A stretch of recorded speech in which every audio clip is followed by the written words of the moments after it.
Back to Sean and RJ on 105.3 The Fan. Williams back in the shotgun, fakes it to Swift, throws it in the back of the end zone, wide open. Touchdown to Cole Kmet, the tight end. Wide open, wide open. That did not sound like a Chicago Bear crowd, but it was a Chicago Bear game. Good morning, Metroplex. We are live with the Monday edition of Sean and RJ. Bobby Belt, fresh off the plane, back from Chicago in studio. We got Peyton and Aiden on the fan cam, Twitch, and YouTube. 31-14. Roberto, start us off. They're bad. They're a bad football team right now is what they look like. That's right, Randy. They stink. This is bad. You don't have an NFL secondary right now. You genuinely don't have a collection of players in the back end who can cover other NFL players. It is 32 out of 32. And until they improve on very basic communication issues, or just get guys who aren't going to fall for, college level eye candy, then they're gonna lose a lot of games until that gets fixed or until Deron Bland gets back. But yeah, that secondary's in a world of hurt right now, and they don't have a pass rush that's helping it. This was the swing game. You had to be 7-3. If you wanted a chance at the playoffs, you had to be 7-3. Going into that brutal stretch that you have, where you have like 5-6 games in a row against top quality opponents from last year. The Bears were one of the teams you couldn't lose to. It was like weird things happen when this team goes to Chicago. It's a road game. Ben Johnson, and now it's like, and it makes the Giants game, like last night, makes the Giants game look even worse, right? What Russ was able to do against you versus what he was not able to do. I mean, he didn't look like an NFL quarterback last night, and he sat there and looked like the second coming of college Danny Werfel against the Cowboys. What a reference! Thank you. If not for 64 yards, if not for a pass to get you in position to kick a 64-yarder, this team's 0-3 heading into Green Bay. Broadus called me this morning as he's already on the way to watch the tape. Yeah. Couldn't get hold of me last week, so he's like, I know that corner him on that drive on 30. I know you're on the drive heading in. And he goes, don't let the offense off the hook. And that is my natural inclination this morning. The offense, for me, is probably going to be forgotten a little bit. Because we know they're good. Well, it's Lamb. Well, they scored 14 points, RJ. It's an outdoor road game. Okay, Dak gets a pass because he can't. He's like the Jared Goff of the NFC East. He can't play outside. So at New York, at Carolina, at Denver. Yeah. Buckle up. Buckle up, baby. Buckle up. I mean, I wouldn't give them a pass if not for Lamb goes out after 6 plays. When Lamb goes out, like we all know that's their guy. And so when Lamb goes out, I'm like, I don't expect much from you. I mean, you really should be able to score more points. They don't deserve a total pass. But when Lamb goes out, a big part of it is like, all right, they're going to double Pickens now. We don't know how well you can block things up. A big part of this was supposed to be getting Lamb in space, and now they can't do that. Brian Schottenheimer, you said it was addressed last week with the defensive issues and communication. Is that what got you again? Same thing. Diggs slips down on the one. I mean, he just stumbles. The flea flicker, we're right there, and it's like, whatever. But we did have a guy jumped up. It's like whatever.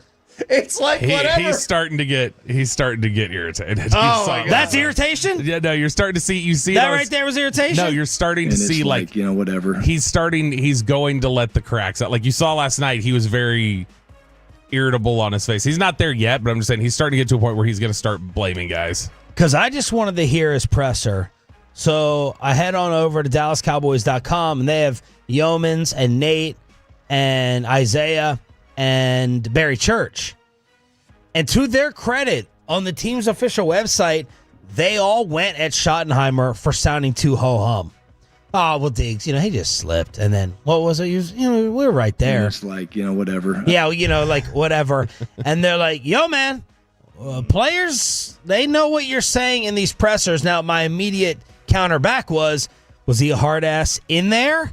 It goes back to our meeting, sit-down lunch with him in Frisco. Well, when we're sitting down and we're loving it, and we're being charmed, and we got this great sandwich wrap platter, and he's making fun of the lemons we brought him. And I said, Coach, by the way, can you be mean? And he looked at me like, I can be mean. That's a silly question, son. But last night in that post-game presser, is he more protecting the football team still? We're only a few weeks in, or is it going to be a little lackadaisical? Let's hear the whole thing. Same thing. Diggs slips down on the one. He just stumbles. The flea flicker, we're right there, and it's like, whatever. But we did have a guy jumped up one time on a low route, let the guy get in behind him on something. That can't happen. So, again, just can't happen. There's just too many big plays, and we know that. We addressed it. I don't shout. I told the guys this. I said, hey, here's the deal. I don't just talk to you guys after a game and just throw a bunch of coach speak at you. I'm going to be honest with them, and I was. I told them, like I just said. I said, hey, we got to stop giving up big plays, explosives, and we got to protect the football. And by the way, what is right there? What aspect of the play is he talking about? We were right there. Well, at the end of the play, after he had caught it and already gained 65 yards, they almost tackled him before the end zone.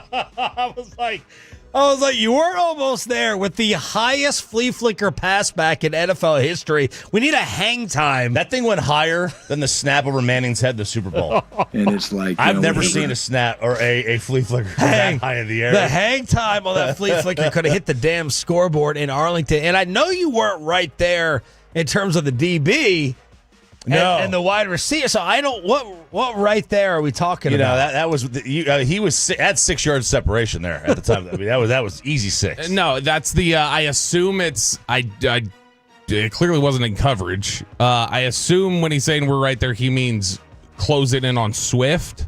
Like when he's turning back to make the pitch because they hit him like as he tossed it. Okay. So I assume he's just talking about like we're right there to wrap up the flea flicker before it even got in the air. But Kyer Elam's got both. They looked like they were in cover 3, which is both corners playing outside deep, and then Malik Hooker's playing the middle deep.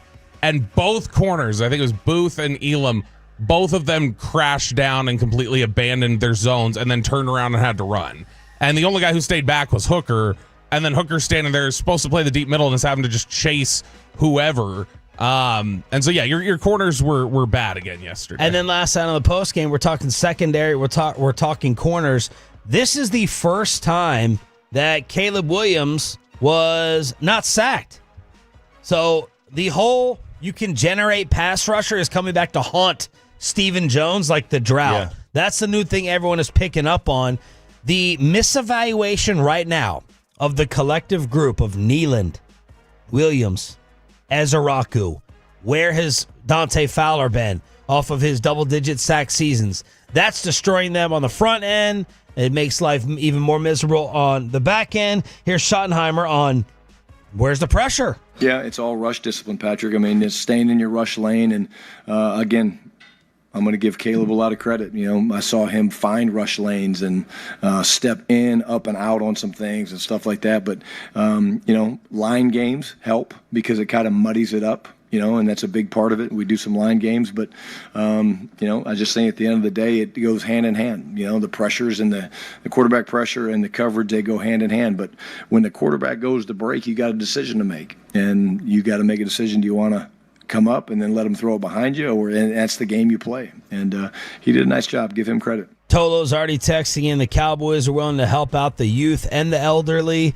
as you hook up Russ with his stat line, and then Caleb Williams and that a-hole Ben Johnson. You previewed it in the 5 things. Get ready for another trick play. And even when they were pouring it on, he tried to pour it on even more. Dude, okay, and look, we talk about the... As Bobby said, that could have been an interview side swipe. Yeah, we talk about the... Why didn't you talk to me in the offseason? the pass defense. Well, he made it very clear that he didn't respect the run defense. They ran 11 straight run plays. They were up 10. They were only up... It wasn't 31-14 at the time. They were only up 10 points. Yes. And they ran 11 straight run plays. And I think 10 of them were for positive yards. I think there was only one that was negative. That was like a loss of like 8. That's why I played the Komet touchdown. Because that was right after that. Wait a second. Drive, right? Oh, you know what? The DJ touchdown. DJ Moore was actually the touchdown that resulted on that drive. That quite possibly was the emasculation of the season. Not so far that you're going to have with what they did. 11, and it feels like we get one of those drives a year for the Dallas Cowboys defense. 11 straight runs. DJ on the 4th down, wide open. This is like Emmitt Smith running lanes back when I was growing up, listening to Madden and Summerall, looking for the nearest defender with the great offensive line of the 90s. I need to see average yards of separation or just nearest defender on some of these passes that the Dallas Cowboys are allowing, because we're talking about guys. Someone said, when you fire Eberflus, just hold up the picture like this on the fan cam. Hold up the picture of DJ Moore in the end zone. I don't know what Donovan Wilson was doing I don't know what they're doing on any of the plays. But, Bobby, we're talking no one within 7 yards at least on each side on many of these receptions. Yeah, that specific one in the end zone, that was something that I'm already seeing on the fan text people talk about. They say, well, the big problem with this team is they're not playing enough man coverage. It's like, well, that was man coverage. That was one of the 4 times he ran man coverage. Caleb Williams yesterday against man coverage was 4 for 4 for 86 yards and 2 touchdowns. So Caleb didn't have trouble with your man coverage. This is just a bad secondary period. And again, it's now they're just let's get a little X's and O's. Mm-hmm. Let's get a little nerdy. They're not playing man because they believe it would be worse. I would assume they're not. They don't say that specifically, but that seems to be what they think. They think they're worse in man coverage. When you're playing zone, right? You think you're protecting some of your corners. In a lot of instances, that's what it is. You're protecting your corners. If Diggs is out there in man for 80% of the snaps, the way he's playing, and props to Trayvon for trying to gut it out. But if Diggs is out there in straight up man-to-man ISO situations, and you give him no help over the top, then it could be ugly. Yeah, I mean you can give him help over the top. Like he had help over the top with there was a deep safety when he was in man coverage. He jams Rome Odunze and then he slips instantly. That was man coverage. So he jams, he slips, and Odunze runs by him. Like in theory, he's supposed to have a deep safety there to help him there, but it is. Like it's still, even in man, you usually have like a safety that's deep helping you out. But I mean, right now they can't cover very well, and when they're in zone, they don't communicate well. So they don't cover well. They don't have the athletes to cover when they're in man coverage, and when they're in zone coverage, they don't have the guys to communicate and to interact and stay on top of things and process things quickly enough to react to it. So either way, you're just kind of screwed right now until Bland gets back, and then I guess the biggest thing, Bland's got to get back. He needs to stop. Matt Eberflus needs to stop putting Donovan Wilson back as the deep safety. I don't know why he keeps doing that. They need to switch that up to Hooker. Bland needs to come back, and they probably need to trade for somebody. Until those 3 things happen, they're not going to be very good. I don't think I've seen the front of Kyer Elam yet.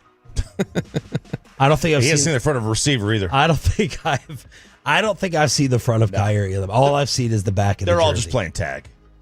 They're just out there chasing. They're just chasing people. It's sad to watch because even if the offense, like you feel as the offense, the moment you don't score on a drive, it's like, well, that's the game. Or now we're going to be losing, one of the two. Either way, you're playing chase, playing catch up. Which, I mean, they fell down 14-3. They get back, they tie it, and then they just go, okay, we're done for today on offense. Like we're finished. I don't understand the refusal. I know they lost CD.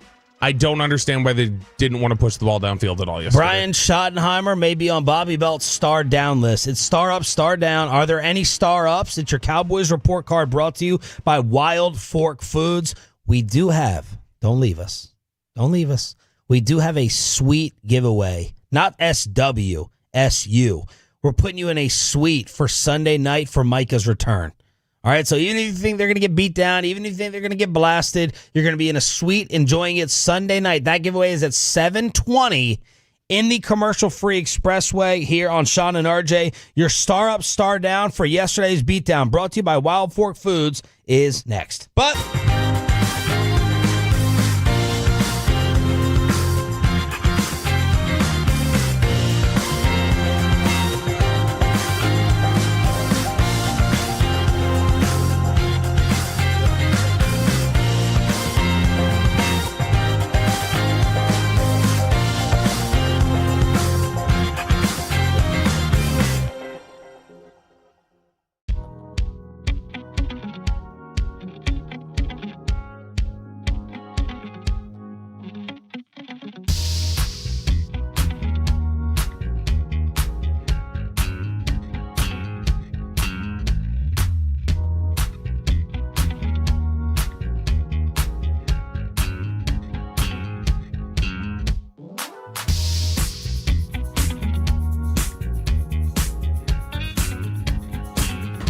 Uber Eats has low fee products? I gotta remember that. Well, you know, they say in order to remember something, you have to forget something else.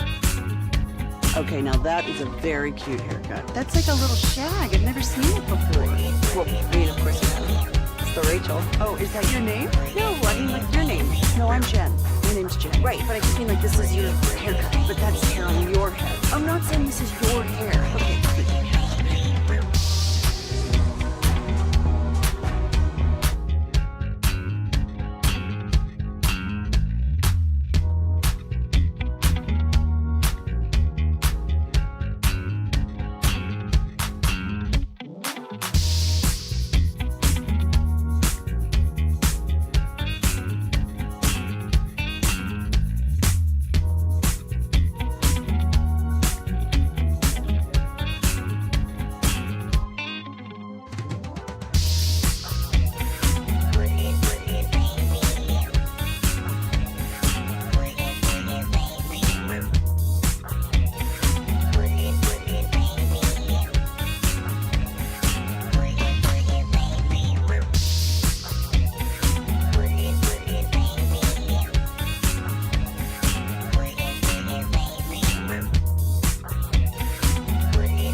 And also brought to you by the personal injury lawyers, Frankel and Frankel. If you've been injured in a car or truck wreck, call Frankel first, 214 or 817-333-3333. With Frankel and Frankel, there is never an out-of-pocket cost. They only get paid when you win.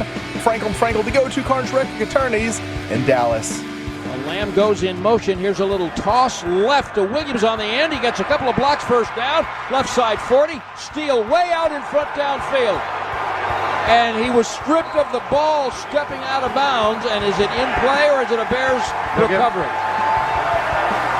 Bears ball. Stevenson, the cornerback, recovered it. You got to be kidding me. You got to be freaking kidding me. As Tolos tweeted, the Cowboys will figure out a way to amaze you. Plays that you rarely see. It's not like we've never seen that, but here you are. You're feeling good. You get an early Bears stop. Javonte Williams, the battering ram, running it down the throat, and then Stevenson takes it away, keeps both feet. It was like retaining an interception, getting both feet inbounds with the control. He did. I think that was after a 26-yard gain. Yeah. Are you embarrassed? They open the game like it's like an 8-yard run from Javonte Williams, and then it's like a 26-yard run, and you're like, holy cow, you're going to run all over him. And then we had no idea from where we were sitting the ball came out. Like at first, you just see them celebrating. It's like, did he take that? There's no way. And then you see the video up there, and it's like, oh, damn. All right, well, the guy who is giving up Hail Marys in Matt Eberflus's system is this year just making the most ridiculous strip the ball and drag your toe plays. It was a very, very good play. It was. By I Tyreek mean, Stevenson. Mahomes did something like that too. The same thing, not the same thing, but similar. I think That's Collinsworth is embarrassing. still slobbering over. Yeah, it. that was embarrassing though. You can't. That's embarrassing. Okereke can't go in that meeting room. Who? Okereke, the guy. Bobby. Oh, the guy who got the ball taken? Yeah, he got the ball taken away from Mahomes. I thought you meant Collinsworth. Oh no, Collinsworth. He can go in any meeting he wants with Mahomes. It seems like, but yeah, he can't. Okereke, he can't go in that meeting room with the Giants. Javonte gets stripped. Odunze then scores the touchdown against Diggs, and it's 7-0. 7-0 just like that. I'm still going to give one of my rare star ups to Javonte Williams. Ooh, yeah. Good for Javonte. Overall. 10 for 76, 7.5 a carry, a long of 22. I mean, he was still a force. And he's still making me feel really, really good about the running game. So I will go star up to Javonte Williams. It's your Cowboys report card. It's star up, star down here on Sean and RJ, brought to you by Wild Fork Foods. Why does he go 2 for whatever that is, 2 for 30 to open the game? You lose CD, running him out of the backfield, by the way. Yeah. You lose CD, and then he gets, I think Javonte Williams got 7 carries after CD went out. All right. Oh, game got away from us.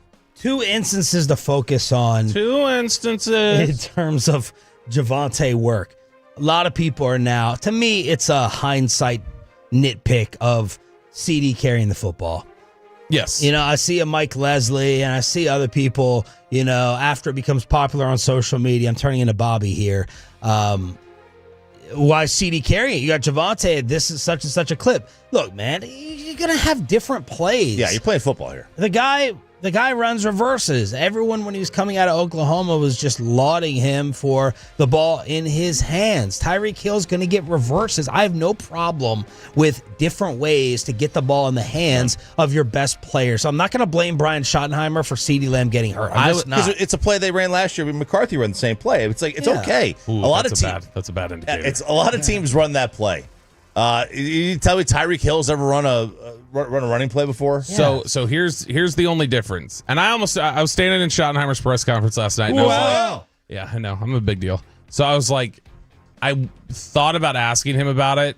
And then as I'm standing there, I thought about it. And I was like, it doesn't feel fair. It probably doesn't feel fair because the insinuation naturally is going to sound like, did you get CD hurt? Is this you? Like, A, that's just an aggressive way to come at it. But B, the other aspect was like, yeah, you know what? He got hurt probably because he tripped over his own ankle. His foot kind of clips his ankle when he was crossing over. And when his foot clipped, then he kind of awkwardly planted. And that happens regardless. But the only counter to the idea of just guys get hurt on reverses and different things like that is generally the reverse is going to be in space. When you're running him right out of the backfield, you are running him into traffic with big defensive linemen. Like the idea with the reverse is you get guys flowing one way, you take the ball, and then you're kind of in open space and you get to make moves.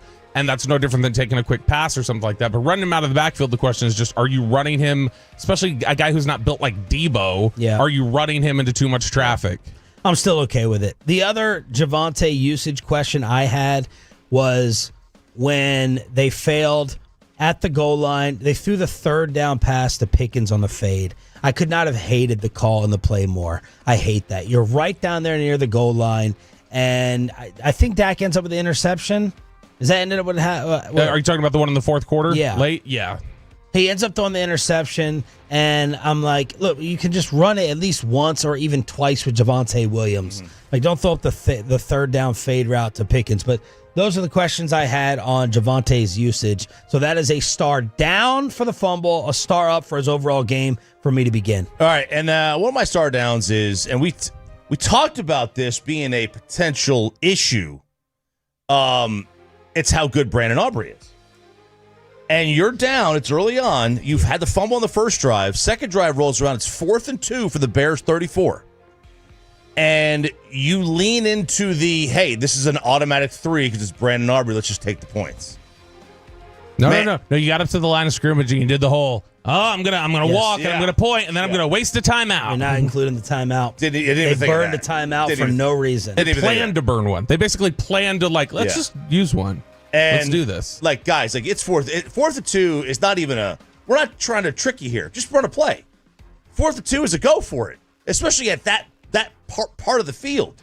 I was totally fine with them going for it. Yeah, I mean, even Mike Vrabel had the same exact yardage, same exact play yesterday, and he went for it. And that guy is the most conservative dude. I mean, he could have been at the Kirk rally yesterday. He's so conservative. All right? So, come on. Like, what are we doing?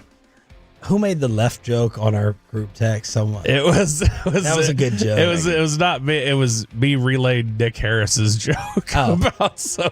He was just talking about something. It was something. Phil had tweeted something. He goes, I guess. Phil Mickelson. Yeah. Phil Mickelson. Lefty. Phil Mickelson had tweeted something very right wing, and Dick said, I guess we know he's not a lefty after all. And then I'll have to go back. I'm not really going to go back. I'm just sounding like I'm going to watch film. I'll have to go back. I'll have to have someone tell me how all the second half timeouts got burned, because when I was looking at the clock, I feel like I was the only person in DFW who was like, the game's not totally over here.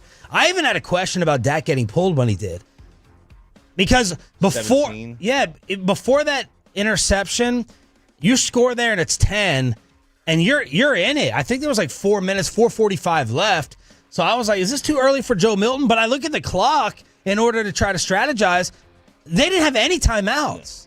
I felt like all their timeouts were gone before they actually should have been. But again, I don't feel that confident in that opinion. I'll have to have Will Chucker Broadus tell me why all the timeouts were not there. So they were down after Dak threw the interception, and they're down 31-14. Then the next time when they ran the ball with 4 minutes left, Chicago's trying to drain the clock, and every time they stopped them, they called timeout to try and keep as much clock time as they could. Okay.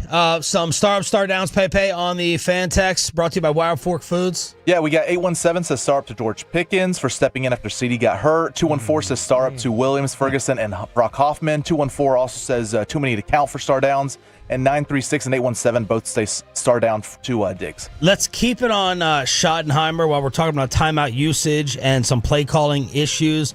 Bobby Belt stepped to the plate with a star down for the head coach. I am. Should I say for the offensive coordinator? I mean, I'm going star down for. There's not very many people in deserving of star up. Maybe Joe Milton. What a performance by Joe Milton before he threw a pick. Tremendous. I did, by the way. I went to Twitter immediately and started searching when Joe Milton came in there, and sure enough, I found it. Oh, Joe Milton looked like prime Brett Favre out here. And then they would Joe Milton if the Dolphins had him instead of Tua, and then they were showing a gif of Dan Marino throwing the football. But yeah, this is trade him while you can. I don't know. I don't know what was up with the game plan yesterday from Brian Schottenheimer. And I understand, again, maybe we get in there and we talk to him today at 4:30 or 4:15, whenever it is he's speaking today. And we say, hey, what was up with this? What was up with that? And he's going to say, we had a different game plan with CeeDee Lamb. CeeDee Lamb was going to do all these different things for us, and then we couldn't do it because he went out. I don't know. Maybe that's what they're going to say. But you've got to take some shots against that Bears secondary. They're not good. They have the same problems you have. They're down players. And they must not trust the offensive line. They must not trust the tackles at all, because there's no other reason I can think of as to why you were just trying to get the ball out, throw another 3-yard route to Jake Ferguson, settle for those sort of things instead of trying to just, hey, let's block this up and let's run some deep crossers. Let's run some posts. Let's run some corners. Like, let's try to push the ball downfield a little bit.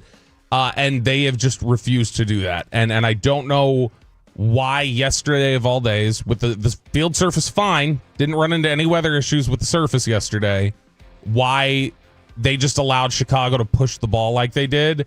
And you didn't use the player who, by the time CD left, was your best player left on the field.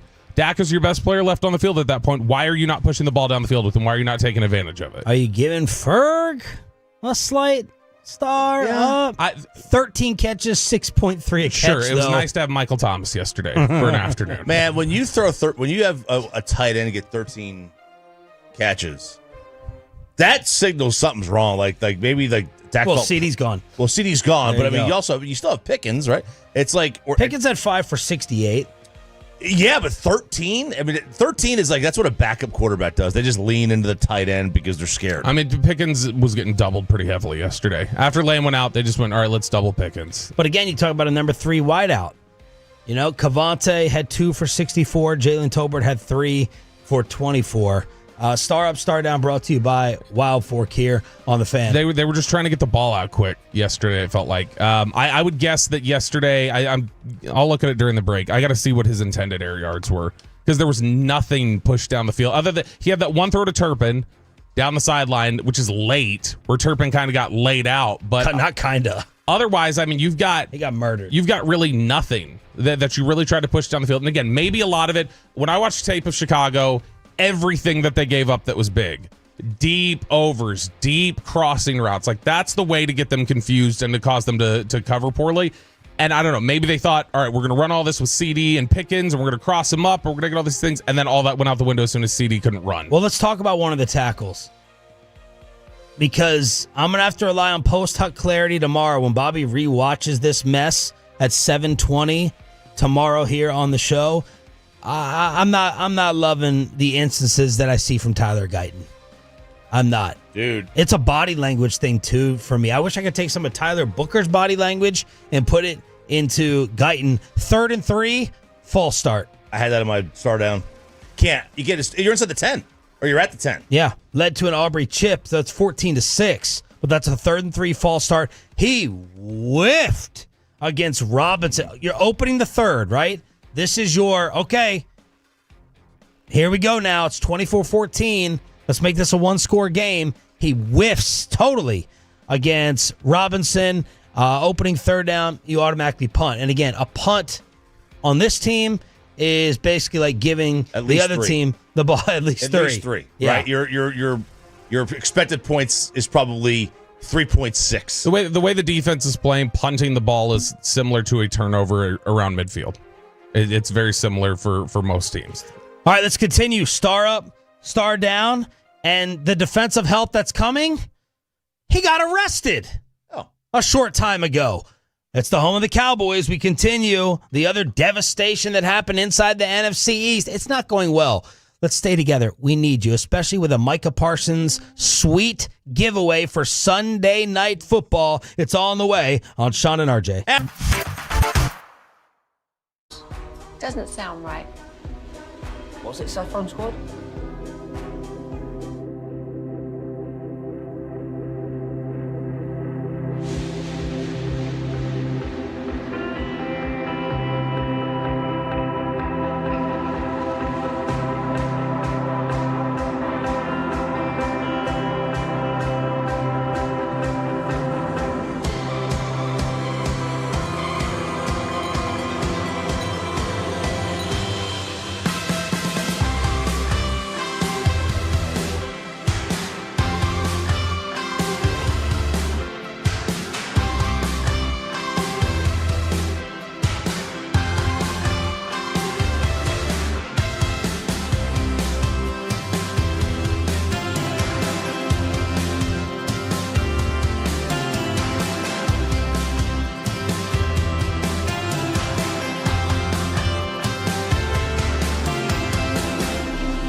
X. Enjoy the difference based on new Chevrolet registrations 2023 and 2024. It's 3rd down and 9 for the Bears at their 36, and this is where the Cowboys did a good job last time of forcing the Bears to get off the field, and can they do it again? 3rd down and 9. Williams in the gun, back, pressure from the backside, wide open to Swift on the left side, nobody there.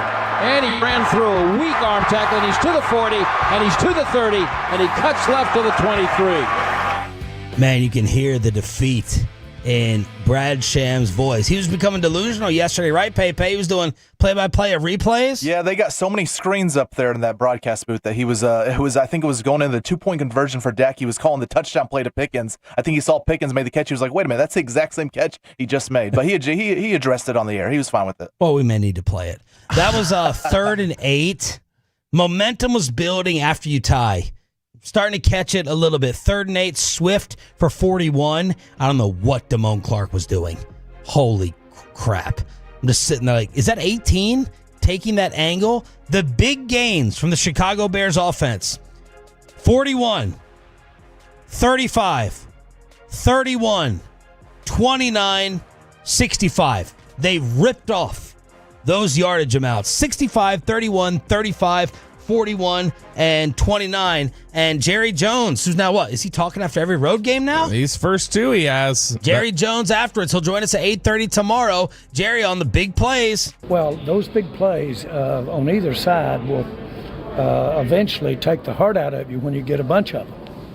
And I will tell you, I thought a lot of our team really hung in there, getting hit on the end of the nose with some pretty big haymakers there. Those what we call dominant plays over 20 yards, and those will take it out of you finally. Not only do they take it out of you field position and scores, but it'll take it out of you too. I thought our guys hung in good. We came out ready to play. Man.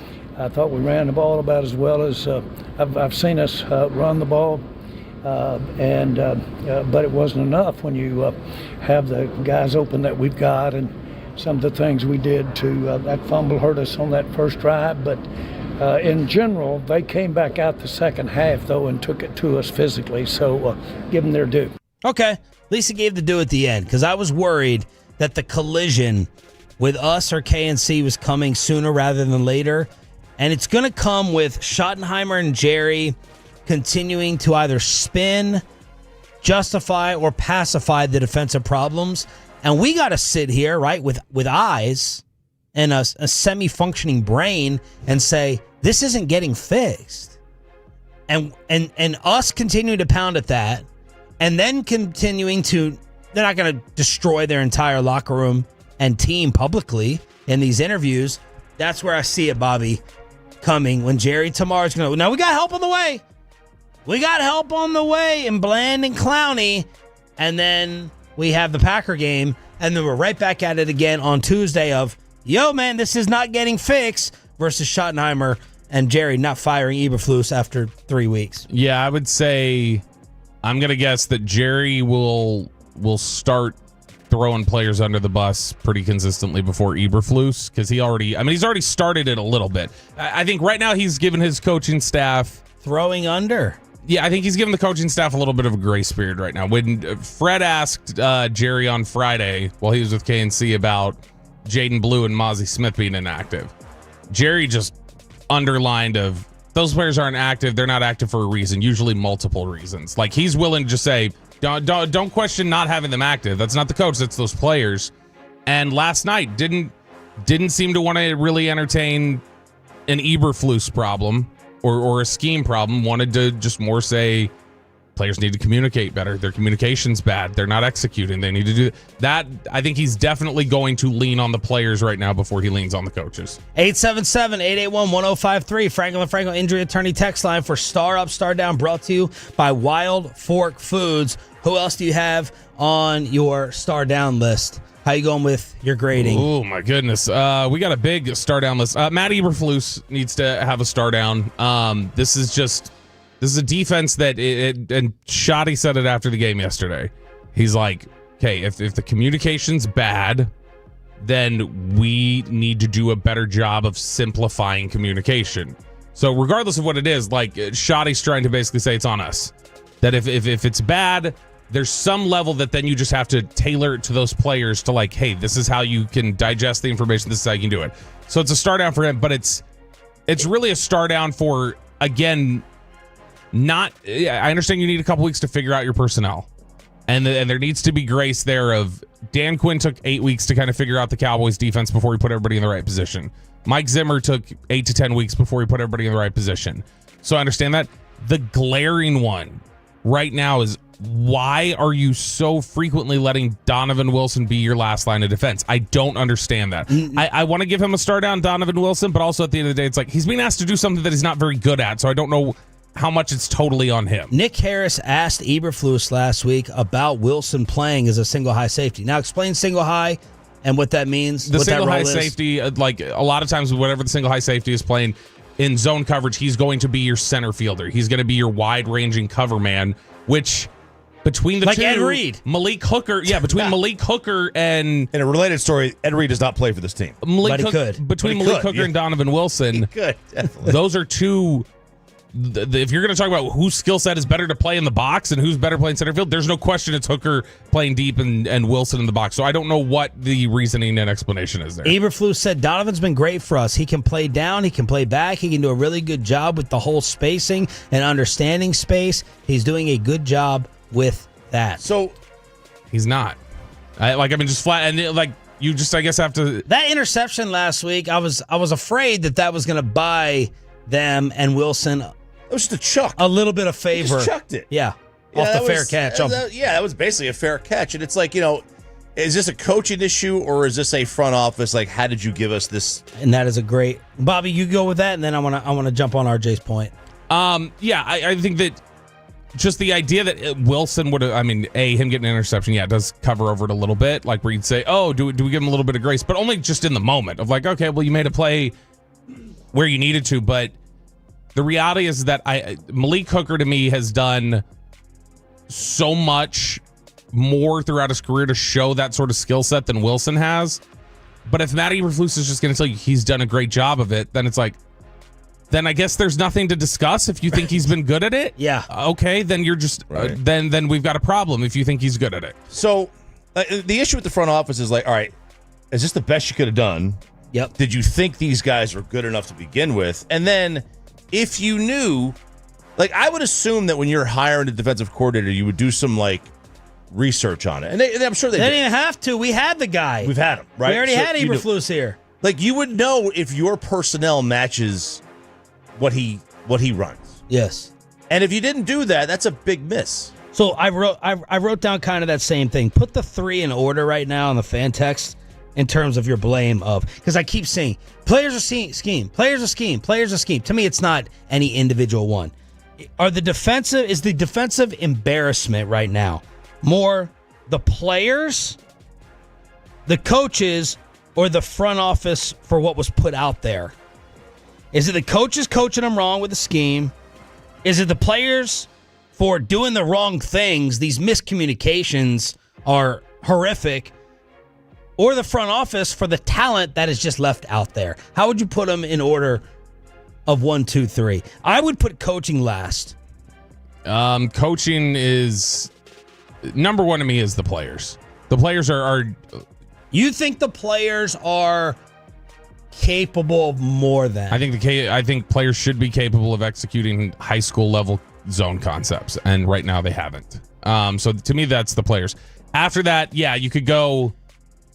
To me, it would either be a tie between the front office and the coaches, because at the end of the day, Eberflus has to recognize they're not doing it, and he's got to figure something out, and he's not. What's he supposed to do? Not put Donovan Wilson as the deep middle every single time. Basically. But they have to get scraps off the street at corner. Yeah, the corner situation is just that sucks. That's why at the end of the day, though, that's the players. Like they got to know the scheme. Like they got to be able to execute very basic concepts. So that's part of it. Probably, it's probably front office slightly ahead of coaching at that point. Yeah. But to me, players are way ahead of those two right now. I'm putting front office blame over coaching blame. You missed right now on your young group of DNs that you needed on your Micah replacements. You missed. Ezaraku said, the only time I remember Sam Williams yesterday was the hands of the face penalty. I don't remember Marshawn Nealon at all.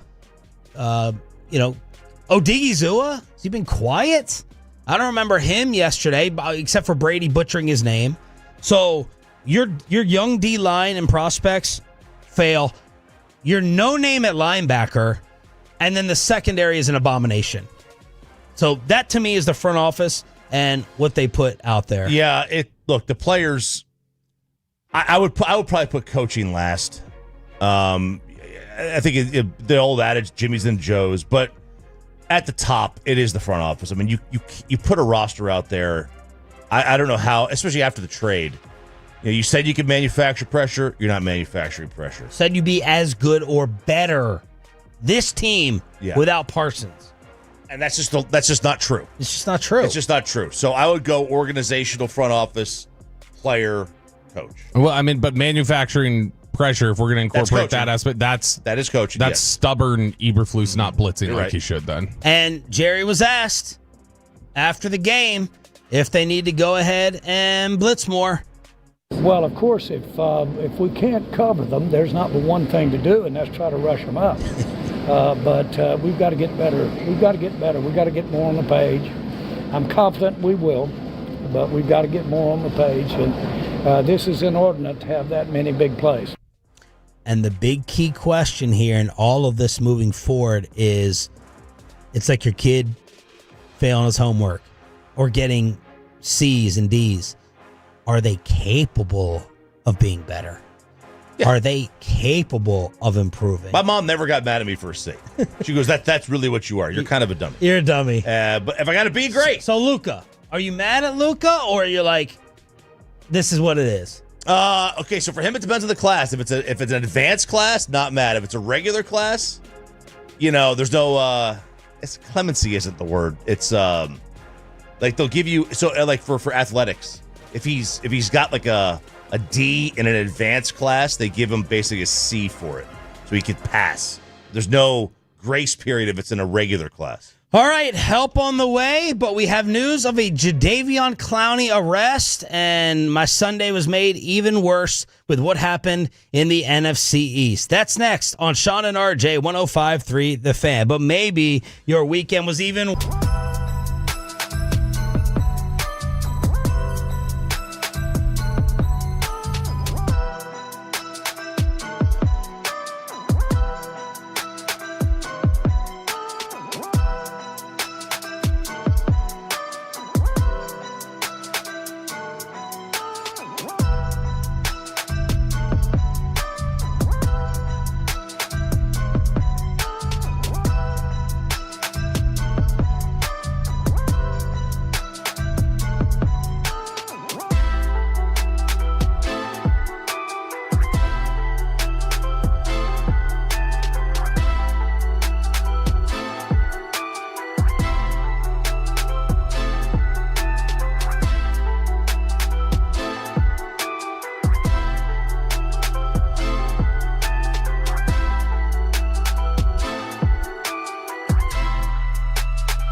RJ on 105.3 The Fan. They blocked him the last time. The ball is spotted. The kick is away. It's blocked! It's blocked! It's picked up by the Eagles.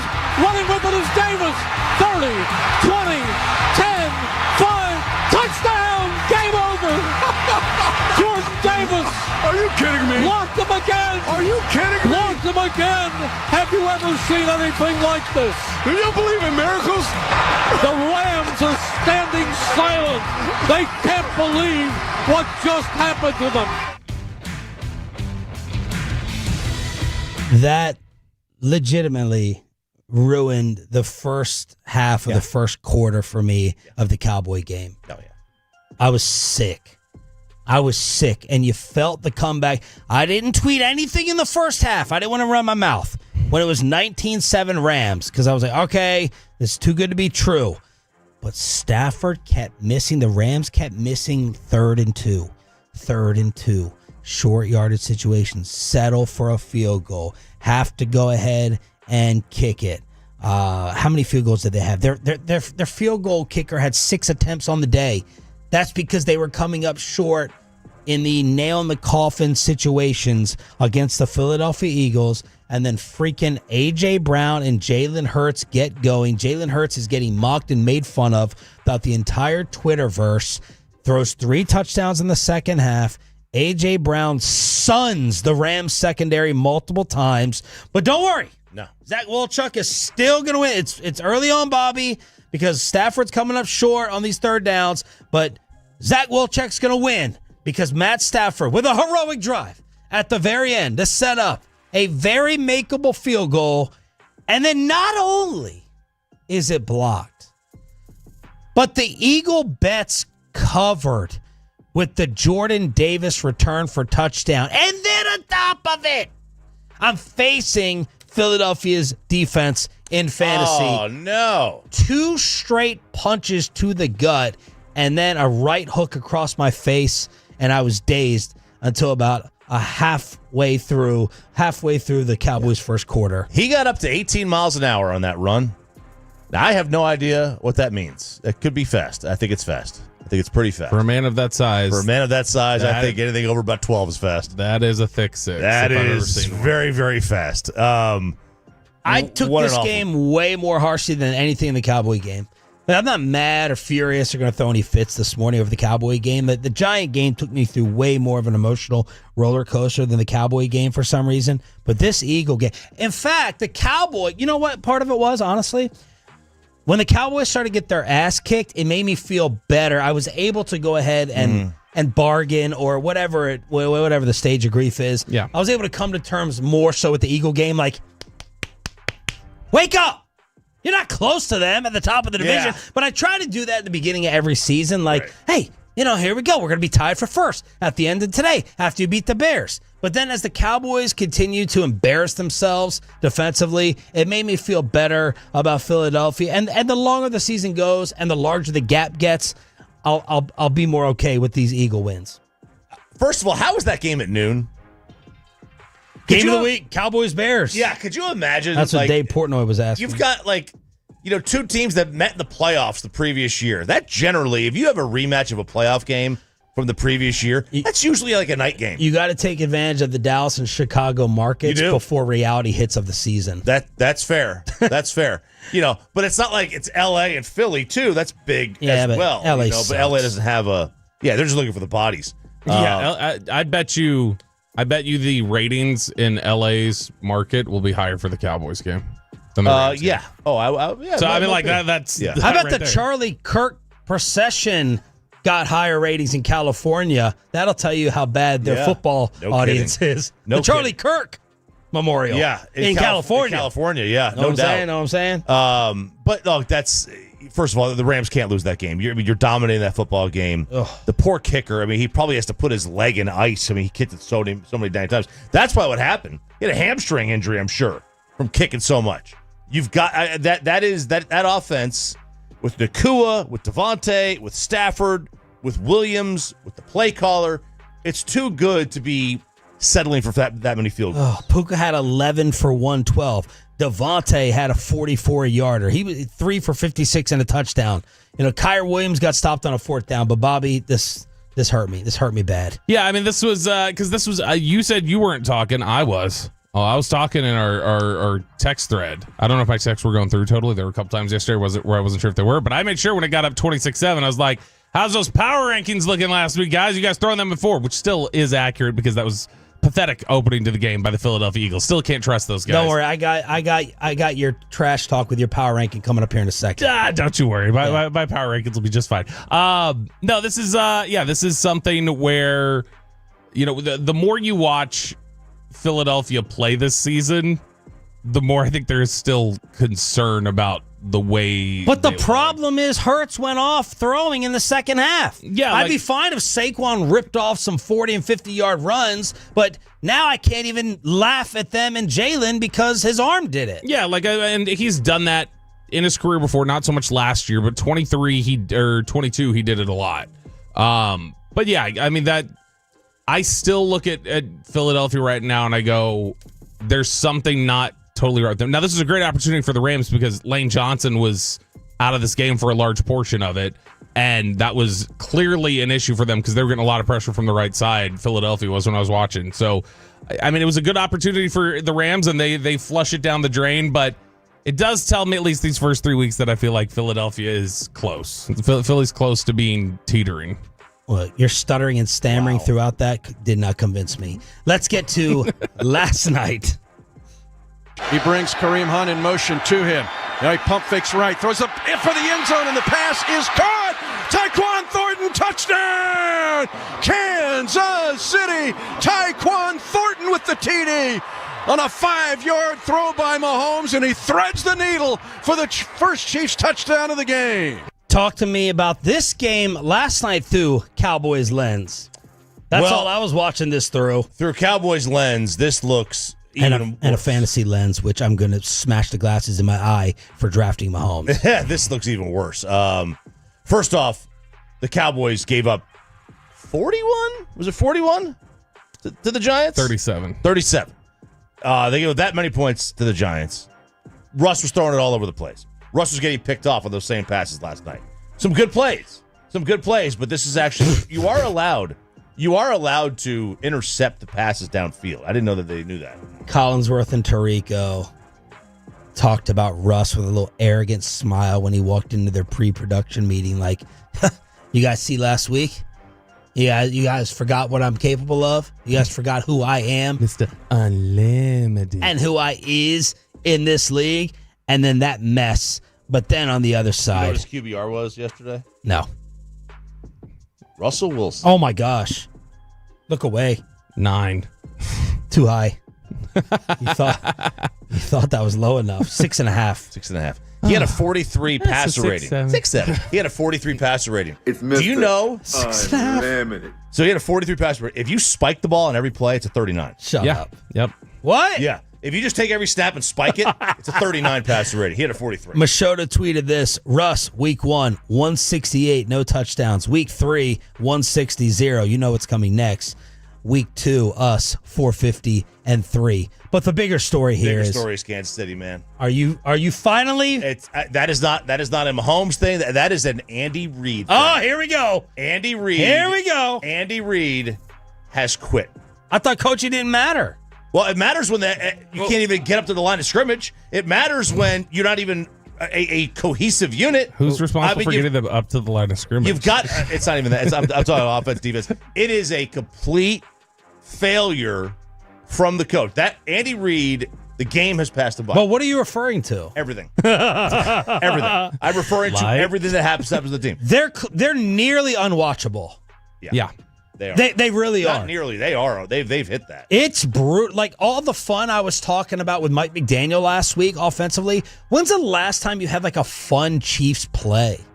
When's the last time they've done anything, whether it's Ring Around the Rosie, whether it's a hook and ladder? Or just when was the last time you were in awe of them? Yeah. Like when you watch and you're just like, holy cow, how do we even beat that offense? And the last 2 years, it's been like, well, geez, if you just score 30 points, you've got to. They were on a run there for a while.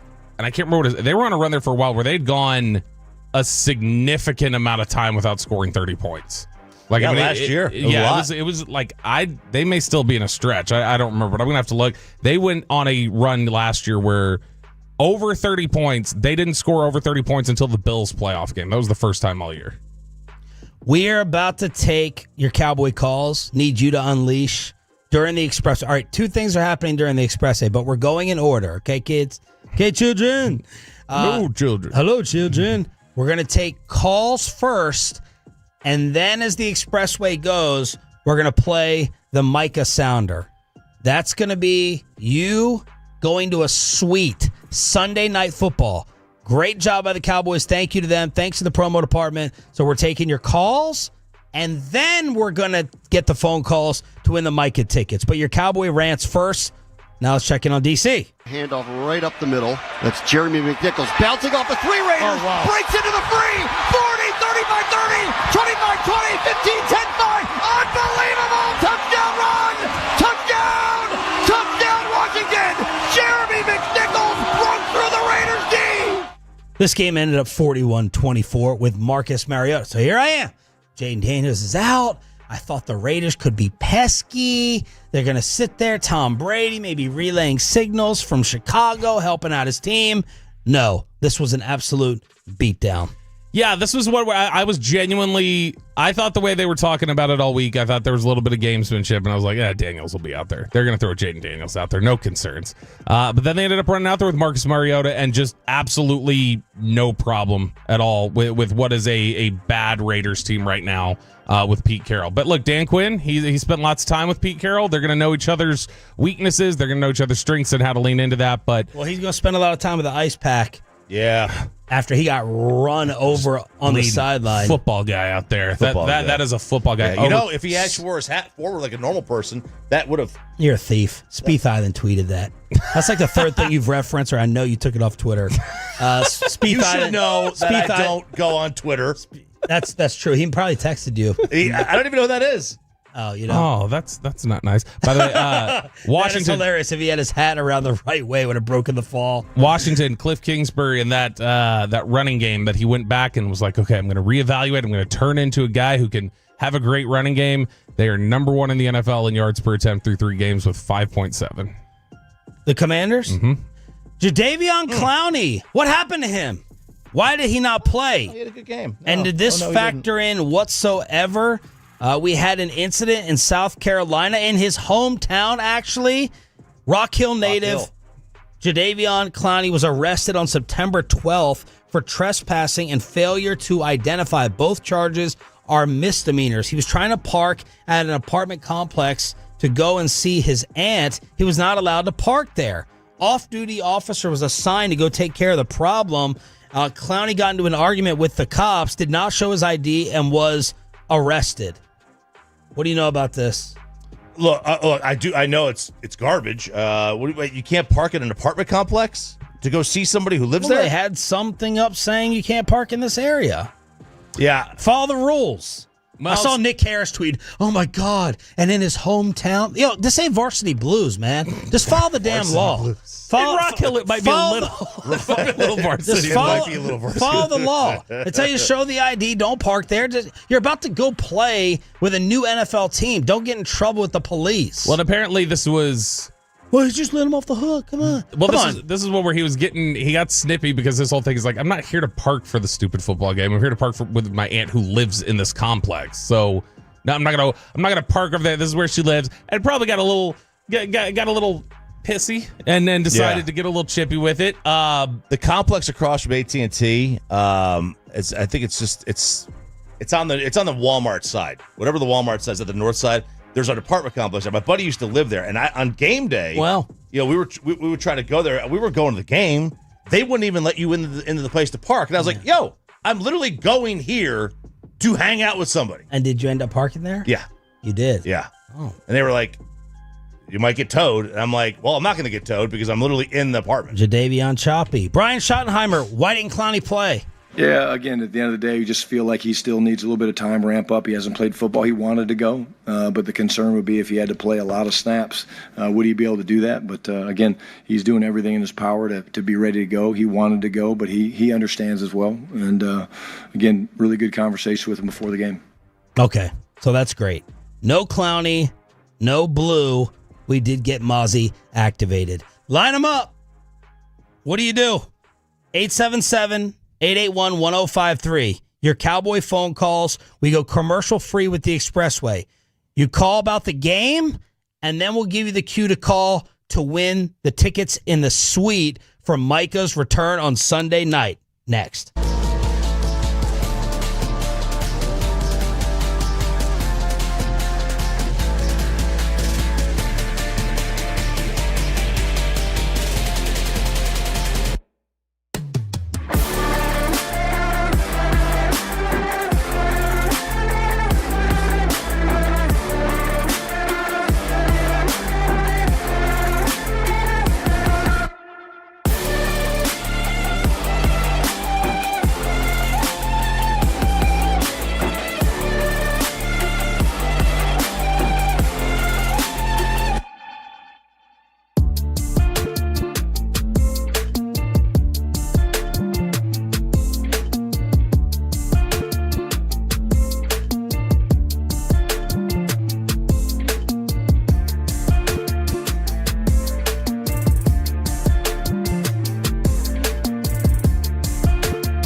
They say in order to remember something, you have to forget something else.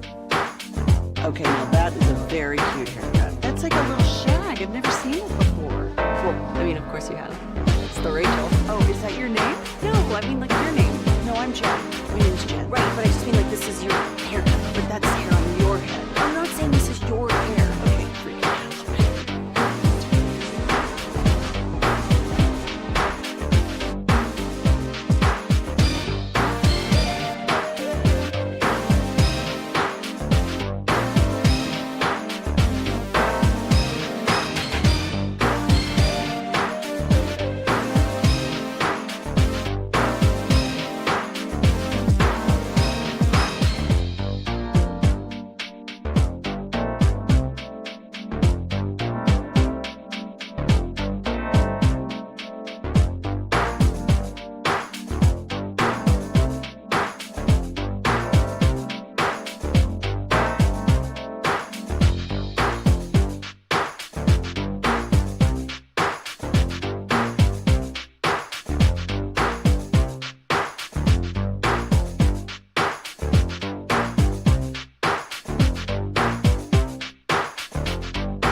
Sports, brought to you by the On-Time Experts and the HOV lane of the Expressway, is driven by Mercedes-Benz of Plano. Ferguson in motion to the left and back to the right. Prescott in the gun. Back to throw. Good protection. Rolls right, throws on the run, in and out of the hands of Pickens, and intercepted on a deflection by Tyreek Stevenson. His second takeaway of the day. Be careful, or are you giving George Pickens a Javonte Williams type star up? I almost had him with a star up for the game, but then that pass that he should have caught goes off the hands for an interception. Then George goes to the sidelines with the towel over the face. I'm fine, okay? I'm okay with you being upset and you're mad. And then the reports come out that Pickens declines to comment in the locker room afterwards. We're at game 3. And I'm just keeping a Pickens scoreboard. I know that the Tolo homers don't want to hear it. You're not allowed to say anything about George Pickens, but I'm keeping a little minor scoreboard, kind of like I did about Micah Parsons when we had that report a few years ago. I don't like that George Pickens refuses to speak after game 3, Bobby. Yeah, it's not a great look, and he's somebody who he's got to be on his best behavior, regardless. Like I understand he's frustrated. He probably can't be seen like slamming his helmet and having teammates trying to go like, "Hey, dude, come on, reel it in a little bit. Don't look too over the top here." And then afterwards, not to. I didn't have a problem with that. I don't have a problem with it, but I know it doesn't look good whenever all the teammates are trying to like put it down. Put it down. So that's it's not a good look. I don't know. I have a feeling when I go back and watch tape today, I'm not gonna love the way he played. I think that there were times yesterday where it looked like, dude, you got to be more locked in here. Like there's some focus stuff, and there's a little bit of, and I know we played the clip last week. He talked about how he likes to look a little more nonchalant when he's running routes because he thinks it helps draw pass interference plays because guys are playing a little more aggressively, and he's like, I know I can still make the play, and so if I've got a little bit of nonchalance to me, it looks like they're over aggressive and I draw penalties. But man, that can't be the case through your routes. Like, it can't be the case that as you're running a route, it looks a little half-assed. I played that clip though before we go to the Tolo calls, and our Micah Parsons Sunday night giveaway is coming up. It's today and tomorrow at this time, commercial-free Expressway. You're going to enjoy the game Sunday night in a suite, bit my tongue right there, against Green Bay. So get ready for that. But first, we're going to take calls. I played that clip though, Choppy, for Dak. What are we doing with Prescott when it comes to star up, star down? Brought to you by Wild Fork Foods. 31 of 40 for 251, 6.3 a pass, 1 touchdown, 2 interceptions. The QBR was a 40.6, and he was sacked twice. They scored 14 points. Look, it is more difficult to completely evaluate when, like we've said, you lose CD. Yep. A handful of plays into the game. Objectively, he was not on. He was not on his game. This was not his best game. I didn't think that he was completely under siege throughout the entire game either. So it's not like he just had guys in his face left and right. But it is tough to evaluate. It's more of like I don't want to say incomplete. I can't get him above a C though from yesterday. What's scary though is you compare it to a Josh Allen, right? Who has nobody. Right? Yeah. And now look, Josh is a freak, but does have an offensive line that blocks for him generally. Okay, but to RJ's point, did you think he was under siege? Mm-hmm. You do, and I think a lot of their game plan was based on right now. You just look at yesterday. Steele gave up 4 pressures. Hoffman gave up 3 pressures. Guyton gave up 3 pressures. Like they're tailoring this game plan right now because they don't think they can block. The get the ball out quick stuff, and ultimately though, isn't that what McCarthy did last year? Yeah, and it didn't work. Like, they went max protect and they were trying to get the ball out quickly. I don't like that either. Like, when they've said, all right, let's just go, like against the Giants, when they're like, go, block it up, max protect, do whatever we got to do here to block it up, they've had success with it. That's where an adjustment needs to come. And to me, Dak was not great yesterday. I don't think he was bad. To me, he doesn't get a star up or star down. He's just a C to me. It was an average day. I agree. Neither. Dak after the loss. It's hard to right now, honestly. I've got to go look at it from the offensive standpoint. I know scoring 14 points is never going to be okay. Dang sure not with this offense, this unit, the team, the players that we have. And 6 of those were field goals. So not acceptable, not to our standard, not anywhere in what we believe in and what we're capable of doing. And got away quick, and had a chance right there to cut it back to 10, and had a turnover in the red zone. That's unacceptable. Let's hear from the Tolos. Harrison and Mesquite start us off on the D&M Leasing Hotline. Go ahead, brother. Hey, guys. Hey, Bobby. This is the noise that the Cowboys secondary make when the ball in there. He told me to set that up. He said, I want you to play that more, Peyton. Wow, you and Laufenberg, you're just coordinating phone calls. Teeing it up. Look at that. Hey, Dak was under a lot of pressure. Brady mentioned it. Chicago basically looked at a front like a blitz set, and every time Dak would panic, and that's why the tight end had so many catches. He wasn't trying to throw the ball or read the coverage down the field. They fooled him. But, man, the secondary play is so bad, I'm thinking they just need to go man. You see man, that's your man. They can't read anything. Yeah. Hooker and Wilson, come on, it's like asking them to do college algebra. They can't do it. Let's get real. I mean, how much more evidence we need? Linebacker play, I'm out on Clark. I mean, I wish they had played the guy from Notre Dame, the rookie kid from 2 years ago. Maris Leofow. Yeah, I mean, it's just getting pathetic how much more you need. And Pickens, his route running, that lackadaisical, that's a part of his disguise in running his route. He should have did more yesterday. Turpin had a good game. They did look downfield. Turpin was their deep threat downfield. And they started out the game great. They were running the ball. We were controlling. Chicago responded, but Dallas responded back by running the ball. The kid just had the ball stripped, and it changed the whole game. And Bobby, Lamb got his ankle rolled up on. I mean, it wasn't no tripping, Bobby. We can watch that tape. That linebacker rolled up on his ankle bad. I'm happy that it wasn't broke. Thanks for the call. The linebacker rolled up on the ankle, but what happened was he was trying to get outside. He clicked up on his heel, and then he ended up stumbling and planting there and getting rolled up on. Steven in New Jersey listening on the Odyssey app. Steven, you're next up on the show. How you doing, guys? Good morning. What's up? All right. I just want to point out a couple things for a second. To me, I feel like the biggest thing when you look at that team, they just seem lifeless. They just seem like they're just going out there, and they're just going out there because that's their job. No one can care less. You look at the sideline, there's no life. Trayvon Diggs looks like he doesn't even want to be there. And until that changes, they need someone to bring some fire and intensity over there. Until that changes, I feel like they're going to be stuck in the same position for years. And the CeeDee Lamb thing, I don't know why you would put your star wide receiver in the backfield. You don't see Jamar Chase or Justin Jefferson out there like that. All right, that's it, guys. Thanks for the call. You were talking about defensive body language last night. Yeah, everybody there on the team, it feels like whenever there's a big play, or after just about every play, there is the arms up and like rubbernecking, looking around, going like, "What were you doing? Why weren't you here? Why did you?" It just feels like there's a lot of everybody on the field instantly going like, "Well, why?"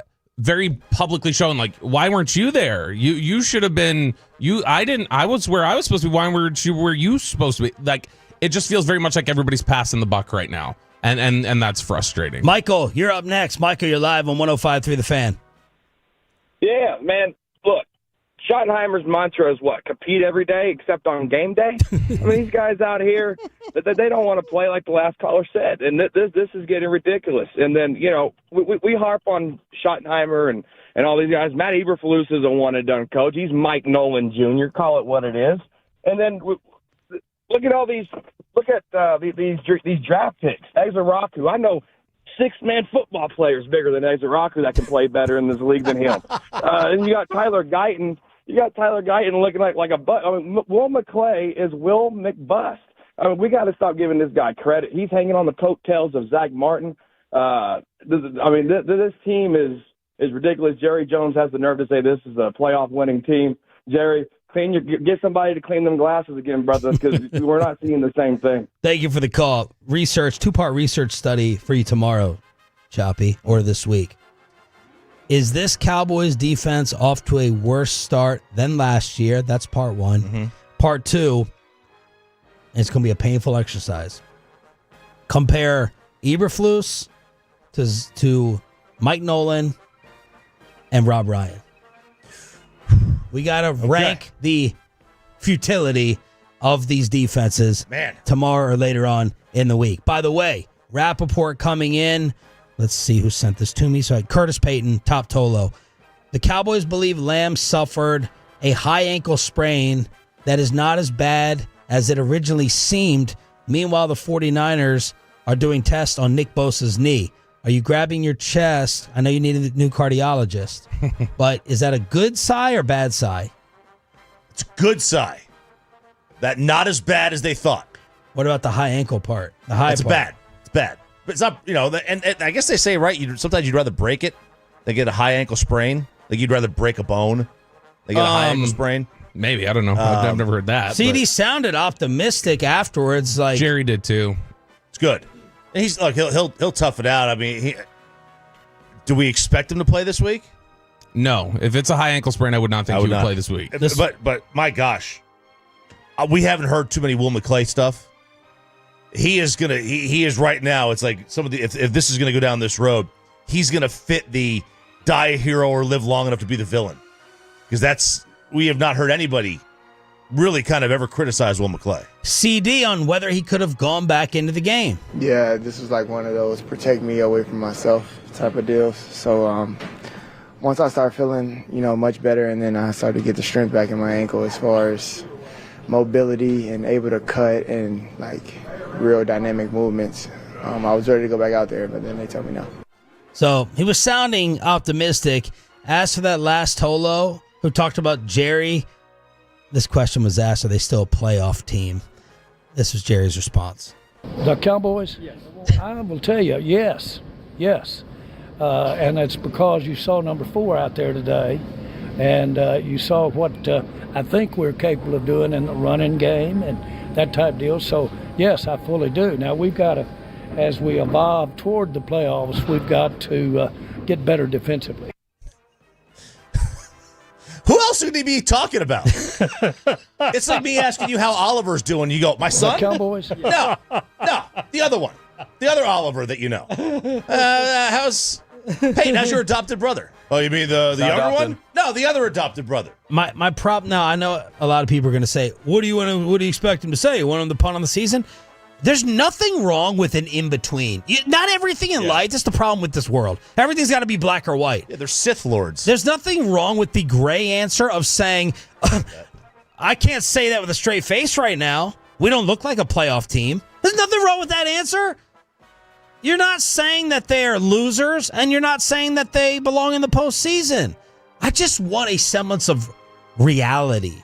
I want to be able to believe that, because we're just going to get sell from Steven today, Jerry tomorrow, Schottenheimer throughout the week. You got to blame that on that book that Jerry read.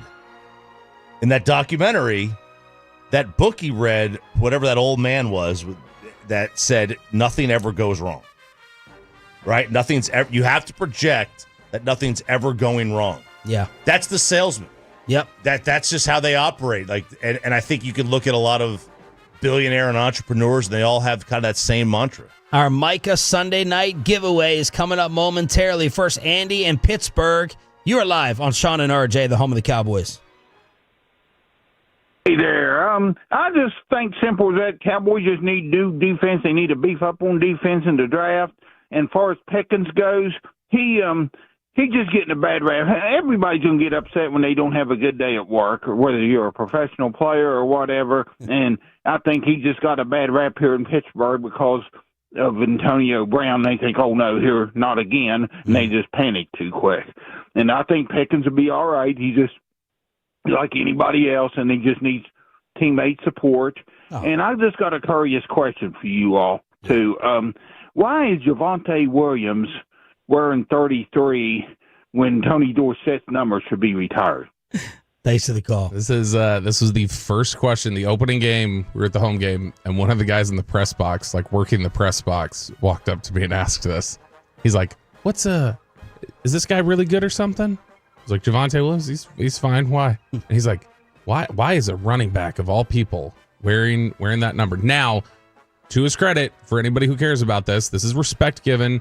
Anthony Dorsett apparently told Newey Scruggs that Javonte Williams asked Tony Dorsett before he wore it. Oh, wow. So Javonte Williams approached Tony Dorsett and asked him, he's like, hey, are you okay if I wear 33? And he told him, yeah, go ahead. So approval there from Tony Dorsett, and he went and asked permission. So to me, it's fine. Let's clear the phone lines because we don't want you getting screwed if you were calling for your Cowboy take. We're clearing it so you can win these tickets. This is going down today and tomorrow. You're sitting in a suite for Sunday night and the return of Micah Parsons. Probably going to be our best giveaway of the entire year. Let's hook you up for turning it on, leaving it on. All right, Tolos, that's right now. Call number 10 at 877-881-1053 wins a pair of tickets to a suite to watch the Cowboys and Packers play Sunday night at AT&T Stadium in Arlington. That's call number 10 at 877-881-1053.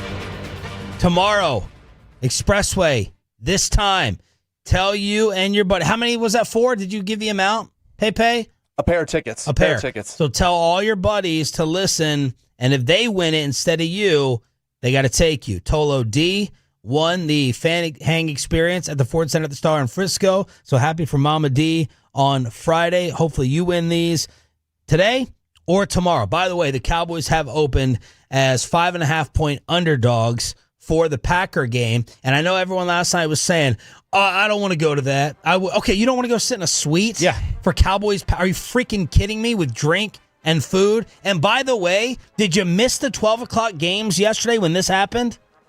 Andre Schmidt for the win from 55 yards out. 2 seconds left. Snap is back. Kick is up. And the kick is right down the middle. And it's gone. Wait, there's a flag. Green Bay's throwing a helmet. Time Green Bay. The Browns have beaten the Green Bay Packers. This is when I thought my day with the Eagles losing. I was up early in fantasy. Mm-hmm. I was like, yes, this is going to be a perfect day. Perfect day. I consider it like rest of the NFC opponents in the division, they lose. Cowboys win. Both fantasy teams win. I judge it 4 things. 4 things on my NFL Sundays. And I went from on the way up to all the way down. All the way down. This was an ugly game early on for the Packers. This was 3-0 for a while. The Browns butcher a goal line situation. Then Jordan Love is picked with 3 minutes left, up 7. Judkins scores to ties it at 10.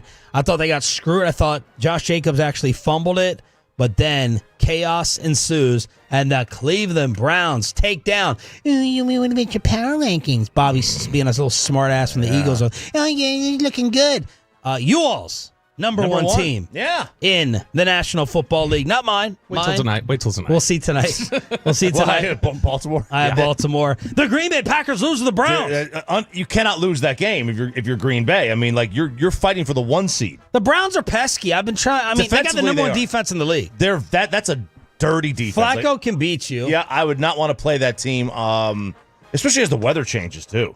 You know, when it gets up there in Cleveland. If you have a road game in Cleveland end of the year with that defense, that's going to be ugly. You better be able to run the football. But that's a tough defense. It shows because Green Bay has made 2 really good teams look so pedestrian throughout the first couple of weeks of the season. Now they were both at home, granted, and this was their first road game of the year. But that shouldn't matter. Yeah, that was Green Bay looked terrible yesterday, and you've got to give Cleveland credit for what they did and for the way that they played defensively and how they made things difficult. But can you look ahead to the Cowboys at this point? Can you even accuse Green Bay of looking ahead, or just one player? I mean, they had 10 days to prep. Maybe they got done with Green Bay prep, or maybe they got done with Cleveland prep, and they just thought a little bit. It could be. I mean, this is going to be a dramatic. We have 14 penalties in this game for Green Bay, and I mean, they were just they dominated it though for a lot of the game, even though they didn't play well. This was something where 4-minute mark, it's Cleveland's down 10-0, and then a turnover really flips this game where Judkins is able to score, and that just changed everything. Did we get any Micah highlights? I'm not seeing my next gen. I'm not seeing all my PFF Micah stuff. He got punched in the face once, and that's the play I kept seeing everybody rotating over and over again. Basically, he got basically chip blocked, hit his eye, and looked a little dizzy from it. I see he got 2 quarterback hits yesterday, is what I see. But in terms of his actual pass rushing, we can get the answer right now. Micah Parsons yesterday had 8 quarterback pressures on 28 rushes, so that's pretty good. All right, back to the Cowboys at 8 on DFW Sports Station, but we had a lot of birthdays to celebrate within this building. Ladies and gentlemen, the weekend. I'm having a bad fucking weekend. This is where you recap and tell us everything that you got into at 877-881-1053. Frankel and Frankel injury attorney text line. The birthdays of Kevin Hagelin, Peyton Russell, and RJ Choppy all in one weekend. Yeah, it was, I'm 46 years old now. I'm just creeping up towards my age, matching my 40 time. That was a really depressing email you sent last night. I'm getting old. I played golf over the weekend, and now I can't stay. I can't sit down. My back hurts so much. I was about to say, is the golf helpful or hurtful? Oh, it's hurtful. Yeah. It's very hurtful. And I thought, I could tough through it. My birthday. My favorite pastime is playing golf. So I went and played golf. And listen, it's just I had to stand up. I couldn't sit down to work yesterday. I would sit down for like 10 minutes and it would hurt so much. You couldn't sit down. I couldn't sit down. But standing up is the only thing that helps. So I'm standing up at the kitchen counter and it's low and I'm like bending over. Finally I was like, all right, I don't know. The pool, I looked at the temperature of the pool, it's like 74 degrees. And I was like, I have to go in. It's the only thing that's level. You went in the pool for the level? For the leveling for the computer? It's right here. My hands are here, so it's easy. And I got a little cover, and I froze. But it was good for the back because it was like cold. Yeah. So I felt weightless. Is that is that a speaker? Oh, no, it's a foam roller. Why is it lighting up inside? Oh, it's just green. Oh, I thought it had like a speaker inside. No. Yeah, like a Bluetooth foam roller. I wonder if those exist. That would be a good idea. Actually, might. They might exist. But this is for my back. It's just, I'm in so much pain. What'd you do to it? I don't know. It's like, I think like it's just the golf, whatever was wrong with it, the golf kind of exacerbated it. So I'm in a world of hurt right now. Just an absolute world of hurt. You got chiropractor buddies? I do. I'm going to have to go to one. Go get adjusted. I'm going to have to because this is bad. So that was the worst? That was the worst. The best was, getting to play golf. But the worst is that my back is, and I'll probably have to do the same thing again today. Just stand up, like that. It actually. How'd you sleep? I slept on my side with a giant pillow between my legs, and then if I would roll over on my back, like I had one underneath my legs too there. But if I tried to like lean up, like sit up, went right down the spine, Adjustable bed, man. Get the zero gravity. Where you like folds up? Yeah, if you get the fold, the zero gravity takes all the pressure off your back. Okay, I might have to do something. Don't you? You're acting like a freaking expert over here. You have a horrible back. Exactly. I have to learn to sleep with it, and I've done so. So you think your back is fine? It's like how he said. What have you said? You just said you're going to take advice from somebody who's not been divorced, right? Yeah, you said you wouldn't get advice from somebody who wasn't divorced. Don't get advice on how to deal with back pain from someone who doesn't have back pain. But that's a fair point. But yours isn't fixed. But I'm able to sleep. Okay. I am able to sleep with it. It hurts as I'm sitting here right now. Best and worst. The best, the worst actually. First off, actually we should go to the birthday boy. Yeah. Sorry, Screw Peyton. You go to Peyton all the time. Guys, Friday night, went to celebrate the birthday with Mackenzie and then friends as well. Went to Mexican Sugar in Plano. And Sean, you responded to my story. Aiden has the picture up on FanCam, Twitch, and YouTube. I don't know if it was a good respond up, but you said, wearing what is that? And yes, it was the carne asada. That's a little like cilantro lime butter sauce on top that they gave you there. And then, yes, Atolo did reach out. You can see the picture of the mega rice there.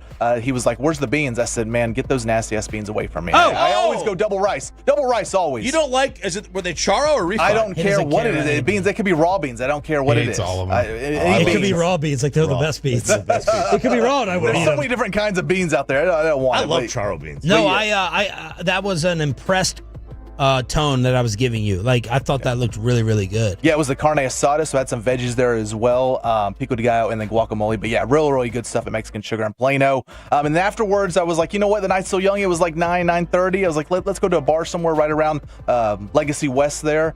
And we found this place called Bottle Rockets. I'd never been there before. You walk in, you got it looks like a sports book. There's TVs all over the wall there. You can sit, in the front. You got arcades and stuff in the back.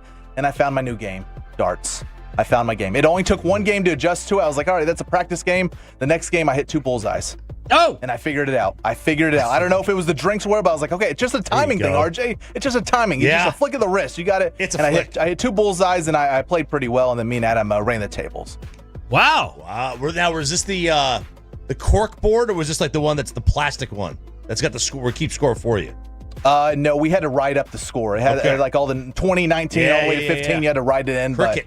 Yeah, cricket basically. Well, and then go ahead. And then another best of the weekend is I ordered the new iPhone on Thursday night, I believe, and so it should be in today or tomorrow. Oh baby.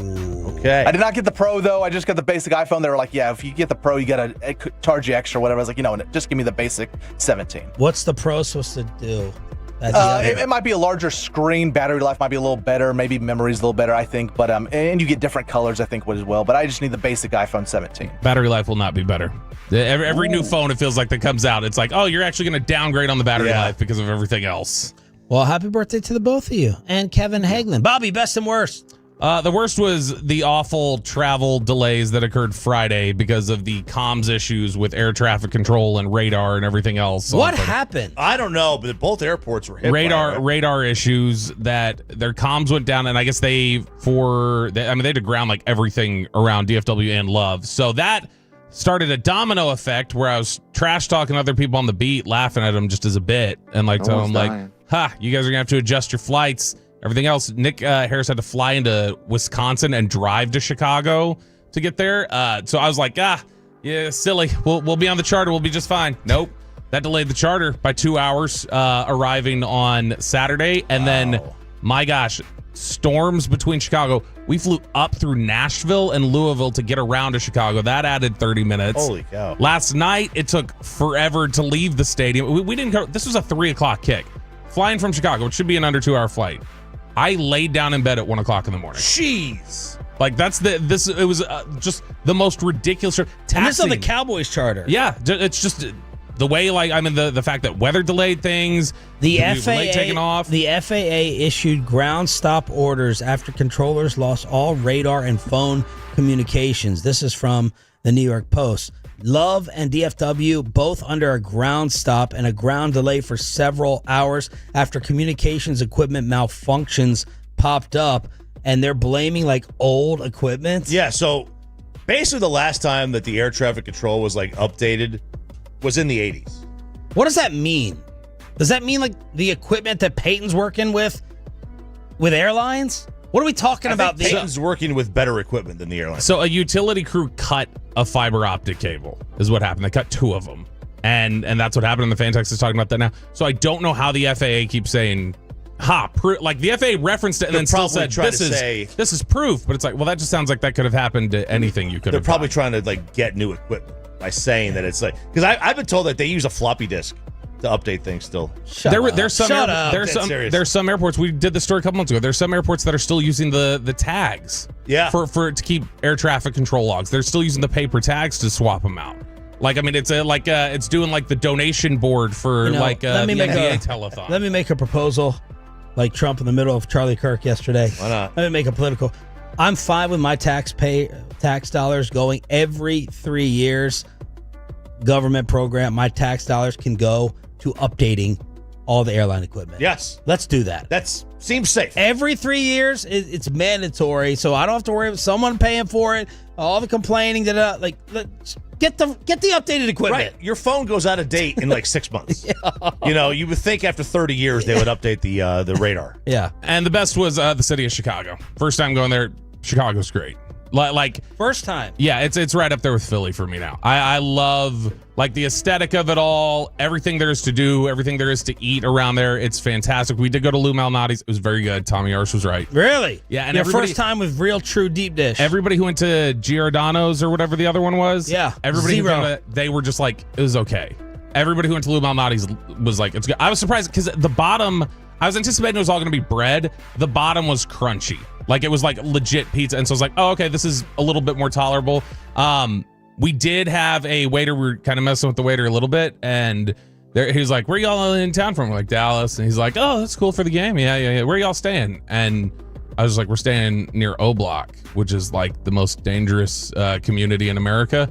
And then I was like, do you have any restaurant recommendations? And he starts giving us restaurant recommendations around O Block, including breweries that we can stop by. And it's all like, all right, we'll go straight with it. And because we went to Peyton first, I don't have time to show my bathtub video that I sent to Aiden. So we need way more time. Yeah, we need more time. Way more time. Man, that was a good 10-minute discussion I had with my wife over that. Definitely fun. When that transition was made. Which one? To his face. Yeah. When that transition was made. Which transition? Nice. Yes. I audibly laughed. My best of the weekend was it was Friday. I just took the in-laws out. I went to my first school function with Ollie, and took him out of school early and met the in-laws to take them out for some margaritas. We had an absolute blast. Everyone needed it. Everyone got to cut loose. So that was fun on Friday. And then my worst was Saturday night because of this musician, because of this entertainer, as I got trapped by Bad Bunny. Great song.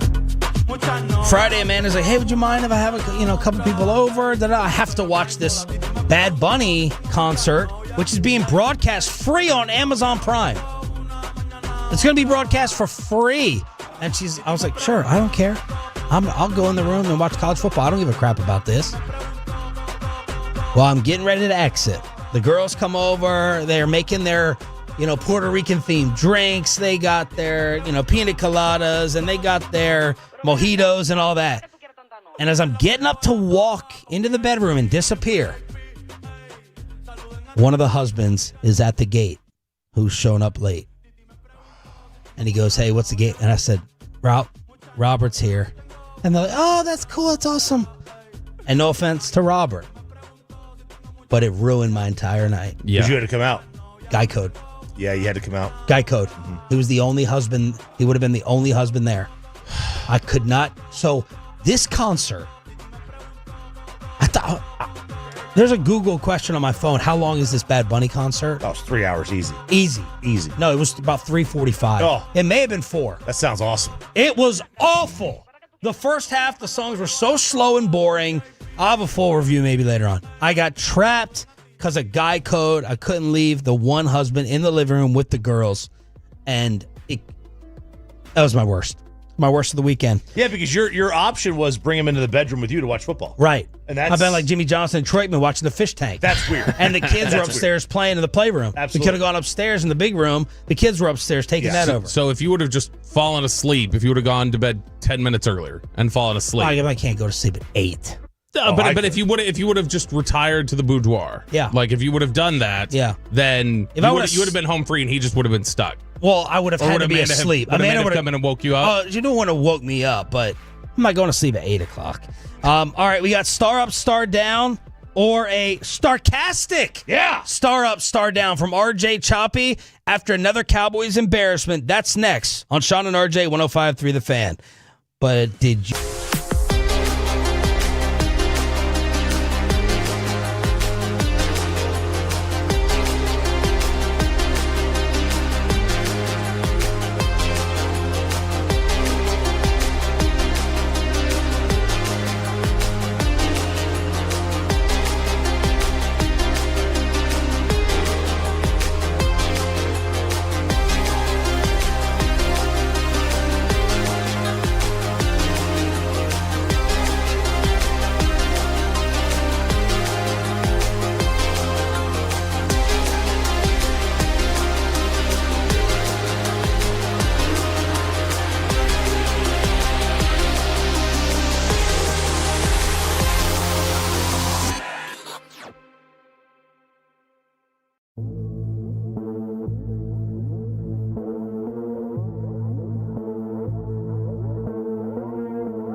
Yeah, what was it?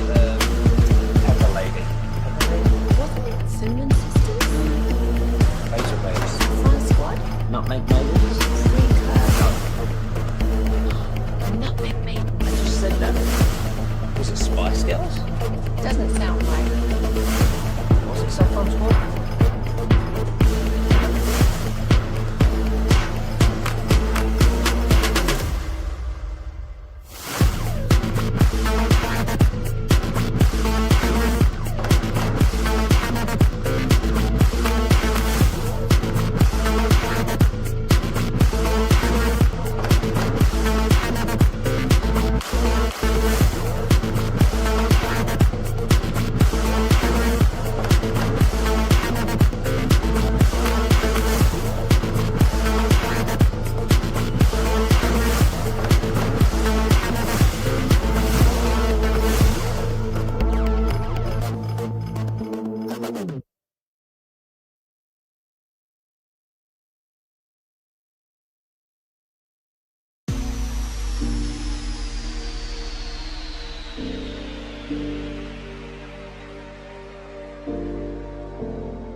Is Sean and RJ on 105.3 The Fan.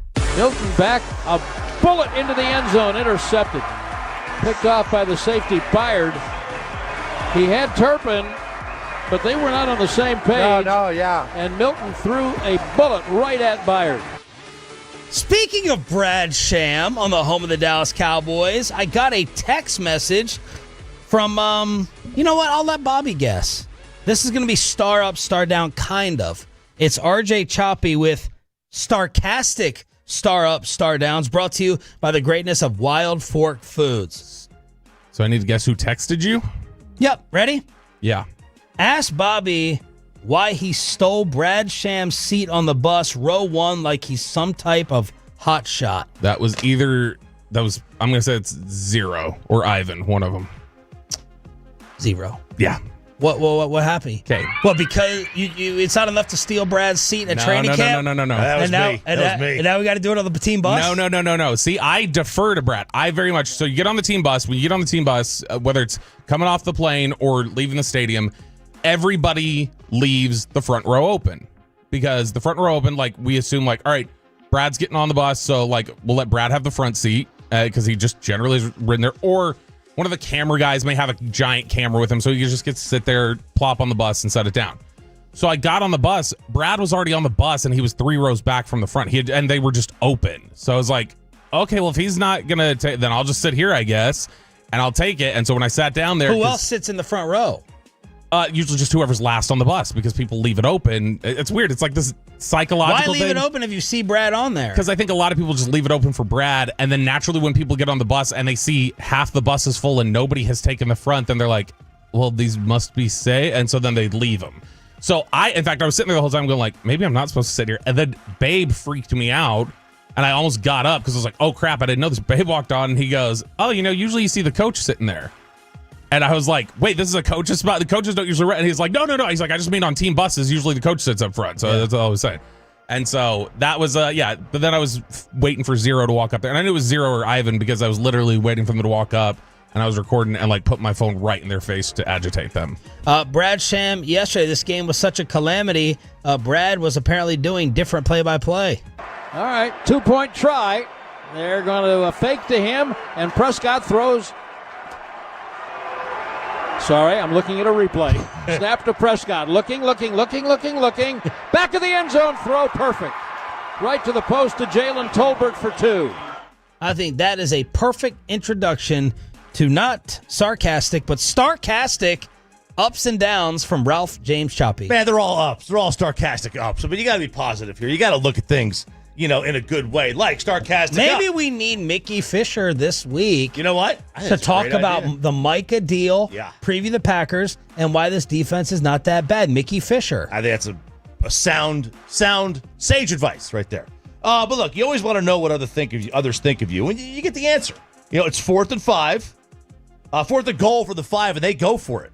They went for it. I like knowing what they think of me.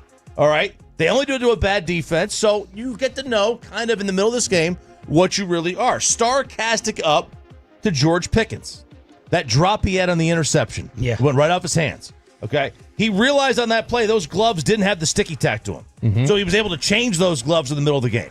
You got to look at that in the positive side. He's never going to use those gloves again. Silver lining, learning experience. Silver lining. No sacks on Caleb. Starcastic up. Listen, Chicago's a very dangerous city. And the Cowboys defense. O-Town. Right? Yeah, O-Block. O-Block. Yeah. Cowboys defense just trying to set an example for Chicago youth. Violence is not the answer. Got to look at it like that. First time Caleb was not sacked on the season. That's not good. That's not good. First time Caleb was not sacked in his career. In his career? His career? He's been sacked in every game? Yeah. He's like 20 games in. Yep. First career game without being sacked. Wow. And finally, sarcastic up to Jerry Jones. The birth rate for Americans is down. We talked about this. What happens when you're watching Netflix? You never make it through an entire show before you take matters to the bedroom. And he just wants Cowboy fans to be able to do the same thing. Leave early? They were so upset with the game. On a road game, you turn the game off, and you start getting into something, and maybe the birth rate goes up. So Jerry's playing a long game here. Jerry did have a message to you, the Cowboy Tolo, after this one. First of all, I want to credit the Bears for a big game. But I do want to say it's certainly understandable why we would all be frustrated. And I do understand their frustration. And we've got to do what you have to do. If you're not going forward in the NFL at this stage of the year, if you're not making positive steps, then you're losing ground. Because everybody starts off, they've got to make adjustments along the way for injuries and for depreciation and talent that they'd counted on. But there's a constant adjustment going on right now. And this is what we're seeing right here.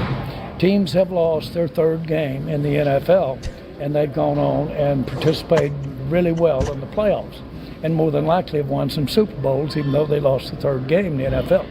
We don't even need Mickey Fisher. No.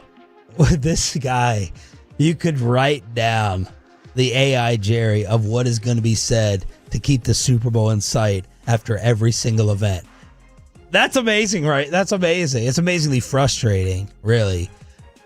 You think every team that's lost their third game in the history of the National Football League has never won a Super Bowl? Teams have lost their third game. I'll tell you what. 100% chance that over the 55 Super Bowls and somebody's lost the third game and gone on to win. There we go. I'll tell you what. When you're asked after the third game, what's your message to the fans? That is a 10 out of 10 bad sign.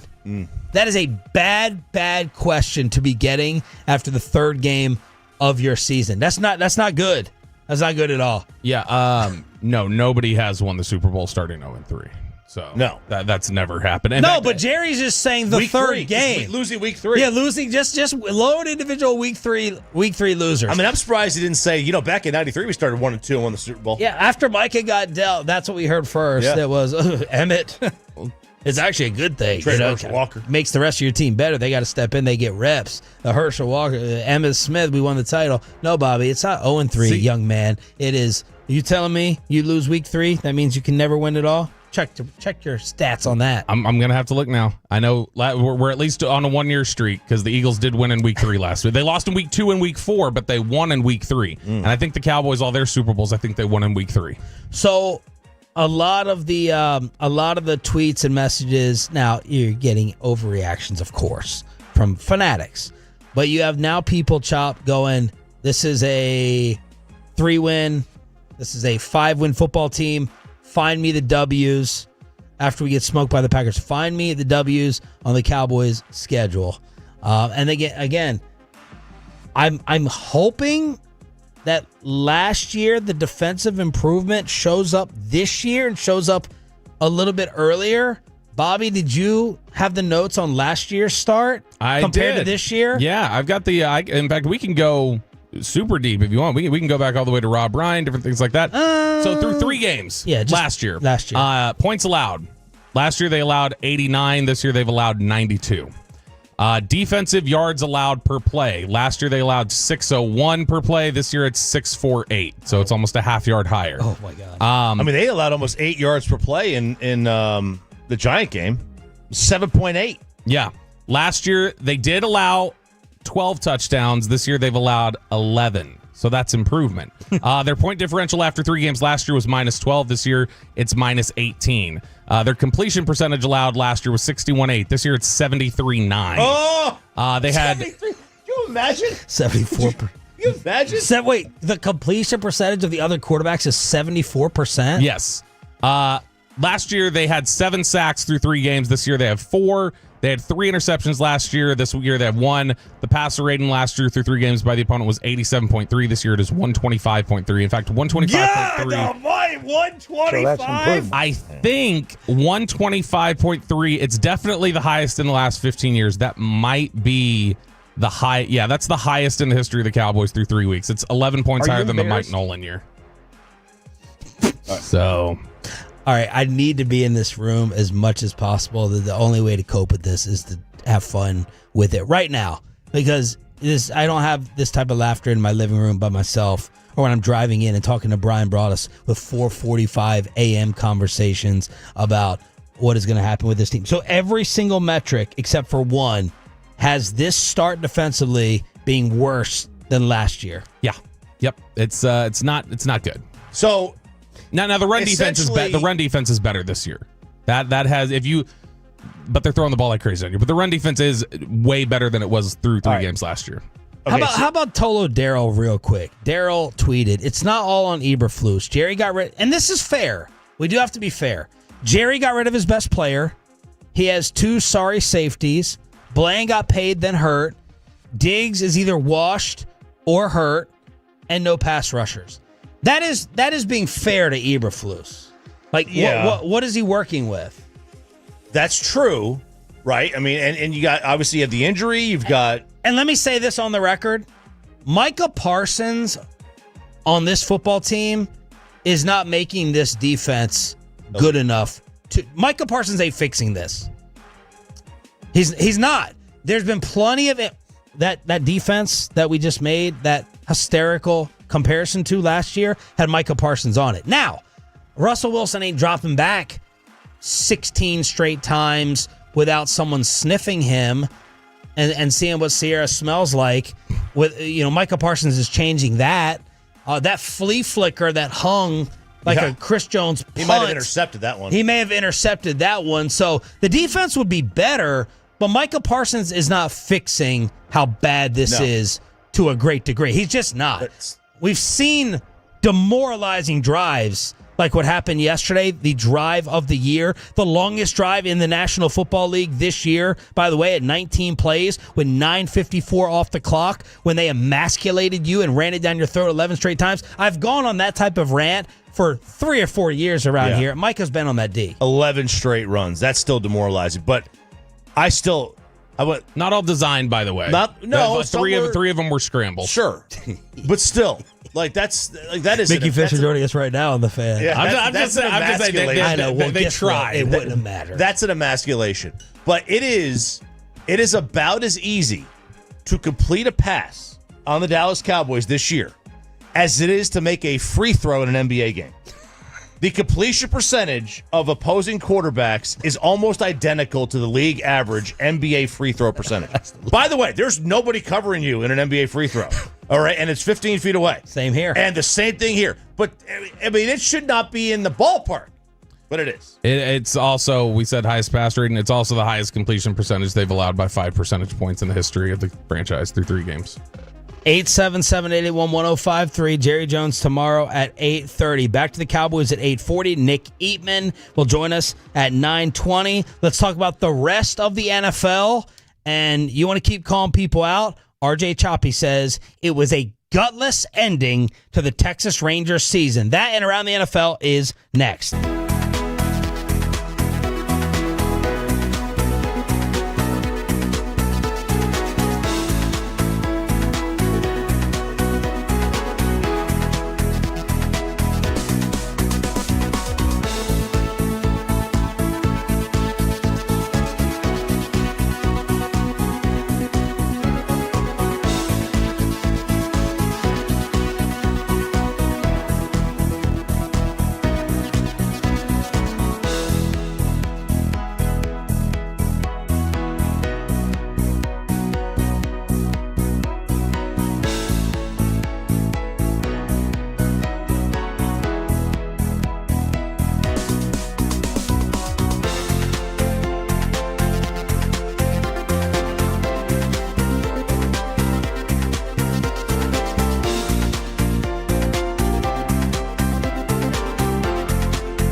That's hair on your head. I'm not saying this is your hair. Okay, freaking me out a little bit.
Also brought to you by the personal injury lawyers Frankel and Frankel. If you've been injured in a car or truck wreck, call Frankel first, 214-817-333-3233. With Frankel, there's never an out-of-pocket cost. They only get paid when you win. Frankel, the go-to car and truck attorneys in Dallas. Jones over the middle, flies it upfield. Michael Pittman Jr. inside the 5, looking for the end zone. He's in. He stretched the ball across the goal line. Touchdown, Michael Pittman Jr. Yards after the catch, 20 yards to pay dirt. Touchdown, INDY.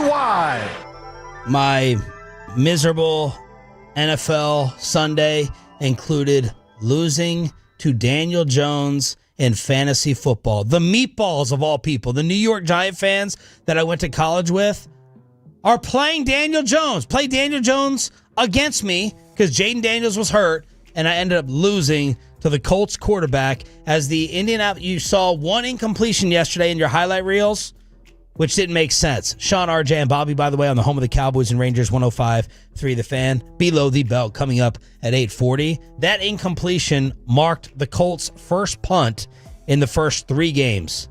The fewest by any team over its first 3 games of an NFL season since at least 1940. So you mean the other, like, Peyton Manning Colts teams never even did that? Like, this is a first in Colts history even. I mean, just forget them, but like NFL in general. Yeah, it is good. First punt after 19 drives with 9:20 left in the second quarter for Indianapolis, who wins again. Ward had the quick pick 6, and Jonathan Taylor right now could be the offensive player of the year as he is magical. He had a magical touchdown run yesterday. The Colts are playoff real. Me. I mean, the way that they've played these first few weeks is super impressive. And yeah, Jonathan Taylor looks like, all right, we've got the guy back. And just as Saquon Barkley is turning into a useless player.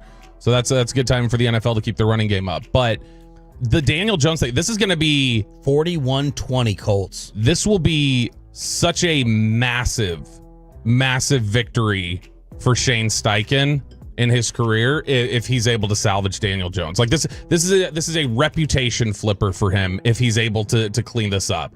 Because you want to talk about an Indianapolis team that has struggled so much to find any sort of consistency. They hit that purgatory point that teams hit where they're going, all right, Matt Hasselbeck, like when you find, you'll always be able to find one of those teams that has like a 4-year window where they are the team that all the time is signing Jameis Winston and is signing like a McCown brother or is signing a Kerry Collins or a Phillip Rivers or a Matt Wright, like all those sort of things. Those are Indianapolis moves the last, 6 years since Andrew Luck retired.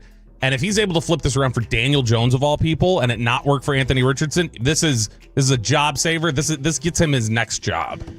Brian Callahan, his time management with a field goal. Did you see that? It was like at the end of the half. I couldn't believe what I was seeing. I have to be missing something analytically here. I don't know what they're doing. They had timeouts. They took a delay of game. It went from 57 to 62. They gave Indy then the ball before the half to allow 3 points.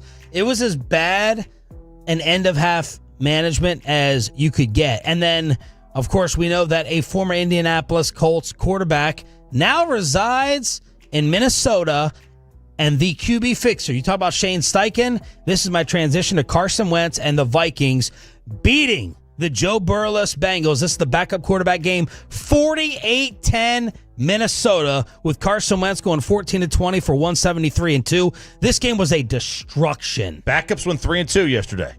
And really, when you factor in this game, because it had 2 backups going up again, I mean, it's like how we count power rankings while they're going up against each other. Right. So it's almost like they were 3-1. Like they did well. But, I mean, he is the QB whisperer. It really is. 6 team in 6 years. That's never happened in the league.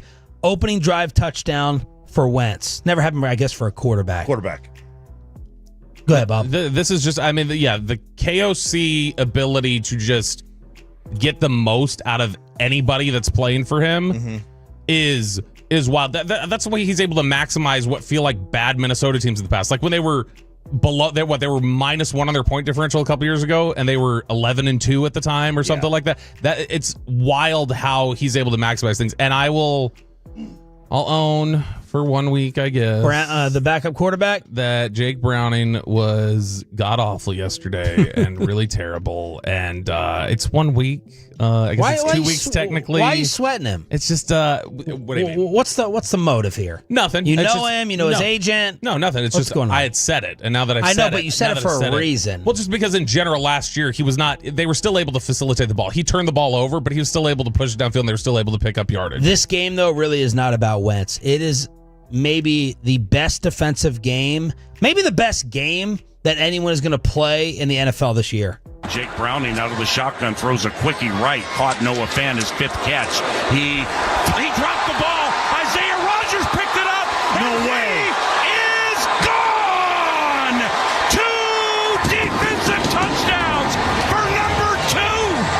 Isaiah Rodgers. Well done, young man.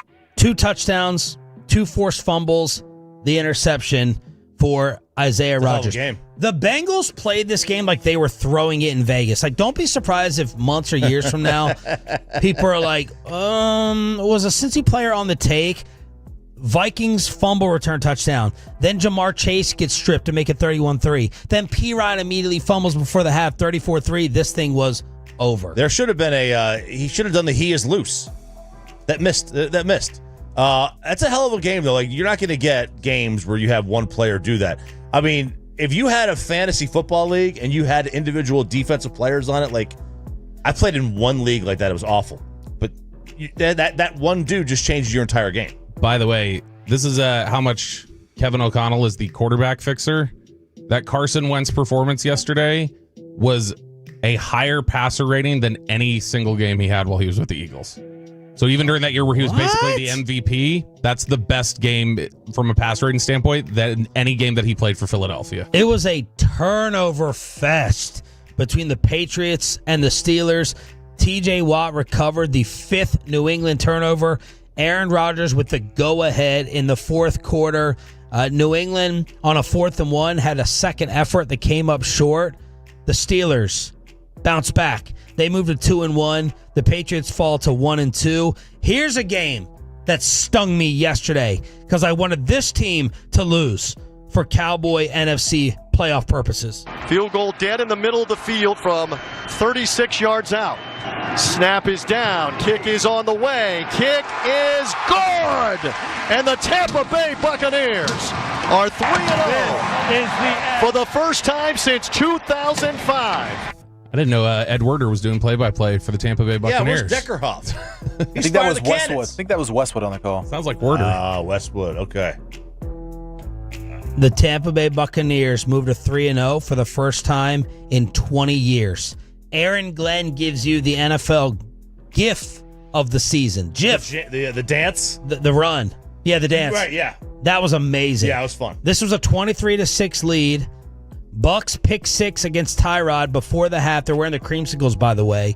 Will McDonald then leaps over cleanly, blocks the field goal. The Jets are up 27-26. I mean, please let Tampa Bay lose, even though I like Baker now. Baker drives back, game-winning field goal. Tampa Bay's on fire, except for Mike Evans. This Mike Evans injury could be bad. But this was a day. Baker, he had a great throw on that last drive. That throw down the left sideline. That was a cannon of a throw. They're dangerous. They are. There were 7 games decided in the this is week 3, Sunday night stats. 7 games decided in the final 2 minutes and 30 seconds of regulation. This was before last night. 9 non-offensive touchdowns. 9 non-offensive, most in a week since 2020. We had 3 blocked field goals in the final noon window minutes. It was crazy. Blocked field goals everywhere. And you also had this ruined my day again with this freaking team with a backup winning. It's down. The kick is on the way. And it is good! Eddie Pinheiro wins it for the 49ers. What a game. What a game under the circumstances. 16-15. Arizona drops to 2-1. They lose James Conner for the year. That hurts my fantasy squad. But Mac Jones and Ricky Pearsall scored just enough. San Fran's 3-0. I'm not in a good NFL place right now. That's such a bad 3-0 too. Yeah. Like the fact that okay, you scrape by against the Seahawks, a game you probably should have lost. You beat you beat the Saints of all teams by 5. It's not like you went in there and just absolutely dominated them. And so this is not like a super impressive start from the 49ers. And yet here they are. They're still staring at 3-0. And then they got Jacksonville next week. And so they very easily could just roll into 4-0 without a problem. As we're talking about gutless performances today for your football team, RJ Choppy has it for your baseball team. 1-2. And the pitch is ripped over third. It's a fair ball past the diving Josh Young. That will score Marcy, and it's 3-0 Miami as Ramirez coasts into second base with a screaming double over the bag. Well, that's about it. You can just cancel the rest of the season. It's about to be over. It's about to be over. They're 5 back in the wild card now. They had a chance. I don't know if I like that one. Cleveland has pulled even with Houston after Houston got worked over the weekend by Seattle. But this was gutless. On Friday night, I don't know if you saw the game Friday night. No, I'm not watching this. I'm not watching baseball anymore until the playoffs start. Okay, that's fair. Look, there's some races going on. I'll still keep tabs on them. But you played 12 innings. You played 12 innings of baseball on Friday night, knowing that you had teams ahead of you that were playing each other, that one of them was for sure going to lose. You had played 12 innings of baseball. You had 4 hits, 1 walk, and 1 hit batsman. You had 6 base runners in 12 innings. 6. Somehow 4 of them scored. Somehow. It's a great return on investment. But over the entire weekend, you had 17 hits in 3 games. You played 30 innings. You played 30 innings and you struck out 27 times. You only walked 8. You were not taking team out. You were taking, I am swinging for my stat line here. They had quit. They won 6 in a row. They've lost 7 in a row. Yeah. 6 in a row, 7 in a row. That is an offense that when you're going now, look, I get it. It's swept by the Marlins. It's not like they don't have all their parts right now. I get that, and some of these guys haven't been paid. They're trying to get paid, so they're trying to get some hits. Whatever, I get it. But that is an offense you could tell, like when a team is like they're just up there swinging. They're trying to get the season over with. You see this a lot, like the last series of the year, especially last game of the year. You better be ready for a 73-pitch game. Because those guys are swinging at the first pitch if they get it. And that's what you're starting to see some of that. It's like striking out a lot. You're not really walking. You're looking for stats. Just how bad was yesterday for the Cowboys? Let's break it down with the numbers as only Bobby can. Next in Below the Belt. On Sean and RJ, DFW Sports Station is 105.3.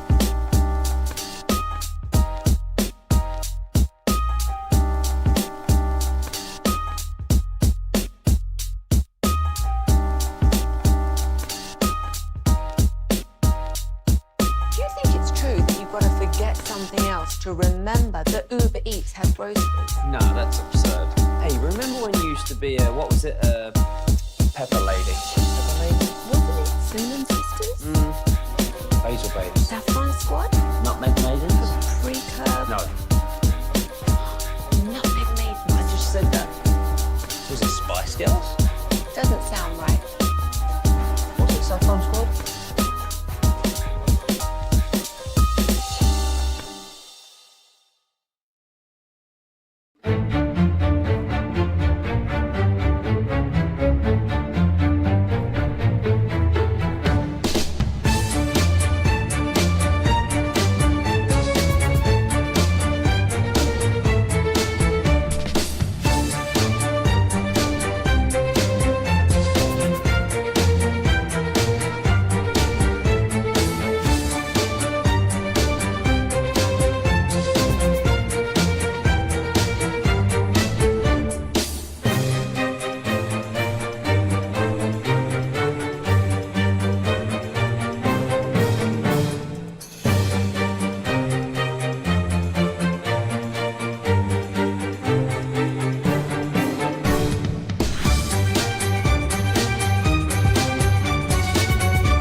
product. I got to remember that. Well, you know, they say in order to remember something, you have to forget something else.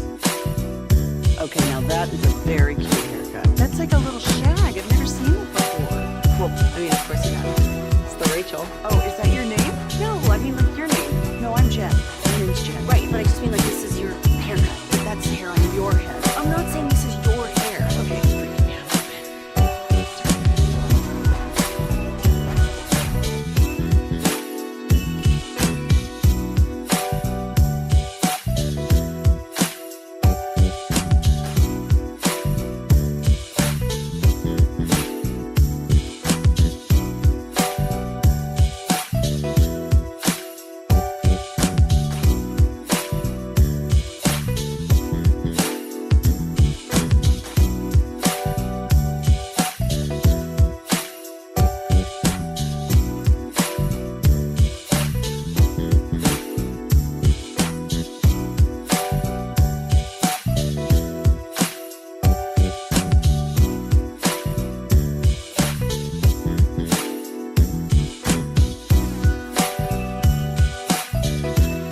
Upgrade your vehicle. Get to Classic Chevrolet in Grapevine today. The back-to-back #1 Chevy dealership in the world. More new Chevys than anyone else, all priced to sell. Visit ClassicChevrolet.com. This is Texas. This is Classic Chevrolet. Together, let's drive, relax, enjoy the difference. Based on new Chevrolet registrations 2023 and 2024.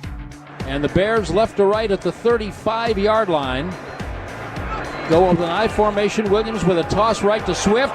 A flea flicker back to Williams, and he's going deep, and he's got a man behind everybody, and it's Burden at the 20, and Luther Burden dances in for the 80-yard, 65-yard Chicago touchdown. The great Bobby Belt. Bobby Belt is an idiot. Don't make me idiot.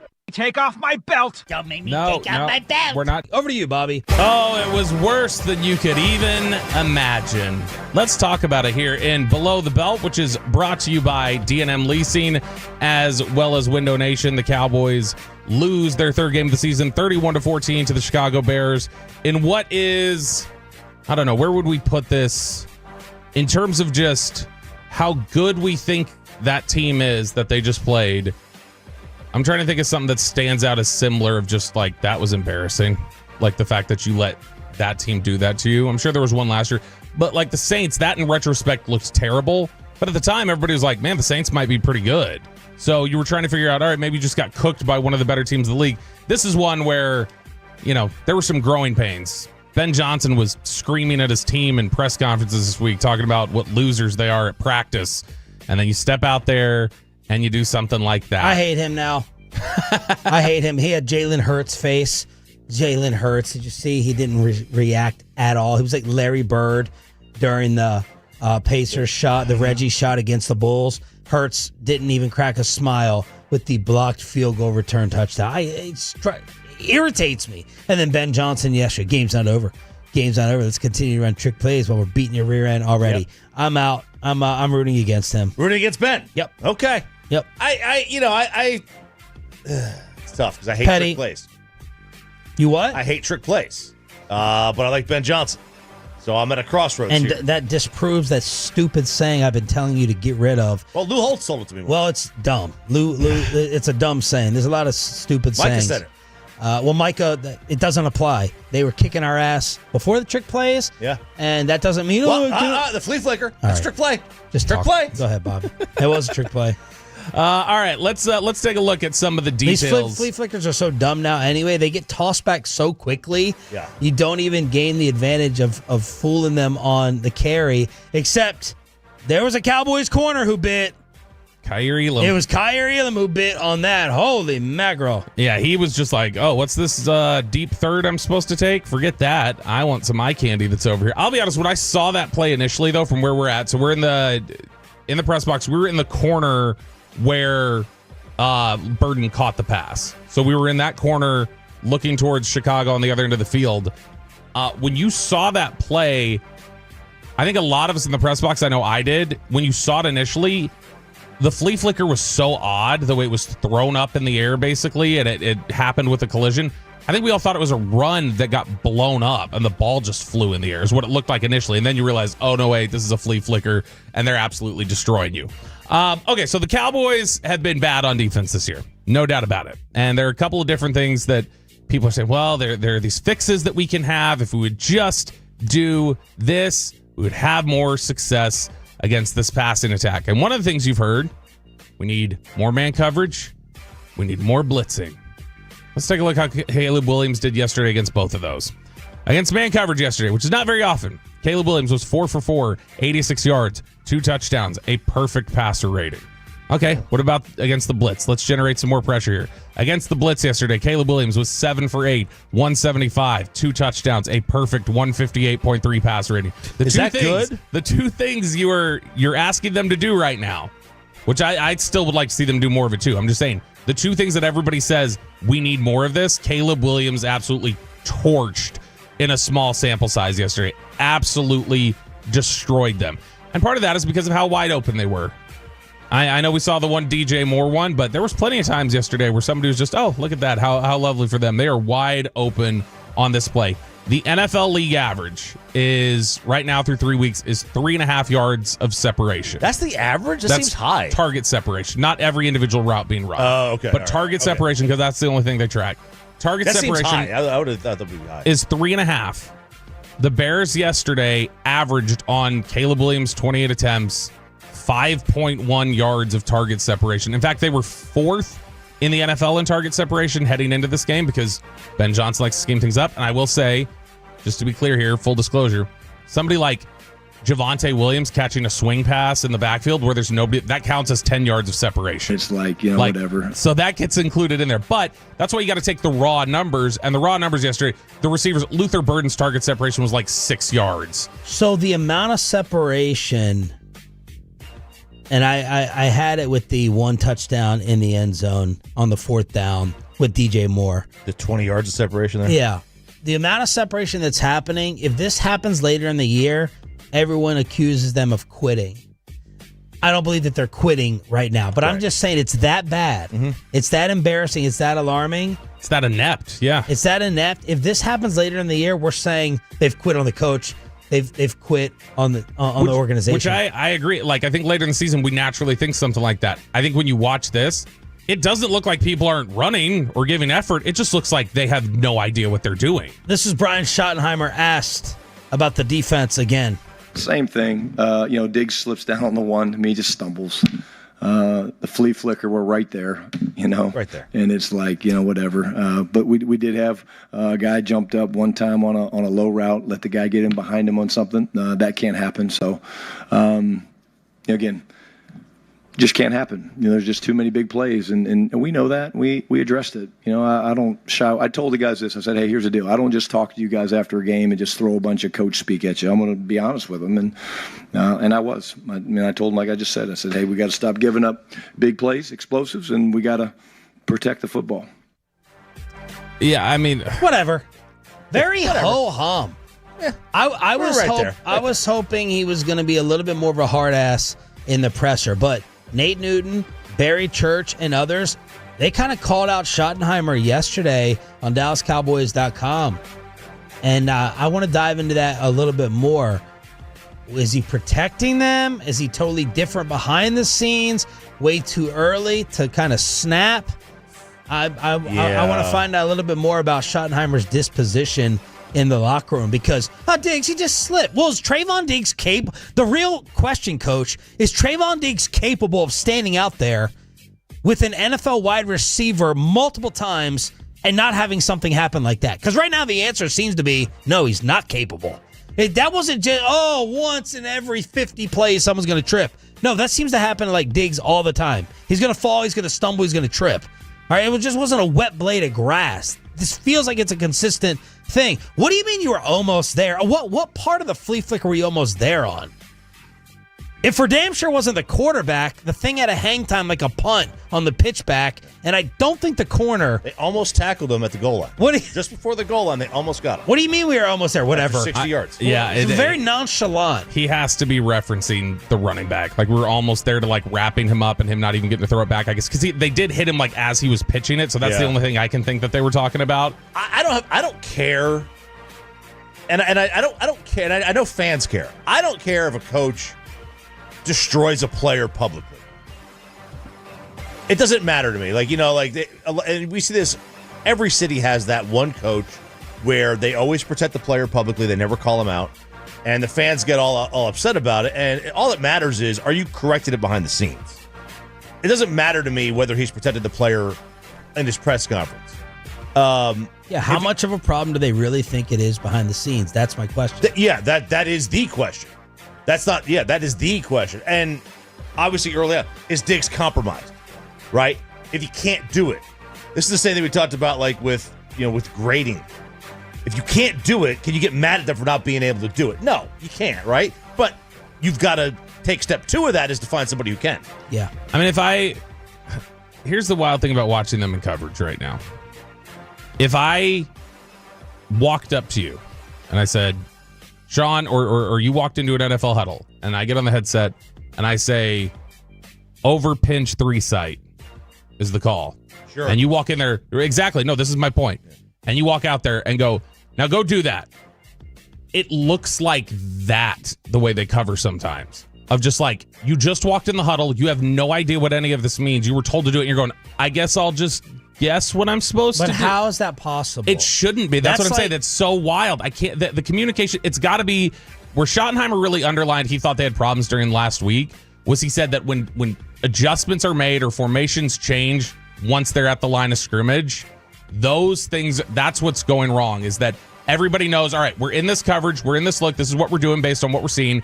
And then when something shifts pre-snap, not everybody is getting the right relay call from there of between the players of what they're supposed to do now. I'm not being hyperbolic when I'm saying this. Mm-hmm. I really am not.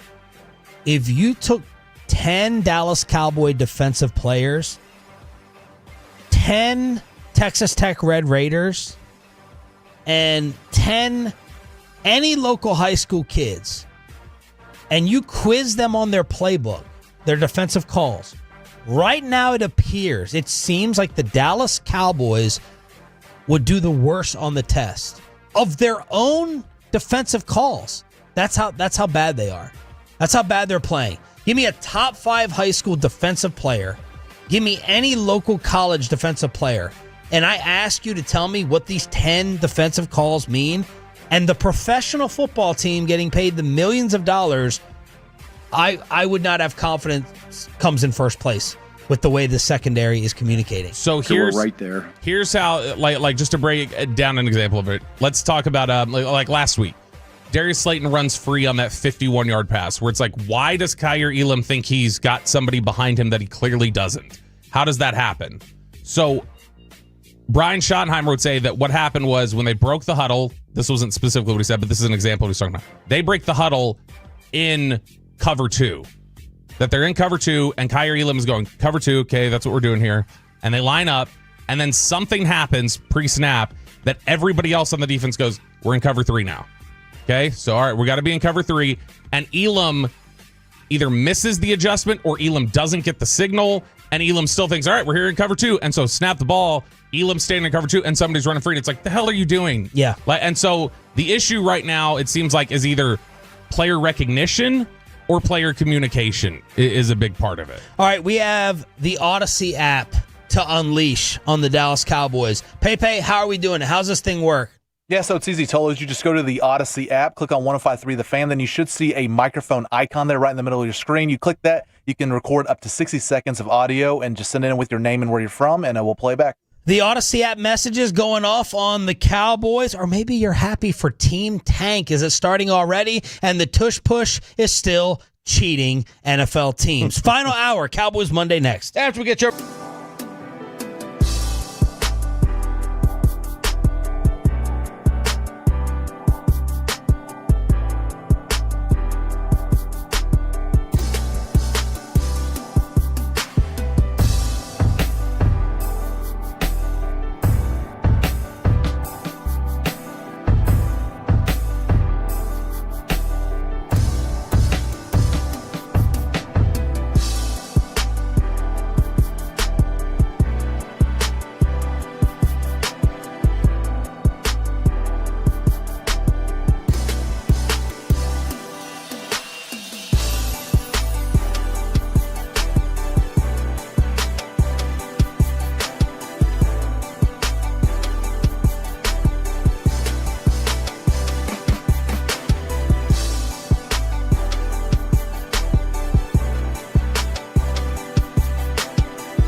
Paprika. No. Nutmeg paper. I just said that. Is it Spice Girls? Doesn't sound right. Is it Saffron Squad?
From the Fan, KRLD-FM and HD1, Dallas, Fort Worth, and Odyssey Sports Station. Driven by our D&M Leasing Studios, this is Sean and RJ on 105.3 The Fan. And the Bears are going for what they think is going to be a knockout punch as the quarter comes to an end. 4th and goal. Williams back looking. Under duress, rolls right, throws in the end zone. Caught. DJ Moore left all alone under the goalpost. Touchdown Bears with 9 seconds left in the third. And that was the backbreaker. Final hour. The guys are fist pumping. I am not. You choose what you'd like. Here on Sean and RJ, your home of the Dallas Cowboys and Texas Rangers is 105.3 The Fan. That was the demoralizer. 11 straight runs. DJ Moore wide open on 4th down. 19 plays. 9:54 off the clock. The longest drive in the league. Trayvon Diggs banged up again.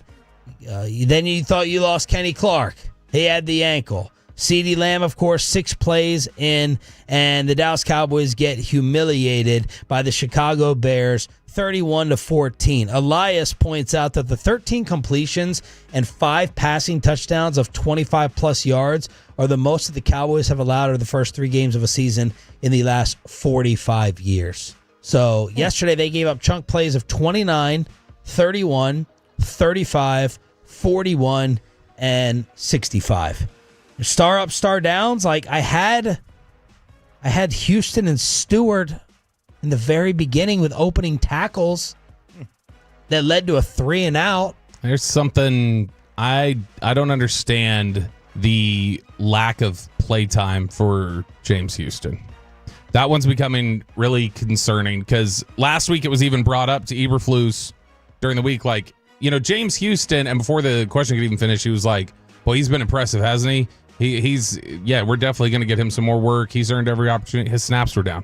He went from 15 last week. He played 13. And so I can't figure it out. He played the fewest snaps of any Cowboys defensive lineman that got into the game. And every time he's out there, he seems to do something. Yeah. He looks pretty good. He played fewer snaps than Mozzie Smith. Mozzie Smith got in there for 4 more reps than James Houston did yesterday. Mozzie played more. Mm-hmm. You know, Donovan Wilson had a nice hit on a Dunze, third, on 3rd down. And then I'm pretty much out. Dak in the first half, 16-19 for 115 and a touchdown. But Brian Broaddus had called me before the show on the way in today, and he goes, are you going to let the offense off the hook? He said, because I'm basically blaming the offense just as much as the defense. I'm not doing that. It's too... Look, off the hook? No, not off the hook. Off the chain? But blaming them as much as the defense? I mean, look, it's very difficult for me to blame you as much as the other side when you lose CeeDee, a handful of plays. But we're blaming them. They lost Micah Parsons. That's a little different. They have had weeks to prepare. When you lose a player in the middle of the game, you're not prepared to play that game. What are you going to do to prepare in 3 weeks for losing Micah Parsons? Well, you could scheme. When you lose a player, publicly you tell us like one of the reasons we were comfortable making this is because we knew just how good our pass rush set, which I'm guilty of it too. I thought their pass rush was going to be better than this. It's not. It's really, really bad. Think of it this way: we come into the show, prepare for the show. We have 3 of us in here. One of us gets called out in the middle of the show. Versus knowing the day before that one of us is going to be out. You're prepared for it. You're not prepared to lose your star player in the middle of a game. But that doesn't mean the offense should get let off the hook. I will say, I was the happiest I was in this entire game was they got the 3 and out. They're down 14-6. They get the 3 and out from Chicago, and they score on the very next drive.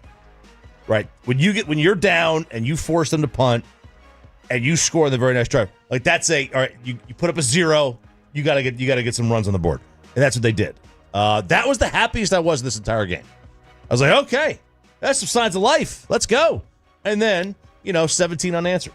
And Schottenheimer was asked about the offensive issues in the production after Lamb left. Well, I thought, the bigger thing for us was, we were running the ball really well early in the game, and, the score kind of got away from us a little bit. We come out at halftime, we're only down 10, and we get a start of a drive, and I think that was the bigger issue.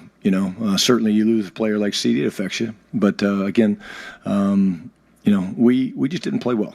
We really didn't, and told the guys that, and this could be a humbling business.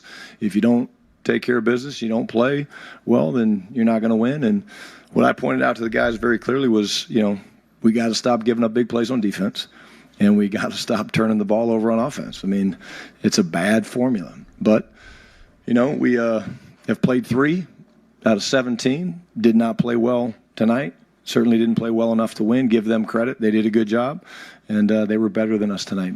And, Bobby, you were not happy with the offensive formula in terms of what you thought they were going to do? No, everything was super underneath, super conservative. If you look at yesterday, Dak threw the ball 40 times. 32 of those attempts were 9 yards or shorter.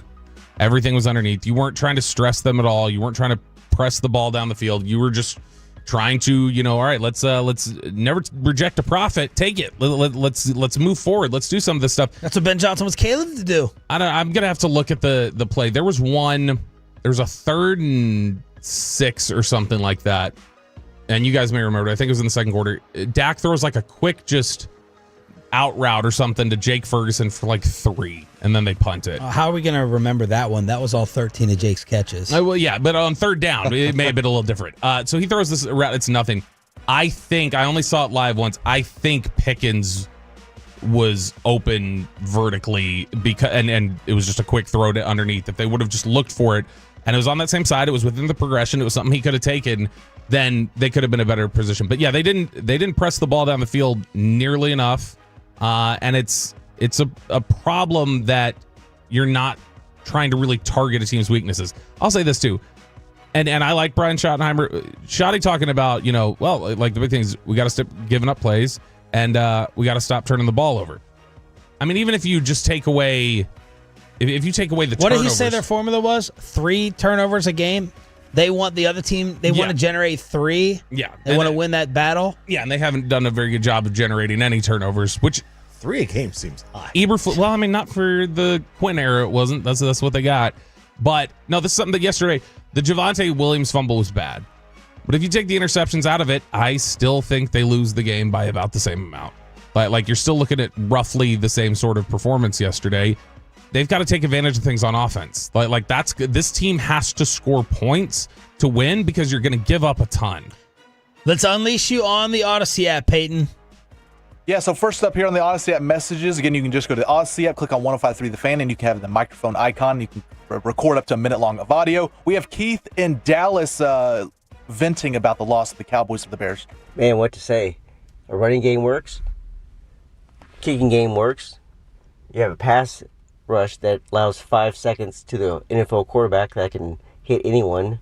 You got Elam and especially Hooker pointing at receivers, running by them while they look at the backfield, watching the quarterback throw to the receiver you just let go by. I'm 52 years old and I can outdo them. They're soft. They got worn down yesterday, no doubt about that. I'm going to have to see a little bit more in order to call them soft, but I've called them soft defensively many times over the years, and that was with Micah Parsons on that unit. Guys, next up we have Alex in Van Texas. Alex shared his thoughts on the Odyssey app. That's Tolo. My main concern is the fumbles, drop passes for interceptions. These playmakers that we're putting the ball in the hands are doing. A lot of this game comes down to just a turnover battle, not being able to take it away from them, but really making some boneheaded plays and just not putting your hands on the football. That's kind of what this boils down to. No, it doesn't.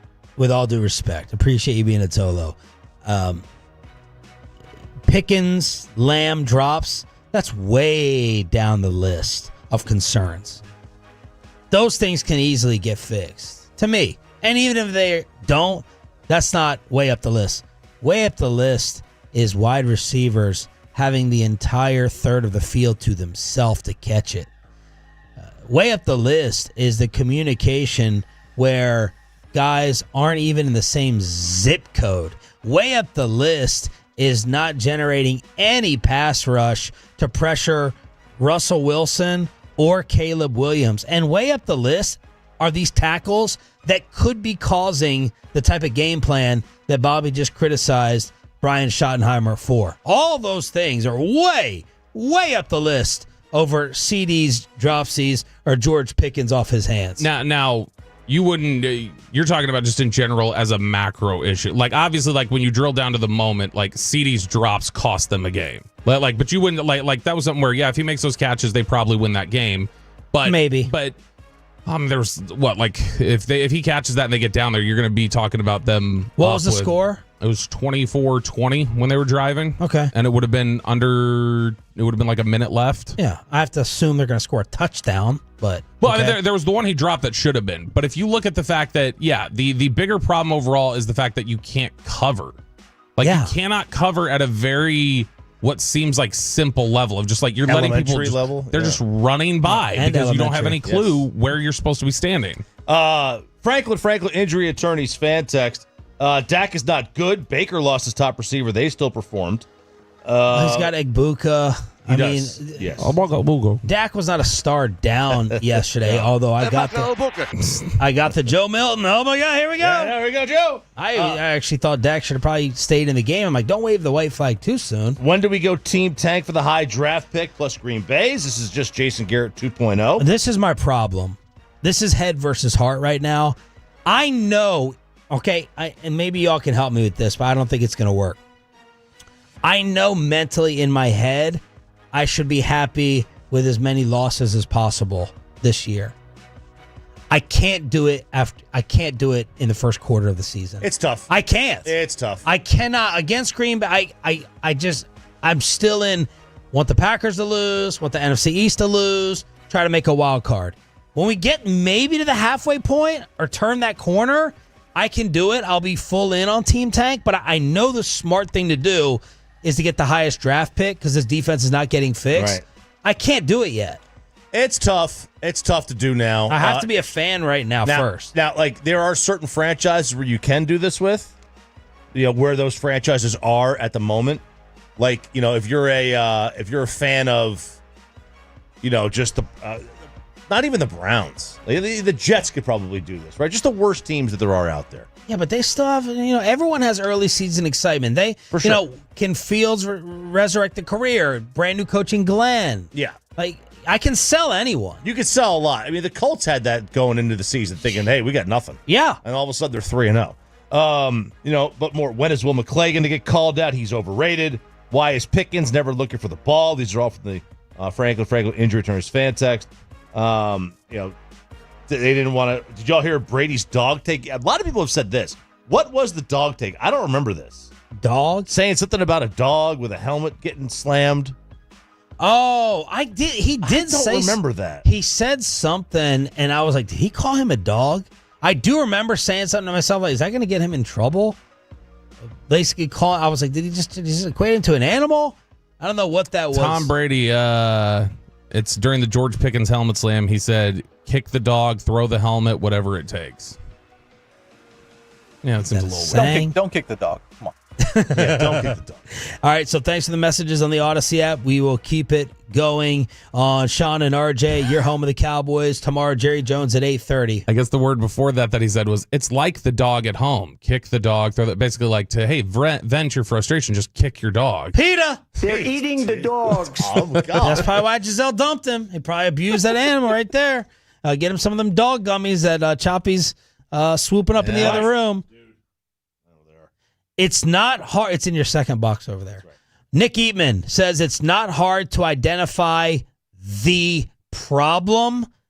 What is it? We asked Nick back from Chicago after this. And this is Hurtado Bar.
Something else. Okay, now that is a very cute haircut. That's like a little shag. I've never seen that before. Well, I mean, of course you have. It's the Rachel. Oh, is that your name? No, I mean like your name. No, I'm Jen. My name's Jen. Right, but I just mean like this is your haircut. But that's hair on your head. I'm not saying this is your hair. Okay,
course, Franco and Franco. If you've been injured in a car or truck wreck, call Franco first, 214-817-3333. With Franco and Franco, there's never an out-of-pocket cost. They only get paid when you win. Franco and Franco, the go-to car and truck wreck attorneys in Dallas. Williams in the gun with the back on his right. That's Swift. Back and sets, and no pressure. Deep down the left side, blown coverage. Easy pitch and catch to Romo Dunze. Touchdown, Chicago, and they have the first lead. Brad Sham with a call on this radio station. We're your home of the Cowboys and Rangers. 105.3 The Fan. Sean Sharif, RJ Choppy, and our insider back from Chicago, Bobby Roberto Belt. This man was also there. Nick Eatman, DallasCowboys.com, brought to you by the WinStar World Casino and Resort. Proud to be the casino of the Dallas Cowboys. Please game responsibly. Very intrigued by the headline of Nick's column on the website. It's not hard to identify. You say it the or the problem in all caps? I think when you go all caps, I think it's the. I mean, the people in Columbus would say that, but I'm not referring to that so much. But the. Okay, the. It's problem. Not hard to identify the problem. Nick Eatman, what is the problem? Brad Sham's call just said it. I mean, that was the first quarter, wasn't it? Like the second drive, and he was like, no pressure. I mean, there's no pressure. That is the ultimate problem of this football team right now. Nobody on the defense scares the quarterback. Nobody. Caleb Williams goes to the line of scrimmage. I don't think he's going, where's Fowler? Where's Nealon? Where's whoever? I mean, no offense to them, but none of them. And that's the problem. And he sits back there. Yes, the coverage, we see all that stuff, but I don't know, guys. I'm starting to wonder if that was always the problem. I mean, that's what I'm starting to wonder, because I don't think the guys. If you look at the three players that you're like, why are they playing like this? They've been here for 5 years. So has Micah. Makes me wonder if maybe this was always a problem. Nick, who in that group of edge rushers would you say when you're saying who's going to come through? They're not generating their pressure. Who's the one right now that's most disappointing for you? Is it Ezraku as the second-round pick? Is that the guy that you think should be generating more pressure, or who would it be? It's got to be Fowler for me. I mean, I haven't noticed them. And if I'm, I'm not the guy that sits there and goes to the PFF grades and all that kind of stuff. So I couldn't tell you if his win rate is better than I don't know. I'm just saying I haven't noticed him making really any plays.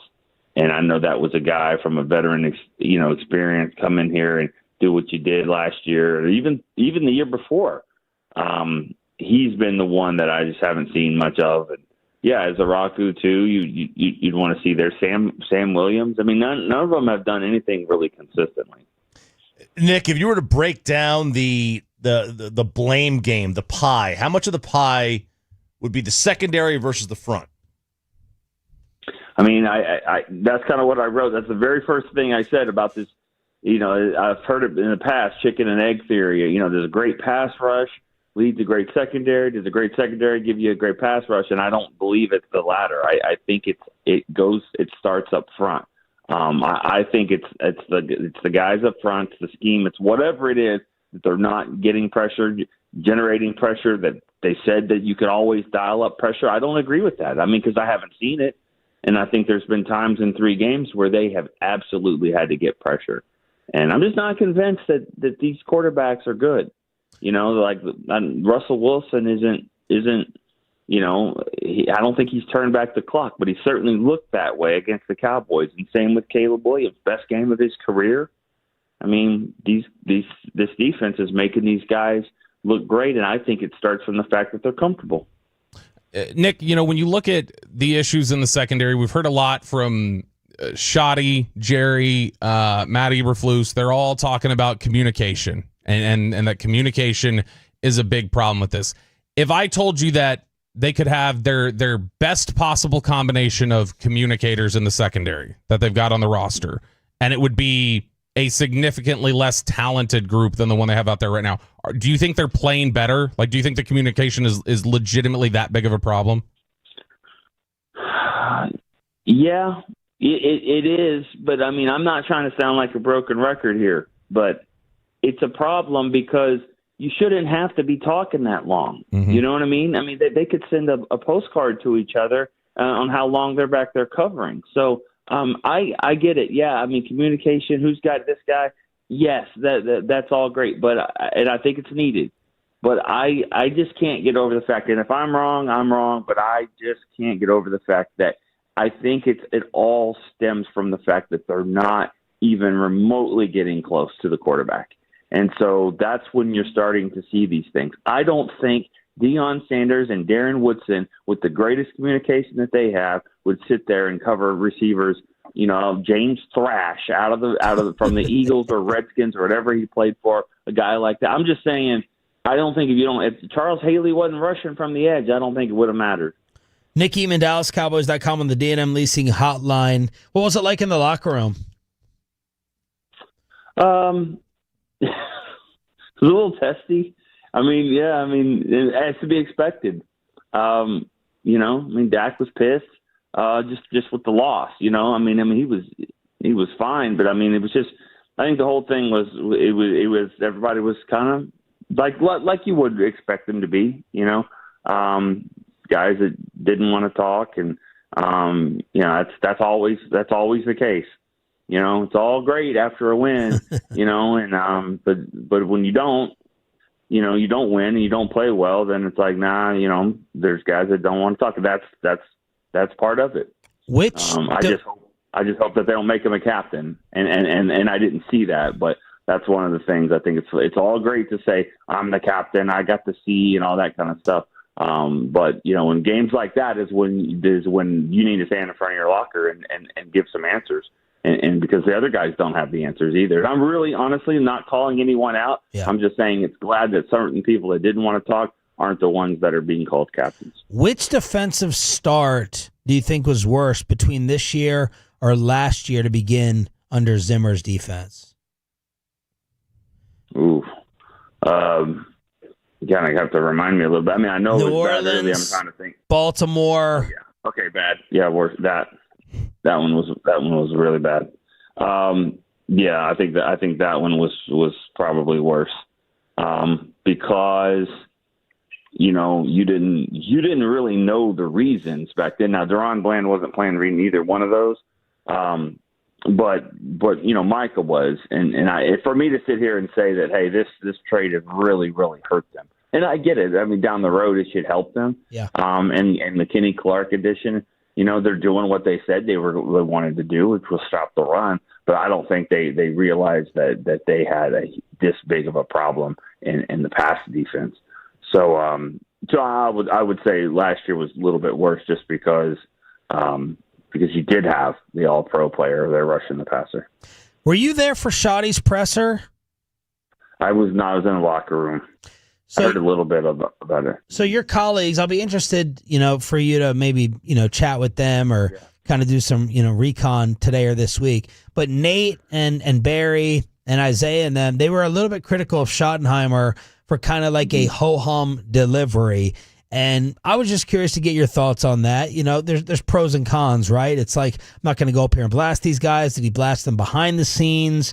Was he fine with them behind the scenes? I'm just trying to get an early read for Schottenheimer after these types of games and in these moments. So I don't know, maybe you could check in on them or see what. I'm trying to get a read on how he's going to handle this stuff. Yeah, and it is hard to see that in the post game press conference on that, because that's what we see and that's what the media and that's what the fans see. You don't behind closed doors might be a different story. I've kind of heard over the last few months that it is a different story.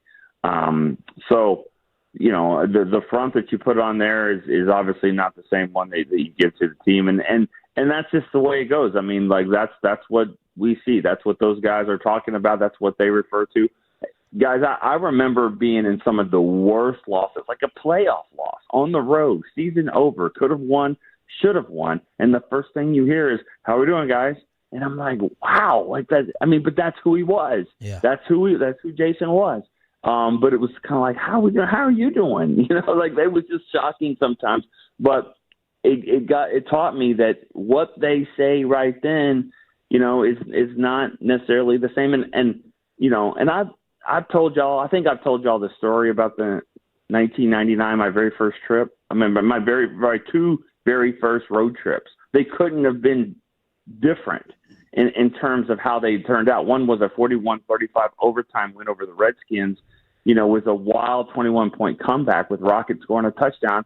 The next time was Michael Irvin getting hurt and being left in Philly, never played again. We thought, he had the neck injury, and they lost the game to the Eagles. And I'm telling you, on the plane right after the game, it was exactly the same. So that just showed me right then that after the game, you can't judge these players for kind of what you're seeing because they handle it differently. Nick Eatman from DallasCowboys.com joining us here on the Fan.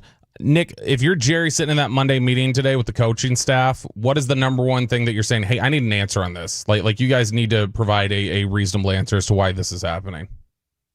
It would be bad radio if I said the same answer 4 times. So I'm going to pass rush. That's a given. Assuming they're going to fix that V problem. I think you're right about the secondary, and the communication, figuring out, are we playing the best players? I mean, that's you have to ask that.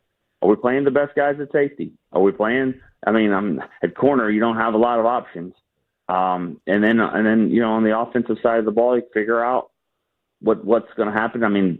Probably take one play out of the playbook, with the sweep to your star receiver. And I get that. I'm not trying to be overly critical of that, but because we've seen it in the past, and and it other teams do it and it works for them, but I just think you're asking for it when you're putting CD with the way he looked, his stature, and you're putting him, exposing him to linebackers, defensive ends, things like that. That's the kind of play that's going to happen. I doubt we see that again.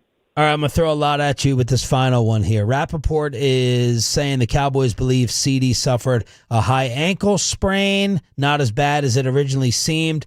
Are you concerned about his status for the Packers?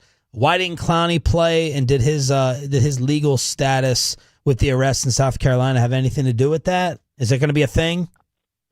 I did not think that the Clowney thing had anything to do with legal. I thought it had more to do with conditioning and not being ready. Yeah. But we'll see what happens with that. As for CD, I'm only going off of what I've kind of seen precedent in the past.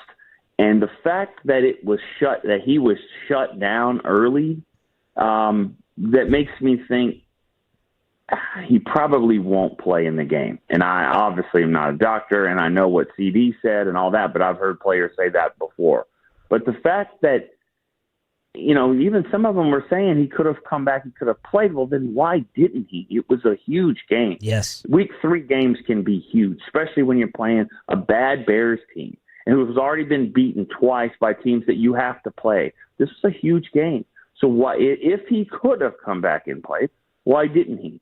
It makes me think that really he probably, he couldn't, and it's probably going to be a little bit, because usually when it's that early, kind of like Cooper Beebe last week, when they just kind of say, no, you're not going back in, I have a hard time thinking he's going to come back the next week. But then again, I hope he does, and I hope it's for the right reasons and all that, and that he comes back. But I don't know. I would lean towards him not playing.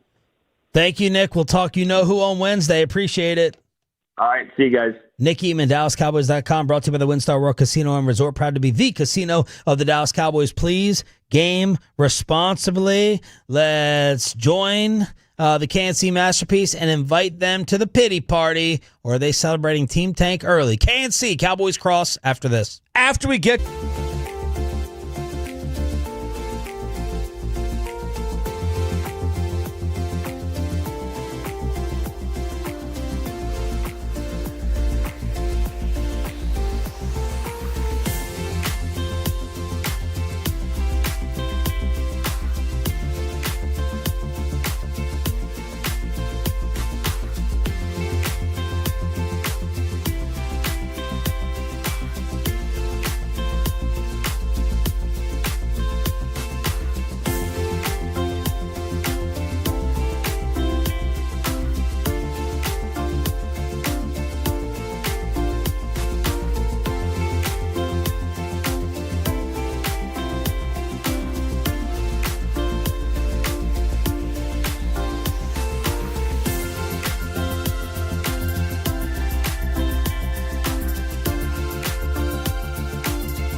vehicle, get to Classic Chevrolet Grapevine today. The back-to-back #1 Chevy dealership in the world. More new Chevys than anyone else, all priced to sell. Visit ClassicChevrolet.com. This is Texas. This is Classic Chevrolet. Together, let's drive, relax, enjoy the difference. Based on new Chevrolet registrations 2023 and 2024. They blocked him the last time.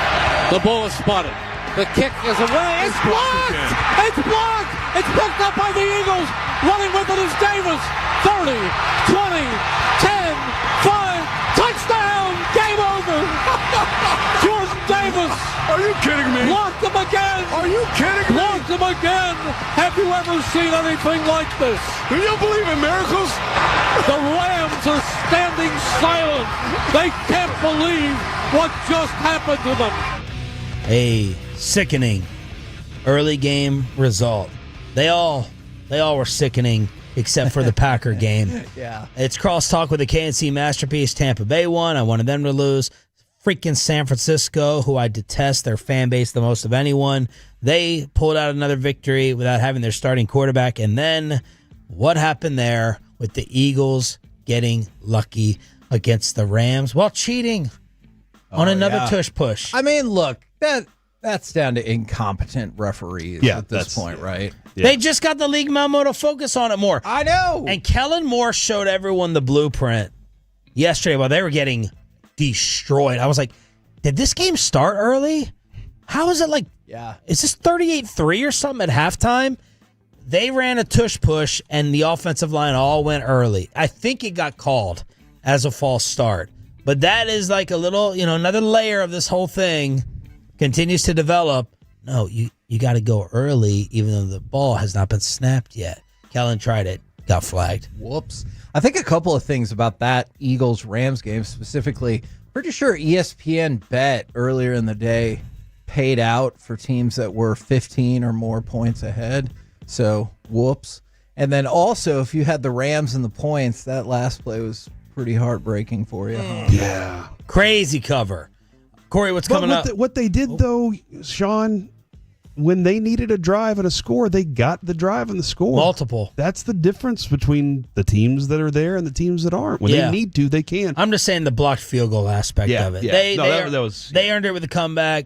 A.J. Brown went off. Jalen started throwing.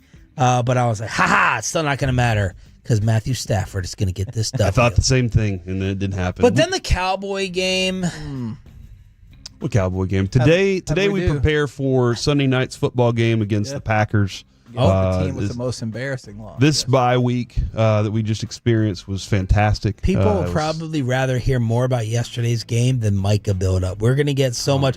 Are people this week going to go, why are you talking about Enough? He's not here. He's not here. I we mean, got Stephen Jones at noon, guys. That's going to be great. I'm looking forward to it, huh? Yeah. Do you think my first question should be, hey, I know historically you guys have never done it.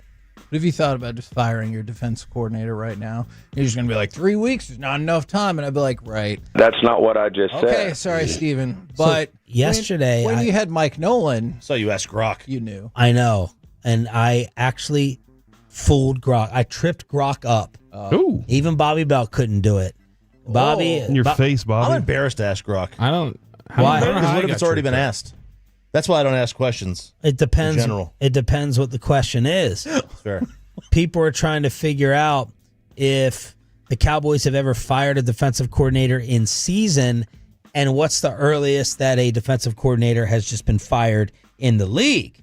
And this is the only time Bobby pays attention to my tweets during a game. It's not true. I retweeted one. That's how I saw it underneath it. Wasn't it Grok? Oh, you saw it. Oh, it has to be AI related in order for Bobby to be interested in it. But Grok screwed up. They said it was Den Dummit. Not Dadgummit. Den Dummit was the first offensive coordinator after week 1 to go. Well, then Grok apologized to me. They did a follow-up on its own. I didn't even. Oh, no. I didn't even say anything. Like, are you sure about that? And it said, you know what? I think there might be a mix-up with the name Den Dummit. My searches don't turn up any such NFL coach. The Saints DC in 2000 was Ron Zook, who served 2 seasons without an early firing. So it's typically not done after week 1. And but then Ron Den Zook Dummit was fired at Florida. So Grok's obviously a man, based on the fact that it apologized. Whoa! Oh, I thought you were saying a woman because it got it wrong. Wow. Either way. So no, it was not Den Dummett on September 16th, the year 2000, and the Cowboys have never fired one in season, even though that is what everyone wanted yesterday. So then when I was like, guys, they're not going to fire the defensive coordinator 2 weeks in. They're not. I got Tolos going, well, why are you letting the head coach out? Why aren't you talking about the head coach? Oh, I'm sorry. They're not going to fire him 2 I'm weeks in either. sorry. I should be moving the magnifying lens to the head coach who they could fire after the first 3 And I games. keep thinking the season for some reason is 2 weeks in. We're 3 weeks in. 3 weeks in. I don't know why. What's the big deal when you have Jerry on? When we talk to Steven, they got Revel coming. They got Bland. They Overshown. got Clowney. Overshown. They're going to dominate. It's like basically multiple like draft picks, so they can do whatever they want. Yeah, with. they might make a move. You never It's know. like getting all these players back at the trade deadline. You know, that's your trade deadline act. You don't need to make trades. You got all these guys coming off the injured list. That's where I predicted the Jerry fight would happen, either with us or you guys, because, and Eberflus said this last week of Donovan Wilson, like, you know, when you get in an argument with someone and it's so obvious, you know you're so right, but they are not, it's not landing with them, and you're like, am I, you have that moment where you stop down, you're like, am I going crazy? Yeah, it's called gaslighting. It's called gaslighting? Yeah, I do that all the time. I know when I start really leaning into the argument, I know I'm wrong. And I've known I've been wrong for minutes at that point. Yeah. And it's just like, well, I know I'm wrong, but I'm not going to give you the satisfaction of thinking that you got me beat. So I'm just going to dig. Because Steven's going to come on here, and it's a long season. And now I'm worried about Schottenheimer at the podium this week. Too. And Jerry's going to come on tomorrow, and they're going to make it seem like you asking, like you're going way overboard by suggesting that the defense is an embarrassment or an abomination. Even though if you look at what the Giants did offensively, you can see what an aberration that was for them and how further they have like 160 passing yards in each of those other games, and they're just like. But the answers back are going to be like, where? It's going to be like, where are you getting this? Yeah. Why are you coming down so harsh?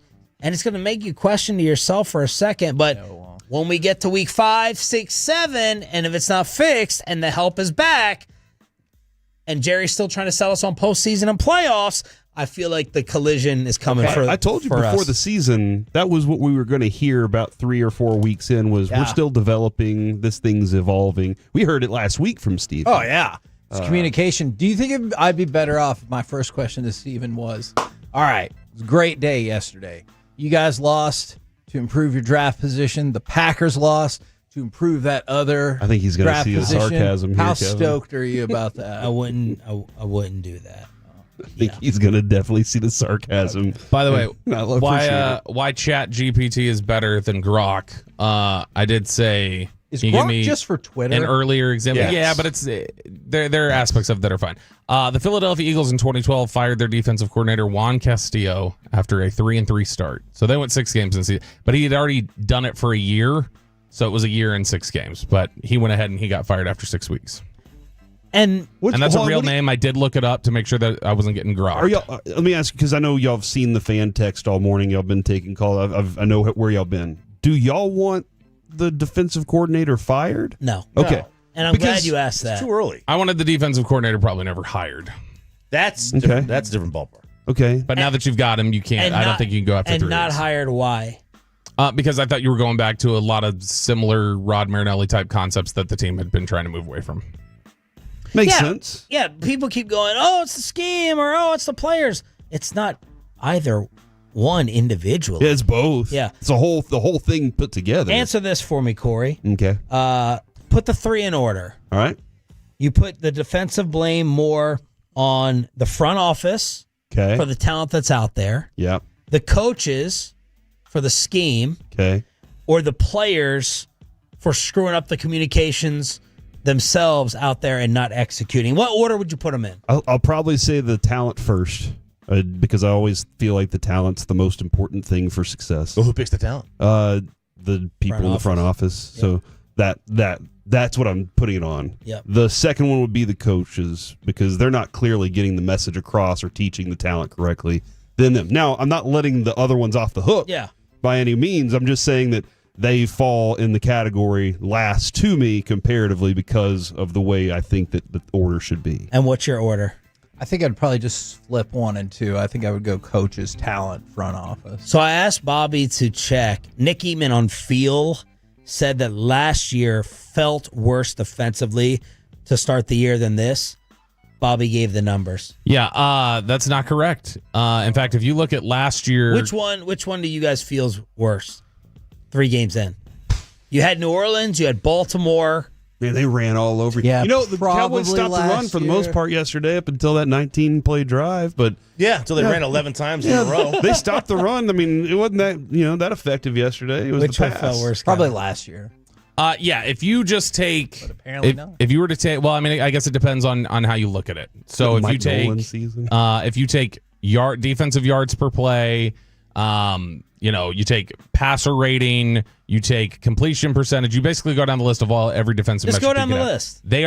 They are worse in defensive yards per play by a half yard. They are worse in passer rating by 40. They are worse in completion percentage by 12 percentage points. Give the completion percentage. It's 73.9%. They're allowing 74% of the completion percentages this season. By the way, hold on, give me that stat again. It's about the same as the league average NBA free throw percentage. So it's as easy to make a free throw in an NBA game As it is to throw a pass against the against the Cowboys. Cowboys defense. I mean, the defensive coverage for both are about the same. How are we doing? you're How are we doing stopping the run though compared to last year? So last year we were doing, here we we go. are- we are doing way better against stopping the run. yeah. Through 3 games, that was the worst performance the team has ever put up stopping the run by about 150 yards. And that was the goal. So it was pretty terrible. But this is the worst that they've ever been in terms of passer rating. It's the worst passer rating they've put up through 3 games in the history of the franchise by 10%, by 10 passer rating points. It is the worst season that they've put up through 3 games in completion percentage, 2nd worst in defensive yards per play, 3rd worst in passing yards, 3rd worst in points, and all of those were worse than last year. Tired of this negativity. We needed to stop the run. Again. All right, that's why we got Kenny Clark. So, mission accomplished. Yes. And Micah lost. We're back tomorrow. Yeah, that was embarrassing. We're back tomorrow with our final Micah giveaway to put you in the suite inside AT&T for Sunday night, and Jerry Jones live at 8:30 along with the college football kegger. Our giveaway is today at 1:20. So be there at 1:20 or else Kevin will find you. The KNC Masterpiece is next.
driven by our D&M Leasing Studios. It's the KNC Masterpiece on 105.3 The Fan. KNC Masterpiece right here on 105.3 The Fan. You got me, Kevin Hageland. You got, Corey Majors and the famous Alec Medford. And I'm just going to do a quick recap of the Cowboys game yesterday. What the F just happened? Yeah. That's basically my recap of it. Yeah, I don't... Look, man. That was from Not Another Teen Movie when the game ends, and he's like, what the F just happened? Yeah, and I told Bobby in the break, I thought that Donovan Ezeraku was just going to come in here and be awesome straight away, even though I know, historically, that's not necessarily how it works, especially for not first-round rookies. Yeah, but the communication's terrible. Trayvon Diggs, even if he wouldn't have slipped, feels like he wouldn't have made that coverage on man-to-man anyway. Because you just don't believe right now? Yeah, pretty much. There's no Ted Lasso sign in your heart right now that says believe? No, there is, but I feel like Coach Nate right now, after that performance, I'd have torn it down and been like, hey, maybe next season. Maybe next year, guys. It was just an S show across the board, and it's so weird. The one thing we all thought, hey, we really need to get this taken care of is the run defense. And then you're like, oh, hey, that doesn't look so bad. But everything around you otherwise is on fire. Because why would anybody have to run the ball whenever they can throw the ball the way that they are? That's a good point. I was not aware of that statistic that Bobby threw out there of 74% completion percentage. Isn't it crazy? That is astonishingly terrible. Yeah. I am stunned, and I feel like that backs up what we have all seen in the games, but still to just hear it out loud, it's horrifying. The quarterback rating being 40 points higher, that is shocking. Okay, Kevin, let's ask the Tolos right now. Text it in, 877-881-1053. What was the worst part of the defense? Just give us a thing. Just give us what was the worst one? Because I feel like we're going to get multiple answers, and I feel like also somebody's going to text in Dak. That wasn't the question, but I feel like somebody's going to text that in because I know how this thing works. That's probably true. So, and you know what? That being said, I got a thought on Dak later in the show for no thank you notes because there is somewhere that he stands that I'm not very pleased with at the moment. I would also say I'm sure Dak has some no thank you notes for his receivers. Just hold on catch to the ball, people. Please catch the ball. Or let it hit the ground. If it hits your hands, you're a receiver. You're paid to do this thing. Yeah. Watching Pickens, is it sulk? Is it that was the moment yesterday? He's mad at himself. I get it. I understand it. But you're just sitting there throwing a tantrum on the sideline when I don't think that's necessary. Catch the ball. Okay, you're probably right about that. You're acting like a baby. I do have to say, on a day when I think there's a whole lot of things to complain about, that didn't bother me as much because it felt like he point things out. He gave a damn. Okay. That, and we don't have to agree on that. Give a damn to catch the ball. That's just me. You know what? Cowboys 3 defenders off of a deflected pass who seem to saunter towards the ball and not give full effort and definitely don't dive to get an interception. I'm talking about those people, man.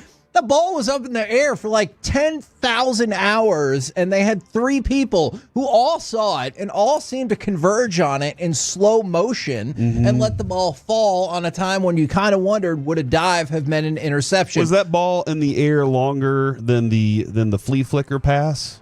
Because that felt like it hung in the air for a while. Look, I've long been a proponent. You love the flea running flicker. You're like, let's play it. Kevin wants to run the flea flicker every single first play of every game because he's like, why would anybody ever expect it? See, and that's what I think I fell into a trap when they were like, you only get one time to roll out your first attempt at all of this. I really thought it was going to be something dramatic like that, first play flea flicker, and you're like, what in the world just happened? I can hear Brad Sham making the call. But that part of the defensive effort aside, I'm not going to say that was the number one problem whatsoever. This, to me, it's the secondary. If you think it's the pass rush, certainly listen Pass to that. rush does not help the secondary at all, by any means. The secondary looks horrible. And the 2 times you tried to take the things that we all wanted, which was man-to-man coverage, I will admit, I was pretty high on that, and blitzing. I think he did that for a total of 12 plays, and it worked poorly for you. That's my general synopsis of what happened in those 12 plays. Yeah, you had Caleb Williams with a quarterback rating of more than 100 on those 12 plays. It worked poorly for you, whether it's Trayvon Diggs falling down, whether it's Donovan Wilson struggling to understand which players to break off of, or whether it's other cornerbacks leaving him hanging out to dry. I did think there was one play where there was 2 open receivers and he picked one, and of course the quarterback's like, then I'm going to throw it to the other one. Like, that just is common sense when it comes to football, and I'm not going to put that all on him, but he has been struggling out there as well. And then from the 3-1-3, the players were the biggest problem. That's a fair. That's where listening to Bobby I do feel like I'm running in circles a couple times, because the message I'm hearing is that the guys basically he said this earlier, going into the huddle, and it's like, okay, what's the play? Go do it now. And you're like, but they don't know the play. And so I can't decide.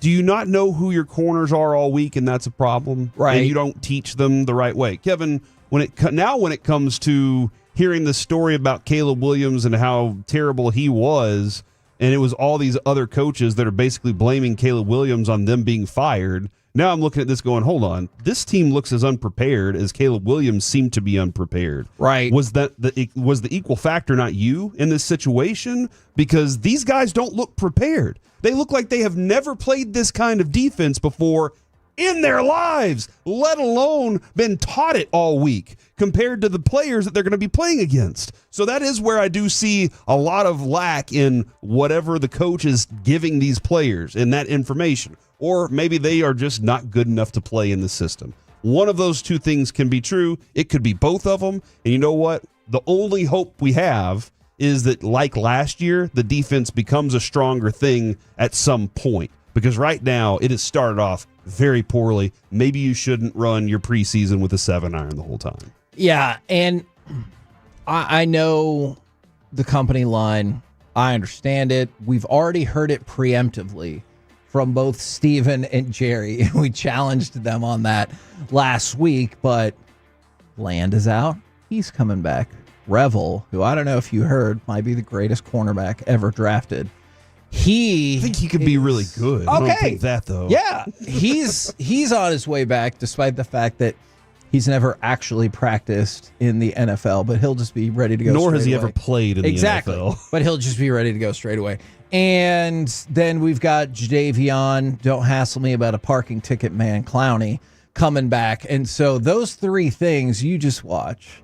That's what's going to happen. And we've already started to challenge. We'll do so again. If that is the line we are fed at noon, or it's going to come down to communication and execution. And I agree that communication and execution matter, but to insinuate that that's going to change everything, that feels like a big swing. Hopefully it can change something, at least part of the thing, because, Kevin, that would be 15. Let's say they just cut it in half and it was 15 points. I mean, you still lost. Yes. But it could cut that in half and it would just be 1 point loss from the 6.82. Man, your $60 million quarterback put up 14. Put up 1 touchdown. The 14, the other points, those are from Aubrey. We'll give those to Aubrey. I can't give those to the offense right now. That's true. The offense, I don't know how you were able to only score 1 touchdown. Okay, so I'm really glad that you said that, because there was something other than players not doing their jobs. And I'm sorry if this is impeding on what you were going to say later, but we can dive into this as well. It's really agitating is the statement where Dak says, I don't think anybody can stop our offense. And he's like, if you Except look for our offense. Yeah, if you look at all the problems, it's us stopping us. And I'm like, okay. Javonte Williams fumble on the first drive. My goodness. On what looked like it looked like at that moment, I was like, we're going to run on these dudes. Yes. All day long. Yes. And they're not going to be able to stop us. I was like, finally, this offense is back to what it can do. Its strength is going to be running the football. 2 big significant moments, Kevin. We discussed this earlier. Significant moments in these 2 losses the Cowboys have are a Miles Sanders fumble and a Javonte Williams fumble to start the game. I know you had plenty of time from there on to recover from that. You absolutely had plenty of time, except for maybe there was a big play that happened right in your face after that. But you had plenty of time. But that play right there was setting the tone for the day. And the tone was set of, well, we fumbled. Yeah, and I can't help but wonder on both of those. Like, I saw somebody just text in, the Cowboys should be 0-3, and I totally get that. That is absolutely fair. We talked in depth last week about the Giants game, but I think about those two fumbles in particular. That Miles Sanders one was really crushing, and you go back and you wonder, like, man, could they have won that game? Yes. Should they have won that game? I think that is open for some discussion. I think they should have. And then you wonder if Javonte Williams doesn't get the ball just ripped out of his hands yesterday if you set a different tone and the flow of the game is different. That's tough to argue given what I saw from the defense, but I do think about that just a little bit, that in 3 games, you have 2 just crushing turnovers from your running backs. And that is just yet another agitating part of this entire thing. They're 1-2. I would listen to so many different reasons of why they are 1-2, but I'll continue to go back to the secondary. And if the secondary wants to pop on and call the hotline, let us know. And they're like, hey, it would be great if a pass rusher could get there. I hear you. Like I said, I thought Donovan Azaraku was going to come in and hit the ground running. I know there was a lot of positive talk about Sam Williams, and he's made a play here or there, but sometimes there are other things that he does that kind of negate that. Azaraku's a long way away from being for sure a legit. Kevin, that goes to what Steven said last week. We're evolving. We're growing. We're evolving. This is they are young players. The Cowboys expected for these guys to hit the ground running, like you just said. Right. But last year, what happened? They expected Tyler Guyton and Cooper Beebe to hit the ground running. And then by midseason, they said, guys, they changed the tune on that real quickly. And we're like, guys, look, we kind of expected that this would happen. And right now, they're kind of going to have to go, we kind of expected we'd take a massive step back defensively, but that we were going to be able to scheme up a better scheme than we have right now. And I saw someone reference the Dak interception in the end zone, and I get it. That was super confusing. But on that one, I was like, I kind of just felt like the game was over anyway, because I feel like I'd been beaten down by most of the game. Maybe you think they make the score there, either onside kick or they get a quick defensive stop. Maybe they could have turn that around, but I guess I don't put as much stock in that just because I think the game was already lost at that point. But you're right, that was a bad pass. I do. Man, there were 8 plays of Joe Milton that I was like, oh my God. And then one player, I was like, oh yeah, that's right. Was it Span Ford where he almost took his head off? And early thank you note to Brevin Span Ford for catching that ball. I know he would go on to make the high jump, and that was impressive. That ball looked like it was thrown 8,000 miles an hour for a 6-yard pass, and that's something. That's how Joe Milton did. Yes, that's something we talked about a lot in training camp. I know the focus kind of still is on what happened yesterday, and we're not to next week yet. And Kevin, the embarrassing loss for the Packers, that's against one of maybe the league's best defense right now. I have no clue how terrifying it's going to look on Sunday night when Jordan Love decides to just drop back and throw it downfield all day. Right. And he doesn't have Jaden Reed. He only has Romeo Doubs and all the other guys that they throw out there. But the more I look at down the road on this thing, the more terrified I get of if it's not any better than it was yesterday, then this is going to be a historically miserable season for everybody involved. And they got to figure that out very quickly. Yeah, absolutely. We're the KNC Masterpiece right here on 105.3 The Fan. Coming up next, look, we could talk more about the Cowboys. We will talk more about the Cowboys. 877-881-1053 if you want to get those texts in. But don't let the Rangers fool you either. They also help contribute to a miserable sports weekend. Let's talk about the collapse of both of our teams next on The Fan.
very cute haircut. That's like a little shag. I've never seen it before.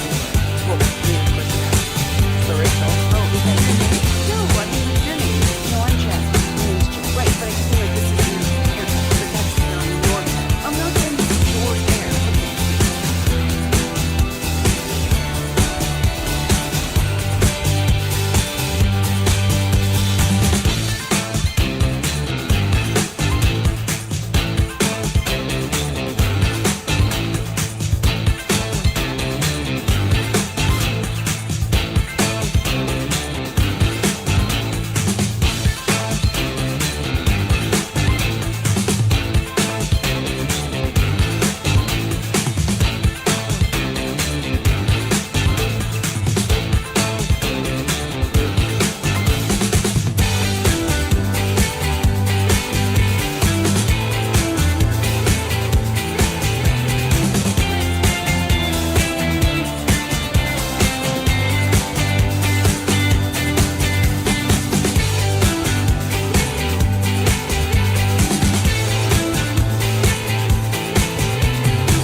This segment of the KNC Masterpiece is brought to you by Cars for Kids. Donate today at carsforkids.org and by the personal injury lawyers Frankel & Frankel. If you've been injured in a car or truck wreck, call Frankel first, 214 or 817-333-3333. With Frankel & Frankel, there's never an out-of-pocket cost. They only get paid when you win. Frankel & Frankel, the go-to car and truck wreck attorneys in Dallas. Lamb goes in motion. Here's a little toss left to Williams on the end. He gets a couple of blocks first down. Left side 40. Steal way out in front downfield. And he was stripped of the ball stepping out of bounds. And is it in play or is it a Bears recovery?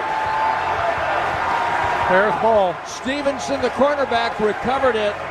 By the way, I hate to say this, but that play by Tyreek Stevenson was unbelievable to stay in bounds while also ripping that football away. I wish Terrence Steele would have moved out of the way. But you were proud of him most of the way for providing a downfield block. And then you're like, hey, this is very hindsight. Yeah, very hindsight on move out of the way just a little bit. All right. Now, this is funny from the 817, and I totally get it. Miserable sports weekend. TCU, North Texas, and FC Dallas all won, though. It was a blast for me. That is true. I guess I should redefine. If you are a Cowboys and Rangers fan, it was a miserable sports weekend, and I want to go back to the Cowboys. And you know it was a bad day for the Cowboys when we haven't even talked about CeeDee Lamb, like, realistically getting hurt yet. Yeah, that was, yeah. There's so many other things to dive in on that we're frustrated by. And isn't what you walked into work today, and Kevin, before we started doing this as a career, we walked in, and the first things we're talking about is all the crap that happened in a bad game. Yes. Or all the amazing things that happened in a good game. Yes. And that was tough to find, yes. This CeeDee Lamb thing definitely was the, that wasn't nail in the coffin type thing, but it just added to the plate of bad things. Yeah, it was. That part was really disappointing, but I think people need to be more prepped going forward from the 2-1-0. Eberflus can't survive another blowout loss. 100%, I believe in my heart, he can. I think that they can lose to the Packers 40-0, and I don't think anything would happen, or 40-37, I guess maybe is a better way to put it. I just don't envision a world which anytime soon they move on from him. I'm not saying they shouldn't. I don't envision that. Do you think that he took this job thinking that he would have Micah Parsons? Yes. You think he took this job thinking he would have Deron Bland? Yeah. There are some things that I look at and I'm like, I'm betting he's just like, son of a bee. What? I don't have my things that I want to have out there. Right. Now, did he also have a say when it came to, guys, we're moving on from Micah Parsons? And he was like, sounds good to me, Jerry. We're good to go. Don't worry about it. We'll be fine. Or did he go, hey, that's not the greatest idea for me, but I'll make do? Or did he do what all men do? I'll figure it out. You know, that's what we all do. Whenever somebody says something, we just go, I'll figure it out. Which means I'm kind of depressed a little bit, but it's going to get fixed. That's an interesting question because now I'm thinking about it. If we're to believe the timeline of the Dallas Cowboys, this whole thing has been in the mix. Like, it was in the works for a really long time. Probably 3 years ago. Yeah, they discussed internally that this could happen for a really long time. So based off of that, Eberflus should have been aware. Micah might be here. He might not be here. Can you coach either way? But considering the way he got fired in Chicago, I could see how he was like, oh, yeah, no, totally. Do you think that this defense is solved if Micah's here? No. I don't either. No, I mean, like, he can get to the quarterback amazingly quickly. But sometimes, yeah, sometimes, but that's not going to change anything. And then, like, if you look at the bigger picture, by no means does this all lay on Eberflus.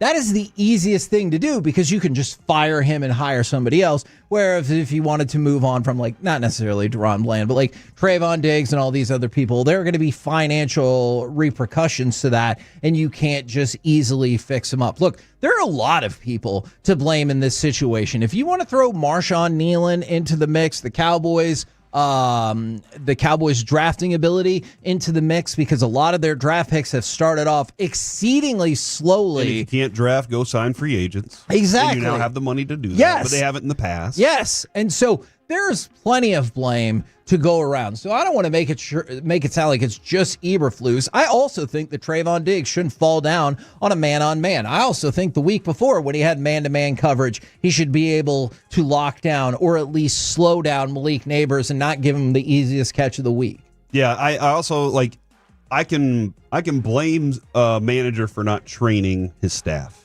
If you didn't do the work to train your staff, I can definitely blame you for that. But I also have to blame the employees for not going, I'm not letting this happen to me. Yeah. I refuse to let this for myself to be embarrassed like this. For myself to say, you know what? That's good enough. The work we did today, guys, we don't need to do anything else. We're fully prepared for this thing, and then know that you went out and got obliterated like that. Yeah. So you're right. It's completely, it falls on every spectrum of what the Cowboys defense currently is. But again, their offense gave you one touchdown yesterday. They have a lot of work to do too. From the 940, I was down and out about the Cowboys until I won big on Underdog. Well, that can always help pick you up. By the way, shout out to Underdog for doing an injury rescue for people who may or may not have made plays on CeeDee Lamb, perhaps multiple plays on CeeDee Lamb, because you're like, hey, the Bears secondary sucks too. How's that work?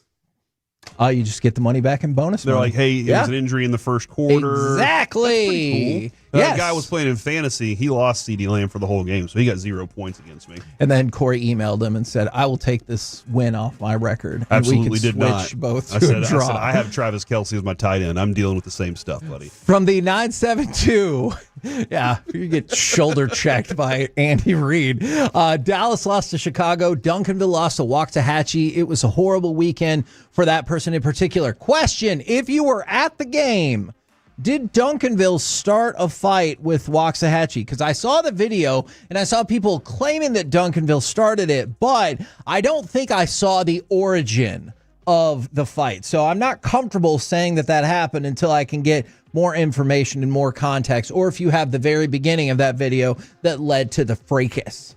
I don't know. I wasn't there.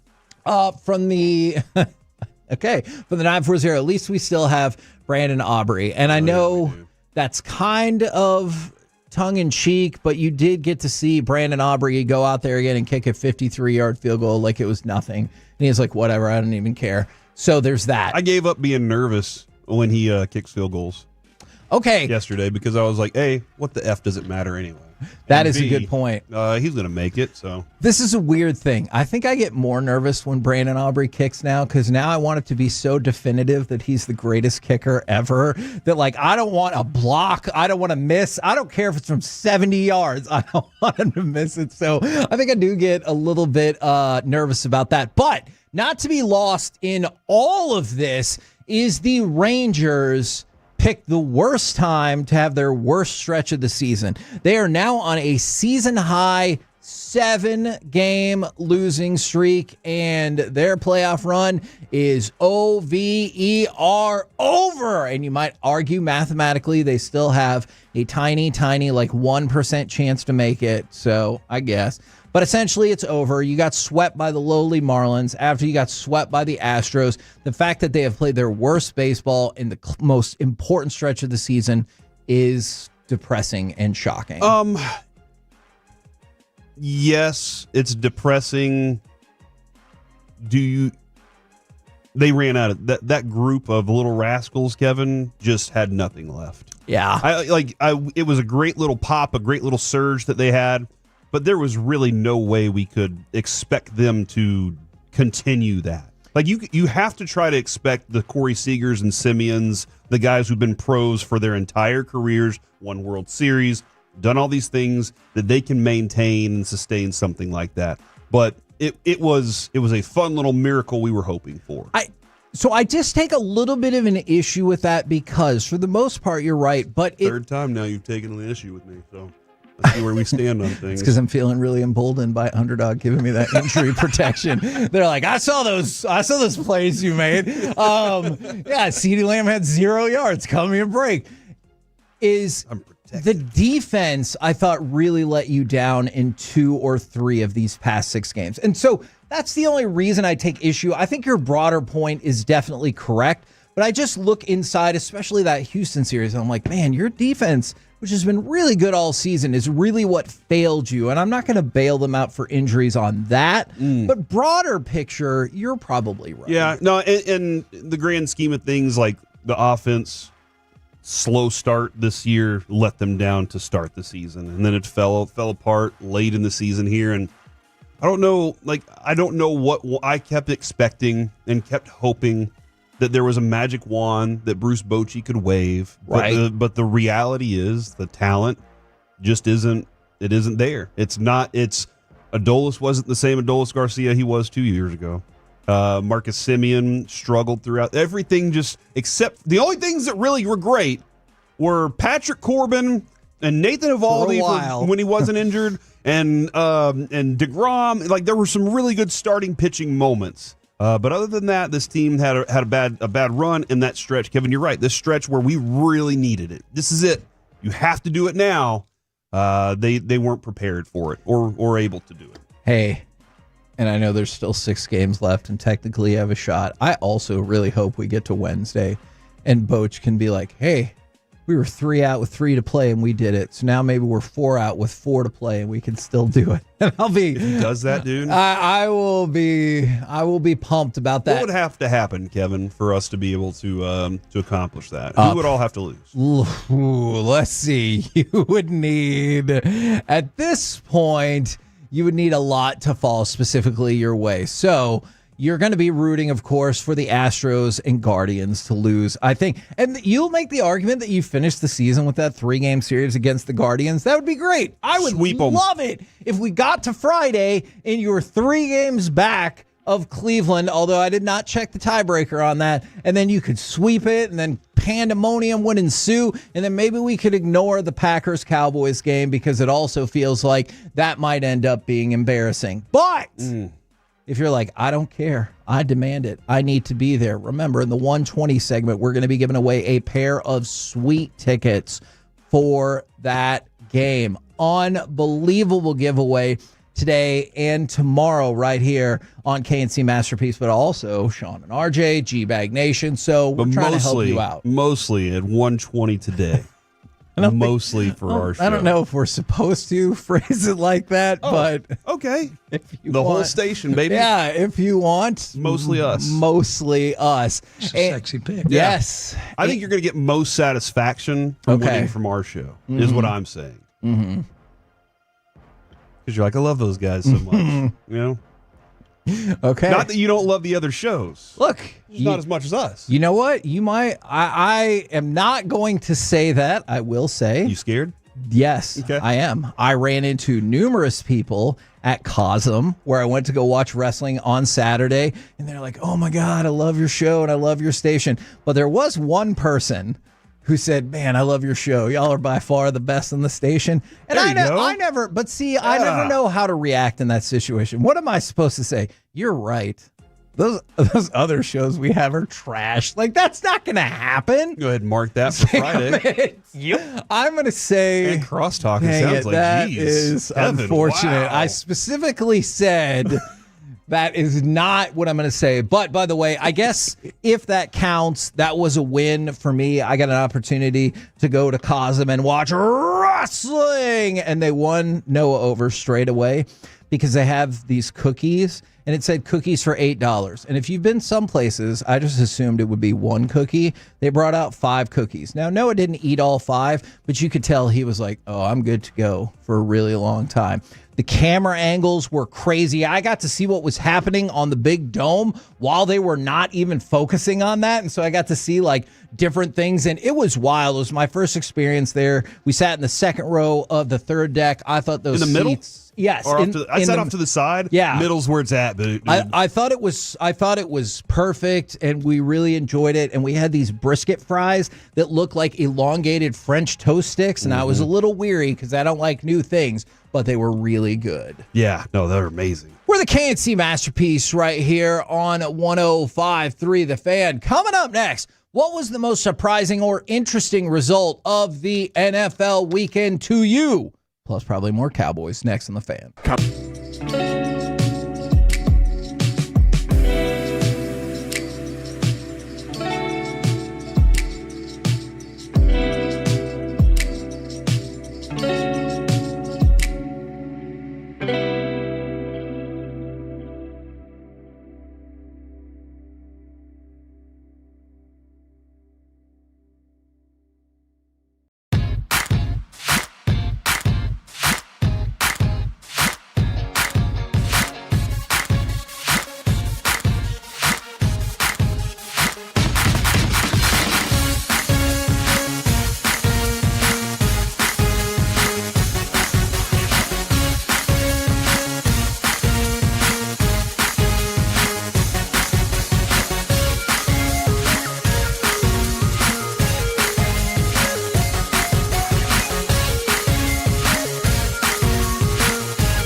Forget something else to remember that Uber Eats has those. No, that's absurd. Hey, remember when you used to be what was it, Pepper Lady? Pepper Lady? What are you sisters? Those are babes. Saffron what? Not maybe? Tree No. Who said that? Was it Spice Girls? Doesn't sound right. Was it Saffron What?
This segment is brought to you by Classic Chevrolet. If you're in the market to upgrade your vehicle, get to Classic Chevrolet in Grapevine. Back-to-back #1 Chevy dealership in the world. They've got more new Chevys than anyone, all priced to sell. Visit ClassicChevrolet.com. This is Texas. This is Classic Chevrolet. Together, let's drive. Based on new Chevy registrations 2023 and 2024. Williams in the gun with the back on his right. That's Swift. Back and sets, and no pressure. Deep down the left side, blown coverage. Easy pitch and catch to Romo Dunze. Touchdown, Chicago, and they have the first lead. KNC Masterpiece right here on 105.3 The Fan. So we can obviously talk plenty more about the Dallas Cowboys, but I wanted to hit some of these other like either surprising or interesting NFL outcomes, but this is fair from the 806. Sports radio after the Cowboys embarrass themselves makes me sad. Sports radio after the Cowboys embarrass themselves and the Rangers crap their pants makes me super sad. That is fair. As we're all fans who grew up in the Metroplex, I think we feel you on that sadness. We want to come in here every Monday after a Cowboys game and just be like, party. Look at how awesome that was. So wasn't that so much fun? And you know what? Tough loss. But we're going to be something like that. That one's not, you can't do it after yesterday. That's not okay. And then you're right. The Rangers, that whole part of it, we want to be able to celebrate Kevin like it was the World Series again every time we hop on radio. Yeah. Just all day event of like, can you believe this? This is so amazing. But it's not in the cards for us at the moment. Now, I don't know so we'll just try to entertain you with jokes. There you go. I don't know if this will cheer anybody up, but I'm going to take you back to the end of last week. And Rasheed Walker said last week that he could envision the Green Bay Packers going undefeated. Okay. He said, pound for pound, I look at these teams and I don't really see who's better than us. I think we can go undefeated, honestly. Corey, do you think that the Packers can go undefeated? As of last Friday? Sure. Okay. What about as of today? Nah. So they that was a brutal loss yesterday. Look, we all care more about the Cowboys, or I assume a lot of people who are listening care more about the Cowboys, but the most embarrassing loss of the day probably happened to the Green Bay Packers. Although, to be fair, there were 3 teams that lost by at least 30 points, so maybe they want to argue about it. But the Green Bay Packers lost to the not good Cleveland Browns, and Grant Delpit intercepted a Jordan Love pass late in the game. Cleveland blocked a field goal, and somehow, some way, they scored 13 points in the fourth quarter, and they beat the Packers. It was Cleveland's first win in 10 months. Oh, man. That's good for Cleveland that they were able to get a win. Yeah. Offensively, they weren't great. No. Defensively, they were exceptional. Myles, have you seen the picture of Myles Garrett and the conga line in front of him? Oh, maybe not. There's a picture of Myles Garrett. The rest of the defensive line is getting blocked like one-on-one. Oh, okay. And there are 3 people standing in a row. I really thought you meant like a literal conga line after they won the game. The 3 dudes that are trying to block him are standing in order, Kevin. Okay. Not after they won the game, but yeah, they're basically like, hey, we'll all try and block him at the same time. And they like that defense. The defense is very good. Their offense, we've known, has not been very good. Green Bay, I think maybe they got a little too ahead of themselves. Right. But because Green Bay's been a very good offense. Sure. They've been explosive. I'm interested to see what they do without Jaden Reed. And their defense has been good too. Yesterday was just a bad game all around. All right. So I thought that was, I don't feel like this is a bold statement by any means. That was the most surprising result of the NFL weekend. In terms of most interesting NFL result, what would you think about firing off cut number 24? Was it this game right here? Joshua Carty has it blocked again! This time Jordan Davis, the big man, looks for the icing on one big cake. Eagles hang on!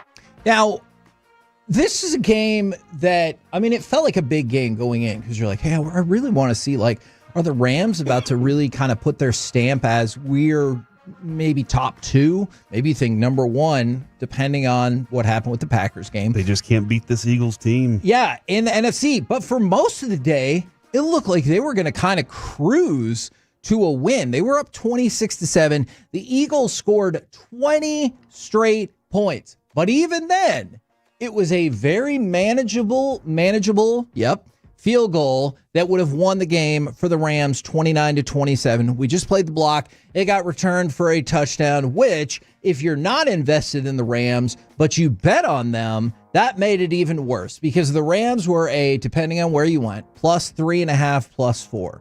So you're like, okay, miss the field goal and I win. Make the field goal and I win. You're not going to go to overtime. You've got this in the bag. And then the only conceivable scenario pretty much that could have blown up your bet, that is exactly what happened. And so from a football perspective, the Eagles win, and that feels like a big deal for them, even though they didn't look good a big chunk of the day. But for a betting perspective, if you bet on Philly, man, did you get saved. Kevin, did anybody change their mind about Jalen Hurts this week? I know he didn't have 100 yards against Kansas City. Right. He had 101, Chris Jones. But they're down 26-7 in the third quarter, and Jalen Hurts throws 3 touchdown passes to put them ahead. Yeah. And I thought it was impressive. I go back to the final 2. Oh, no, it was the one in the fourth quarter. It was that they needed to score. And Jalen Hurts was like, I'll walk you down the field to score this touchdown. Now, I understand, and I'm completely with Alec when he said last week he thinks that because it's illegal because these dudes are false starting. Sure. When it comes to the tush push, that should be better called. Like, that should absolutely be better called. But that's still an unstoppable play that they have, and that's why Saquon Barkley his numbers are gonna be down this year around the goal line because they're just like, why would we do anything else? Right. But when they needed to make a play yesterday, they made the play, and that's what it just doesn't that seem to be what the championship teams do. The best teams, hey, we need a drive. Okay, let's go execute this. AJ Brown's had a bit of a struggle. Guess what? He's gonna turn it on right now. Now, if it wasn't that game, can I please turn your attention to the shocking nature of the Bengals and Vikings? Sure.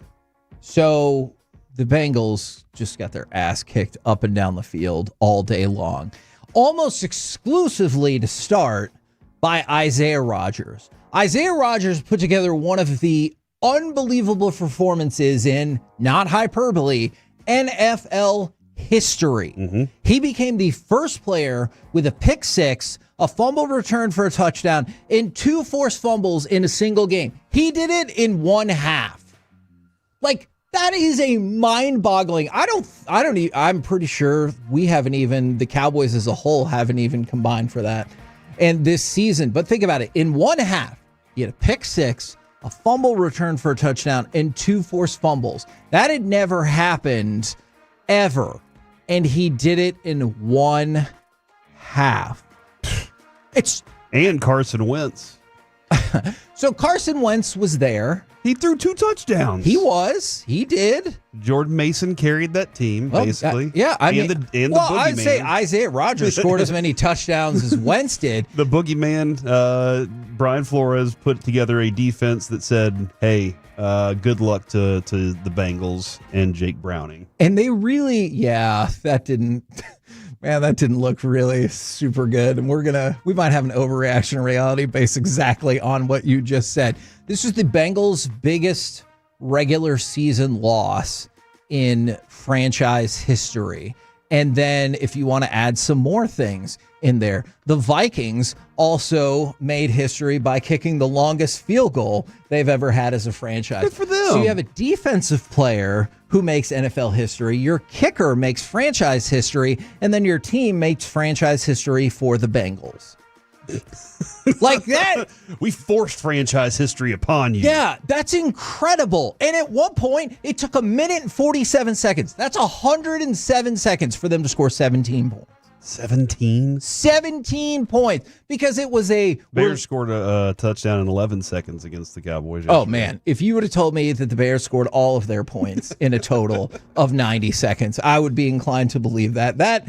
Look, man, that flea flicker, that was such an ugly beginning of the play. But the way it should have never been accomplished. Yeah, the way they finished it was absolutely beautiful and unbelievable, and they deserved that touchdown. And I think Schottenheimer's like, oh, yeah, we were almost there. And DeAndre Swift looked like when he turned around, he threw the ball and then decided at the last second, I shouldn't throw it. Yes. And then it slipped out of his hand. He was like, well, here we are. And then it looked like one of the instances, you know what I always hate if I'm a defensive player? It's fascinating to watch.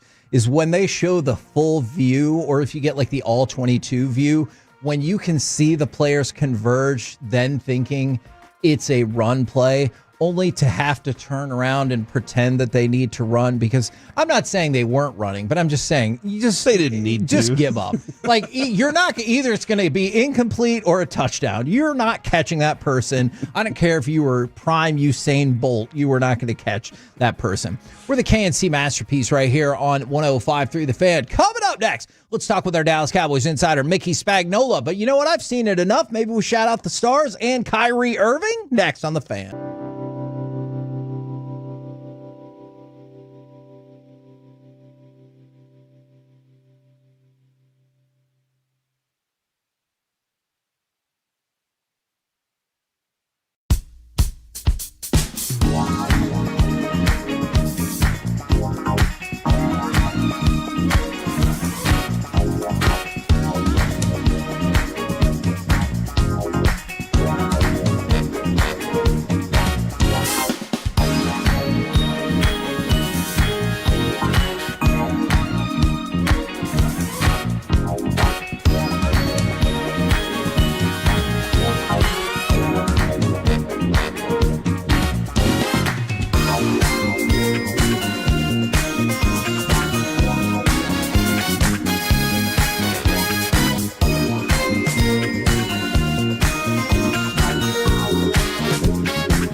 Okay, now that is very cool. That's like a little shag. I've never seen it before. Oh, is that your name? No, I think it's Penny. No, I'm Jeff. It's Jeff. Right, but I see like that's New York.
but you've got to forget something else to remember that Uber Eats has got.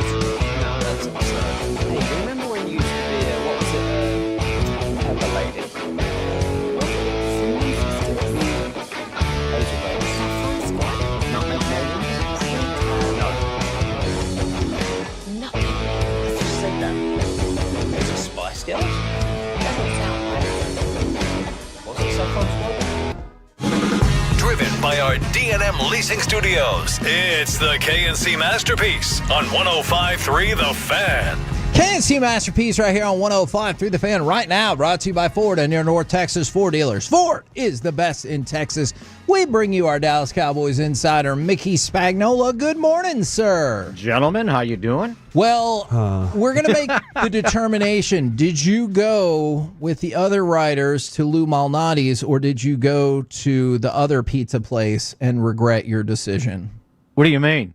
I heard that there was a group that went to not Lou Malnati's, and they were like, we should. Oh, no, they went to Giordano's. Yeah. I could have told. They should have asked me, right? although my choice, the guy that takes care of the Star Sports Tours when they bring in the fans and all that stuff, after we finished the reception, I said, he goes, come on, let me take you to dinner. You kept me informed of the delay of us getting there on the plane. Was 2 hours late.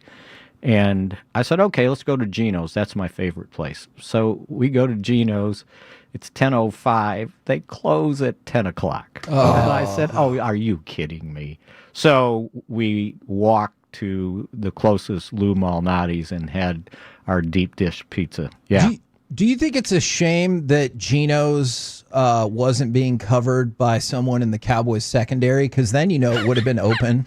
Very good. I like it. So I want to saucy. I want to get to that in a second. Yeah, but because there are a lot of things about yesterday's game not to like. The one thing, it was just unfortunate. I don't mind it. Is I saw a lot of people getting huffy about CeeDee Lamb being on a running play. That doesn't matter. This is nothing new. Like, we've seen them do that a ton. I know the fact that he got hurt is the worst, but I didn't particularly have an issue with him running the ball, and I'm assuming you don't either. No, that's part of their offense, right? Yeah. I mean, when they see him line up at running back, do they get all huffy about it? It's just part of what they do to get the ball in his hands. It was just an unfortunate tackle where the guy kind of pinned his leg on the ground the way it ended up. Yeah, and and think about this. Remember at the end of training camp, or kind of close to it, everybody's like, well, they need to trade one of these wide receivers. And then Mingo goes down, right? Who's and now supposed to he's out block. for 4 games. Yeah. And it's like, okay, see what happens? You cut into your depth. And my point was to everybody, I said, okay, Mingo's out. What happens if something happens to Lamb or Pickens? Then what do you do? Sure. Where are you at? Well, you saw it last Yeah. night, right? Yeah. And, they're going to do an MRI, and I don't know that I've seen results yet of it. But, I mean, the way he tried to go back in there and he ran in motion, it was like, oh, he's never going to get there. And, give him credit. He wanted to go back in and play, but, we'll see how long he's out. So that kind of messes up what you got planned on offense, right? I get it. But still, you got to score. You got to adapt too whenever it happens. Yeah, and so as bad as the defense was, not surprising, right? Yes. My column on Friday, I wrote, but the lifeline to this team is the offense. So no matter if the defense plays poorly, they got to average 30-something a game to be able to win. Right. And you can't go out there and score 14 points. Six of them are field goals. Yep. And you only score 1 touchdown. Yep. And that's not the recipe to win for this team, because they are going to give up 30 points, and it doesn't matter if Russell Wilson's playing quarterback or if Caleb Williams is playing quarterback. It's going to happen. And, we won't even go into next game. But yeah, don't worry about that yet. Yeah, but you got to score points. And I give Dak credit after the game. He goes, this is on us. He goes, we can't go out there and score 14 points and think we're going to win, and we only score one touchdown. We got to be better than that. So, yeah, I mean, they had yards. The 2 plays to start the game, and they get the ball ripped out of their hands. Let's stop on that for just a second, because I know a lot of people are focused on the defense today, and I want to make clear, we've talked about that quite a bit in the first hour. I don't want to downplay that whatsoever. That's a problem. But this is the second time in 3 games you have had a brutal turnover from one of your running backs. I have been pleased by the Cowboys' ability to run the ball more effectively than I thought they would, but Miles Sanders in game 1 and then Javonte Williams getting the ball taken away from him on what felt like it could have been a tone-setting drive, those have been 2 pretty devastating turnovers. I mean, two plays. Yes. Their first possession, and they're at the 23-yard line. The Bears, they're going to go in and score. And I don't know if I've seen that before. The ball just gets ripped out of his hands like that as he's, he wasn't even going down. It was kind of like he was still running with the ball. And I thought for sure he was out of bounds. And I watched it and watched it and watched it. And then just this morning, I got a next gen stats, and they got the replay, and you can see it sideline, end zone, TV copy. And finally I saw where when he finally got the ball, both feet were in bounds before he fell out of bounds. So I was thinking they needed to challenge it, but I'm sure they didn't get a good look at it to be able to do it. But yeah, you start like that, and it's like, okay, now you're only down 7-3, right? Yeah. And then they get you on the flea flicker. Is it more concerning that you got caught on that, or that Ben Johnson, after the game, he said that was really a staff find from film, that we worked it all week and felt really comfortable because of where they've seen the weaknesses of the Cowboys? But see, they didn't see them line up the way they did. When I went back and looked at it, the Cowboys lined up with 5 guys on the line of scrimmage, 5 defensive linemen. 1 linebacker, 5 DBs, right? And I don't know if they knew anything about Luther Burden. I know all about Luther Burden. Missouri. Right? Okay? And just an aside, I think it was Thursday, my college roommate, big Bears fan, grew up west side of Chicago. If I tell him, pick a game, 1978, so-and-so they played, and he'll tell me what happened in the game. He knows the Bears. So we talked, and I said, does Johnson know about Luther Burden, that they got to get the ball in his hands? He goes, I don't know what they're doing. He had 2 catches for 2 yards. Yeah. And one of them was 5 going into the game, right? Mm-hmm. And then all of a sudden, here comes Luther Burden, right? And what happens is the cornerbacks, and they had 3 of them in the game, they all froze on the run. And the weird thing was, if it was a run, Mozzie Smith was going to blow the play up, right? And unfortunately, just before he got there, the pitch goes back. Well, Elam let Burden go. The other DBs let Zacharias go, and now here we go, and Hooker's in the middle, and he's got two wide receivers coming at him. He chose Zacharias, and they threw the ball to Luther Burden, and a 65-yard touchdown. He ended up touching the ball 4 times for 108 yards. I think he heard our conversation. Yeah. Where he watched that Randy Moss Thanksgiving game. Yeah. So, and I hadn't seen the Cowboys line up with 5, and they didn't know they were going to line up in 5 5 defensive linemen, 1 linebacker, and then in nickel. And on the other side, I guess they decided, well, let's give let's give Diggs a break, and they had Bridges on the other side, and he froze. So nobody fouled Zacharias across the field, and then here comes Burden, and you saw the rest. And then on the other one, the deep one that start the game, Dunze,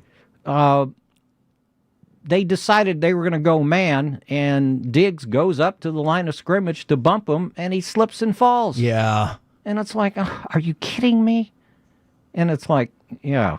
I mean, they were bad enough trying to play zone, and then they tried to do that, and he slips and falls. What is the feeling on why they're bad at playing zone? Well, they didn't get. I Do they mean, not know how? you gotta get pressure, and no sacks, right? In order for no sacks for the first one time quarterback in Caleb hit. Williams' career. Yeah, and one quarterback hit.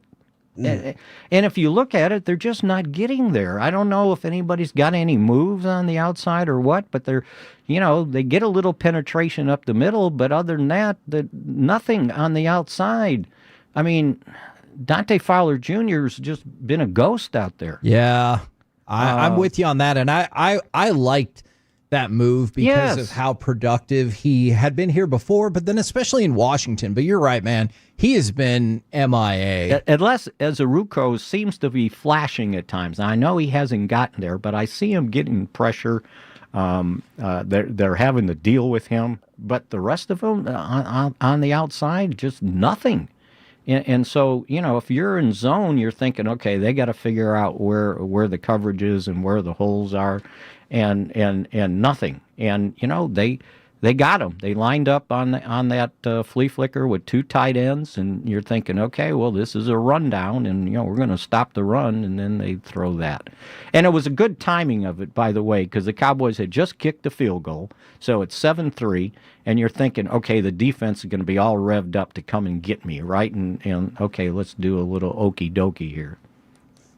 Little okie dokie. I like that description a whole lot. How just morally crushing is it for your defense when you give up a 19-play drive that I honestly forgot that the Cowboys got the ball first in the third quarter, and I was like, hold on, did the Bears just take up that entire third quarter? It pretty much felt like that. This is 2 straight games now that I believe they failed on the swing. From 9:54 they had the ball for 19 plays, longest Bears drive since 2009. Right? 19 plays, 12 were runs. They just ran it right over them. And it's like, that was the crowning blow. Now you get behind by that much, and it's like, okay, now you got to start taking chances. You got to go no huddle. You got to keep throwing the football. When they were running the ball, I didn't look it up. I got to look it up when we're done. That's 3 games in a row they've rushed for more than 100 yards. I bet it's been a while since they've done that. Yeah, and it's something Corey just said I think is a great point as well. We talk a lot about that opportunity to close the first half and get the ball to start the second half, and almost like a double up. And not only did you not get a double up, you got nothing out of that again. They got doubled down. Yeah. Yes. Yes. They did. Oh. So, yeah. I'm sure we'll fix it all by Sunday. Yeah. Well, you know what? It wasn't like, busted coverages. They just got fooled on the flea flicker, and then they were in man defense, and the corner falls down. It wasn't like somebody busted a coverage, right? Right. So you had those things, but yeah, that drive was the crusher. If it wasn't, just from a score standpoint, morally, it's like, they just ran right over us. And that had nothing to do with what you were playing in the secondary, right? Yeah. Or the guys you had missing, and now you still, if Bland doesn't come back this week, and you saw Diggs limping around, and at least he came back and played, so that was good. But yeah, you just can't keep giving up those explosive plays like they did. 65, 41, 35, 31. They had 4 plays that averaged 23 yards. 40-some yards a shot. 4 plays. Which the pathetic part about it is I think they actually gave up fewer 20-plus yard plays than they did last week, which, and like... Yeah, it was 8 last week. I think it was 6 this week. Like, that is pathetic. We all walk away from this being like, oh, bad job, defense. And they're like, well, we gave up fewer explosive plays than last week. And you're fewer like, points. Yeah, and you're like, how can that be? Although the Bears backed off in the fourth, right? They were just Sure. going to run the ball and run the clock. And, and then you get out there, and Joe Milton looks like he's doing well. And then the touchdown pass gets called one back. play that we get, You know what? I got to go back and look at it because I could have swore when I saw the TV copy that Guyton was standing on the yellow line on the line of scrimmage. So I think maybe they announced the wrong number. Oh, okay, because he seemed displeased that his name was announced. Yes. I was watching, and I go, no, he wasn't downfield. And he was on the backside, so he would have had no reason, since the rollout was to the right, to be downfield, right? Yeah. I got to go back and check. I'll let you know tomorrow. But yeah, it's just a crushing loss. The Bears had lost 6 straight at home going back to last year, and 12 of their last 13. And you go there and you turn Caleb Williams into a Pro Bowl quarterback and don't score. Yeah. You know what? But I don't know if you guys heard what Tom Brady said about Dennis Allen. I did. When he said I hated playing against him. And he said I wouldn't even. And he said I wouldn't even talk to him. Like I didn't want to talk to him because he frustrated me so much with his defenses. Well, it happened again. He also said that the Cowboys' offensive line had really been coming together. But we'll pick that up at another point, Mick. I believe we're still a playoff team, Jerry says. Okay. Well, just hang in there. It's 1 and 2. Thanks, Mick. Thank you very much. All right. Mickey Spagnola from DallasCowboys.com. I got a couple of positive things for you. Kyrie Irving said his ACL rehab is going, quote, incredibly well. Not just well, incredibly well. And if you're inclined to care about such things, the Stars began their preseason with a 2-1 shootout victory over the hated St. Louis Blues. So those are positive things. Let's go. We're the KNC Masterpiece right here on 105.3 The Fan. Coming up next, it's time for AM on the FM. We got the question of the day, plus celebrities walk among us, but they also run among us. Ooh. Next on The Fan.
This segment of the KNC Masterpiece is brought to you by Cars for Kids. Donate today at krld-fm and by the personal injury lawyers Frankel and Frankel. If you've been injured in a car or truck wreck, call Frankel first, 214 or 817-333-3333. With Frankel and Frankel, there's never an out-of-pocket cost. They only get paid when you win. Frankel and Frankel, the go-to car and truck wreck attorneys in Dallas. KNC Masterpiece back here on 105.3 The Fan. Want to remind everybody, if you're disappointed about the Cowboys' performance yesterday, another opportunity to cheer you up in the 120 segment. We will be giving away Cowboys-Packers a pair of suite tickets. And I mean suite, S-U-I-T-E, like in a suite for the Cowboys-Packers game. Your opportunity to win comes up at 120 right now. It's time for this. What does this button do? Please, please, do not push the button. You have no idea what it... Alec, you be quiet. Alec, that was awful.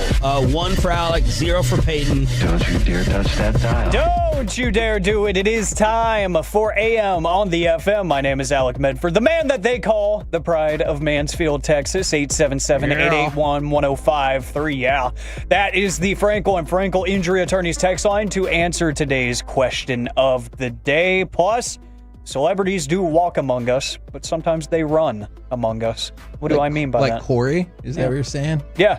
He's a celebrity. I was walking around Friday. That it? Amongst all of you. Well, appreciate that, Corey. Thanks for the interaction there. Means a lot to me. We'll get to that here in just a little bit. But, guys, 2 quick things before we get to the question of the day. This just shows what an incredibly small world it is, and it also shows how far we reach.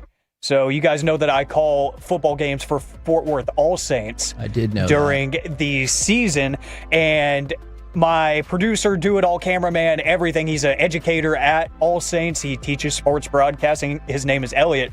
He told me as we were leaving the game on Friday, he was like, hey, totally random story, but my buddy asked me if I had plans on October 6th, and I said no. And he was like, well, now you do, because I won a giveaway on 105.3 The Fan for the ultimate fan hang at the Star in Frisco. And he was like, oh, cool, yeah. He was like, when did you call in? He was like, I called in during the KNC Masterpiece. Yes! So he actually won one of our giveaways. Yeah. So we're going to hang out with the man who makes all the magic happen behind those broadcasts every Friday for All Saints. So I was like, that is the most random thing ever, but that is so incredibly cool. I just thought that was awesome. So Tolo's everywhere, even when I'm side hustling, paying the bills. Everywhere. Follows me everywhere, and I love it.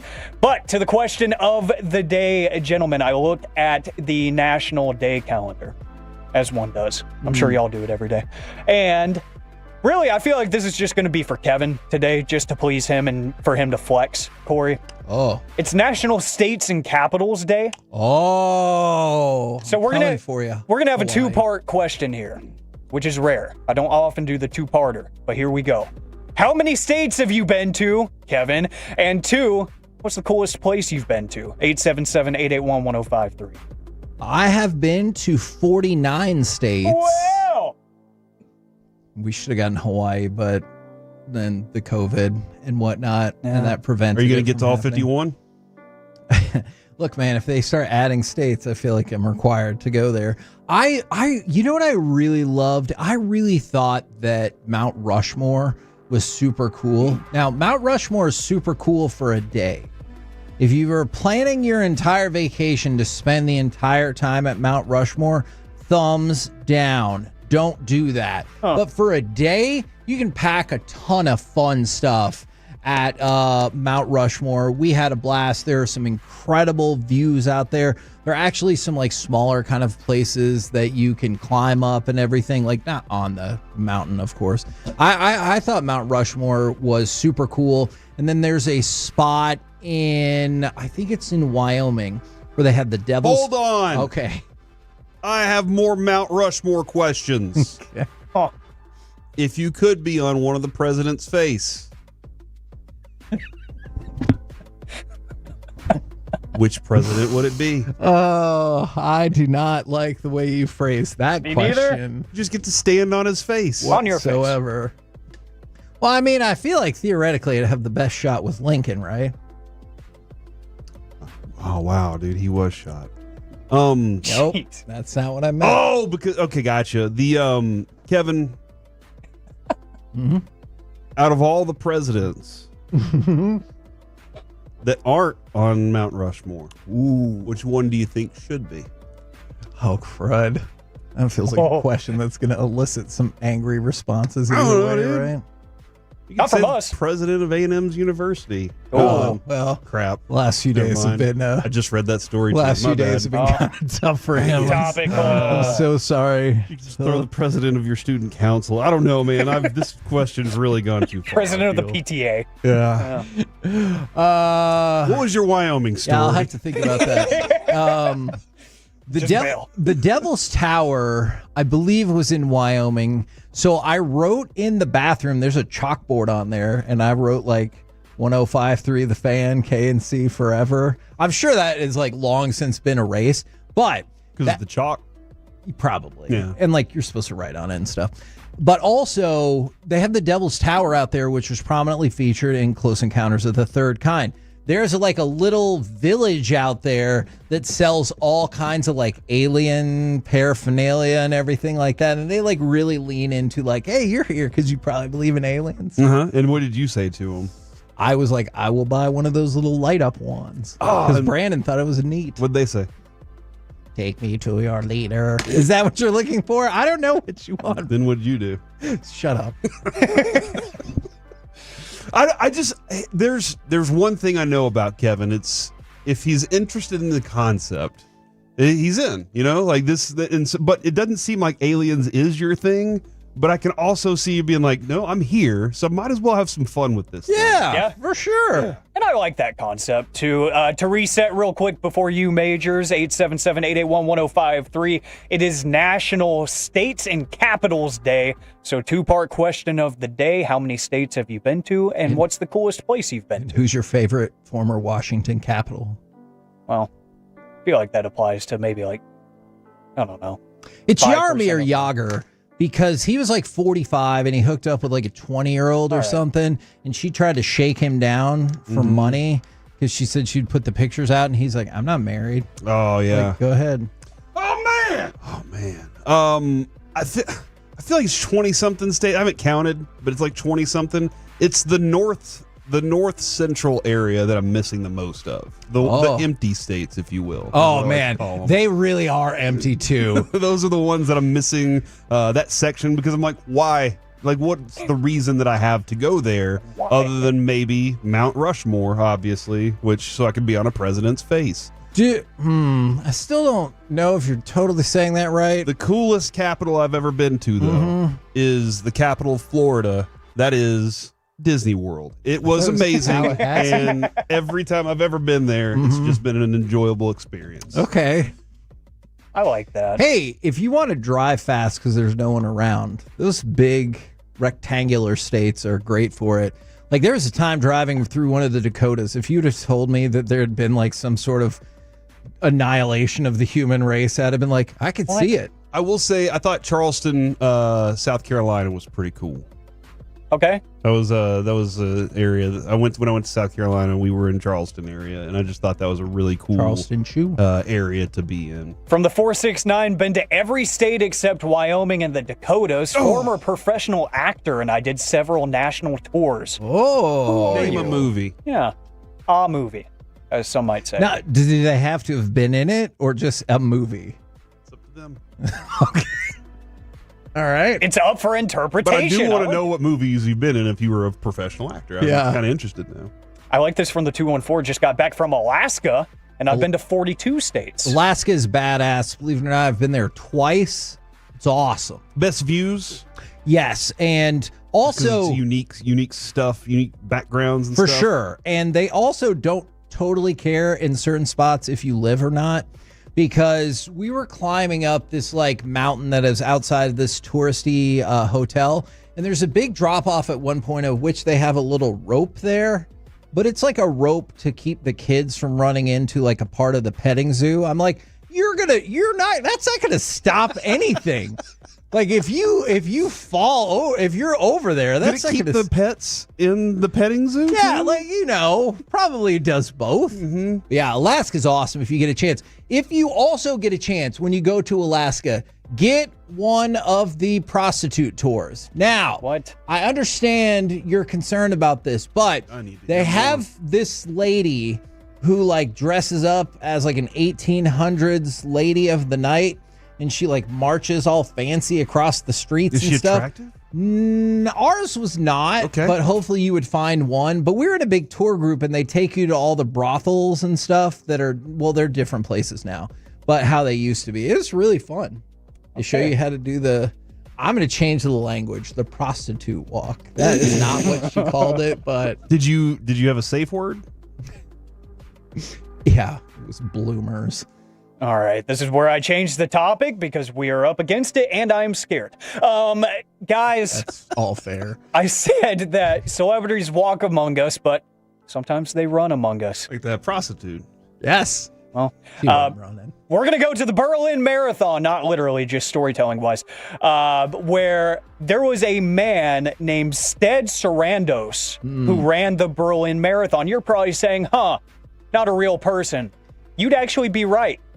That was an alias. Was it for Ted Sarandos, the head of Netflix? No. Okay. This was for the 31-year-old pop superstar Harry Styles, who ran the Berlin Marathon under an alias so people wouldn't recognize him and mob him. And not only did he do that, he ran it in sub 3 hours. Wow. Which is a coveted mark for marathon runners. 2 hours, 59 minutes, and 13 seconds. That's a per mile pace of just over 6 minutes. Like Do you think that's just like a sign of the times? I think it could be. Maybe we should all get into marathon running. I like that. But yeah, this is like a legit pop superstar that we're talking about. Millions upon millions of followers across social media. His debut album, named Harry Styles, was one of the most successful of the past couple of decades in the pop genre. Like, this is a superstar to the definition who said, I'm just going to put a fake name, get a little pseudonym action there, and then run sub 3 hours in a marathon, because why not? I like it. What a captivating addition, even if we messed it up a couple times, Alec, of AM on the FM. Chrissy Scales texted me and said that she has been to 49 states. What's she missing? She said everywhere but North Dakota, which you've always said is North the worst Dakota one anyway. is pointless. She said the most interesting was a place with a leper colony on Molokai. It's an entire colony of people with leprosy. What? And I was like, are you kidding me? And she said rode mules down a cliff to get there. So wow. Chrissy Scales is a fascinating woman. Everybody knows that. She is. I mean, look, North Dakota, Chrissy, I know you need to check it off, but it's like, hey, do you want to go to a lot of nowhere except we don't have Mount Rushmore? Come on down to North Dakota. We're the KNC Masterpiece right here. I've been there. We're the KNC Masterpiece right here on 105.3 The Fan. Coming up next, blowouts galore and the unhinged insanity of Bucks Jets. We'll talk about that in Gridiron right here on The Fan.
true that you've got to forget something else to remember that Uber Eats has groceries? No, that's absurd.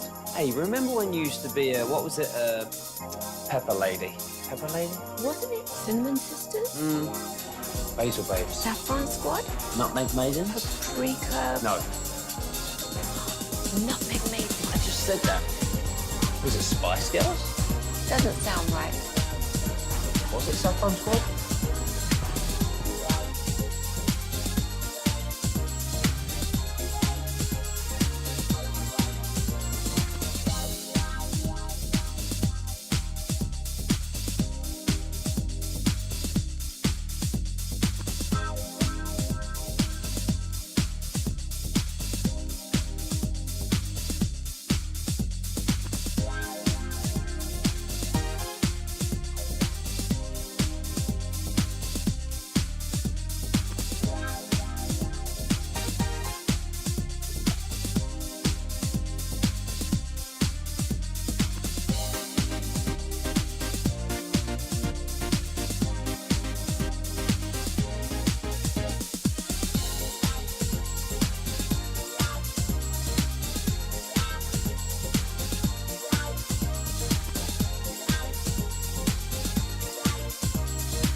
This segment is brought to you by Classic Chevrolet. If you're in the market to upgrade your vehicle, get to Classic Chevrolet in Grapevine. Back-to-back #1 Chevy dealership in the world. They've got more new Chevys than anyone, all priced to sell. Visit ClassicChevrolet.com. This is Texas. This is Classic Chevrolet. Together, let's drive. Based on new Chevy registrations 2023 and 2024. Field goal dead in the middle of the field from 36 yards out. Snap is down. Kick is on the way. Kick is good. And the Tampa Bay Buccaneers are 3-0 for the first time since 2005. This is the end of the game, is what you're hearing in the background right there. We're the KNC Masterpiece right here on 105.3 The Fan. Right now, what say we go around the entire NFL and dip into some gridiron gravy. Dip and rip it. Now let's talk about, that's fair, the absolute madness that was that Bucs-Jets game. So the Bucs are victorious 29-27. They're now 3-0.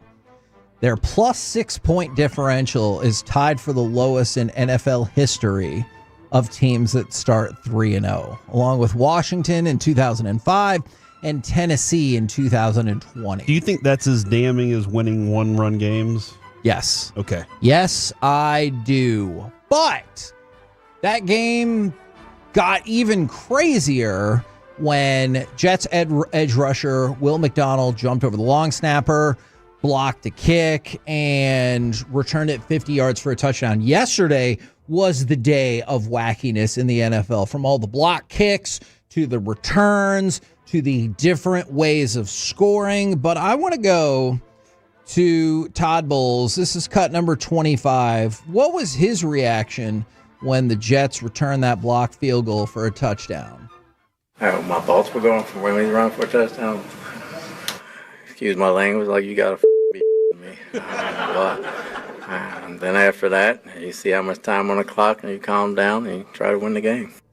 Yeah, that's the part right there of, yes, your first thought is, what the... Yes. The next part is Ben Bredesen. There's nobody I'd rather have than Baker right there in the 2-minute drill at the end. Emeka Egbuka. He's a natural-born leader, someone who's willing to die on the field before giving up or shutting down. I think it's pretty special to have someone like that at the helm of your offense, so we're in good hands.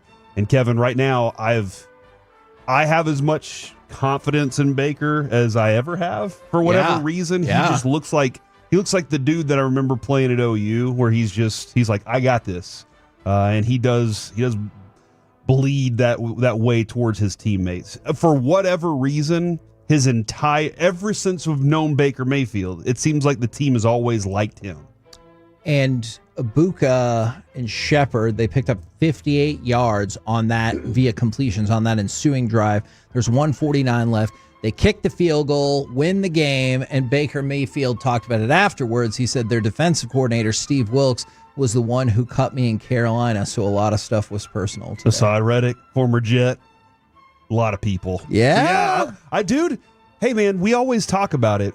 You can be even keel, right? Sure. But you have to be able to access the other side sometimes. Sometimes it's the good, sometimes it's the dark side.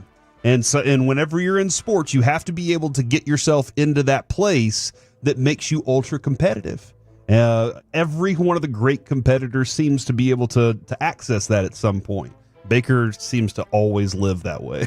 And if you wanted to add in another wrinkle from that game, Mike Evans has scored a touchdown, but then he also left the game with a tweaked hamstring. So that game was bananas, It was man. bonkers, dude. Now, another game that was bananas, we'll probably talk about this more later. Did you see Dan Quinn get rocked by his own quarterback, Marcus Mariota, on the sideline, stand up with a bloody nose, and kept coaching? I know some people have called this a Stone Cold WrestleMania 13 moment, but I feel like you have to go out there and play for your coach if he's standing there with a bloody nose. And especially if you're the one that did it, too. yeah, that is that is a great point. What happened? I ran right through Coach's face with my helmet. Yeah, whoops. Sorry about that. All right, now we talked about how it was a wacky day and people were scoring left and right in unusual ways.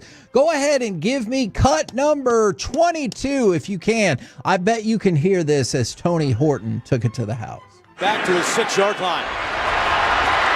Horton on the return at the 20, right up the middle to the 30. Now Horton to the outside. Torrey Horton down the sideline. And it's a touchdown.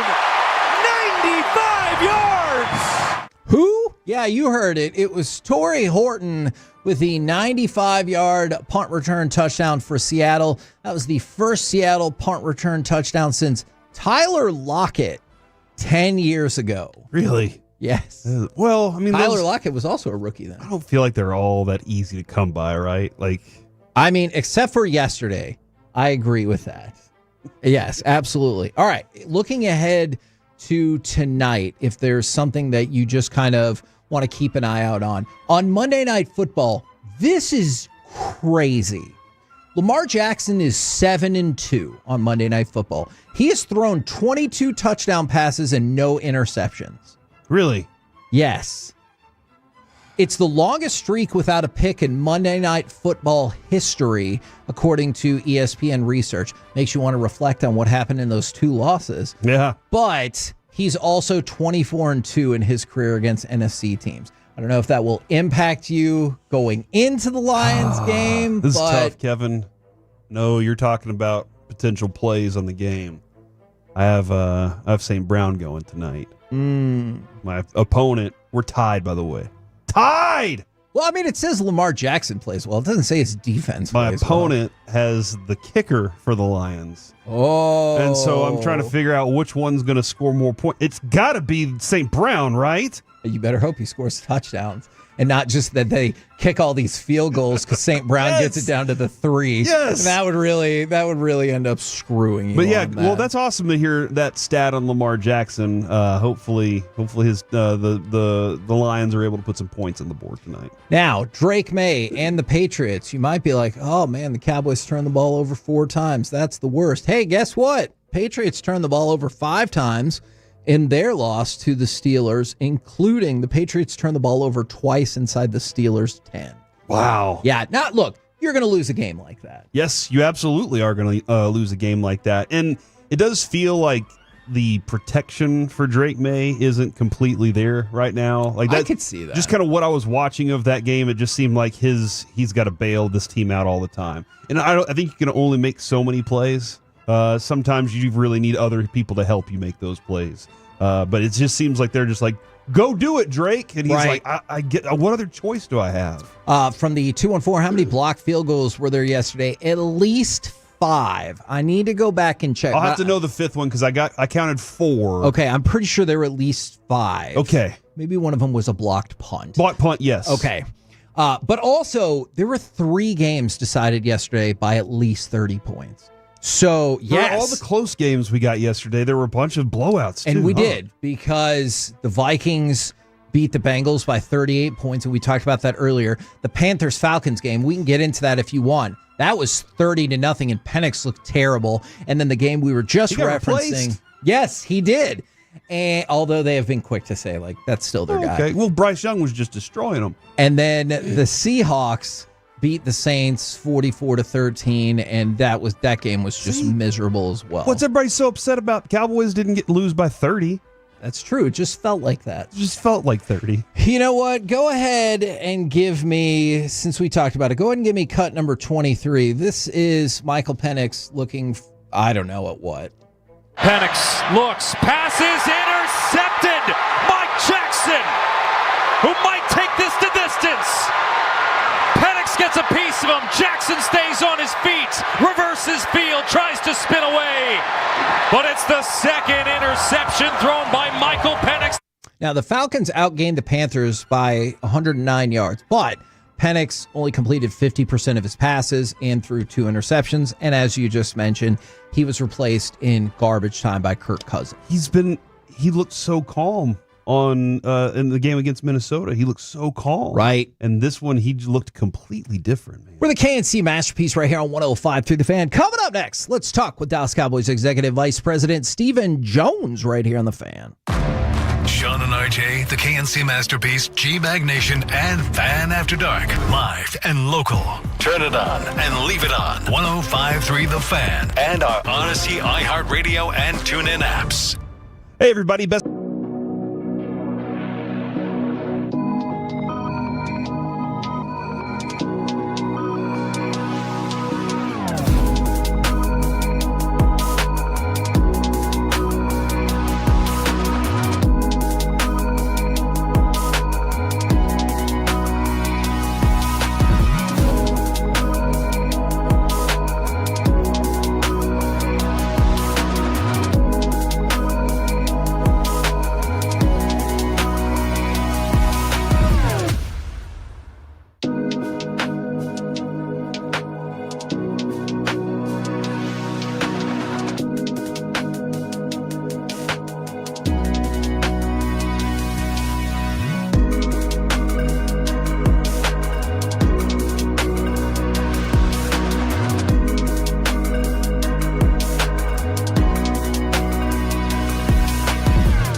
our D&M Leasing Studios. It's the KNC Masterpiece on 105.3 The Fan. KNC Masterpiece right here on 105.3 The Fan right now. Brought to you by Ford and your North Texas Ford dealers. Ford is the best in Texas. We bring to you Dallas Cowboys Executive Vice President Stephen Jones. Good afternoon, sir.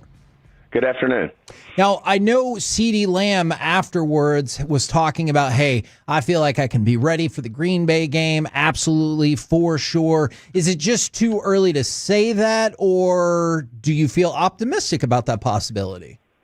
I think we've got to evaluate the full thing, see how he is moving around as the day goes, and then certainly he's got a high ankle sprain, and every one of those are different. And we'd love to have him back for Green Bay, but at the same time, we also got to, understand the injury is what it is, and it'll play out. How much does the game plan change when Lamb gets injured and now Pickens is your number one receiver? Well, I think it changes quite a bit when when you're able to have both out there. It's a huge plus. Certainly, Pickens can do a great job for us in the role, but I think everything takes one step back. From there, I think Turpin's doing a great job for us. But when you got all three of those guys out there, it's a lot for the defense to take a look at, and we are running the ball well when we do run it, and Ferguson's doing a good job there in the middle. But when you miss a player like CD, it certainly makes a difference. Now, speaking of the running game, like you said, y'all have been running the ball very well, but also we saw it yesterday. There have been two really, really hurtful turnovers from the running backs in these first three games. Do you feel like that strip fumble from Tyreek Stevenson kind of changed the trajectory of the game yesterday? No, I mean, it's a tough one. Don't get me wrong. If one of the big things, that's just reality. We're not getting the ball and we're not protecting the ball. I mean, yesterday we have 4 turnovers and we get 9. It's not a good recipe in this league when you have that type of differential in that area. And we've got to continue to work on protecting the ball. But I think, Javonte came back and was running the ball really well. I think, if anything, it had him running harder, but because he was wanting to make up for it. But, obviously those things hurt you, and especially on the road in a game like that, a turnover's certainly something that is not what you're trying to avoid. So, we just have to move forward and continue to stress to protect the ball, and we got to, obviously we got several things on defense that, we've got to execute on better. And right now, getting the ball is certainly not happening. We got to be better at that. Yeah, and Stephen, the first game after we talked, I felt like, hey, this team did not look sloppy at all. And for lack of a better word, the last couple of games have kind of felt pretty sloppy defensively. Do you think that's a fair use of that word? Yeah, I don't know if it's sloppy, if it's lack of execution, but we're certainly I don't think this is something where you look at it and say, hey, it's personnel issues. I just, right now, we're not executing. We're not getting the job done, and we're giving up way too many explosive plays. We are getting them in third downs at times, but then we're not executing on third down. And this is just something that, we've just got to be better all the way around on defense in terms of executing. And I think that's a big part of it right now. And I just want to make sure I heard the first part of that correctly. You do not believe it is talent or personnel issues that have led specifically to some of these problems? No, I think this is certainly it's execution. I mean, you always want your best guys out there, but that's no excuse. We've got to go out. We've got to execute. Everybody, all 11 have to, execute their assignments, and good things will happen. But right now, we're not getting that done. We're giving up way too many explosive plays. We're not getting the ball, and we're not making the plays we need to make on third down. I've heard this mentioned multiple different times, Stephen, so I was kind of curious your thoughts on it. How much does 3 straight different defensive coordinators in 3 straight years do you think affects the way things are, especially this early in the season too? Yeah, I mean, we certainly believe that we're going to go chop wood and get back to work, and we're going to execute better with each week. I mean, there's no question. I mean, you don't get around that you've had 3 straight coordinators, 3 straight different coordinators, and, we just have to work through that. It happens to teams. Teams get new coordinators, and ultimately they can go out and execute and play good defense in this particular case. But we've got a lot of work to do here. The other term that keeps being brought up, I mean, through the game and afterwards is not enough pass rush, and they keep bringing up Micah's name. Do you think Micah would be the difference for this defense right now and this team's current record? I'm worried about the guys who are on this football team, and we've got to figure out how to execute, play winning defense, and make it happen. With each week with the guys we have. I mean, every team has challenges with injuries, with different things, and that's no excuse. We've got to go out. We've got to execute the defense, and I believe in Coach Schottenheimer and Coach Eberflus. He's been successful in this league, for many, many years, and I believe they'll get the job done. Now, one of the people that is on the roster, you talked a lot last week about the ramp-up process for Jadeveon Clowney. I know, obviously, he was inactive yesterday, but do y'all think he's going to be on track then to play against the Packers? Yes, fully expect him to be ready to come in and help. And, we're going to look at, obviously, be looking at this film very closely and, seeing exactly where our shortfalls are and seeing where we can do some things differently to have success. And I certainly believe, we've got the coaching staff and we've got the players to execute and play good defense. Can you walk us through, like, historically or going into the hire, what is it about Eberflus's track record that made you believe to begin with that he was the right guy for this defense? Yeah, I mean, obviously he went on to Indy, was named coordinator from his time here in Dallas. He did a lot of great things here under Marinelli, and then, he had top-of-the-line defenses at Indy to a point where, this league seems to go with offensive coordinators as head coaches, but he made an impact in Indy as a coordinator there and had all top defenses. And then, he didn't call the defense his first year in Chicago, but then once he started calling the defense again, they had really good defenses in Chicago. So track record's very good. We're very comfortable with Coach Eberflus and how he coaches and what he brings to the table, and certainly understand, everybody's going to look hard at anything that's not having success right now, and we're certainly struggling on that side of the ball. Trayvon Diggs has had his own series of struggles this year. I know he popped up on the injury report, and then he got hit in the shoulder. I know he went back in the game. For everything you know, Trayvon Diggs is coming out of that game feeling all right?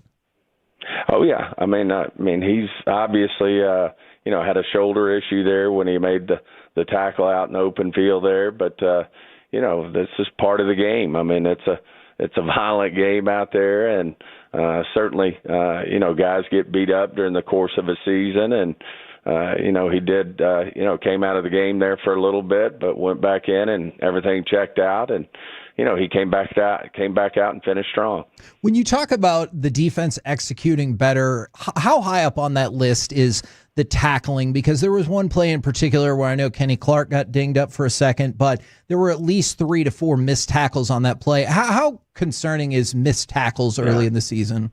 I think there's a fine line there between, wrapping up and tackling and punching the ball out. And certainly, we're stressing turnovers and getting the ball, and we want to punch the ball out.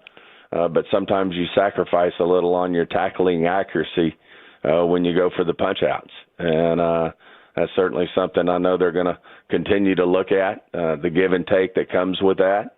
But as you know, you've watched the games, when these defenses go for the punch outs, they're not wrapping up. They're slamming down on the ball and trying to get the ball out and not necessarily wrapping up and, taking the runner to the ground. So there's a fine line there, but, there's it's a full body of work of what we got to improve on the defensive side of the ball. I do think we're doing some really good things defensively and stopping the run, but, we just got a lot of work to do, and we're going to go to work. Has there been any, do you think there will be any extra focus specifically in the first half? Because I know you said it's the full body of work for the defense, but this defense has really put the team in a hole in these first halves, giving up an average of 19.3 points in the first half alone. Yeah, I mean, we've just, I think it seeps into, the full game. I mean, if you start out strong, it obviously helps. We got a great 3-and-out to start the Chicago Bear game, but obviously we gave up some big plays there in the first half that led to touchdowns, and we've just got to continue to practice hard and execute and have that roll over into the games. That we execute during the games and play the type of defense we need to play to win football games. Stephen, I think it was about half the plays that Dak had for passing were too high safety, and I'm just kind of curious because a lot of things. Jake Ferguson had a big game underneath yesterday, and I'm just kind of curious is there a way to beat that too high safety for Dak, or is it just we have to settle for whatever's underneath and just figure our way out there? No, we have. Certainly, we feel like we can beat too high safeties for big plays. It certainly helps when you game plan with CD being in the game. Mm-hmm. So we were kind of taking what they were giving us there. But we certainly have, too high coverage beaters in our offense that we feel good about. And at the same time, we can execute. And as you said, Ferguson had a real nice game there underneath yesterday. I do feel like we're running the ball well. Yeah. And we're going to get our opportunities to make our own explosive plays.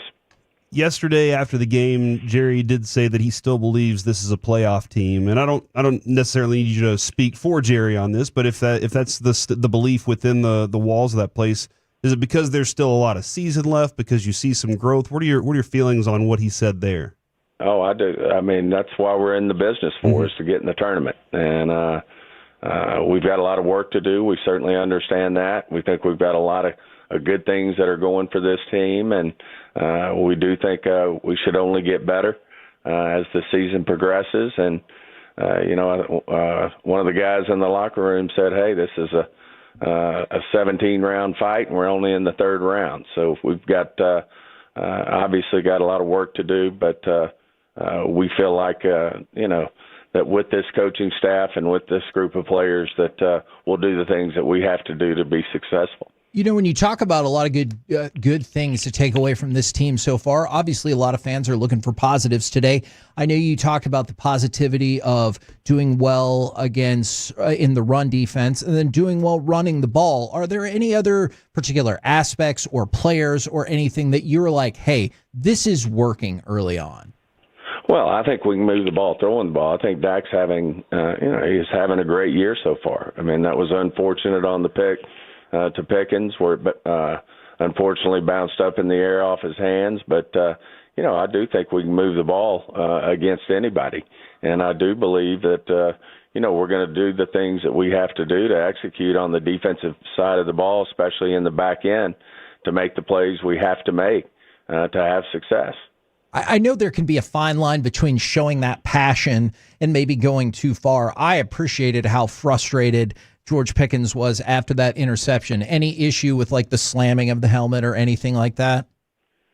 I mean, that's something that Coach Schottenheimer addresses with the players. And like you said, he's an emotional guy. We've had guys like that here before, whether it's Michael Irvin or, Des Bryant. All those guys showed emotion at different times, and they're competitors, and they want to win. And when they make a play that they're not happy with, and a lot of emotion comes out, and certainly that's part of it. And Stephen, before we let you go, yesterday Mozzie was active. Was there a particular thing that he had done that was necessitated him being activated? Well, Coach Schottenheimer stresses that we compete every day, and when he wasn't active the first 2 weeks, he's really been practicing hard. And we just felt like he deserved the chance to go out there and play, that he had practiced really well. And I think he'll continue that. I think the competition's good in there, with the tackles we have, and I think they'll continue to work at it. Thank you very much for the time, good sir. We appreciate it. We'll catch up with you again next Monday. Appreciate you guys. There you go, Stephen Jones right here on 105.3 The Fan. Now, as you could probably guess, a lot of people had a lot of different thoughts. I want to cue in on the thing that I thought was most interesting, that there is a fine line between tackling and the punch out and kind of making sure you don't sacrifice too hard one way or another. And because the Cowboys have struggled with some of the tackling, and I do appreciate that he went, I don't always feel like we get what's on his mind about some of these questions, but I liked that answer because it definitely sounded like he was like, hey, we might have to pull back just a little bit on some of those punch-out attempts to make sure we're actually wrapping up and tackling. When he talks about the concept of execution, I feel like that's pretty high on the list. Yeah, Kevin, that and maybe being a little closer when it comes to some of these plays. Like there were some plays where the punch-out didn't even feel like it would have been would have helped. Yeah, because they're 3-4 yards away from anything even happening. That was kind of tough, and that's where he's talking about that execution on the defensive side. I know that's the word for it, and he's just saying he's saying this is the plan. Eberflus is putting this plan together. He's been successful at it before, and they believe he can be successful at it again. They just got to get the combination of the players and the coach working together on that thing. And then I know out there in the world, there is the thought that essentially a high ankle sprain means you're going to be out for 4 weeks. But we just got the answer from Steven right there, as they'll progress it as it goes along. But Ceedee, after the game, said he thought he could absolutely play against Green Bay. But remember, this is also kind of in the same cluster of answers where he goes, sometimes I have to kind of be like reined in just a little bit for my own good. I know I'm kind of paraphrasing, but he was like, I want to be out there. And so sometimes the medical staff, the coaching staff has to slow me down just a little bit. So I think that will be an interesting balance throughout the week as you move forward towards Green Bay. By the way, speaking of that Green Bay game, in about an hour in our 1:20 segment, we'll be giving away a pair of Cowboys-Packers suite tickets, and that's SUITE, suite, like in a suite. So you don't have to sit amongst the regular people. That actually is true, although with the construction of the suites, you do have the option of either living it up in luxury or like stepping out to the front part of the suite where you sit in seats that are within view of the regular people, as you just said. You can kind of still be part of the people. Yes. We're the KNC Masterpiece right here on 105.3 The Fan. Coming up next, we move into the expressway with Dallas Cowboys thank you and mostly no thank you notes after an embarrassing loss to the Bears. We'll do it next right here on The Fan.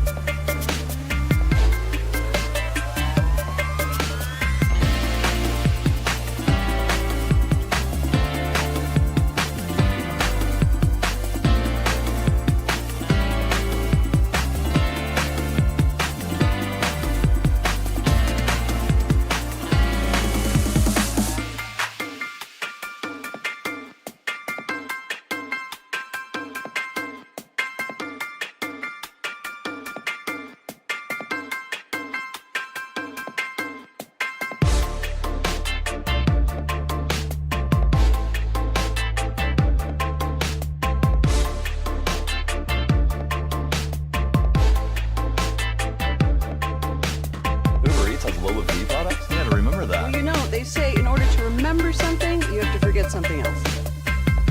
Okay, now that is a very cute haircut. That's like a little shag. I've never seen it before. Well, I mean, of course you have. It's the Rachel. Oh, is that your name? No, I mean like your name. No, I'm Jen. My name's Jen. Right, but I just mean like this is your haircut, but that's hair on your head. I'm not saying this is your hair.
The Expressway on 105.3 The Fan is presented by the On Time Experts. And the Bears left to right at the 35-yard line. Go with an I formation. Williams with a toss right to Swift. A flea flicker back to Williams, and he's going deep, and he's got a man behind everybody, and it's Burden at the 20, and Luther Burden dances in for the 80-yard, 65-yard Chicago touchdown. It just felt like 80 yards, and Luther Burden had 2 whole catches for 2 whole yards before that. You know what really, well, yeah. I will say 2 things here. One, tell me. I know Luther Burden had some problems with Ben Johnson before the season, right? Like during training camp and everything. Ben Johnson was not a fan of his yet, and so maybe that was a factor in it. The other, because he couldn't get his stuff together. Sure, he's like, just do what I'm asking you to do. The other thing is there are a lot of people who ascribe to Draft 101. And they all knew and cared for Luther Burden. Yeah. So yesterday was kind of this like, see, we told you moment. Now, just a couple of quick catch-ups on injury notes. The Broncos put Dre Greenlaw on injured reserve with a thigh injury. Najee Harris was carted off after what some people initially thought was an ankle injury. It was actually an Achilles injury. So there you go. And then James Conner suffered a season-ending ankle injury as well. So as we talk about, Steven said, it's a tough game and lots of injuries yesterday. Now, Dallas Cowboys, thank you, no thank you notes. Can I just put out one that I don't think is a fair no thank you? Okay. Shoddy getting ripped by some on social media for CeeDee Lamb running the ball. This has literally been something they have done for years, occasionally. It sucks that he got hurt, but I don't have a big issue with that. Okay. Maybe you do. I don't know. I don't either. Okay. It's been successful before. You've gotten good plays out of it before. He's pretty, aside from his shoulder injury last year, he's been pretty healthy. Right. The way that happened was bad. Yes. That was watching the playback, I was like, did he leg whip him? That was my first thought. But the way that it happened was bad, but you've done this before. It's part of the game plan. They know it's going to happen. He could get hurt on any play. Yeah. He is not just a wide receiver for this team either. He is used in a lot of different areas. So that doesn't have anything. That's not a problem for me at all. So I think there are a lot of that happen though. Yes, there are a lot of other issues yesterday, and let's go with the George Pickens drop that led to an interception on a day that you did not need to help the Bears in getting turnovers. You just gave that one to him, and Steven goes, "Hey, we knew George is an emotional guy." I don't have an issue with that play. I'm sure some people will, but I also never had an issue with Dez when he was upset specifically about something like he was involved in that didn't go right. Now, being upset with not getting your number called is a different deal than, damn it, my number was called and it didn't work the way it was. I have no issue with that level of passion, but I do have issue, obviously, with George Pickens leading directly to an interception on a day when you did not need to help them anymore. No thank you note also to Damone Clark for getting absolutely chomped out on a play by DeAndre Did you Swift. see Ryan Floyd catch that one on the sideline though? I did. Dak Yes. got right to him. That was pretty Yes, I did. But he was on the sideline. But yes, you're right. But yeah, there was one particular play, and in the grand scheme, you might be like, who cares? But Damone Clark just got embarrassed by DeAndre Swift. I want to discuss the Pickens thing with you a little more. Let's do it. I hope it's not disingenuous. Okay. Sometimes I feel like people act out because they've made a mistake and they want to show everybody that how upset they are about the mistake they've made. Okay. But they don't fix the mistake. And that's what I'm hoping is that he's like, you know what? I'm not letting that happen again, kind of thing. Okay. That's the only reason where I'm just like, okay, was that demonstrative for me? Or was that demonstrative because that's who you are? And I don't know him well enough yet. So I'll learn the player, and hopefully he's doing that because that is who he is. That is what he wants. I'll give him the benefit of the sense? doubt, but I can understand there might be Steelers fans out there who are like, you shouldn't, but I will for now. Kevin, I I have a no thank you note for his for Dak's interceptions. Oh, okay. Here's why. And I know we can blame, the fourth down interception. He had to throw it somewhere, right? Like that was in the end zone. You have to throw the ball, and then Tremaine Edmonds gets an interception. At the moment, there are a handful of quarterbacks, over 10 quarterbacks with at least 3 interceptions this year. Do you want to hear their names? Yes. Jake Browning has 5. Is he good? No. Joe Flacco has 4. Is he good? Oh, man. I mean, I got an upcoming overreaction that hasn't benched, so I guess I have to say no. Tua has 4. Is he good? Oh, man, no. Trevor Lawrence has 4. What do you think about Trevor Lawrence? Are you glad that I sold that card?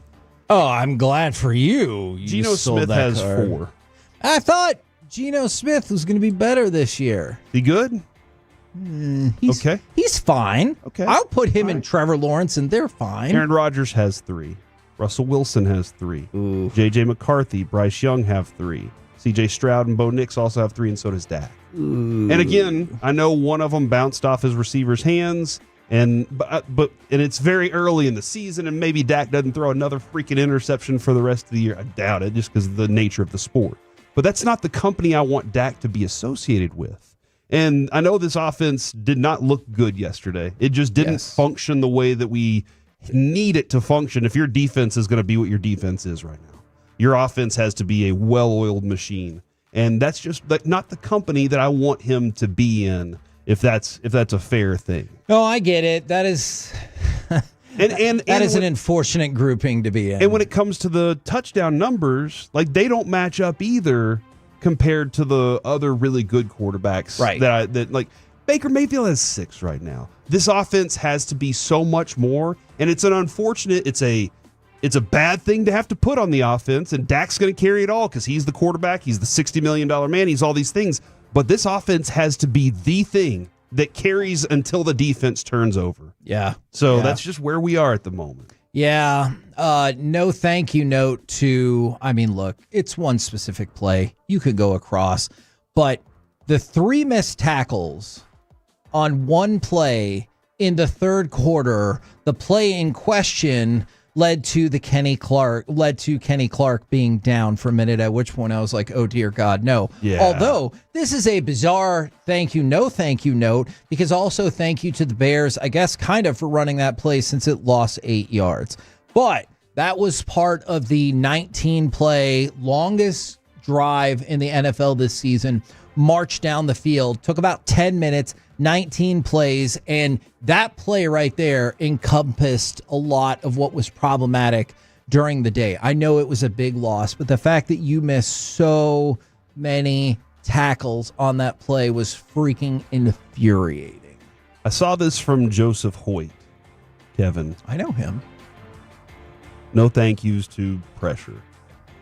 For sure. Cowboys had 0 quarterback hits in that first half, he said. But then he also added this. Braxton Jones became the 4th left tackle this year to not allow a single pressure in a game. In weeks 1 through 2, he allowed a team-high 12 pressures on 79 blocking attempts. And he did not allow 1 versus the Cowboys. And that right there is we've discussed this at length. The Cowboys said we feel good about our depth at defensive end. Yeah. Do we think that our depth is as high end as Micah? The answer would probably always be no. Correct. And I don't think that they I don't think they acted like that was a reality. But they said we feel good about our depth.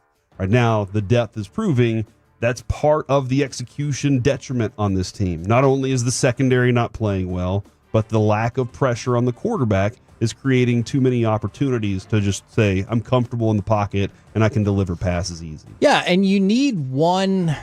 Well, let's focus on 3 areas. I felt like none of them were working yesterday, but that has been a theory these last 2 games. All right, so let's take a look at the front level of the defense. Are you getting pressure on the quarterback? Nope. You look at the middle level of the defense, although this permeates throughout the defense. Are you making the tackle, wrapping up? Not really. Third level of the defense, are you covering? 7 of Caleb Williams' 8 receivers yesterday had an average separation of more than 3 yards. That's a lot. Yes. That is a lot. For an NFL receiver. So, like, stack a person and a half up, give or take. That's how big that separation was. For 7 of his 8 receivers that he threw the ball yesterday. That is staggering. So the coverage is subpar. The tackling is probably subpar. I don't think it's as bad as the other 2 areas. And right now, winning the line of scrimmage and getting pressure is subpar. Well, guess what? I don't care what personnel you have out there. If your pass rush isn't effective and your pass defense in terms of your secondary isn't effective, well, guess what? You're going to have massive amounts of points put up on you. Yeah, and you don't want massive amounts of points put up on you. You do not. Unless you can score massive amounts of points. I mean, but you can't. You can get massive amounts of field goals, which I guess is one of my few thank you notes. Thank you, goes Brandon Aubrey. to Brandon Aubrey for still being awesome and still being automatic. I did want to throw out, because I thought there were plenty of tough spots for him in this game. I will throw out a thank you note to Donovan Wilson for hitting a Dunze on a touchdown pass, especially when Caleb Williams threw a pass so bad that they had to show the replay like 3 times because it was positive, it was deflected, because it looked like a pass I would throw into the end zone. And so I appreciate him staying on it. Now, it didn't actually end up making a difference, but in that moment, I was proud of it. I'll say thank you to Jake Ferguson. 13 catches on 14 targets. That showed some focus. He looked exhausted at one point for sure. Like he was just Well, yeah, and the announcers were like, "Oh, keep him out there. He's got 13 catches." Of course. I also like to thank Joe Milton, Kevin, because I had given up on this game, and then when he stepped onto the field and threw his first pass, I was like, "Okay, let's get excited for a few seconds." I literally, seriously, I was done with the game completely with 4 or 5 minutes left in the game, and Joe Milton stepped on the field. So thanks for bringing me back into interest level for just a second. Yeah. No, look, by the way, no thank you note to Tom Brady. And this is not a general, this is very specific. In the broadcast early on, they were talking about that offensive line. He goes, "Oh, yeah, this offensive line's really coming together." And I was like, whoa, what is that based on? Because I heard all the staggering stats from Corey this past week. I saw that game, or I guess a lot of the first 2 games. What part of that has led him to believe that the offensive line is really coming together, or did he feel like he just needed to fill the dead air with something that people say? I think there are. You know how you feel like the defense, you don't get any flashes of good right now? Like that's the feeling. With the Cowboys offensive line, I feel like I see a flash here and there, and there will be a flash of the complete offensive line, and you're like, wow, that was good. And last year it was always like one person was always falling apart. I'm seeing a little more consistency than I expected, and especially with a replacement center right now. But it's not where it needs to be. I think it's coming together a little more in the running game because they averaged 6.1 rushing yards per run. Hey, Chicago averaged 3, so the Cowboys are stopping the run. Just look, saying. man. But it's the Kevin yards per pass. Cowboys 5.9. Chicago 10.6. 5.9 is an abysmal number as well. So I do think I agree with Brady on I'm seeing more consistency and more flashes of good than the outstanding amount of bad that I'm seeing on the defensive side of the ball. Now, I appreciate what we're saying about the Cowboys' run defense. I talked about that in 2 more competitive games. I thought their run defense looked great. But you're going to end up having a run defense that you're like, oh, man, their run defense is really good. And you're like, yeah, because they're just going to pass the ball all the time because you can't stop Jack S when it comes to passing. So that's going to be great. You're going to see most teams, you're going to be like, oh, the Cowboys are giving up a NFL low 60 yards rushing and 3.5 yards a carry. And I'm going to be like, hell yeah. And then you're going to look at the other side and be like, oh yeah, that's right. Because they're nonstop passing because either we don't have the right personnel for the zone, the communication is not correct in the zone, or it comes down to execution. You can pick any one of those. That feels hollow to me. I cared about it more in the Eagles game, but now that feels hollow. I really appreciated when I tweeted yesterday at 4:52 in the afternoon. They are stopping the run, though. That there was the proper amount of sarcastic responses. Sure. Of like people understanding what I meant by we are stopping the run, though. It doesn't mean that I think that the Cowboys are great at stopping the run. Right. But for as bad as it was giving up those offensive plays, they were kind of stopping the run. And that's kind of how I felt. Like exactly the way I just said it, Kevin. Yes.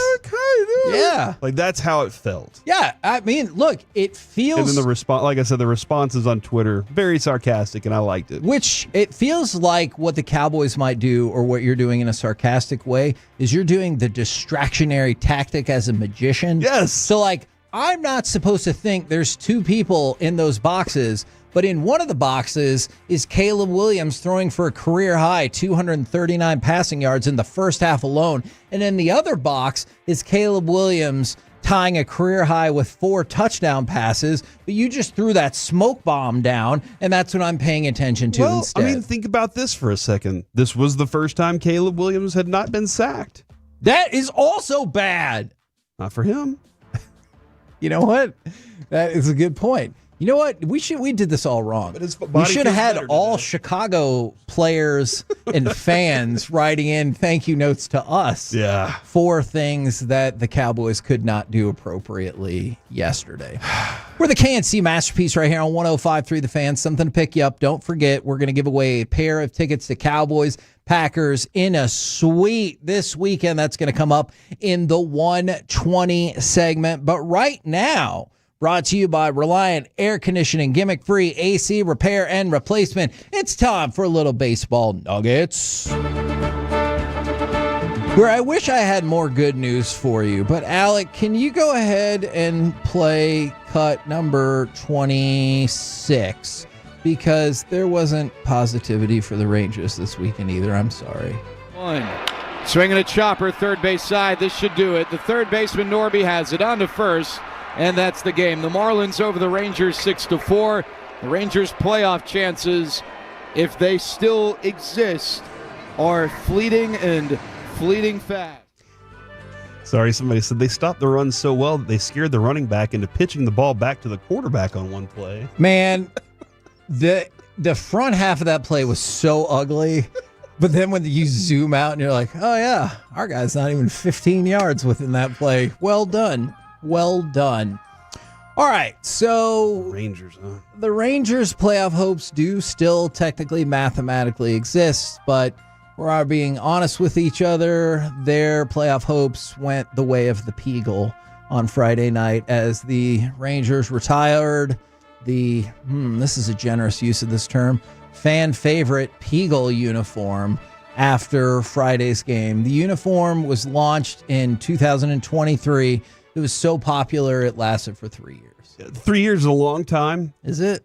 If things only last 4 years, then yes. Okay. The other thing is, dude, I bet they have numbers that show that those jerseys and hats and stuff sold like crazy. You could be right. They were like, I know the players didn't particularly love the look of them. They thought the black pants were kind of weird to go with the cream jersey. Adrian in particular, she was like, "Hey, what's the story?" And I was like, it's a story. You really do have to like read the story to understand, because it did look like they were doing 4 different things at one time. They're going to have a new City Connect jersey next year. Awesome. But remember, the last time they debuted a new City Connect jersey, we won the World Series.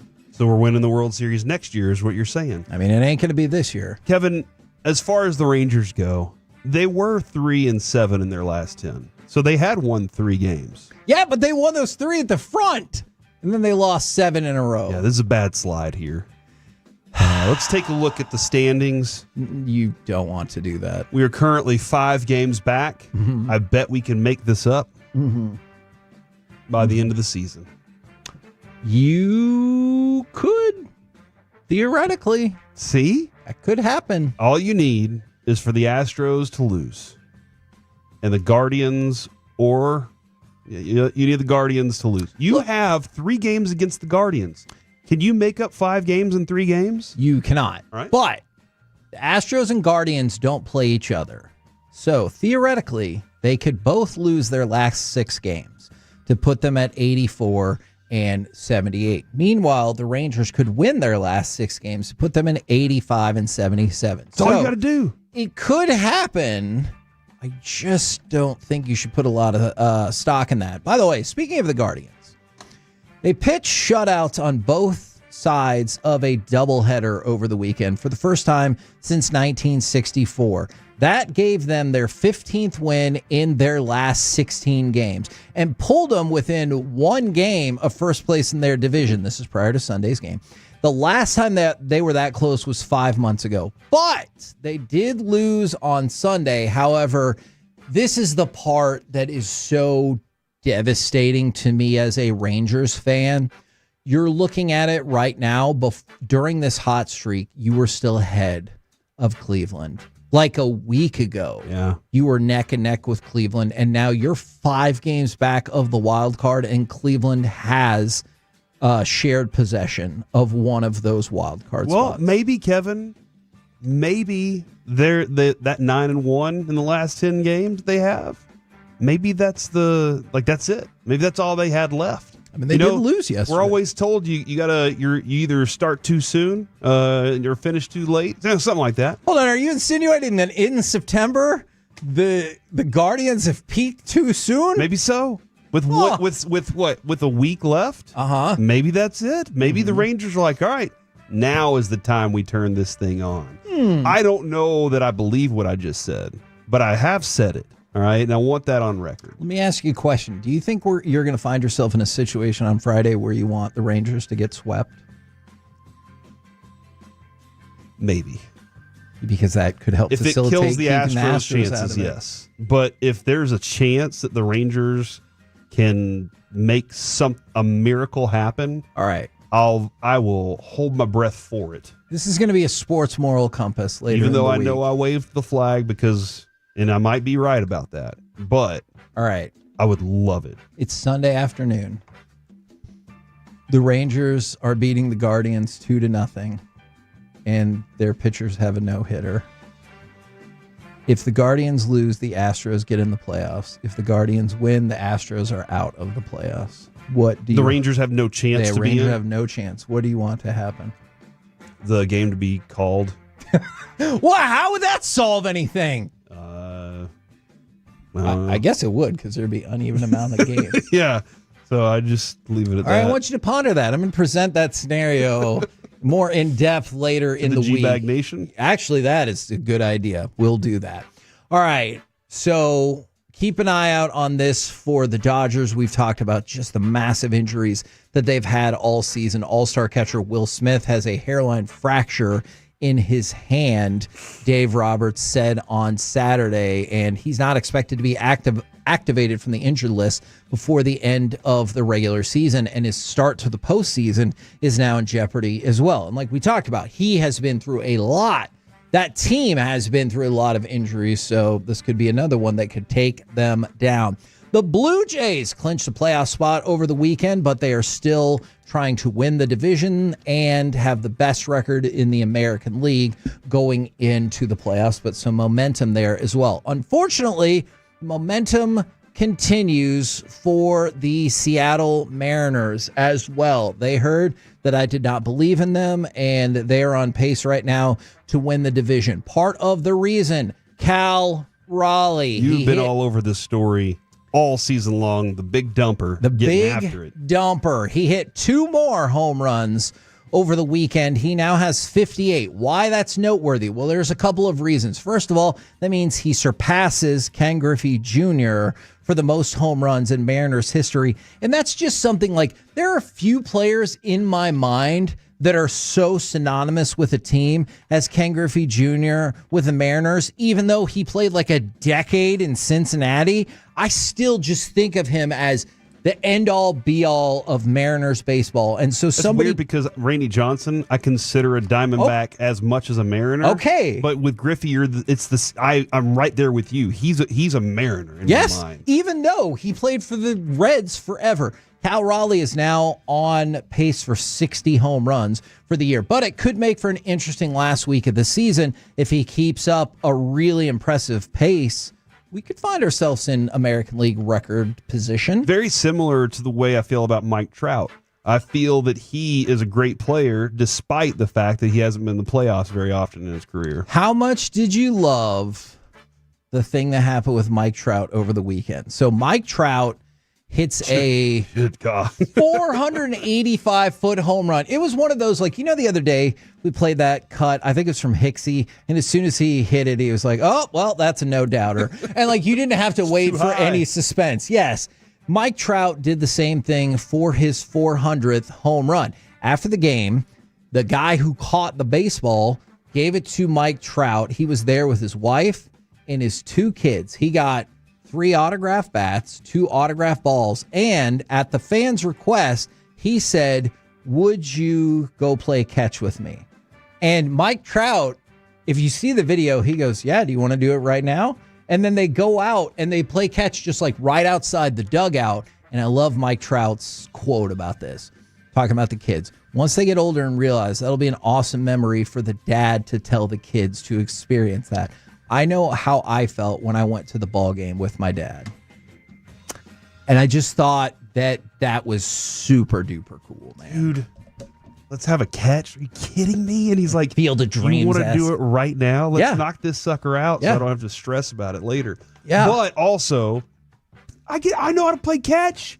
This is something I do every day. Yeah. I'm really good at it. I get paid to do it. Yes, let's play catch. Yeah. So I can have that ball back. And then, well, I mean, that's true. Oh, and also to share a moment with you. But I just really liked his quote. Now, do you consider, do you want me to wait? Maybe we'll pick up the Giancarlo Stanton conversation another day, because the Yankees manager made a bold assertion that I'm like, I think that is a wild thought. But we'll get to that another day, because coming up next, it's time for the C Block, starring Corey Major. It is time for hits and misses from the weekend next on the Fan. We've had amazing turnouts at all of our Firehouse Tour locations, so let's continue the trend this Friday. Where are we going to be, Chop? Oh, baby, it is Fire Station number 1, Lake Bardwell Drive. And our one-of-a-kind Tolo giveaways continue, Bobby. We're getting you ready for the colder weather while supplies last with a sweet-looking Tolo Firehouse winter cap to keep your dome warm. Plus, we're serving you breakfast from Whataburger. We're excited to see you at Firehouse 1 in Ennis this Friday. Proudly presented by Whataburger, Fraser Roofs and Gutters, and Firehouse Movers with The Fan.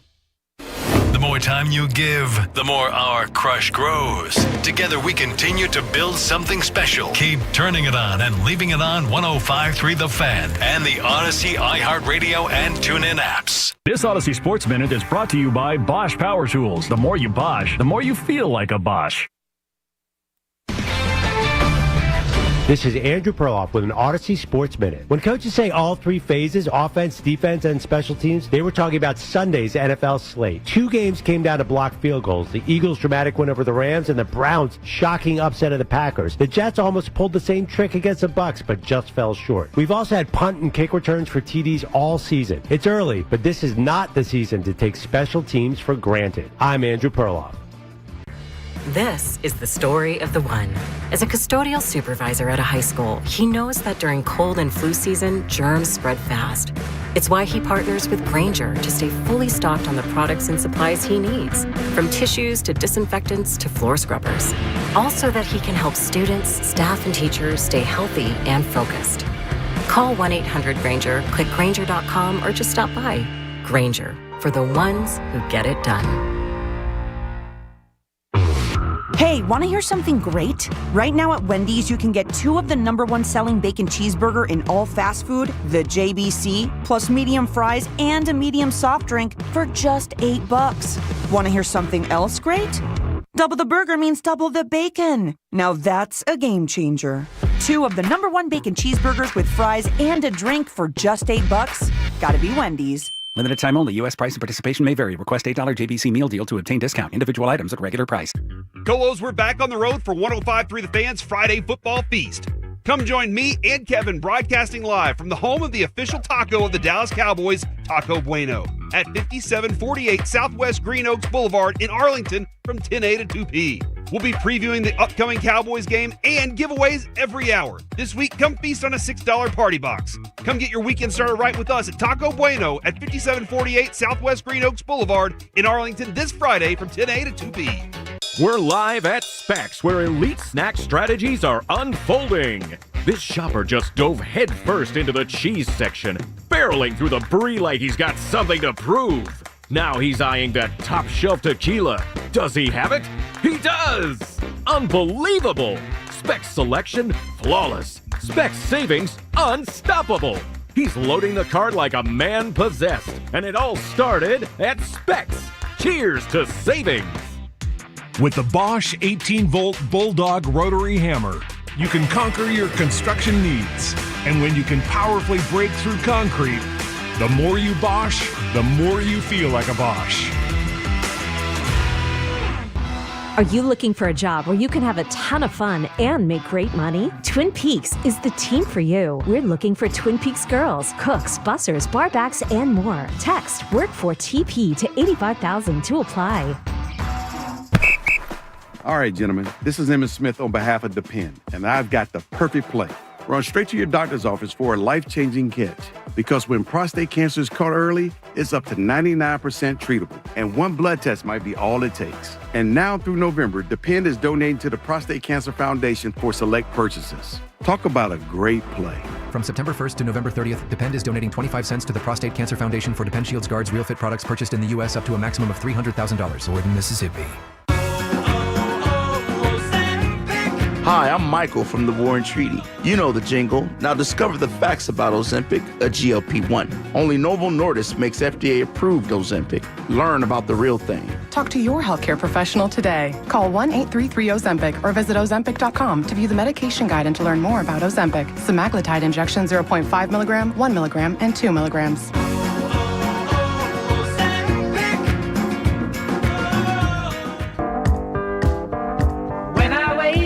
The best mornings in the morning light. Start with Wrangler. I pull on my jeans and I feel alright. Jeans, jackets, and shirts that get your day started on the right foot. I pull my blue jeans on. I pull my old blue jeans on. Good mornings make for better days. I pull my blue jeans on. I pull my old blue jeans on. Wrangler, official partner of the Dallas Cowboys. Available at Cavender's. Game day starts with Wrangler, the official jeans of the Dallas Cowboys. This week, the boys are back home to battle Green Bay in primetime. Our 105.3 The Fan coverage starts at 4 Sunday afternoon with the Cavender's kickoff at 7:20 Sunday night.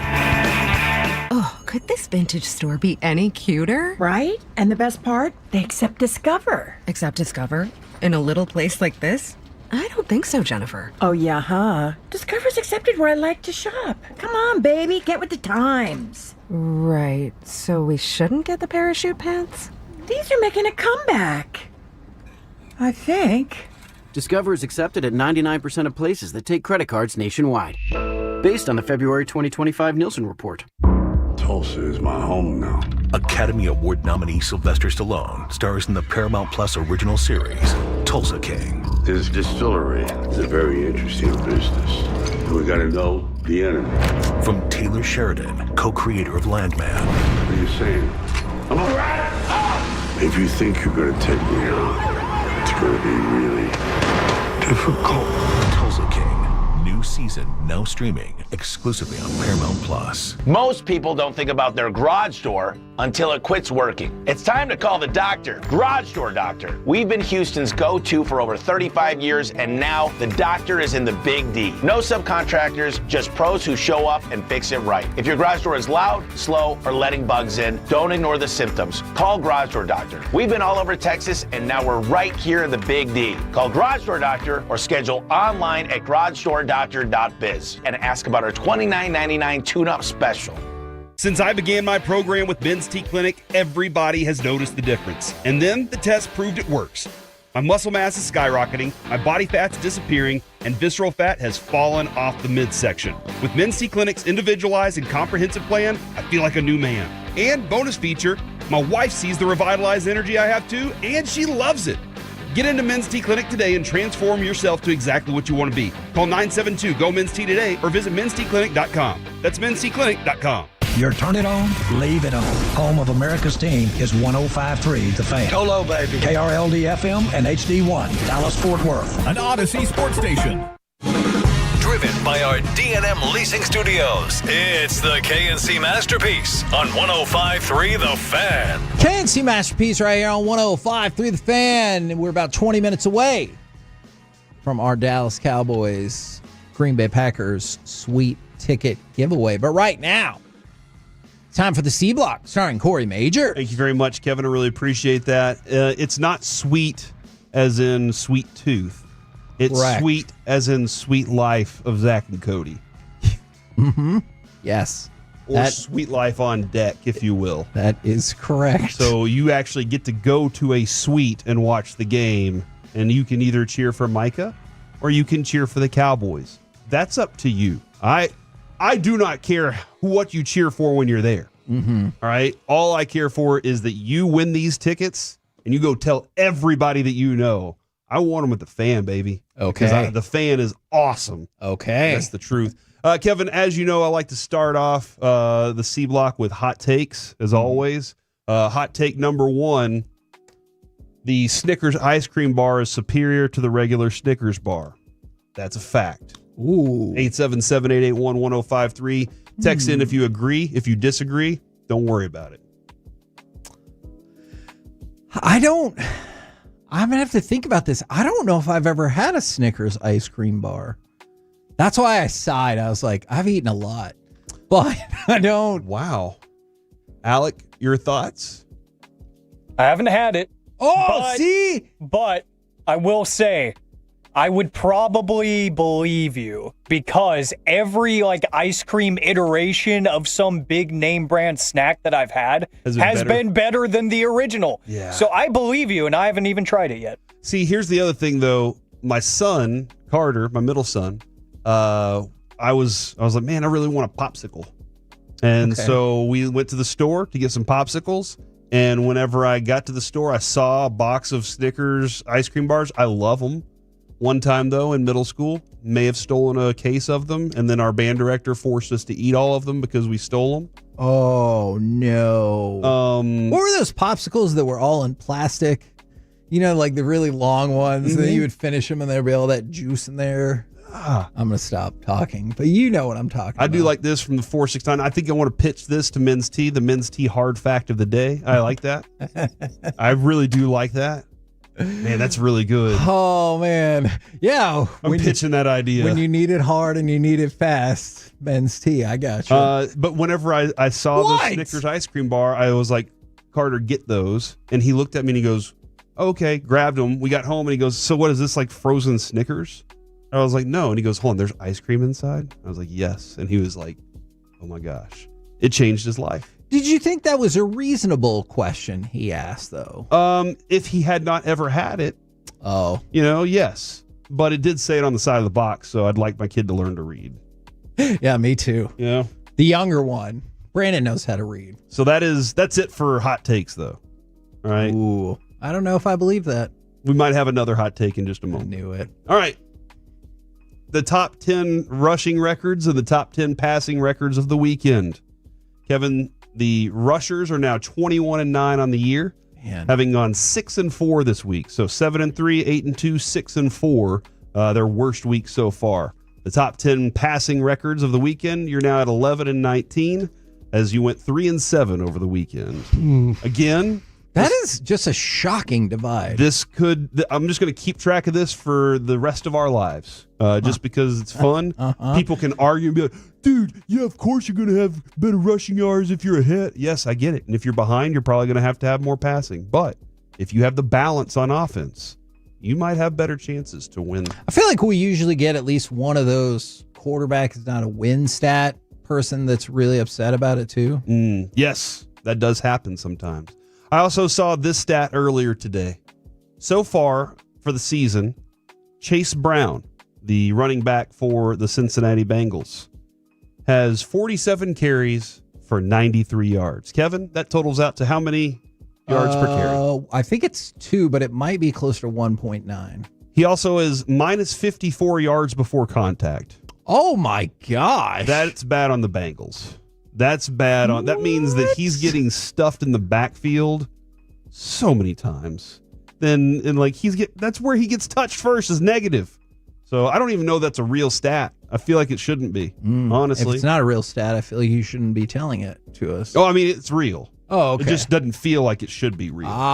Kevin, would you like the hits of the weekend or the misses? No, I want the misses. I want everyone else to be sad like we are about sports right now. We will start with the honorable mention misses of the weekend. Jake Browning Yeah. Miss of the weekend. Now, I do believe, did he not holler into the camera once and say the Minnesota Vikings should have kept him last year? Oh, did he? Yeah.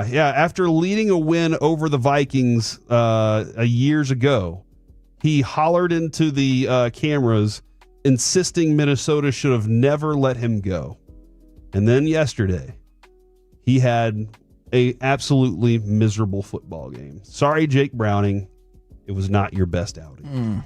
Also, honorable mention for the misses, the 2025 season for Najee Harris. Yeah. He starts the season with the explosion in his eye. Yeah, that's right. The firework that set him back, and now he has the Achilles injury. And that's just brutal, man. That is a very tough way everything's gone. Is his productive NFL career over? Because, he wasn't taking the world over by storm anyway.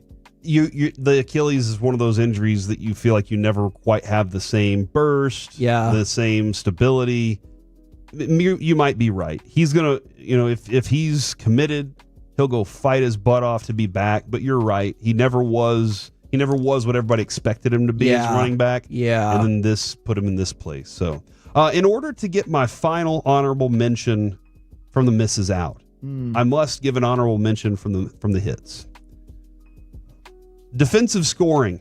9 non-offensive touchdowns yesterday, Kevin. There you go. The Jets, however, were the only team with a non-offensive touchdown that didn't win. Really? Yeah. And they were in position to do it. That is crazy to me that they were the one team. That's the Jets. That's as Jets as it gets right there. Is every team in the NFL that had at least one non-offensive touchdown won their game except for us. That sucks. All right, so the top 3 misses of the weekend. Number 3, blocked field goal life. There were 3 blocked field goals that had specific game-deciding factors yesterday. I think there were 4, maybe 5 overall. I think you said that one was a punt, Kevin. I believe that is correct. But there were 4, 2 of them by the Eagles.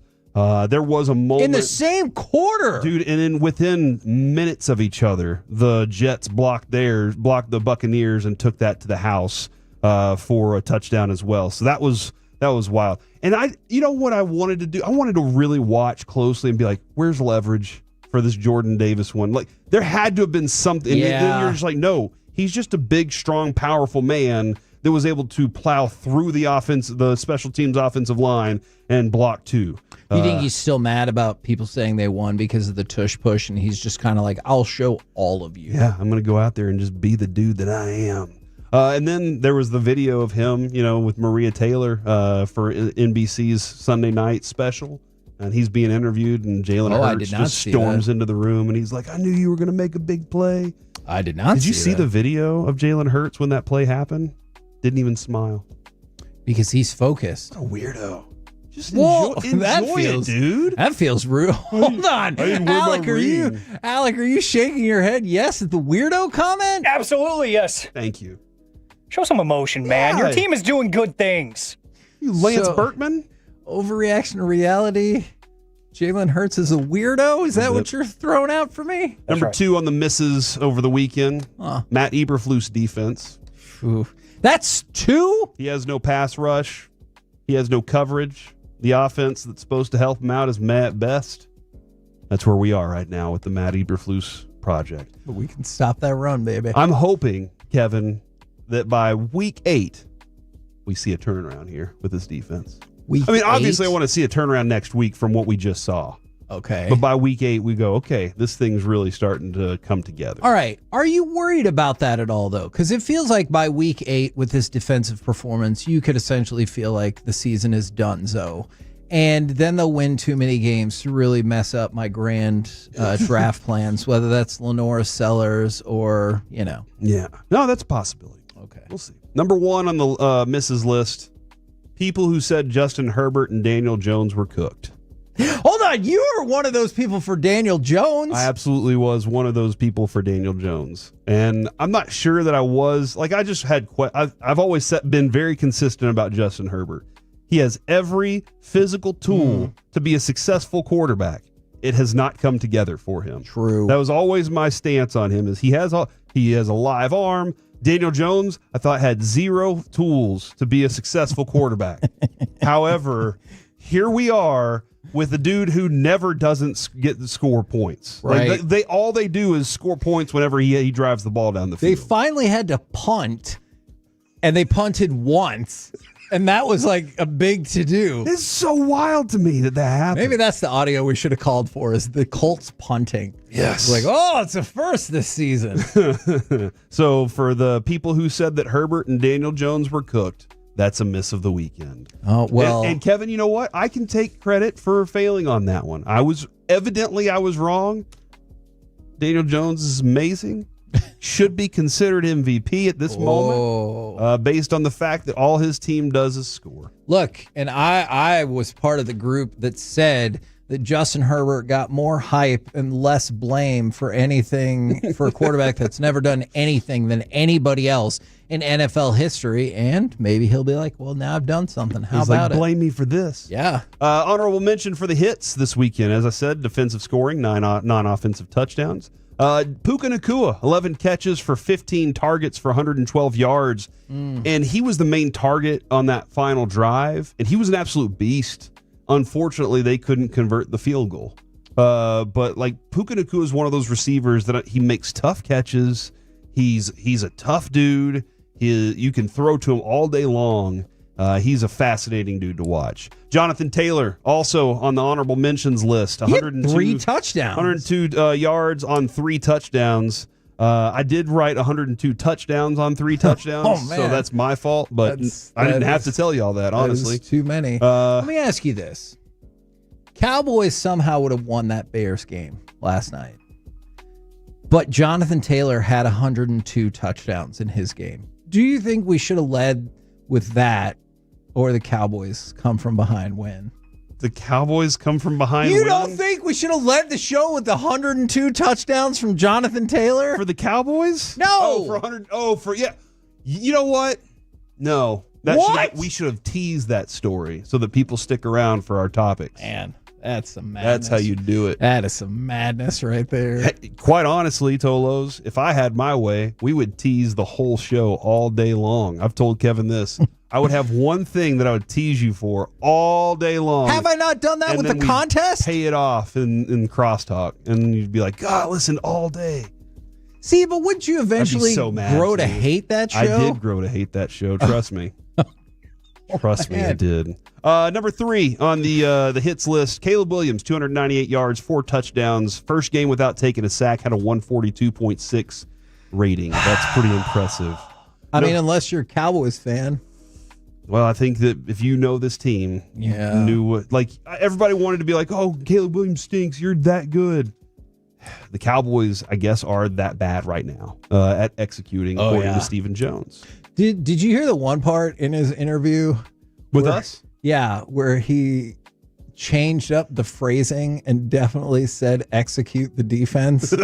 And he was like, look, I know they don't want to hear me say execution, so I'll just say we got to. And it just reminded me of that old quote from that Bucs coach. He's like, what do you think about the execution of the team? And he goes, I'm in favor of it. We have to execute this team. Number 2, Trey Tucker from the Raiders, 8 catches, 145 yards, and 3 touchdowns as he and Geno Smith connect on everything.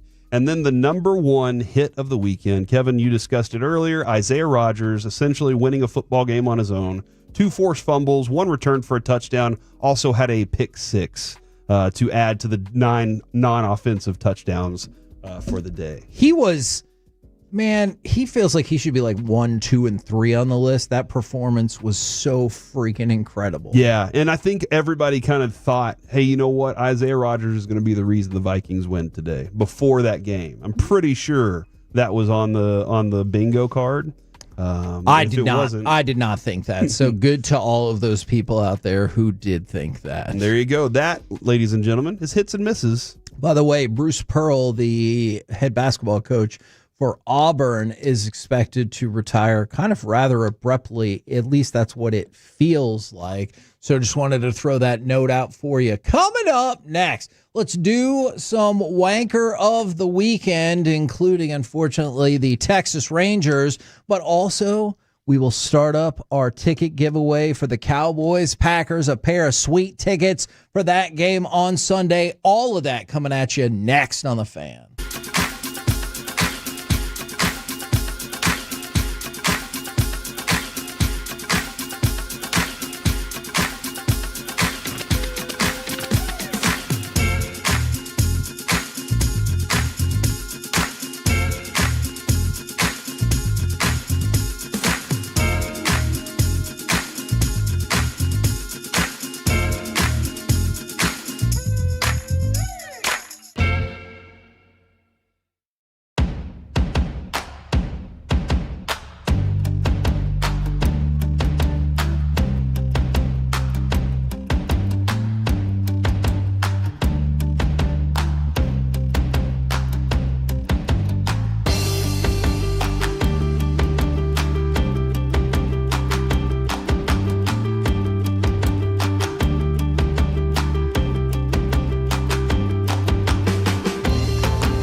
Uber Eats has Lola V products? I gotta remember that. Well, you know, they say in order to remember something, you have to forget something else.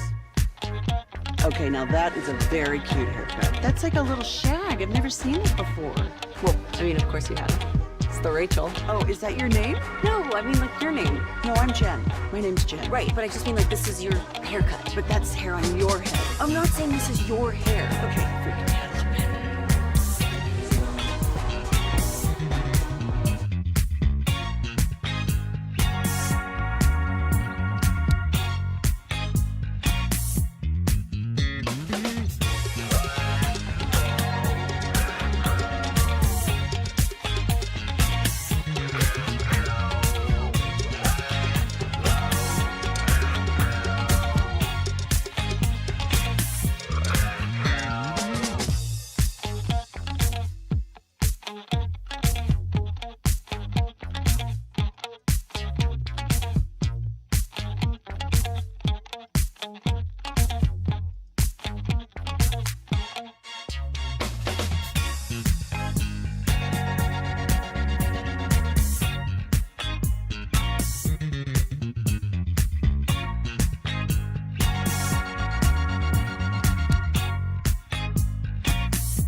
This segment of the KNC Masterpiece is brought to you by Cars for Kids. Donate today at carsforkids.org and by the personal injury lawyers Frankel & Frankel.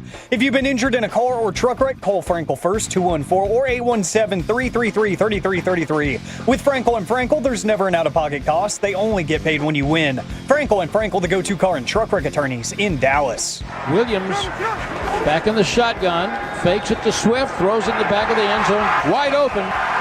Touchdown to Cole Kmet, the tight end. Wide open, wide open. Wide open. Feels like it's been one of the phrases of the day, but I want to go back to the commercial we just heard from Colby Tolbert. And we love you, G-Bag Nation. I do like when he says that, but also, you know what my birthday present from Colby Tolbert was? A garage. Yeah, coming out and fixing our broken garage. Oh, dude, that's awesome. And he's worked on my garage plenty of times. Look, we love Colby Tolbert as a Tolo, but if you need to fix your garage, he made a spot for us this morning that I do not think existed. So I think he specifically made that for me and for my wife so we could get the garage door open and get her to work and everything. And we had 2 busted springs. It was a whole mess. And guess what? Dude, I've experienced that. Yes. It's the worst, dude. Tolbert Garage Door. I know they do commercials and you might be like, oh, but do you really? Yes. No, that dude is really. He is a Tolo right along with you. And whenever we are out at these events, I know Bearded Monkey, he's been out there with me. Whenever we're out at these events, he's there and he's cheering us on. He's a friend just as much. We appreciate it. So I guess I would say, I love you, Colby And Tolbert. it is Flag Tolbert, as you said. Yes, exactly. Good job, Carter. We're the KNC Masterpiece right here on 105.3 The Fan. Right now, it's time for Wanker of the Weekend. Well, I guess you could probably take from a couple of things that we just played there that the Cowboys defense, just across the board, is the Wanker of the Weekend. Go back to Brad Sham. Open.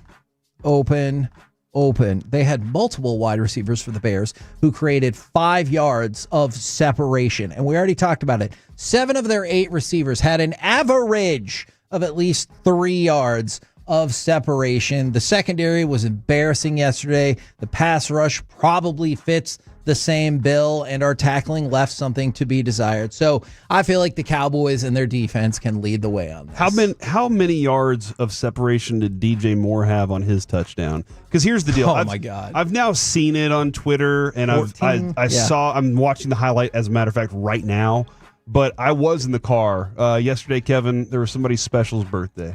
My mom. It wasn't me. I wish you happy birthday. You know what? It's really weird. When I wish your mom a happy birthday, I said her first name, and it feels wrong.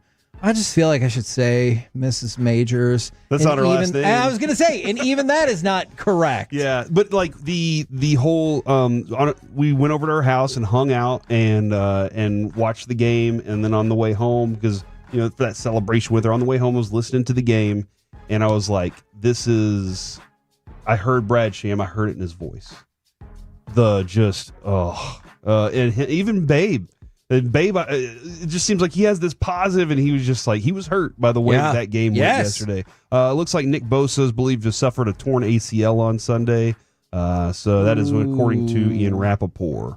Now, for Schefter, he says that CeeDee Lamb is not going to play this weekend. Look, about an hour and a half ago, and I don't know if they had the MRI results back yet, but Steven said one of the things is they're going to keep an eye out on how CeeDee Lamb recovers, like today and the next day and the next. And I know CeeDee Lamb said after the game yesterday that he felt confident he could play in the next one, but Schefter is saying that the Cowboys are going to look at his kind of recovery in the next 10 to 14 days, because usually with high ankle sprain, that's the reality. You miss time. Unless you are Wolverine and you can recover faster. And so I know CeeDee Lamb says he wants to play, but he also had said, hey, like, sometimes I need to be protected from myself. A lot of people are giving the Cowboys offense a bit of a pass because, hey, CeeDee Lamb was missing.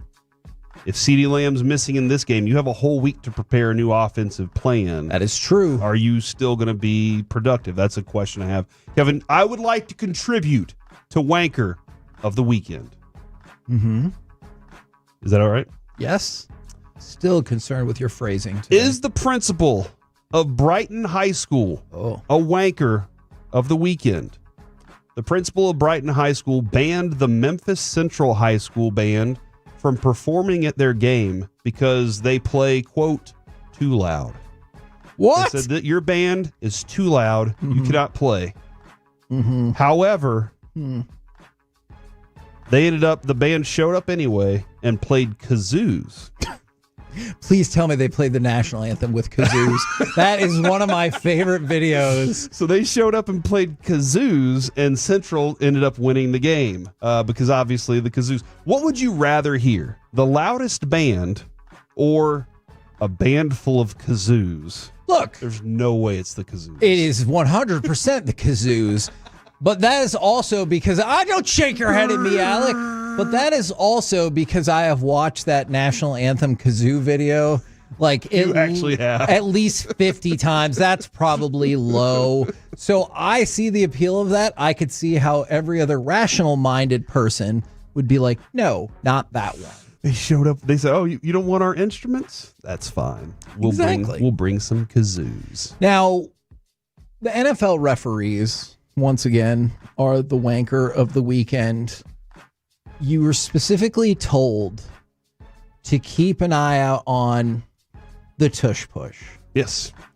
And in a game that obviously came down to the last play, the refs definitely missed at least a false start again on a tush push. A week before, they missed a double false start. And also, if you continue to look at the way their players are coming off the ball, you're seeing it early, and they're not calling the false starts. And I was like, man, they even went over this specifically to focus on that. So NFL referees, get it together. I still have zero problem with the play itself. Sure. I do have a problem with a false start. Yep. Like that should be called. That is on the referee for doing that. Do you think that this is the right response, or is Brian Dable the wanker of the weekend? He was asked about the MetLife Stadium crowd booing the Giants and their quarterback, and he said, quote, "I'd be booing too, to be honest with you." Like, he's not wrong. How do you think that goes over in the locker room?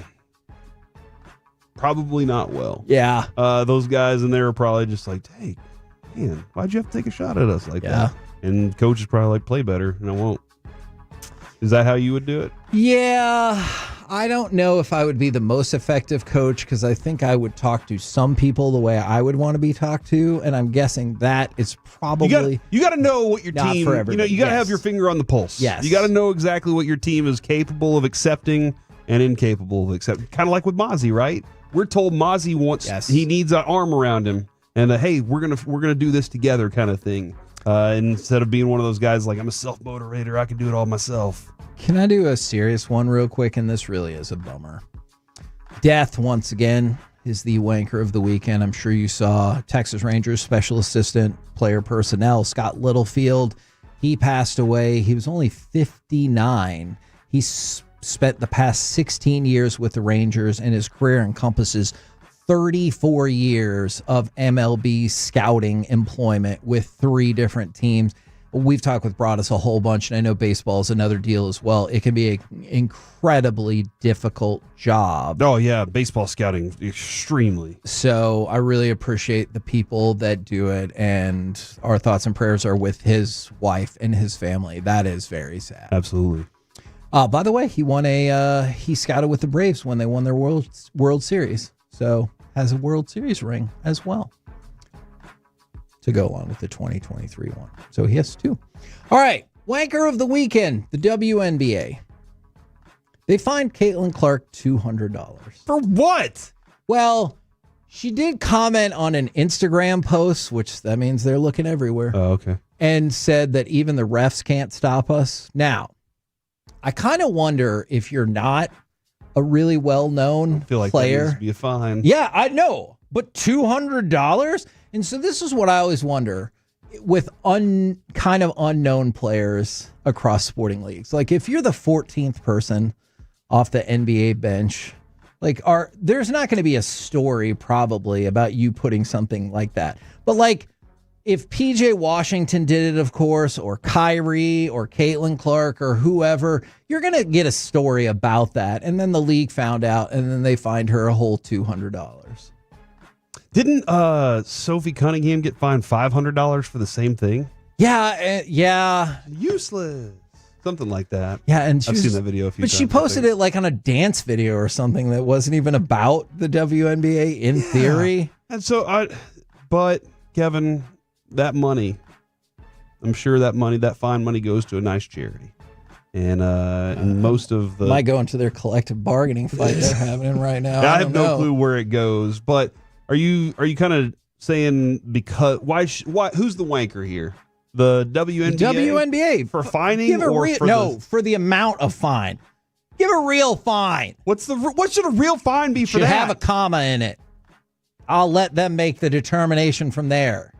Right? 3 digits or 4 digits or 5? Well, 4. I feel like 5 feels unreasonable given the current pay structure in the WNBA. Coaches in the NBA get paid like $30,000 or get charged $30,000 for going after 35, something like that. And so this is a bad look. Now, speaking of bad looks, are you familiar with the Italian rapper Fedez? I cannot say that I am. Well, that's okay. He was on that 70s show, right? No, that is just Fez. Right. Look at what happened to some of those other people. All right, so this Italian rapper posted on Instagram on his story. He says, the Italian, they got a new idol named Yannick Sinner, pure-blooded Italian with Adolf Hitler's accent. All right. I feel like we've been over this many, many times. First of all, it didn't even rhyme. Second of all, you should probably just stop doing general comparisons to Hitler until you kill millions and millions of people or try to wipe out a whole group of people. I probably definitely wouldn't compare it to a tennis player. Now, he apologized, but then said he was like trying to juxtapose Mussolini and all this other stuff. And I'm like, dude, I get it. But like, don't do that. That feels fair, right? Don't compare somebody to Hitler, especially a tennis player. Yeah, the culmination of the things that Hitler accomplished, if you will, did. Let's say did. Yeah, did. I don't think there's much comparison that exists there yet. No. You know? For anybody. Yeah, and again, I saw his apology, and I was like, still. All right, MLB ticket thieves. Are they the wanker of the weekend? In a statement to The Athletic, MLB admitted, and they called them bad actors, were getting onto fan platforms, including the Ballpark app, and taking fans' tickets. What? And selling them other places. So like you show up and you open up your Ballpark app and it's like, boop, this ticket is not valid. No, why? Yeah. Well, because they like money and stealing, I would assume. And probably the money more than the stealing. They hacked it? Is that what they did? Yeah, I mean or they just had account Yeah, and they hacked into other people's accounts and were able to pull that off. That's awful. And you know what? I bet MLB Ballpark app doesn't have the cybersecurity staff to be able to be like, hey, we're going to shut down every single one of these situations. You might be right about They got some that. security, but probably not a big enough one to do it all. And then unfortunately, we have to throw the Rangers in as wanker of the weekend as well. They're on a season-long 7-game losing streak right now. Good time for that, guys. We're the KNC Masterpiece right here on 105.3 The Fan, and let's give something away! 877-881-1053, caller number 10 will win a pair of sweet tickets to Sunday's Green Bay and Dallas game. This, of course, is courtesy of the Dallas Cowboys. Hopefully you will enjoy an enjoyable game and an exclusive suite if you're caller number 10, 877-881-1053. Coming up next, we'll chit-chat with those fellas from the G-Bag Nation right here on The Fan. Coming up.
true that you've got to forget something else to remember that Uber Eats is grocery. No, that's absurd. Hey, remember when you used to be what was it, Pepper Lady? Pepper Lady? Wasn't it Cinnamon Sisters? Those are both. That's what? Not Meg Maidens? No. I just said that. Was it Spice Girls? Doesn't sound right. Was it Soft Rock Boys?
This segment is brought to you by Classic Chevrolet. If you're in the market to upgrade your vehicle, get to Classic Chevrolet in Grapevine. Back-to-back #1 Chevy dealership in the world. They've got more new Chevys than anyone, all priced to sell. Visit ClassicChevrolet.com. This is Texas. This is Classic Chevrolet. Together, let's drive. Based on new Chevy registrations 2023 and 2024. And the Bears are going for what they think is going to be a knockout punch as the quarter comes to an end. 4th and goal. Williams back looking. Under duress, rolls right, throws in the end zone. Caught. DJ Moore left all alone under the goalpost. Touchdown Bears with 9 seconds left in the third. KNC Masterpiece right here on 105.3 The Fan right now. Courtesy of D&M Leasing, it is time for our chit chat with the fellas from the G-Bag Nation. Gentlemen, how was you today? Not too bad, Hagee. How about you? Yeah, I'm doing all right. Obviously, we've talked a ton about the Cowboys today, and we get to circle back around to that. But what did y'all think about the general slate of the NFL yesterday? It felt wacky, and there were 7 games that featured a game-winning score in the final 3 minutes. That is tied for the most since the merger in 1970. Since the merger, I mean, it's always good to see Green Bay lose, although they might be ticked off now coming into town on Sunday night. I was just bummed about the Rams. The Rams should have won that game. I think they're the better team. Nick Sirianni's clearly got their number. The Eagles have won 19 of their last 20 games. That is unbelievable. Yeah. Like, they are just finding ways to win. And even with all of that, Stafford's able to get the Rams in position, and then you get Jordan Davis with another block. Like, the special team stuff was just insane. And I felt for Aaron Glenn because he is like so excited on the sideline. The Jets, yes, first win as a head coach, and then Baker goes right down the field. Bucks are able to stay undefeated. But it was bananas. Yeah. I mean, what a witching hour. Me and Broadus are in here doing the pregame show, and we got the red zone pulled up on the computer, and we got the screens working, and it's like it's hard not to be distracted. Even the crappy 49ers Cardinals game. Yeah. I mean, it was a special day of football, and it was a lot of letdown. Seeing what the Commanders were able to do, seeing how the Eagles were able to climb back, that was unfortunate. The Bucks, I don't know. Baker might be like my favorite player to watch. That dude, a lot of fun. He's become one of those quarterbacks that when he's got the ball late in the game, you're like, I trust him. Yeah. He reminds me a lot of Tony Romo the way he's playing right now. If you watch his pump fake, the way he shuffles the shoulders, it's a lot like Tony. I can see stealing stuff with his legs, and he's just he makes something out of nothing seemingly all the time. And his then teammates Ibuka, believe in him. Yes, absolutely. That's a big deal. And then doing it in those classy uniforms too. There was something special about that. I think I did have a favorite moment during the pregame show yesterday. It was you tried to get Babe off the phone 3 times, and then Brada said he threw in the, hey, I'll go to the national championship with my tickets from LSU. Yeah, and I was like, that was nice. He was trying to throw in some Indiana. And I was like, big win for Indiana, but I like that clapback Broadus. You know what? Maybe I need to pull that for 2 Guys, 1 Booth then. There you go. Maybe that's one of those things. If Corey Major says that was the best moment, I thought it was going to be Brad Sham dunking on me. Those are always my favorites. Kind of tried and true. We'll certainly what was it for that. this time? Sushi. I was going to say Chicago and Soldier Field all at the same time, so it came out Chicago. Oh, I thought you said maybe Shoulder Field. The Shoulder Field. I may have dropped one of those in there yesterday. That's a tough word for me. And then I followed it up with obviously just a bad question, and then the response is, what kind of question is that? So it was great. What was your question? It was fantastic. I'm sorry I missed that. After he chastised me for my inability to speak, I asked him if his voice was ready to call a bunch of touchdowns today, because I thought it was going to be like a total barn burner. Yeah. And it was just like a tongue-in-cheek question, and he's like, what kind of question is that? Of course I'm ready. I'm Brad bleeping Sham. And then I think he called me the B word. I don't know. Under his breath. Definitely under his breath. Speaking of, Kevontae Turpin's on the Cowboys Hour tonight. Oh, very nice. With Brad Sham. Yeah, probably so. Heck yeah. Oh, man. You wish you could feed some questions in to Kevontae Turpin. Well, did it make me smile a little bit later when Brad Sham was calling a play off the replay screen, thinking it was the actual play and it wasn't? Maybe. Oh, man. Maybe. No, maybe it did. Do you think everybody in the history of Brad Sham called the flea flicker, called it an 80-yard touchdown, and then had to revisit it to 65? Did that make me smile? Wow. Of course not. I'm a better person than that. It's not necessarily the team that you're rooting for, but do you think every sports fan ever has walked? Jesus. Oh Oh my God! You okay? Eric's frozen. You just like throw up your water. Dude, I just look at Broadus. Broadus just makes me laugh. So he does shows with me in shame. Oh my dear God! I'm sorry about that. Almost all over the electronic. It's okay. It was fast. You quickly pivoted away from the mic. Buildings. There was less hang time on that than there was on the Caleb Williams 80,000-yard touchdown. Yeah. Now I forgot what my follow-up question was Sorry going to about be. that. But that was truly. Take it away, Brian. I think what he meant by the 80 impressive. yard, the 80 yard was the flea flick backwards. I think that was the Add part it all up. Yeah. Because that flea was flicking, man. I know People both forget that. Both of them are valid answers, but are you more irritated, disappointed, or whatever with the pass rush or the secondary? Oh, gosh. Oh, both, but probably the pass rush. Okay. Just because they made it seem like they were still going to be able to be awesome at rushing the passer, manufacturing, they were throwing a bunch of words at us. I mean, Sam Williams looks like a different player. Dante Fowler looks totally inept out there. They're trying to blitz and send a linebacker. Yeah, and hit the ground running. Ezraku's a rookie, and we'll see. Hopefully he develops and ends up being a badass later on in his career. But you're right. Like what we saw at training camp, and maybe that's just, your tackles suck. How about the offense? Yeah, score a touchdown, man. No, how about this defense isn't any good. You've kind of seen it really the last couple of weeks. Everybody going into this felt like that even with the Bears, with the struggles that they had offensively, could score 30 points. Yeah. And it's unfortunate, but we're going to have to put this on you, Dak. Yeah. And I don't mean put it on you in a negative way. I mean, you're going to have to almost play perfect. Unfortunately, because this defense is not going to get any better. Now we'll see what happens with some of the guys that come back. But offensively, if you punt or turn over the ball, you're going to lose. That's just the way it is for the Dallas Cowboys in 2025 right now. They offensively cannot afford any type of negative plays in any series. The defense is that fragile that you almost have to either kick field goals or score touchdowns. No empty possessions. And for the second time in 3 weeks, it didn't particularly feel like his receivers helped him out either. Well, like I said, there was a couple. I mean, we'll get into it at 340 when we break down the film. But there's a couple of hole shots that they could have made. And I mean, hole shots.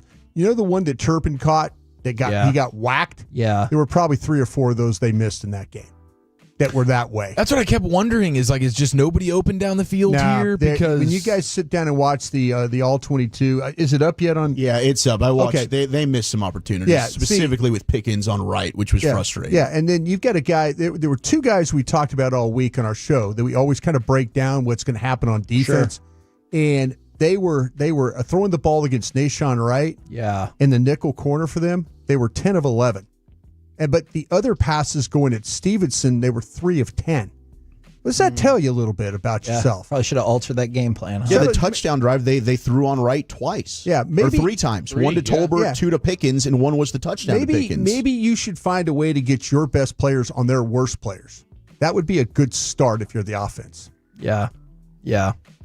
What do you find, fellas, got coming up on the program today? And are you worried about Chiafalo since he couldn't even do a drink? We always are. No, I'm actually really excited about this because I feel like his spirit's in a good place. After a loss like that, it can get ugly. But he's leading with a good sense of humor about this whole deal, and I like that. Okay, good. That bodes well here for the next 5 hours. I would say the secondary is the worst part of the team. The offense definitely disappointing yesterday. You're without CeeDee Lamb, but I think probably going to be again. The worst part as a fan watching it is the pass rush because they've actually invested. I mean, Diggs is coming off of a massive injury. He probably won't be having a chance to be the player that he was until next year, but you got guys down there on the edge who should be producing a lot more, and I think 3 of them got skunked. Like no pass rush wins, period. Yeah, I saw that. That's just wild how bad it was. It's almost like playing pathetic is contagious. We got CY coming up at 4:20 today. We'll take a look at what he's looking at for the Rangers in the last week. But all the reactions to the Cowboys game right out of the gates here. Pure Gold, as always, thanks for asking. Yes. I don't know if he has such opinions or if he'll get into it. Is there any chance, if you have time, if you'll ask him if he thinks Cal Raleigh should be the AL MVP? Sure. All right. Roll home with the G-Bag Nation. We have been the KNC Masterpiece Maker. Way back with us tomorrow, 10 a.m. to 2 p.m. right here on 105.3 The Fan. Say shoulder field, Kevin. Shoulder field.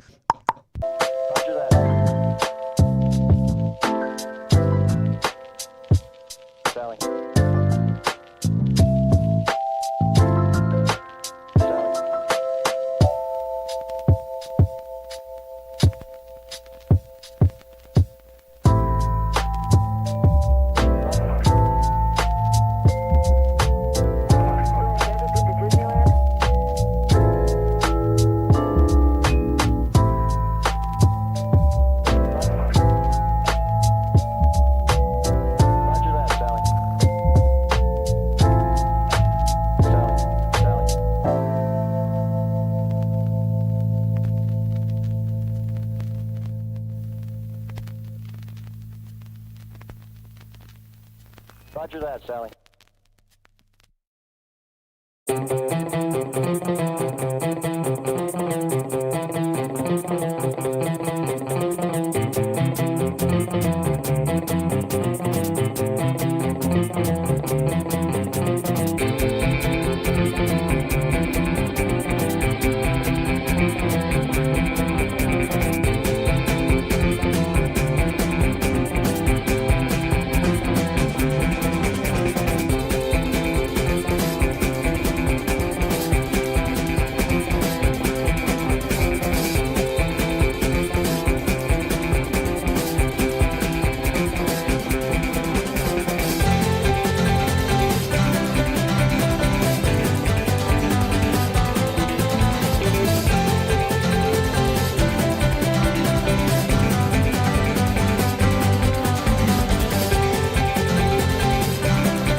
driven by our D&M Leasing Studios. You're rolling with the G-Bag Nation on 105.3 The Fan. Here we go. It's hour one. G-Bag Nation 105.3 The Fan. Cowboys at 1-2. Is there any saving this season?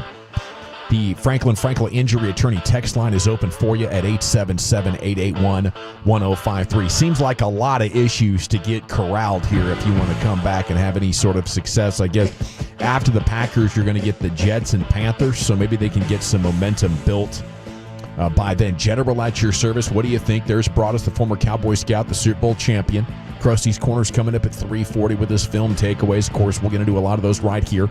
Lucius Alexander's in the Pimp Cup over there. Master Control here, 75 and Fitz. You fixing to go full 5 today. Rangers have the day off. We'll give you 5 hours of sports. Cowboys Hour coming up at 7 o'clock with Brad Sham and Cavante Turpin. Should be interesting. Wolchuk and Chiafalo are here. Carter Freeman coordinating your video. You can watch us at 105thethefan.com, Twitch, and YouTube. A little bit of breaking news. Nick Bosa did suffer a season-ending torn ACL during their win over the Cardinals. Clean tear. Bosa will need season-ending surgery, so that's a tough one for them. Cowboys dealing with their own injury, of course, there with CeeDee Lamb. Conflicting reports, when you can walk off and you try to come back in and you can jog but just not cut, I feel like that's a couple of weaker. But the 4 to 6 weeks thing is out there on social right now. Brian, what are you hearing? The several weeks is what I heard. I never got a specific number, but I did get the high ankle sprain like people were talking about. But I never got a pin down on the number. Well, Archer just put out a few minutes ago 3 to 4 weeks. 3 to 4. Okay. Which would mean if it's 3, you get him back for Washington. If it's 4, hopefully the Broncos game. It really doesn't matter because in back-to-back weeks, you had Russell Wilson and Caleb Williams put up their best games of the season probably against you is what we're looking at. Then the Giants, they go play Kansas City, who's got a good but not great defense. They're a one-touchdown team again, sitting there with 9 points, single-digit points. I just don't know how this defense got so bad. Like all of these picks you've invested in, you finally fixed defensive tackle. We're used to linebacker being just mid or maybe even below average. But I guess Trayvon Diggs not being able to come back from the microfracture surgery and be anything close to what he was, at his peak. I guess the Deron Bland injury there. The pass rush not really having anything. It's got to be one of the worst group of pass rushers in the NFL, at least if you're grading on a curve. Misevaluated that. But before they made the trade, you probably felt like that you could kind of put things together. What was Stephen Jones's line? Simulated pressure. Well, manufactured pressure. Bingo. That was it. And that's Matt Eberflus talking to Stephen Jones, Jerry Jones, and he's saying Flus can manufacture pressure. That has been the one thing that has been ringingly wrong about this team. They cannot manufacture pressure with rushing forward the way they are. They went into this trade feeling like that they could do that with the guys they had. That's where the misevaluation has been. It's you talk about stopping the run. Well, what stops the run is you scoring a massive amount of points on somebody. Dallas got it happen to him yesterday. We're all super happy about the run game right now, right? Yeah. Cowboy run game. Both sides. 7.8 yards a carry. You got beat by what? 17 points? So that's kind of where you're at right now. The run game stuff, run defense and all that stuff doesn't matter when you're struggling to be able to get people off the field. And the one thing how Dallas is going to win these games is they're going to have to outscore people, and they're going to have to hope what happens in the Giants game, they get a stop or they get 2 stops and they get maybe a turnover. That's really how that's how the Bears beat you yesterday. They got stops and they got turnovers. And that ultimately was, and they made you punt twice in the game. So that's how you're going to lose football games if Dallas's offense is not good enough, because their defense clearly is. And we knew going in this game it wasn't good enough. Yeah, they're tied for the worst in terms of turnover differential entering tonight's game with the Dolphins. So that's not good. But to me, how did this defense get so bad? They have 25 picks on defense since 2021, not including this past draft. 15 of those picks are no longer on the team. Marshawn Nealand and Maris Leofau, I don't know. We'll see about them. Mozzie, Sam Williams, Damone Clark, not good. Bland, Overshone, hurt. Diggs supposed to be one of your better players. He's been hurt. He's not playing well. No training camp. Osa Digizua, probably your most consistent. That's the one. And even he's not making a noticeable impact. King Bisote is not on the team, and you just drafted him this past year. So Shamar James, Jay Toia, inactive yesterday. Those are guys that you just took. Ravel and Easy, we'll see. And then you traded Micah Parsons. But for a team that's draft and develop, they haven't drafted well enough on defense. And now you're starting to see a talent-deficient team on that side of the ball. Fair. Yeah, one of the worst defenses we've ever seen. Like, I think this might be worse than the 2020 group. Oh, that was a historically bad defense. And you're absolutely right about that. Yeah, we're heading that way. Yeah. And I think offensively, we can be optimistic about what it'll look like when CeeDee Lamb is back, but there's no guarantee. You know, your offense isn't so good that you can rubber stamp it. Hey, it's a bad defense. You're going to go light them up. I think the tackles struggle so much to contain pressure that if you're up against a team that can pressure you, that does have good ends, I think that's going to negate your good offense. So I feel like every week I've downgraded how many wins I think they're going to get, and now I'm in like the 5 to 7 range. I think 7's best case scenario. Your defense is going to be so bad, you're going to go up against bad offenses all year long. And like Bryce Young, that's 375 yards and 4 touchdowns. That's how bad this is. Like, these quarterbacks will never see a group of corners as bad as what the Cowboys are going to be trotting out there. And I guess that'll change a little bit with Deron Bland, but still, 2 of your other guys are going to be blinking easy lights, and the safeties don't offer much help. Well, see, and we thought the same thing going into the game about the Bears, and you didn't take advantage of that. Nope. So that's the trade-off right there. Dallas has to be almost perfect on offense in order for them to have any chance right now to win these games. You know, and that's unfortunate. We're putting a lot on Dak. You know, people are saying, well, damn, that's his job. He's the quarterback. You should. Well, you know, the guy that you got playing the best right now is Williams at running back. We'll see what happens with these receivers with Lamb being out the next 3 weeks or so. But they're the only chances they're really going to have is to figure some things out with the running game. Maybe they can kind of keep people at arm's length with their running game a little bit and give their defense a break. But that's kind of where they're. But it's going to be now about scoring somehow every possession. Yeah, you know, because you're in a mode right now where your defense can just not hold up. And I don't know if it's communication, it's scheme, coaching, players. But man, there's some things on that film yesterday I was watching, and it looked like to me down there when DJ Moore was wide open. Zach, help me here. You watched, I know. The thing is that I couldn't tell if they were playing half the field was man and half the field was zone. You have a ton of confusion. I couldn't even diagram what they were trying to do. Yeah, and then guys are biting on the run fakes. They're sliding to where now you're creating a wide open wide receiver. People are biting on the wrong routes underneath, thinking maybe they've got help on the backside. They don't. It's tough. It is. I mean, you've got one half of the field looks like maybe they're playing cover 3, the other's trying to play cover 1. Yeah. I don't know. It's a ton of. I mean, there's times where like, and that could be intentional. Maybe that's a tactic that DCs are using. Yeah, well, and maybe that's what they're talking about where the confusion is. Because like last week when we're hearing out of the locker room where players are like, yeah, this is more confusing than it was last year with Zim, and we're looking at each other like, well, how the hell hard is cover 2? Maybe that is. Maybe that's what it is. And when Shoddy's talking about simplifying things, maybe that is what they need to do. Because right now it ain't working.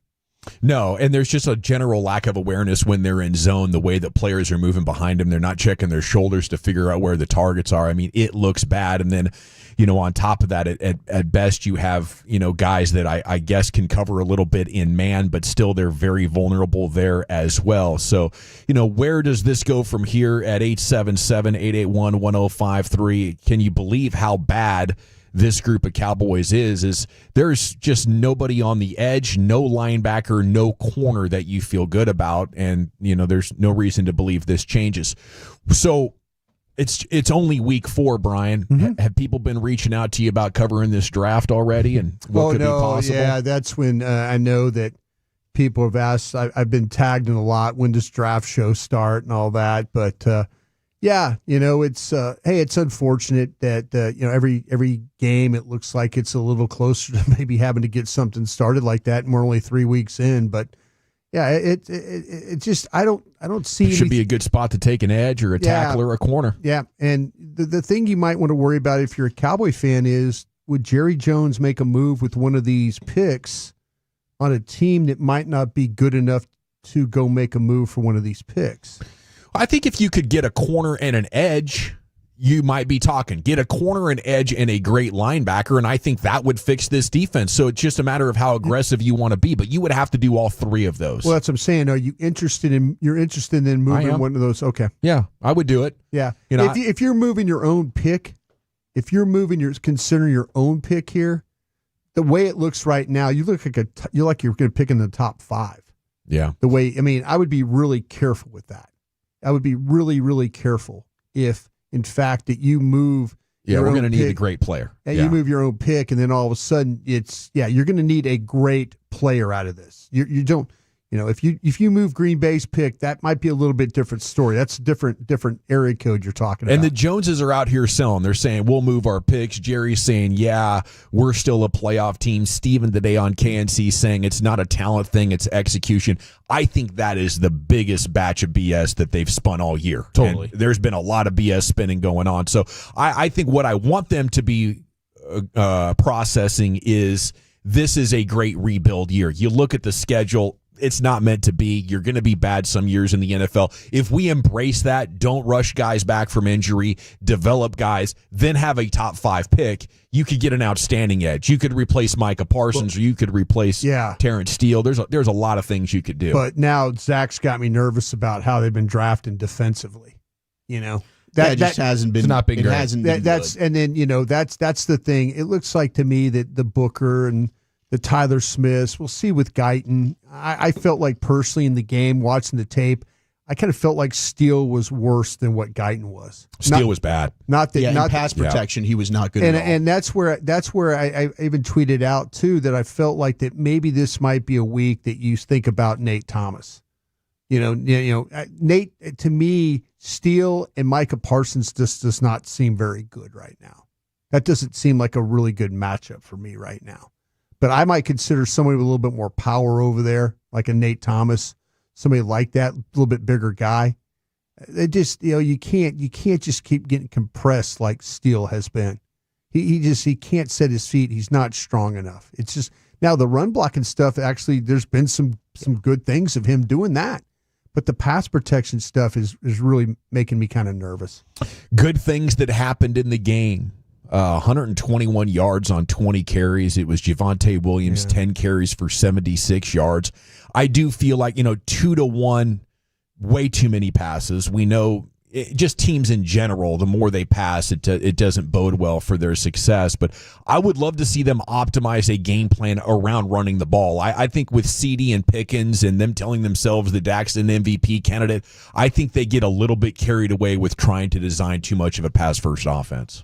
They really have no choice, though, to be honest with you. I mean, they got behind. I mean, they got back in the game with some balance, but then all of a sudden that offense, and maybe it is running when you're tied. Maybe it is running the ball more, or trying to do more of that. I know one thing. If I got down to the goal line on that 4th down, that interception, I'm running the ball twice. Yeah. I don't know why you have to run get the fade. I don't know why you get cute down there, but yeah, I agree with you, Dawson. I just wonder if you get behind, it forces you to play. It takes you out of the run game stuff. Yeah. Because you're behind and you're like, okay, great. We're just going to keep grinding out. And the next thing you know, it's like what the Bears did to you with that drive, and you take 8 minutes off the clock and now you're still behind, in the game. But I like what you're trying to say. I think running the ball is a good thing. If you're going to be down 3 scores in the 4th quarter, I get passing at that point. Sure. But going forward without CeeDee Lamb, there's got to be a concerted effort. Like, what else can we do to try to ramp up this run game and get more ball control going on, keep this defense off the field? The problem is, keep them off. Yeah, the problem is you're going to probably have to go on drives where you have to be perfect, and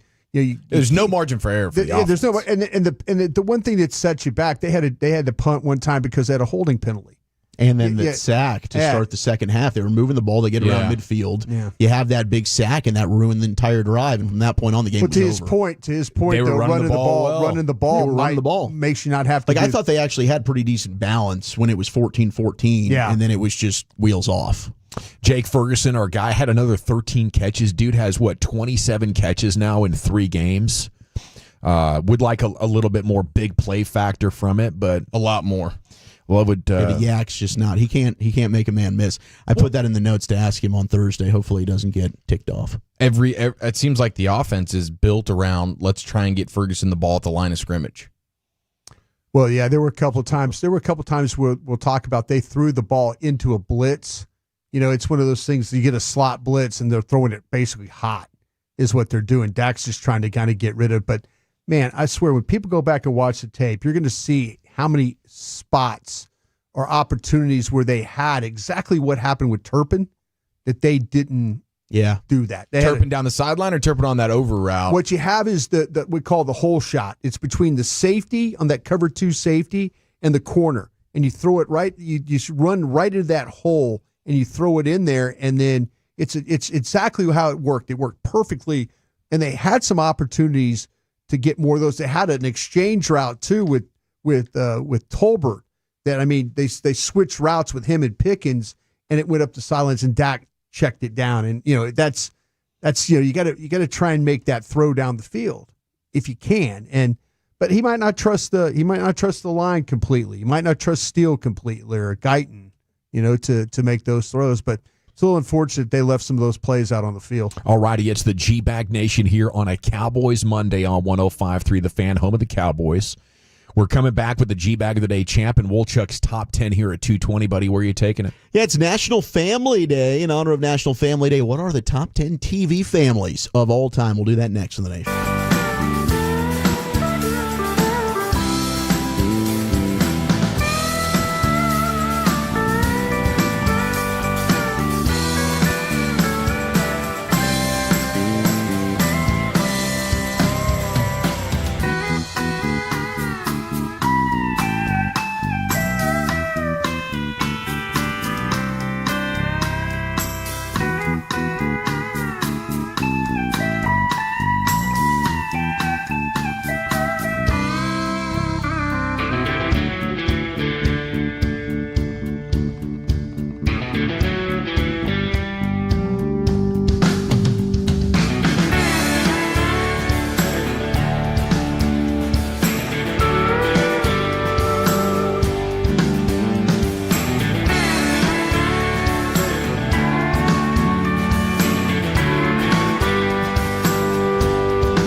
They say in order to remember something, you have to forget something else.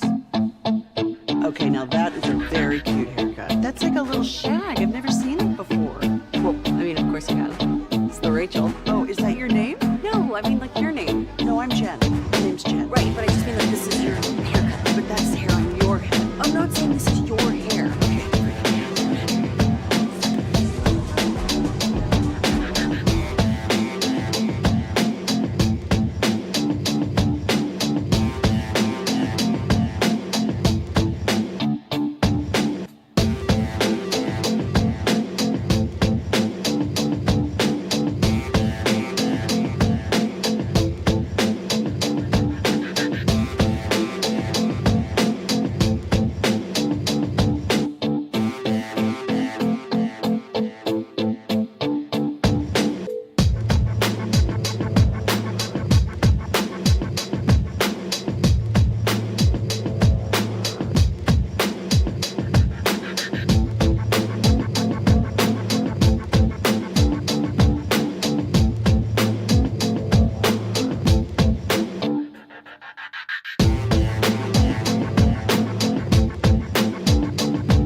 Welcome back. Latest on CD Lamb out at least 2 games, most likely 3 to 4 there with the ankle sprain.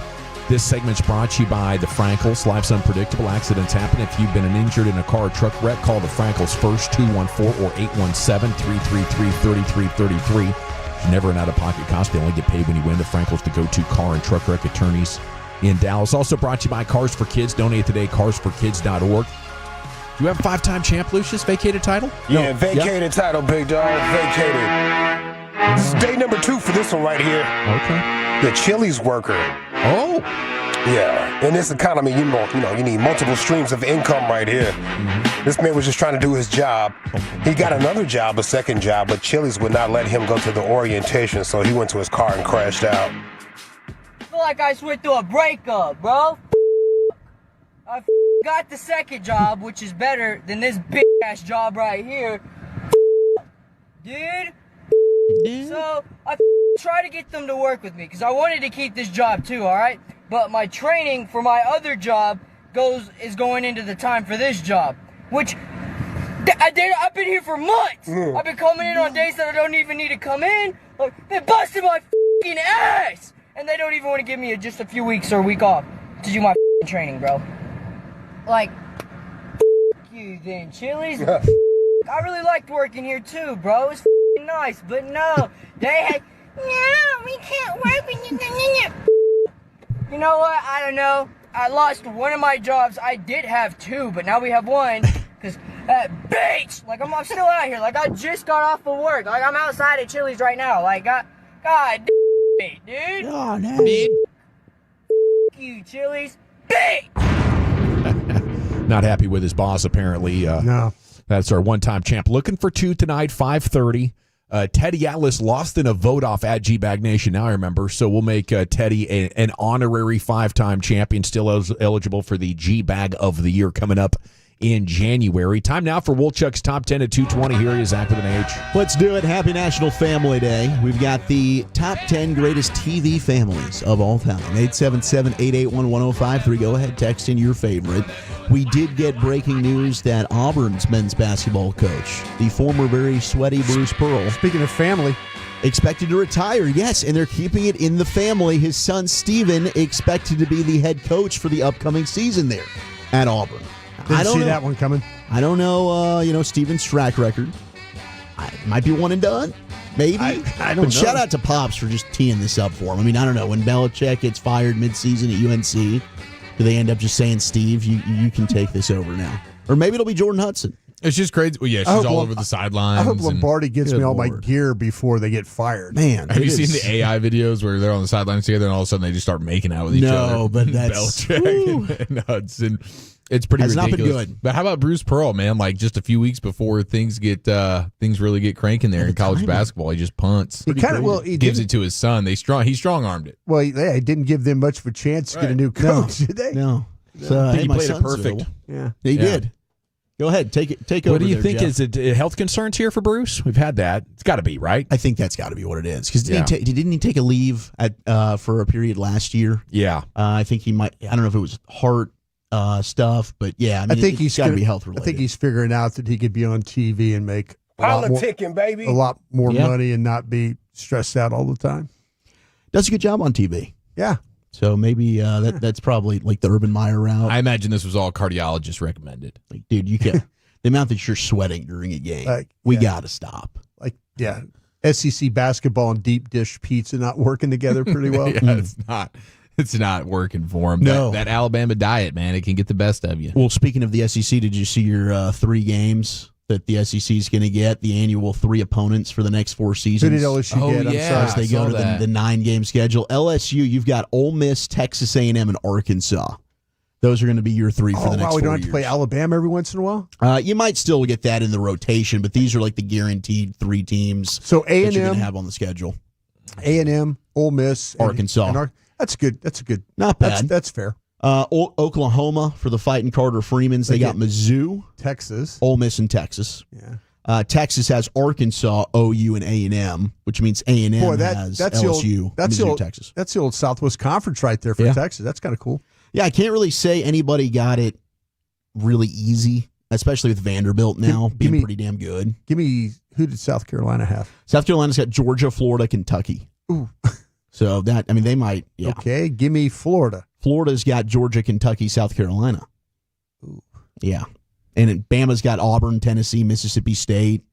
But not to have LSU, Alabama every year. Not to have Florida, thank God. Florida, Tennessee every year. Well, and it's not to say that they won't have that, but I mean these are just the guaranteed. With the added 9th game, they'll for sure have these 3 teams on the schedule. But yeah, I mean maybe they'll change it up after 4 years, and we'll get some new fresh rotations. Did you tell me Texas by any chance? Yeah, Texas was Arkansas, OU, and A&M. Oh, that's right, Southwest Conference. That's right, you told me that. Yeah, sorry, my bad. All right, let's get into the top 10. Top 10 greatest TV families in the history of television in honor of National Family Day. Shout out to all of our families. We love you, and thank you for being awesome, or maybe not, depending on everyone's got issues in the family. Either way, we thank you. I've been there, but either way, we love you, and happy National Day. All right, my resident television expert, Lucius, greatest TV families. Man, the Huxtables and the Addams family. Oh, I had the Addams family written down.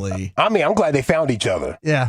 Because they're both weirdos. Yeah. And they both made it. Yeah. They did. Have you gotten into Wednesday on Netflix? No, but it is on downstairs. My old lady watches it. I haven't watched it yet. Pretty good. Is she just harassing everybody in this thing? Wednesday? Yeah. Oh, yeah. Yeah. I mean, she's fantastic. The main actress, Jenna Ortega, that plays her, she's like perfect for the role. Really? Yeah, she's great. I didn't really love that they split the season up this year, but this is just a perfect role for Tim Burton. He's able to do his like weird, wacky, dark. Okay. It's great. Honorable mentions on here. We've got the Bluths from Arrested Development. Oh, it's my favorite. Oh, my God. So good. Oh, I blew myself. Oh, I blew it. The Bankses from The Fresh Prince of Bel-Air made the honorable mention. Yeah. The Arnolds from The Wonder Years. Were you a big Wonder Years person, Brian? Not at all. Really? Was that after your I time? wondered why anybody watched it. That wasn't a real family, dude. That was dysfunctional as all get out. Sounds like a real family to me. Dad was just like your classic 1950s grumpy, tired. Yeah. It didn't seem like a very peaceful or harmonious situation. Old Fred Savage was just trying to get out of the house. I forget his name in the show, but yeah. I mean, he's just trying to hang out of the house and hang out with Winnie. What that came down to. We got the Formans. Escaping the family. Escaping the family. That's what they should have called it instead of the Wonder Years. The Formans, that 70s show honorable mention on here. Oh yeah. Yeah. Yeah, good. That's a Wisconsin family? The 70s show? Milwaukee. Yeah. Okay, got you. I mean, Dad was evolving. At least he was engaged, but still mostly offending anybody in his path. Very much so. Red Foreman. Occasionally Red. cool. Kitty in red. Yeah. I mean, my gosh, that was it's amazing that Eric grew up to be who he was, which was somewhat of a P word. Oh, Eric Foreman. Yeah. Yeah. Yeah. Yeah, he's definitely didn't take after his pops. No, he didn't take after Red. The Whites from Breaking Bad, and that's talk about dysfunction. I mean, Skylar White might be one of the most hated TV characters of all time. Truly. Yeah, nobody and liked her. And her No. sister, too. Oh, gosh. Marie? Yeah. And all her, She was brutal. all her purple? God, you throw that away. The Tanners from Full House, honorable mention on here. There you go. That's a good family. The Simpsons, honorable mention. Simpsons Top honorable 10. mention, huh? Yeah. Wow, they've only been around for 40 some odd years, right? Yeah. I mean, lifetime achievement gets them in Still the top 10. I thought they'd have made the top 5 on here, but they didn't, according to a TV Guide. The Stones from the Donna Reed Show. Can't say I'm very familiar. Yeah, it's way back in the day. That's a black and white show. What about the Ricardos? I Love Lucy. That's another black and white show. Honorable mention as well on this list. And then the Lopez's from George Lopez. The Camdens from Seventh Heaven. Oh, I thought you said the Camdens from the Honeymooners. Oh, no, the Honeymooners Ralph is Camden. listed on here. Oh, Talk about drama. They, With they, Jessica they, Biel. they didn't have a family, though. They had no kids. I think they're trying to reboot And Seventh he Heaven. threatened physical violence on her every night Yeah. right before the show ended. Alice, Nobody clapped. Like, this is great. Alice, I'm going to send you to the moon. To the moon. The studio audience loves it. Yeah. Yeah, punch Alice in the face. Yeah. Set her up. The Heffernans, the King of Queens. Oh, my gosh, yes. Do they have kids? No kids. But they did have Arthur Spooner. They basically the dad, the right? dad-in-law. You know I mean, he that's- was wearing a diaper. That's a family. He looked Oh, like he yeah. had a diaper on. No question. The Jeffersons and the Keatons from Family Ties making honorable mention as well. Man, a lot of families. A lot. I mean, the TV family, like the sitcom, How many do we have on TV? Like constantly. Every station's got their own big sitcom that they've got to be running. A lot of them are running very successful. What was that family called? Yeah, the Connors. They are in the top 10 here. Connors. Even after Roseanne got canceled, they still continued with the Connors. That's stability. That's a family there. That's a strong family. Kick out the mom. We're still going to keep rocking. What about the Bradys? Yeah, the Brady's going to be high on here. Everybody loves. There's some weird stuff about the Brady's that I was reading that I wasn't aware of. Yeah, that guy, the Reed, the actor. Well, was the dad? The dad, sort of like an incestual blend. He was a little bit of everything. Yeah, there was some weird stuff going on there. You had like the son hitting on the mom. Maybe the dad wasn't exactly all the way straight. Yeah. There's some weird things going on. Got the guy's family of crazy categories. Yeah, fluid. Number 10, we got the Waltons. Good night, John Boy. Coming in number 10. 9, the Addams family, Lucius. The Addamses. That's a great family. I mean, Gomez, Morticia, Thing. Thing might be my favorite character, just the hand. It was Uncle Fester. Cousin It was the hairy guy, right? Yeah, Cousin It. Yeah. The Cleavers, Leave It to Beaver. Ward, June. Coming in number 8. Yeah. The Ewings from Dallas. Oh, that's a good one. At 7. That's a good one. The Connors are at 6 with Roseanne. Roseanne and Dan. They weren't always the greatest parental role models. And that's why we loved them. And Clooney as, what was that, the sister's boss? What was the name, Booker? Really? Yeah, I think this was George Clooney's breakout, was Roseanne. Like back in the late 80s. Yeah. Wow. I think it's the only show on the list that I actually watched regularly back in the day. And yes, George Clooney was a hit. Yeah, I remember he did ER, I think. Dawson, my did you ever mom watch loved ER. That show Bosom Buddies? Oh, yeah. Bosom Buddies. That's where Tom Hanks. Yeah, Tom Hanks was great in Bosom Buddies. Yeah. Really? Yeah. Bosom That's Buddies. what they used to call me in Wolchuk and UNT. Bosom Buddies. Here they come down the hall again. The Barones from Everybody There Loves we Raymond. go. There Ray it Romano. is. Absolutely. That's Everybody. too high for them. No, that's a bad take. No, the mom and dad were also just stealing the show. In that. So funny. How close to that mom and dad live? Like next door? Yeah, right They had across to. the street, man. God. And his brother also. And that guy had a set of pipes on him. Yeah. Great Yeah, voice. still does. Is he still with us? Absolutely. The Bunkers, All in the Family, coming in at number 4. Man, that's a controversial show. Is it? Oh my gosh. Yes. 70s, very, very, like, they said a lot of things on that show. Best family therapy is laughter. Yeah. And we got a bunker full from Norman Lear's groundbreaking social satire. Yeah. Oof. The Sopranos coming in at number 3. Come on now. Talk about dysfunctional. Crazy. Wow. Number 2, we've got the Huxtables, The Cosby Show. Should we feel weird Yes. about that? Sounds like we should feel weird about a handful of these families. Yeah, I mean, looking back at it, I don't know what was going on. I mean, I guess maybe we shouldn't be surprised. The craziness They're actors. has always been. Yeah, they're actors. They're actors. They're actors. Remember that first. But the actual show, The Cosby Show, is an outstanding show, and I loved it as a kid. Oh, it was goated. It was hilarious. Awesome. They brought you the wholesome vibes constantly. There was role model stuff in there. Like it defined like it was opposite the of family real life. sitcom in my childhood. I would like to show love to the Matthews, Boy Meets World. They were one of my favorites growing up. I did love the Matthews, even though they were based in Philadelphia. But number 1 on this list, greatest TV family of all time on National Family Day, is the Brady Bunch. Yeah. Here's a story. Yeah, I know, weird stuff. It's probably the sitcom I watched the most growing up, I think, because it was always on. There were Always on. The Brady Bunch was just replays before cartoons, after cartoons, at night. It was everywhere after school. Yeah. It was, and then Malcolm, I think Malcolm in the Middle is getting a reboot. That was an honorable mention. They got Texan as well, Malcolm's Family, and I think we're going to get more of that on Disney Plus coming out. But there are. The list is crazy when it comes to just how many families we've got on television. So if yours got left out, I apologize. The Cartwrights getting texted in. Archie Bunker getting texted in. Well, Archie Bunker was part of All in the Family. The Griffins, the Sanfords. The crazy. Bundys. Yeah, the Bundys. That's an upset that the Bundys, Married with Children, wasn't on here. Should be, I think. Absolutely hilarious. But, I mean, the deal with that, what was the other one you said? Malcolm in the Middle? That was Bryan Cranston's character of record. So when Breaking Bad started, it was seen like through the filter of how is this guy going to be anything but the nerdy, goofy dad? And eventually he pulled it off. Crushed but it. I think it did provide an element of intrigue and mystique to that show because it was just 180 degrees from the character that he'd been up to that point. I want to vote for the Ozark family. Oh yeah, I don't even remember what their last names were. I just another bad mom with adultery all over the place. Yeah, but they stuck together, man. They did. At the very end. They stuck together when Somehow, they had some way. Did the son commit murder? Might have. I don't know. Spoiler alert. I think I Might bailed have. like Might mid-season have. 3 or something like that. We heard the blast. It's a great show. All right, we got to run. Best of the weekend coming up next, Chief. What you got? Yeah, let's hand out awards for statement win, trick play, and rookie move next in the nation. Coming up Tuesday morning on Sean and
If you're in the market to upgrade your vehicle, get to Classic Chevrolet in Grapevine. Back-to-back #1 Chevy dealership in the world.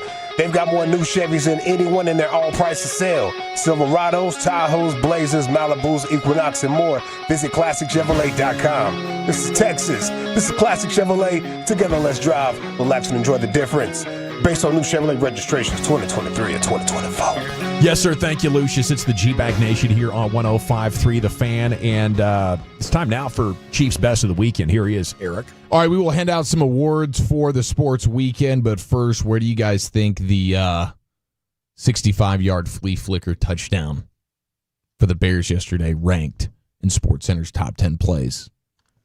Number 7. 3. Put it at 5. Sitting there at 4. Ooh. Number 3 was Emeka Egbuka in the one-hander. That dude's playing his tail off. He's a savage. Oh, my gosh. Safest pick in the draft. The Pickens one-hander was pretty nasty, too. Pickens one-hander was nice. Didn't even have to involve the second hand at all. I'd be able to remember it more if it didn't doink off his hands for an interception later on in the program. You know what's funny about that play? He had 2 that almost. He ran that play like he didn't expect he was getting the ball. He came off the line. Yeah, they were talking about that on the broadcast. Because he ran the exact same route on the opposite side of the field, and he's open. Yeah, and Dak just doesn't look at him. Yeah, he came off the ball, and then he kind of just it's like, oh crap, it's coming to me. Broke left, and then that's where the ball was, and he just stuck his hand up to knock it back to himself. Yeah, it was a nice play, but they were noting that as well on the broadcast. Brady and Burkhardt. Yeah. Number 2 was the Jonathan Taylor run, where he breaks a bunch of tackles. He's becoming, how underrated is Jonathan Taylor right now? I mean, the entire Colts situation is just ridiculous. Ever since the lady owner's been on the field, they've done a good job. She's keeping folks in check. We might need to talk to her about coaching up the Cowboys. I would take it, yeah. I mean, some sort of accountability or... maybe Charlotte needs to get down on that field. Offensive coaching greatness. We're close. Do it. Think we're close. The combination of Shane Steichen and Daniel Jones did not have that on my bingo card for taking over the NFL. And they started the game with 3 scoring plays without having to punt. They end up with 40 points again. Yeah, they've had to punt, I think, once in 3 games. Really crazy. It's wild. The number 1 play, according to SportsCenter, top 10. We're not going to mention it. We're not going to mention it because it was the Eagles walk-off block where he stumbles goes like 19 miles per hour. It was a bad beat because I had the Rams covering. Yeah, it was a multitude of bad beats over the weekend. Did you hear the call? I didn't hear the call from Merrill. I heard. From Merrill, was it crazy? I heard they played it this morning with Sean and RJ. Yeah, he was beside himself. Was he squeaking? And they actually have like a little camera in there. I don't know if we're doing that with our guys. We should. I'm sure Zero can set that up. We don't need to do that because it'd be me in the back eating the sushi, before Brad actually gets for the to home it. games. Like it'd be That's me, a good point. It'd be me like in the grazing area while they're calling those last 2 minutes of the game. Okay, I'm gonna give the statement win of the weekend award. Texas Tech, Utah. Texas Tech beating Utah. Talk to Joey McGuire. Yes, that freshman quarterback comes in and was absolutely dialed. Our quarterback got whacked right off the he starter, took a few hits, man. The starter, Baron Morton. Yeah, God, what is he doing? Well, and he's hurt, and then he takes off and runs again, and I'm like, what are you doing? But Tech's defense for real. Oh, they played phenomenally well. Yes, Mahomes would kill for this defense. Hell yeah, he would. Yeah, I mean, name a Tech quarterback. They're like, where was this? Yeah. Yeah, they're legit, man. I mean, that was one of those games that we had circled going into the weekend because this was going to be the first real test for Texas Tech, Joey McGuire, and this revamped roster, and they did a heck of a job. Yeah. I mean, on the line of scrimmage, they got real players on both sides of the ball right there. Dude's a stud. They got a linebacker who is freaking outstanding. Number 10, Rodriguez. Yes, Rodriguez. He's awesome. He is really, really good, and they do it all despite like shooting themselves in the foot all game long. Did they have like 10 false starts? They did, and I mean it's loud. That wasn't necessarily a surprise, but it was impressive their ability to overcome that. No question, one of the certainly when it comes to the Big 12, toughest place to play in the Big 12. Yeah. And now Texas Tech, I think, has stamped themselves as best in the conference right now. 12th in the country. Sneaky good game Friday night is that TCU travels to Tempe to play Arizona State. Oh, Friday night good game. one. Yeah. We got a good slate this weekend. Oh, Saturday's going to be epic, unbelievable. Really, LSU loses its number 3 ranking. this weekend, probably. Oh, you think Ole Miss is going to knock them down? I think Ole Miss They is struggled against Ole Miss? Oh, yeah. Oof. They got them, I think, a couple years ago, but man, yeah, they've struggled in the past. Yeah, so Texas Tech with the statement win of the weekend. Congratulations to them. You mentioned Arizona State, and they are going to be among a few nominees for celebration of the weekend because after they go into McLean Stadium and beat Baylor, one of their players, who I cannot identify exactly, he went to midfield and started thrusting on the Baylor logo. So that's how he celebrated the victory right there. On the ground? He was on the ground? On the ground. Yep, just full-fledged. It would have certainly been, if this was a touchdown celebration in the NFL, it was a flag because there was a handful more than just the 3-pump minimum. So that's a 3-pump max. He's, max, Yep. thank you. So he gets a nominee for that. And then if we have it, we can throw it on the fan cam, but the Mean Green, how about UNT? Getting a huge overtime win versus Army, and they have the Stone Cold celebration. Yeah, baby. To honor Stone Cold Steve Austin. They broke out the beers? So it's I can't imagine it's actually beers because they have the cans like wrapped up to where you can't tell exactly what they are. So it's probably just like seltzer waters, I would assume. But they're treating them like beers, and they're doing the Stone Cold celebrations there with the wrestling championship belt as well. Really fantastic celebration. And again, this is why I don't know who to give the award to, because then you also have Ole Miss, and hopefully you don't see this weekend, where they're throwing alley-oops to each other. They have a basketball goal and a basketball, and they're throwing up alley-oops. Yes, and at one point, Lane Kiffin goes over there to toss one of the alley-oops to one of his players there on their sideline. They have a basketball goal and everything. So C.J. Stroud looks at that, and he looks at it with great envy. But they're actually using it when they're literally dunking on teams. And I've never seen a coach participate in something like that. Literally just move off onto the sideline, start playing a different sport for a moment, and then get back because you're just dog walking a squad. That's incredible. So I don't know who to give the celebration of the week award to. I mean, Green, obviously. We'll let our biases reign that's king. who should get it, as they should. Although, my gosh, almost blowing a 21-point lead. I was beside myself for a second there. When this thing's in overtime, I'm thinking, this is so Mean Green. Thank God we pulled it out. Got a couple of top 25 votes. That's right. Yeah. I mean, it's only a matter of time. When you're playing as well as these guys are, that was a heck of a win. I think Arch Manning should have gotten some love, too. I liked his celebration in the end zone. Yeah, we'll have to discuss that a little bit. He played pretty well. He did. Staring down that Bearcat. Yeah, staring down the Bearcat. But there has been some more video to come out as to maybe why he responded that way versus that particular player. But we do have the trick play of the weekend. We didn't see it in our games a couple times. Our game? They were by 17 running trick plays. My man. I hate Ben Johnson. He can't help himself. Gosh, I hate him so much. Can't help himself. I liked him better when he was just getting smacked by Detroit last week. But this is actually unlikely suspect. We go to Purdue, where they are doing like... Was that the weather delay game? That thing took like 9 hours to play. Yes. Well, at one point when they were around, they're on like their 15-yard line going in, and they run an inside zone to the running back. It's like a normal run play, but then the quarterback peels out to the left by the sideline, and the running back, like while basically in the hole at the line of scrimmage, throws it over back to the quarterback, and he runs for a touchdown. This is how it sounded. First and goal. Mockabee has it and then slings it out to Ryan Brown. And Purdue with some trickery here. Now, okay, I don't know what that noise is. I don't know if that was like a technical malfunction of sorts, or if that was somebody's voice. Yeah, I don't think DJ took over there. I think we're laughing. Is that a human sound? I'm not totally sure. A little Revenge of the Nerds sound to it. But that's going to be in playbooks moving forward. We just witnessed history. That is a trick play that we've never seen before.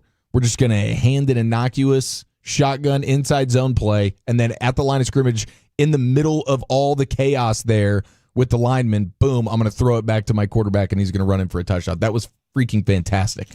I mean, that's the big opportunity, and my thought that the hook and ladder should it shouldn't be the end-all, be-all, the ultimate of misdirections and trick plays. It should be the beginning. And I'm surprised that at this point, more coaches aren't taking advantage of opportunities like this. You saw the flea flicker work. You got this play working inside zone to lateral outside. Mm-hmm. It's the future right here. And I think the rookie move of the weekend was Aaron Glenn's celebration when he thought that a minute left in the game or 2 minutes left in the game was not going to be enough for Baker Mayfield to go back and steal the victory away from the Jets after they, among what felt like a million teams yesterday, had a blocked field goal returned for a touchdown. Epic. Can I ask you a real quick question about Aaron Glenn there? I love Aaron Glenn. Was he wearing the sideline vest to try and get an idea how hot it was for his players? Was he trying to kind of keep a temperature idea or something like that? Why was he? The field temperature was well over 100. Oh, that's a good point. He is wearing the puffy and he had the sideline vest on. Yeah. And I love the sideline vest. Don't get me wrong, but was he pulling a Mike McDaniel's where trying to be tough? Where you? I think he likes the look of it. Well, because he's also wearing the capri Mike McDaniel pants, where he's showing off his calves. So I don't really know what was the thought process there, but sometimes McDaniel used to wear the hoodie to kind of get an idea how hot it was for his players. Is that was the line of thinking? Yeah. I think these guys are just going straight for the swagger. Okay, gotcha. I think it looks sideline best. vest is good. I like it. No, he looks good great. gear. I like sideline vest. But that celebration, man, it was amazing. You got to know Baker celebration. Mayfield is still going to be able to get it done, especially in the creamsicles. Come on now. All righty, thank you, Chief. There it is, the best of the weekend. We'll take a look at the top stories and a question. If you could undo the trade, how much different would the Cowboys defense look? Got the C note coming up at 3:20, and we're back here on The Fan. I want to chat.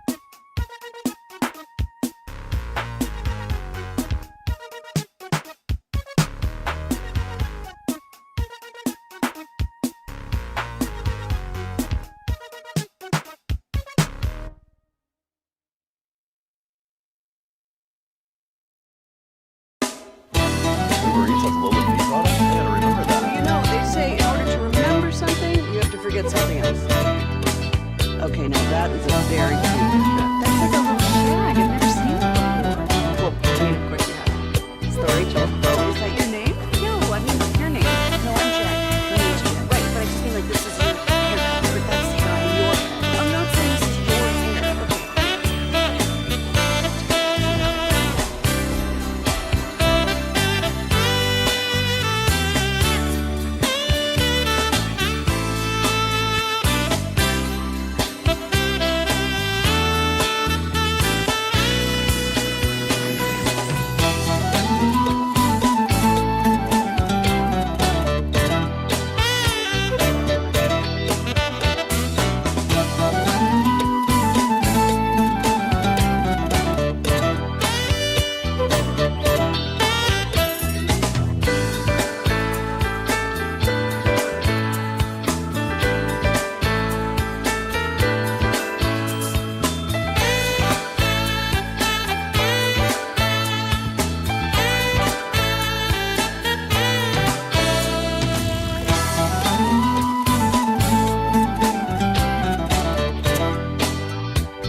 Okay.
D&M Leasing Studios, you're rolling with the G-Bag Nation on 105.3 The Fan. Hour 2 of the G-Bag Nation here on 105.3 The Fan. CY coming up. Chris Young at 4:20 today.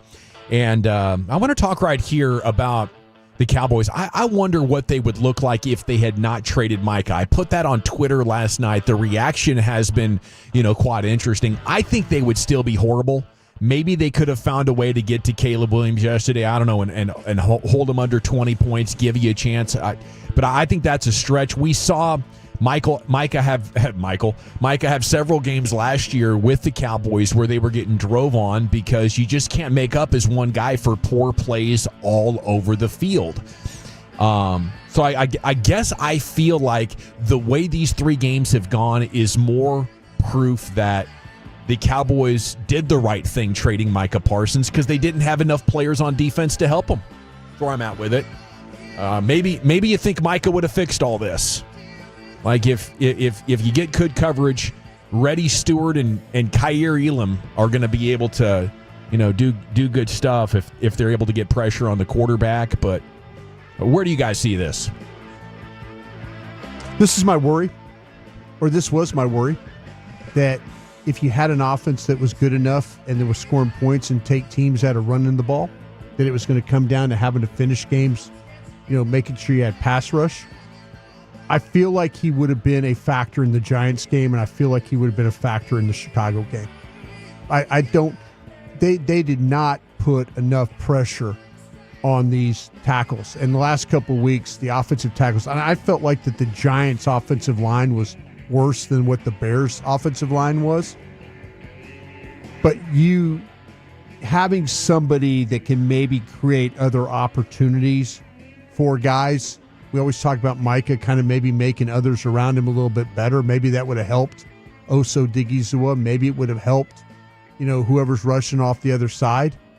But, man, they are, what they're doing right now? Just watching the tape, they're doubling your tackles and they're single blocking your edges. Wow. Mm-hmm. Yeah. They're not even worried. The tackles are good. They're more worried about Kenny Clark and Osa and Solomon Thomas than they are your tackles. I mean, I can't tell. I mean, I know that there's some teams in the league that have got some damn good defensive tackles. And that guy at the Giants sees a double team every time he steps up there. But to me, he makes a difference against those teams that have those bad offensive tackles. And that's the way it would have been the last couple of weeks. And watching Detroit and at least one play against the Cowboys, Darnell Wright, their right tackle, is brutal. Yeah. He can't handle power. He can't handle speed. He can't handle a move. And, he was matched up with guys throughout the day that managed to get no pass rush winning. Jones Jones, the left tackle, was even worse going into the game. Was even worse. I mean, he allowed like 12 pressures, 2 sacks. Yeah, didn't allow a single pressure. And even despite that, they're leaving those guys on an island with your edges. Yeah, because they have no faith. They said you're not good enough, and they just doubled your defensive tackles, and they left your guys single on the outside. So everything could have looked different with Mike out there. I think to me that it is what it is. I just really believed in my heart that Dallas's offense always has a chance to score points, which takes teams out of their ability to run the football. The Bears did it to you yesterday. You got a guy rushing for 7, almost 8 yards a carry, and it didn't even matter. So with Micah, maybe you can hold down some of the worst offenses in the NFL, but without Micah, now even they will feast. The metrics will tell you that drives that have a sack in them or a negative play with a penalty usually end in a punt. It's incredible because they have not looked this bad since the year that you drafted Micah. Yeah, you have not looked this bad since last year when Micah was out. Right. And he played in the games that they got blown out. So, I mean, I think we've seen this defense look bad with him on the field. I think you're right against offenses that are poor. Absolutely. Caleb Williams, I don't think, goes without a sack yesterday for the first time in his career if Micah's on the field. But we've seen this team have really good offenses in the regular season. And then when they go up against good teams, then it does show up. You can't stop the run. I thought you made an interesting point on the post-game show, and you were adamant about this. You weren't interested in spending $47 million for a player like this, were you? No, I don't think any non-quarterback is worth that amount of money when it comes to roster building in today's NFL. I don't think you can pay a player like that, especially when we've seen this team be good. So no matter what, they failed. Yeah, they did the right thing in your eyes. I think they did the right thing, 100%. I mean, clearly it can be part of a winning formula in Cleveland at $31 million for Myles Garrett, $32 million. But I mean, 45-47 is such a bigger deal. I don't know. I guess I feel like they could win games against poor opponents, but you put Micah Parsons back on this team, it's not making them a playoff team, is it, Chief? No, it's not going to make them a playoff team. Your run defense is going to end up being worse because you don't have Kenny Clark. So you're going to get run on a fair amount more. And your back end is so bad that big plays are still going to happen. Yeah. So it helps your pass rush. It probably limits a couple of the big plays that you've seen over the course of the last 2 weeks. But by and large, this defense is a disaster class, and not one player in the NFL is fixing it. The 214 asking, do you guys still love Ezeraku, the second-round pick? There's potential there. It's just going to be a journey. There's some absolute flashes of him. There are. The thing that bothers me the most, here we are at 340 already, but the thing that bothers me the most is you've got guys like Sam Williams playing like a 5-technique 3-4 defensive end. That's how he's rushing the passer. It's almost like he's playing 2-gap. It's almost like he's going into the guy and they're not playing with any type of upfield. There's attack. No angles. There's no. It's engage. And it's kind of get rid of the blocker and then rush the passer. That's so weird. It's so bizarre. It is bizarre to watch. But yeah, I think the thing with Donovan, there were a couple of times where he actually showed getting off the football, trying to duck underneath the blocker, and then get to the ball. But by that time the ball's out. Then he flashes the plays, and you're just like, you wish you would see more of that. Aaron Whitecotton's been great for Solomon Thomas. I think you can say it's been, even Steven with Osa. He's about the player that he was, and Kenny Clark has been outstanding, but they aren't getting any reason to, from their edges to believe that they're heading in the right direction. It's bizarre that you mentioned that, Broadus, because I couldn't, evaluate it in that detail. It just looks like they're engaging and they got nothing. They got no moves. They got no speed. They got no chop. They got no spin move. They got absolutely nothing. We'll have some more Cowboys questions for you here in a couple of minutes. The Rangers losing streak hit 7 games in a row. That's unbelievable. They might not even finish above 500 now after the 6-game winner and being one of the hottest teams in baseball. They have fallen back to 79-77 now. They'll host the Twins tomorrow, then visit the Guardians. And the most interesting thing right now is they could lose so hard to Cleveland that it could keep Houston out of the playoffs. as the Astros went right back to losing as soon as they were done ending the Rangers season. That could keep Houston out of the playoffs, and that's something to hope for. Yeah, I don't want to be Cleveland if it means Houston going to the playoffs. Would they engage in something like that? Execute like you got young guys who are trying to prove something. People are trying to get a last bomb pop or something. But you know, I get it as a fan. Like that'd be kind of fun to keep the Houston Astros out, but I don't think the Rangers would be thinking that way whatsoever. They're going to go out there and trying to win games. And as torturous as this season has been, I would imagine they'll sweep Cleveland. And put Houston in the playoffs. That would just be par for the course. Stars preseason continues tomorrow night. The Minnesota Wild going to be at the AAC. They got the 2-1 win in a shootout Saturday against St. Louis. Maverick Bork got the lone goal in regulation. And Oklahoma State coach Mike Gundy says he has no interest in this being his final season in charge at Oklahoma State. He told reporters 100%. He addressed what he called fair questions over his future with the Cowboys 3 days after State fell to 1-2 with a 19-12 defeat to Tulsa on Friday night, marked the program's first home loss to the Golden Hurricane since 1951. They've dropped 11 of their last 12. It's time to move on from Gundy, isn't it? Yeah, like he can say this isn't going to be his last year. I think that might be taken out of his hands. Yeah. The way that this thing's going. Yeah, it means I'm not quitting. Are you kidding me? I'm going to get everything guaranteed. They'll get a nice buyout.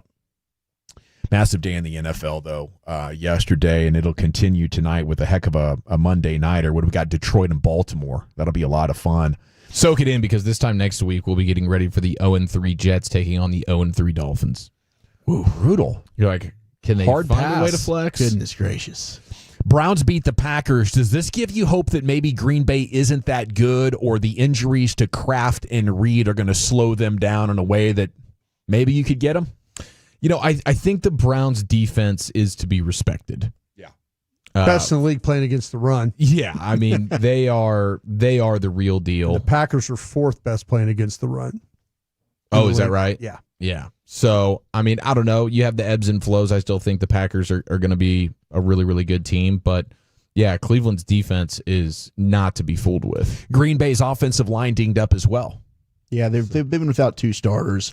I just don't think it matters. They can put whoever they want in those green unis. They show up at AT&T Stadium. They're going to play their best game. Oh, for Sunday, yeah, the Packers are going to look like an absolute juggernaut.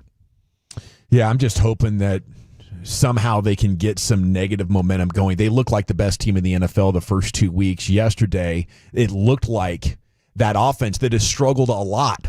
They've struggled a lot in Jordan Love's tenure. Mm-hmm. You take away his two best receiving options, Kraft and Reed, you take away offensive line guys. The defense is going to be outstanding. That's championship caliber, but it really felt like 23-24, the struggles of the Packers coming back to roost. We'll have to see if, I mean, the Cowboys are going to make you right, but what happens after the Cowboys game could be interesting with Green Bay. I'm just hoping for not number one seed, losing early in the playoffs, keep that pick somewhat pretty manageable. How real are the Colts in the Daniel Jones era? They whooped Tennessee 41-20. You have to think that Jones found an offensive coach in Shane Steichen. He's not making mistakes, but it's really Jonathan Taylor is just absolutely on fire. Indy has 103 points through the first 3 games of 2025, tying any total Peyton Manning ever had as starter of the Colts. At this point, that's a significant sample size, isn't it? Oh, absolutely. They're legit. Yeah. They're a playoff team. Yeah. Yeah, I mean, especially in that division for sure, with the way the Texans are playing. You got 2 0-3 teams with the Texans and Titans. You're basically just going to be in a race with Jacksonville. It's 2-1. The Commanders got a great game from Marcus Mariota, walloped the Raiders and their head coach. You see that?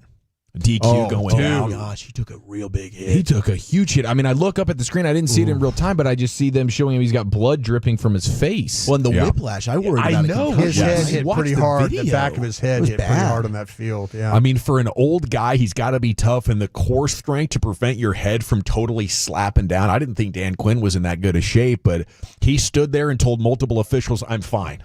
You know? And I didn't believe him for a while, but apparently he's okay. Yeah, that was super impressive. That's the biggest one. We've seen some coaches get trucked this year, but that was the worst one. We were just talking about how coaches will stand there and try to do the tough guy like they're playing chicken, And that wasn't it. I mean, it was the last possible second Mariota, had to move, and the next thing you know, he's on Quinn and sends him back. Is it a mistake to use CeeDee Lamb as a running back when your actual running back is doing so well? That was that situation. I thought yes, it was. When Javonte Williams is going out there running for 7-8 yards a pop, I just didn't think it was necessary at that point in the game to put CeeDee Lamb in the backfield. And even when it was happening and I was thinking that, I was like, am I being too hyperbolic? Like, they've run CeeDee Lamb before and it's resulted in some good plays. But is this the punt return question? It just doesn't seem like that. Well, that's special teams different. And honestly, I'd love CeeDee Lamb back there instead of Miles Sanders. I don't know what the hell Miles Sanders is doing back there returning any kicks. The guy can't really move forward. Zach Bond is chasing him down in week 1. But yeah, I don't think in that situation, I'm not saying ever, but you didn't really need to get cute with who was running the ball. Javonte Williams was doing a fine job. Yeah, I just feel like CeeDee Lamb has been so dang good at those runs out of the backfield that's not something I would want to discourage. But as effective as Debo been, it hasn't kept him healthy. There is a price to pay. I just think that everything went wrong on that play, and all of a sudden the edge is kaput, and you got multiple dudes, and the one guy dragging him down, and then he kind of tripped on his own feet, which put the foot kind of out of position. But yeah, it's unfortunate. I mean, really you can get lucky hurt at any point, but I didn't love the play call there. I thought it was a hip tackle myself. Yeah, I thought it was a hip drop. A hip drop tackle. I thought that's what it was. I mean, you watch the tape. That guy launches his body into the back of his legs. Yeah. They got to call that stuff, man. They forgot about that one. They forgot, and I swear when you watch it, and I can pull it up during the break and show you, that thing was that guy he's coming around and he throws his body into the back of CD's legs, and he catches him. He catches that ankle. That's a dangerous play right there. Do you think if the Cowboys had to do it over again, they would have just played Jadeveon Clowney? Take whatever you can get out of him. Yeah. Man. I mean, their ultimate explanation was, well, if somebody got hurt and he had to play 60 snaps, we didn't think he was in good enough shape to do that. Well, 3 of the dudes, hindsight 2020, 3 of the dudes got 0 pressures, 0 pass rush wins. I would say desperately right now, you need Jadeveon Clowney and Deron Bland to come back and give your secondary and your pass rush some sense of professional credibility. Right now, they look like undrafted jobbers. Okay, we got more Cowboys coming up. The C-Note, Cowboys news of the evening and what the latest word is on CeeDee Lamb's injury. Then Krusty's Corner's coming up at 3:40, and we're back here on The Fan. But Fort Worth, it's time to get ready because the all-new Alliance Hyundai is...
your name? No, I mean like your name. No, I'm Jen.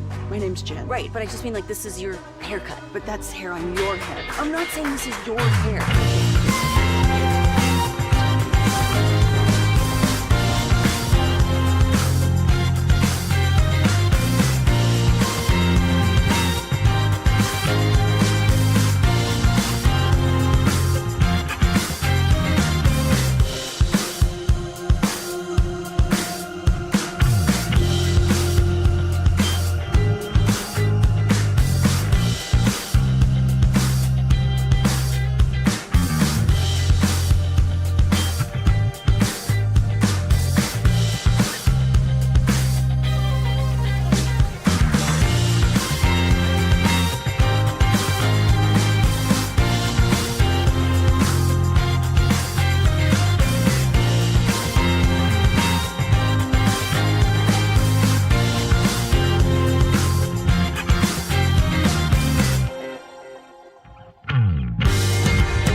decision that I'm done playing. I'm done after this. Yeah.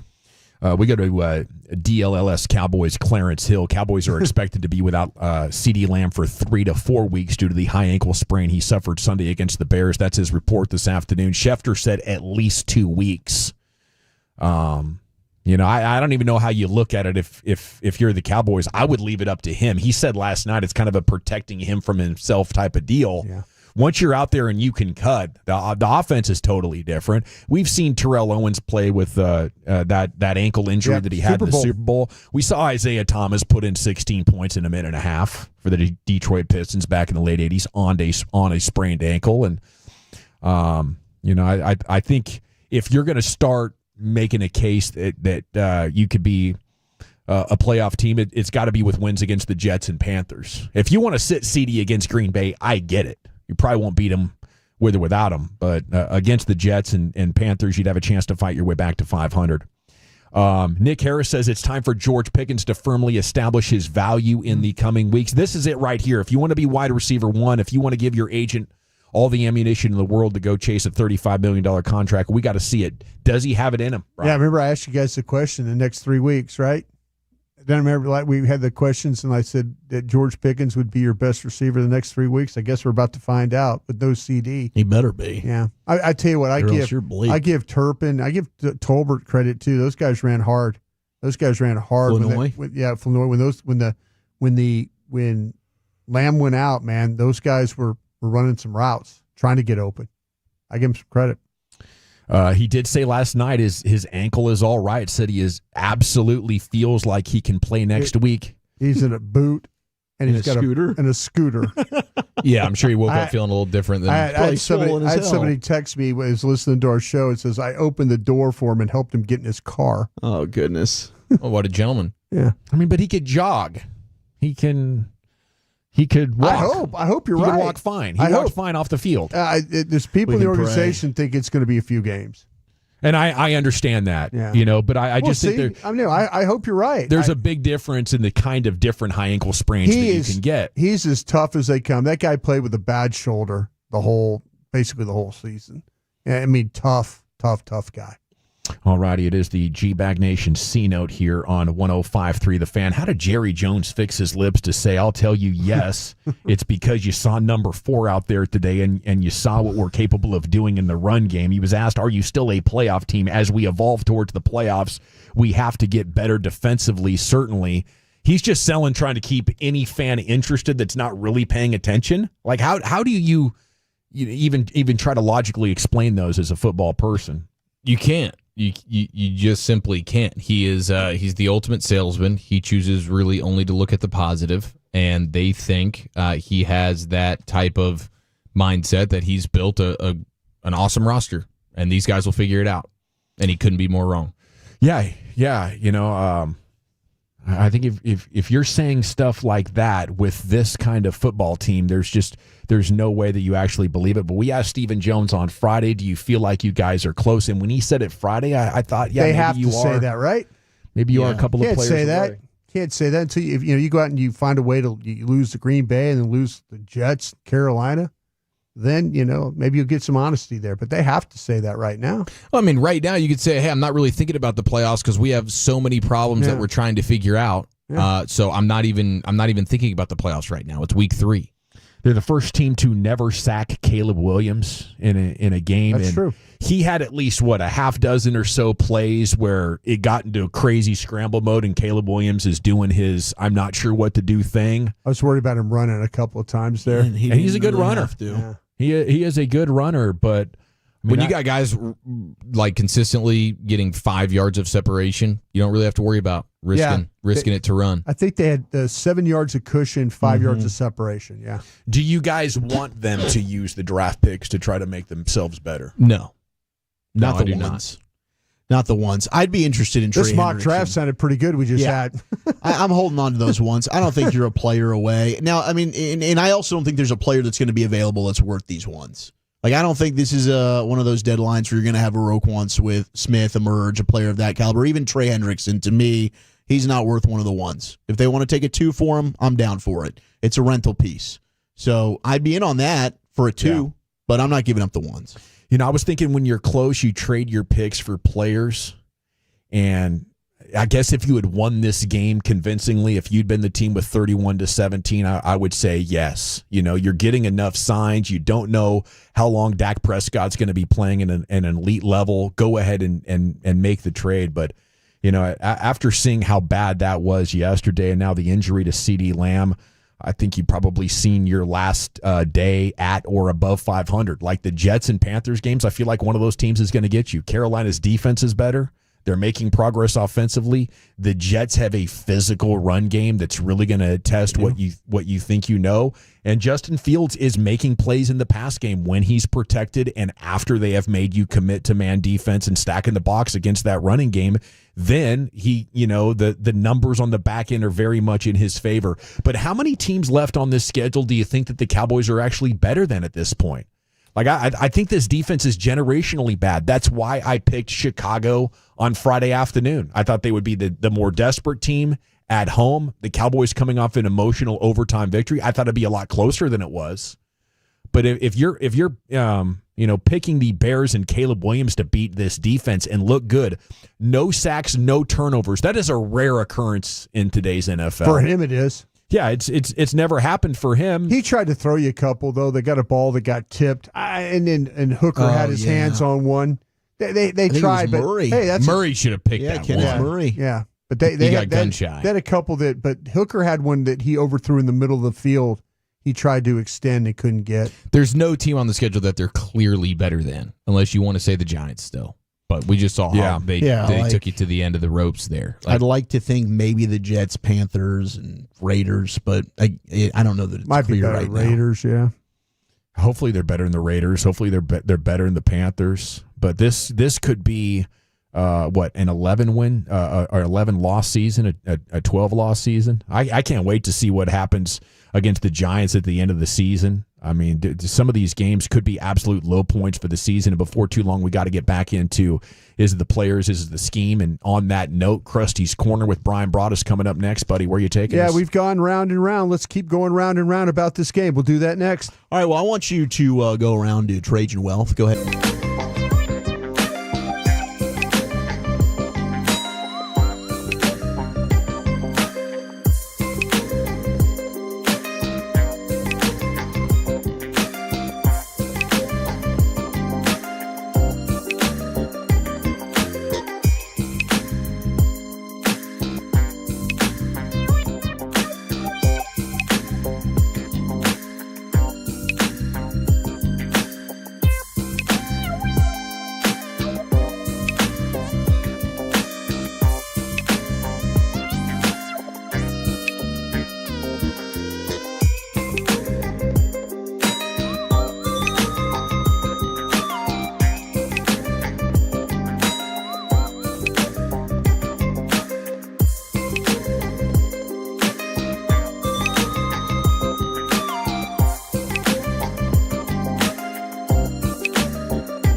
That's a Lola V product? I gotta remember that. You know, they say in order to remember something, you have to forget something else.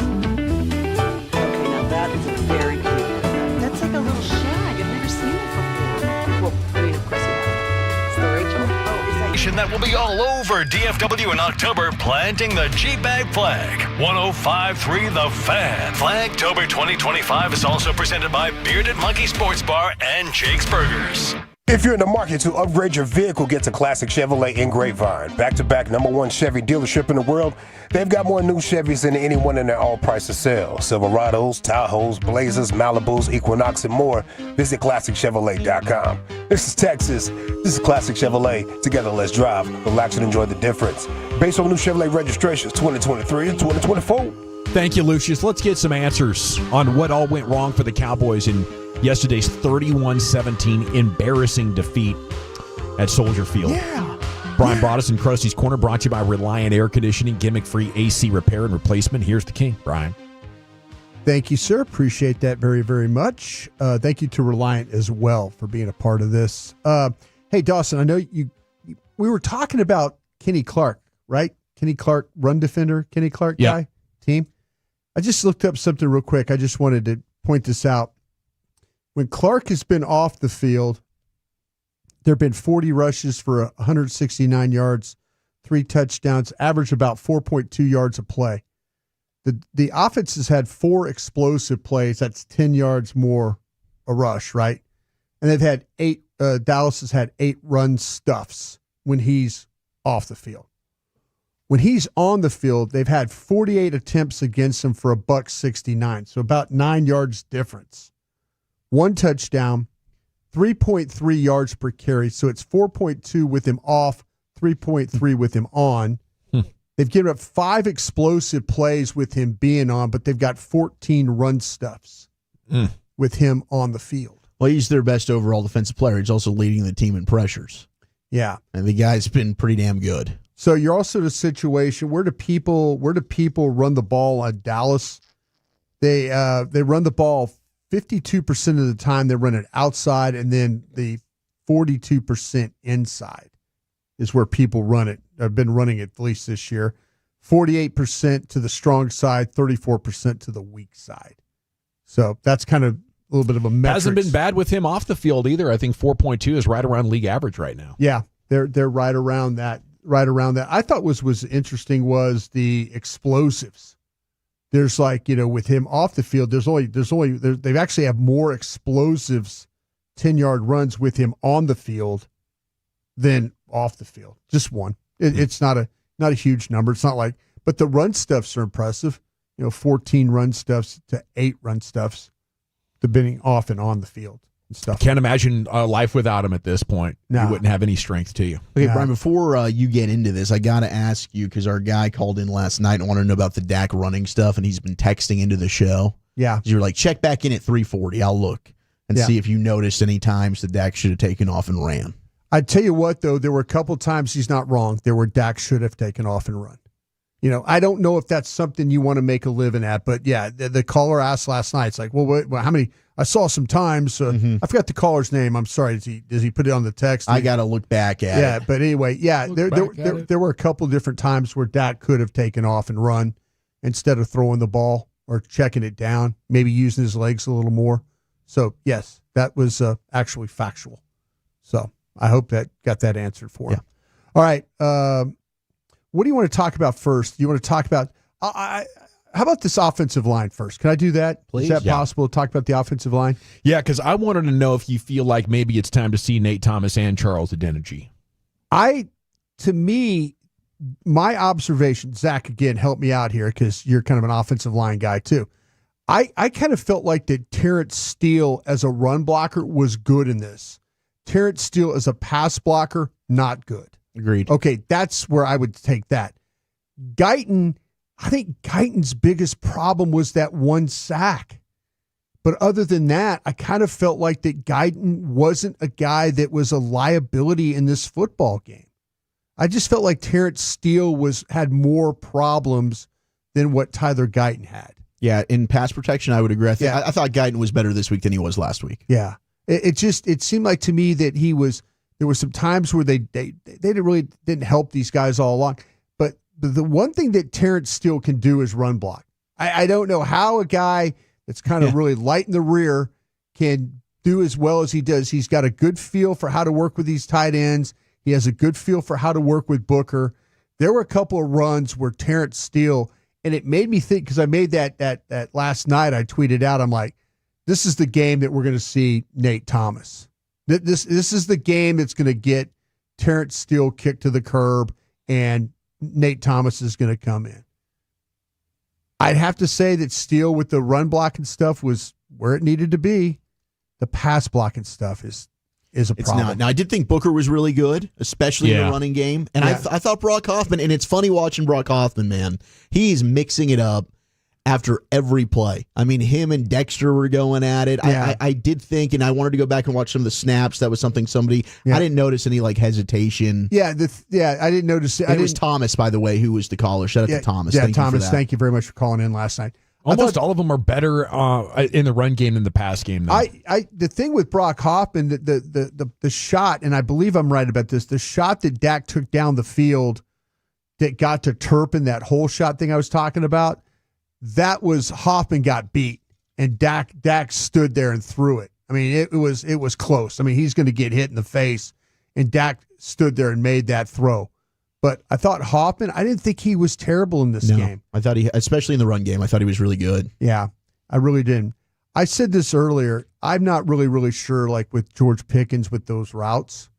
I'm just going to probably have to say that George Pickens is not a ideal route runner. I mean, even on the touchdown, it was pathetic how he was sort of coasting into it and then turns, and it's like he's just not taking it seriously. Well, I was, and I broke that. That was one of the plays. Yeah, that was one of those plays. I said this in my notes, Dawson. I said Pickens TD. I go, it's almost like Pickens wasn't expecting the ball to come his way. Like it was a run play. He was going through the motions. All the action was going to his right. He might have sold it. That could have been intentional. Oh, I mean, he could have slow played this thing, and then all of a sudden it's like, oh, well, that's a damn good route, bro. That's what the hell you're talking about. But all the action was going away from him, and it's like he realized he had a chance for a play, and then that's where he broke away from right. He's like, okay, well, wow, maybe they're actually going to, because Dak kind of just, everything is going to his right, and Dak says, no, I'm coming back, throwing this ball to the left. Possibly very clever, but in the context of all his other routes, I don't want to give him too much credit for it. No, that is a loaf that turned into a touchdown. Yeah. And a great catch. Yeah, absolute great catch. Williams' fumble, I thought this was really a well-designed play. Gosh. And the execution for the most part was really, really good. I thought there were really good blocks at the point of attack. Pickens actually got a block here. Guyton and Smith were also really, really big on this one. Tolbert got just enough of Stevenson, but the problem was he didn't run with him, and Stevenson was able to chase the play. That's just you just got to get, it's a heck of an effort play by Stevenson. It was an amazing individual to finish that play off. And it was lucky. He's going for the punch, and he misses, and somehow the ball gets wedged in between his bicep and his forearm, and he pulls it out. It was just a bizarre deal. I was praying he was out of bounds. It's like, there's no way. Please be out of bounds. That did not just happen. It's incredible how everything was going so well. You get the stop, you get back-to-back big runs from Javonte Williams, and then they score. CD gets hurt, and you give the ball away. And then you come all the way back to tie it with the 2-point conversion. It's like, okay, game back on. And once again, I felt like, all right, the Cowboys are going to go ahead and take care of this game, but they didn't score again. Yeah, wild. That real quick, too, that 2-point conversion was actually a pretty good play by Tolbert. Yeah, that was. Zach and I have talked about that because they're doubling Ferguson, and Tolbert does a great job of leaning on McLeod. Again, a guy you needed to go after more than they did. I don't think they really threw at him at all, Brian. 3 for 3. I mean, it was like not him and Wright. It's in hindsight 10 of 11 kicking themselves. 10 of 11 against those two guys, and then they're attacking Stevenson on the other side. I didn't get it myself, but really good job by Tolbert leaning on McLeod to the outside and then breaking inside. Those are the things that Tolbert can do. He works back to the ball really well. He does work back to the ball pretty well. The protection on that play was outstanding. Right before half, I'm going to talk about real quick. Remember when they didn't have a timeout left? They didn't. They used the timeout early, so now and why? Why? If you're going to go up there, run the play, or punt it. Don't waste the time out there. I didn't love that clock management at all. Pickens was able to win off the line, and he's got separation down the field. And Dak's got he's got a couple of options here. Turpin at midfield or Pickens down the sidelines. And he kind of rolls to his right to buy some time, and those are the Ferguson, but that keeps him in bounds. That was one of those things where, like, if he could have sat in the pocket a little bit longer, he sees Pickens down the sidelines, or he throws the ball, like I say, to Turpin, and they're at midfield, and then you get out of bounds and you try and kick a field goal there. But by him having to move a little bit, that kind of messed him up with that. The Pickens interception, that was totally on him.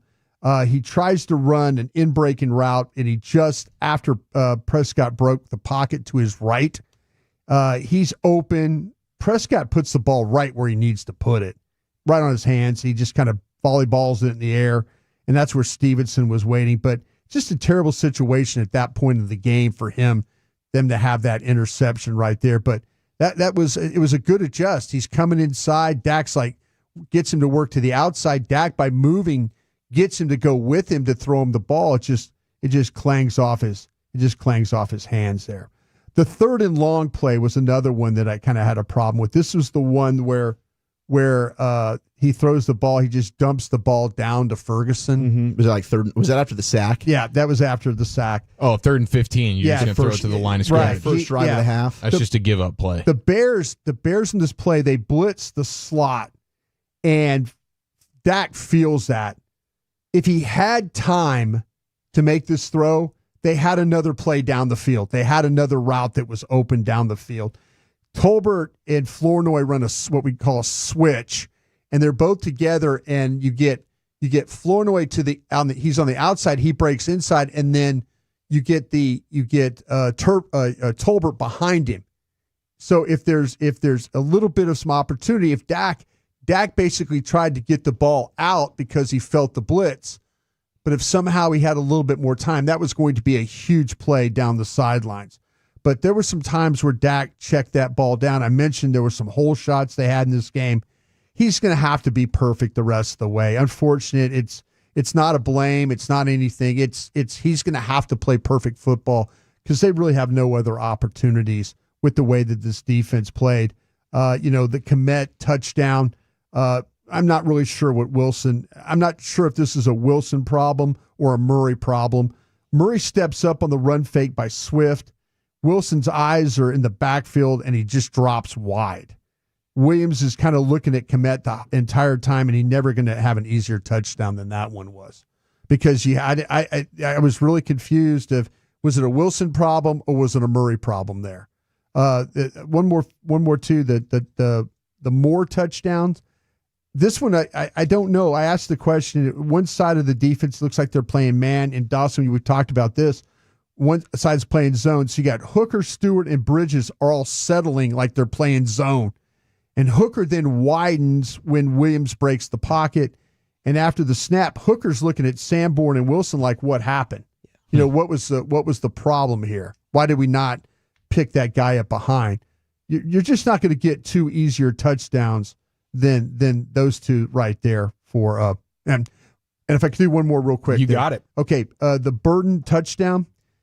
Mozzie Smith wasn't on the stat sheet, but honestly, Mozzie Smith almost this is the handback. This is the he almost got there. Mozzie almost blows this thing up because he gets really, really good penetration, but he can't tackle Swift. He's trying to tackle Swift, and Swift just pushes the ball back to Williams. He grabs it, and now you're launched on the play. What happens, though, is that Elam loses track of where Burden is and who kind of slows plays off the line. We talked about that.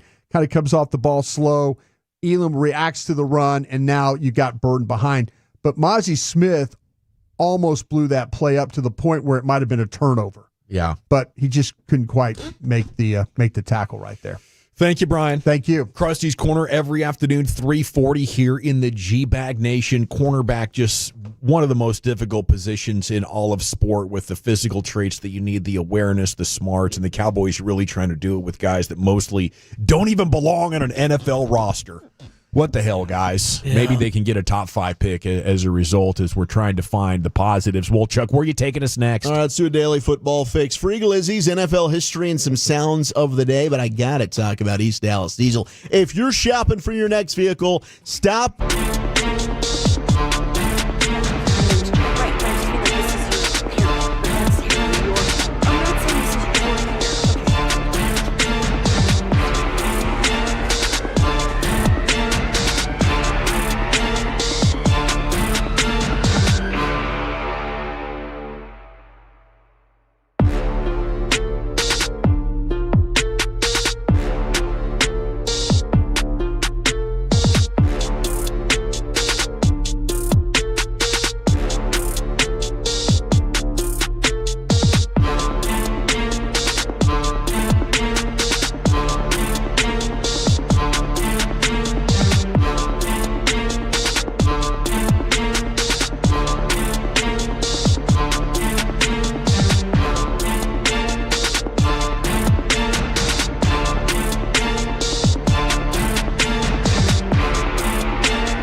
Do you think it's true that you've got to forget something else to remember that Uber Eats has groceries? Pepper lady.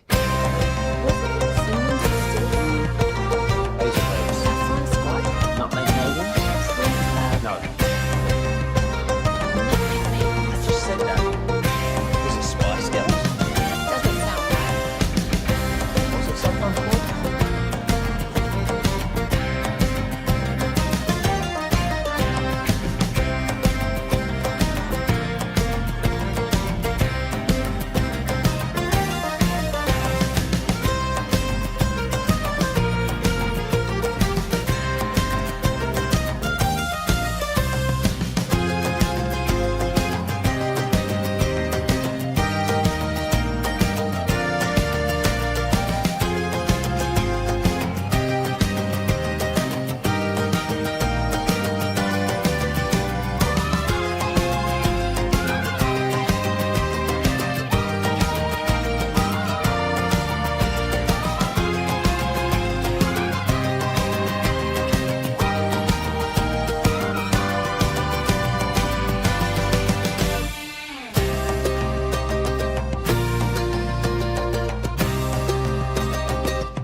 our D&M Leasing Studios. You're rolling with the G-Bag Nation on 105.3 The Fan. Welcome to the nation. Hour 3 G-Bag Nation here on 105.3 The Fan. It's a proper Cowboys Monday here in the G-Bag Nation. But Chris Young's coming up in 15 minutes. We'll talk with the Rangers president of baseball operations about what's gone wrong here. 7 losses in a row, 2 seasons in a row without the playoffs following the World Series. We'll get CY's thoughts on what's next and where they go from here coming up in about 15 minutes. Here's Wolchuk with your football fix. All right, the injury news. Nick Bosa, torn ACL, done for 2025. So that's a big loss for the Niners. We've got Chargers running back Najee Harris, official. He's torn his Achilles. He is out for the season. So he's able to battle back from the firework explosion in the eyeball. He comes back, he's okay, and then now we get the Achilles. That is a big loss to the Chargers rushing attack, but I guess they got a Marion Hampton. They might be okay. And then the other news of note in terms of injuries, we know CeeDee Lamb expected to miss 3 to 4 weeks. That's courtesy of Todd Archer. And James Conner has suffered a season-ending ankle injury for the Arizona Cardinals. So Trey Benson, their second-year running back out of Florida State, who I was a fan of. We'll see if Trey Benson can end up taking over that backfield and helping out Arizona. That was a tough loss for them against San Fran. Mac Jones, 2-0. That's who they wanted in the first place. They didn't want Trey Lance. They wanted Mac Jones. They got shamed that. They got shamed, and they got shamed into thinking that Mac Jones shouldn't have been taken, second or third overall? Thankfully, they would not have come up short if they hadn't moved those draft picks and drafted Trey Lance. They'd be sitting in the number 6 club as well. Niners fans have to be sick to themselves anytime they think about that trade. Gosh, of course. And how much they gave up for Trey freaking Lance. Yeah, now no Bosa. So the Niners are sitting pretty right now at 3-0, but we'll see. That division, what move did they make? Awesome. Did they go get an edge? Maybe they try and trade for Trey Hendrickson. Ooh, there you go. There you go. But they've had a bad run of trading for Treys. That's true. Maybe this could be a get-right Trey trade. I think Christian McCaffrey's, if you're projecting ahead, he's going to have the most touches anybody's ever had in the entire NFL. Yeah, he's on pace because it's like, Pearsall's done some things for him, but without Kittle, without Ayuk, you're just kind of looking around going, sorry, Christian. Very limited. Ball's yours again. They are very, very limited right now. There were big winners, really all over Chicago yesterday, especially Caleb Williams. I had this stat on the post-game show, but it's still just gross as hell. Caleb Williams posted the second game this century by a Bears quarterback with 4 passing touchdowns, no turnovers, no sacks taken. The only other one, we got to go back to their Super Bowl Rex year. Grossman, right? 2006 with sexy Rexy Grossman. That is hilarious. What the hell? I can't believe they allowed that to happen yesterday. Yeah, it's bad. I can. I think we can, right? I guess we can. We can. Let's not act like that was a shocker. No, it's just when you put it into perspective like that, though. Just the miserable. Not having didn't sack him one time. Your offense didn't take advantage of their bad defense. That's more surprising. That should be your surprising element of this thing. That was surprising. It's not that the Cowboys made that quarterback look great. It's the fact that their offense made their defense look great. Yeah, but it's still just the thing of Donovan Wilson's going to be playing deep at times. Why are we doing that? Or it's 3rd and 2, and our corner's going to be 15 yards off the receiver. It's like ridiculous. Just little crap like that. 7.1, sir. Come on, give him a little credit. Not on one of those plays. 7.1 3rd and 5.5 of separation downfield. 3rd and 2, and I can't find where Diggs is at the start of the snap.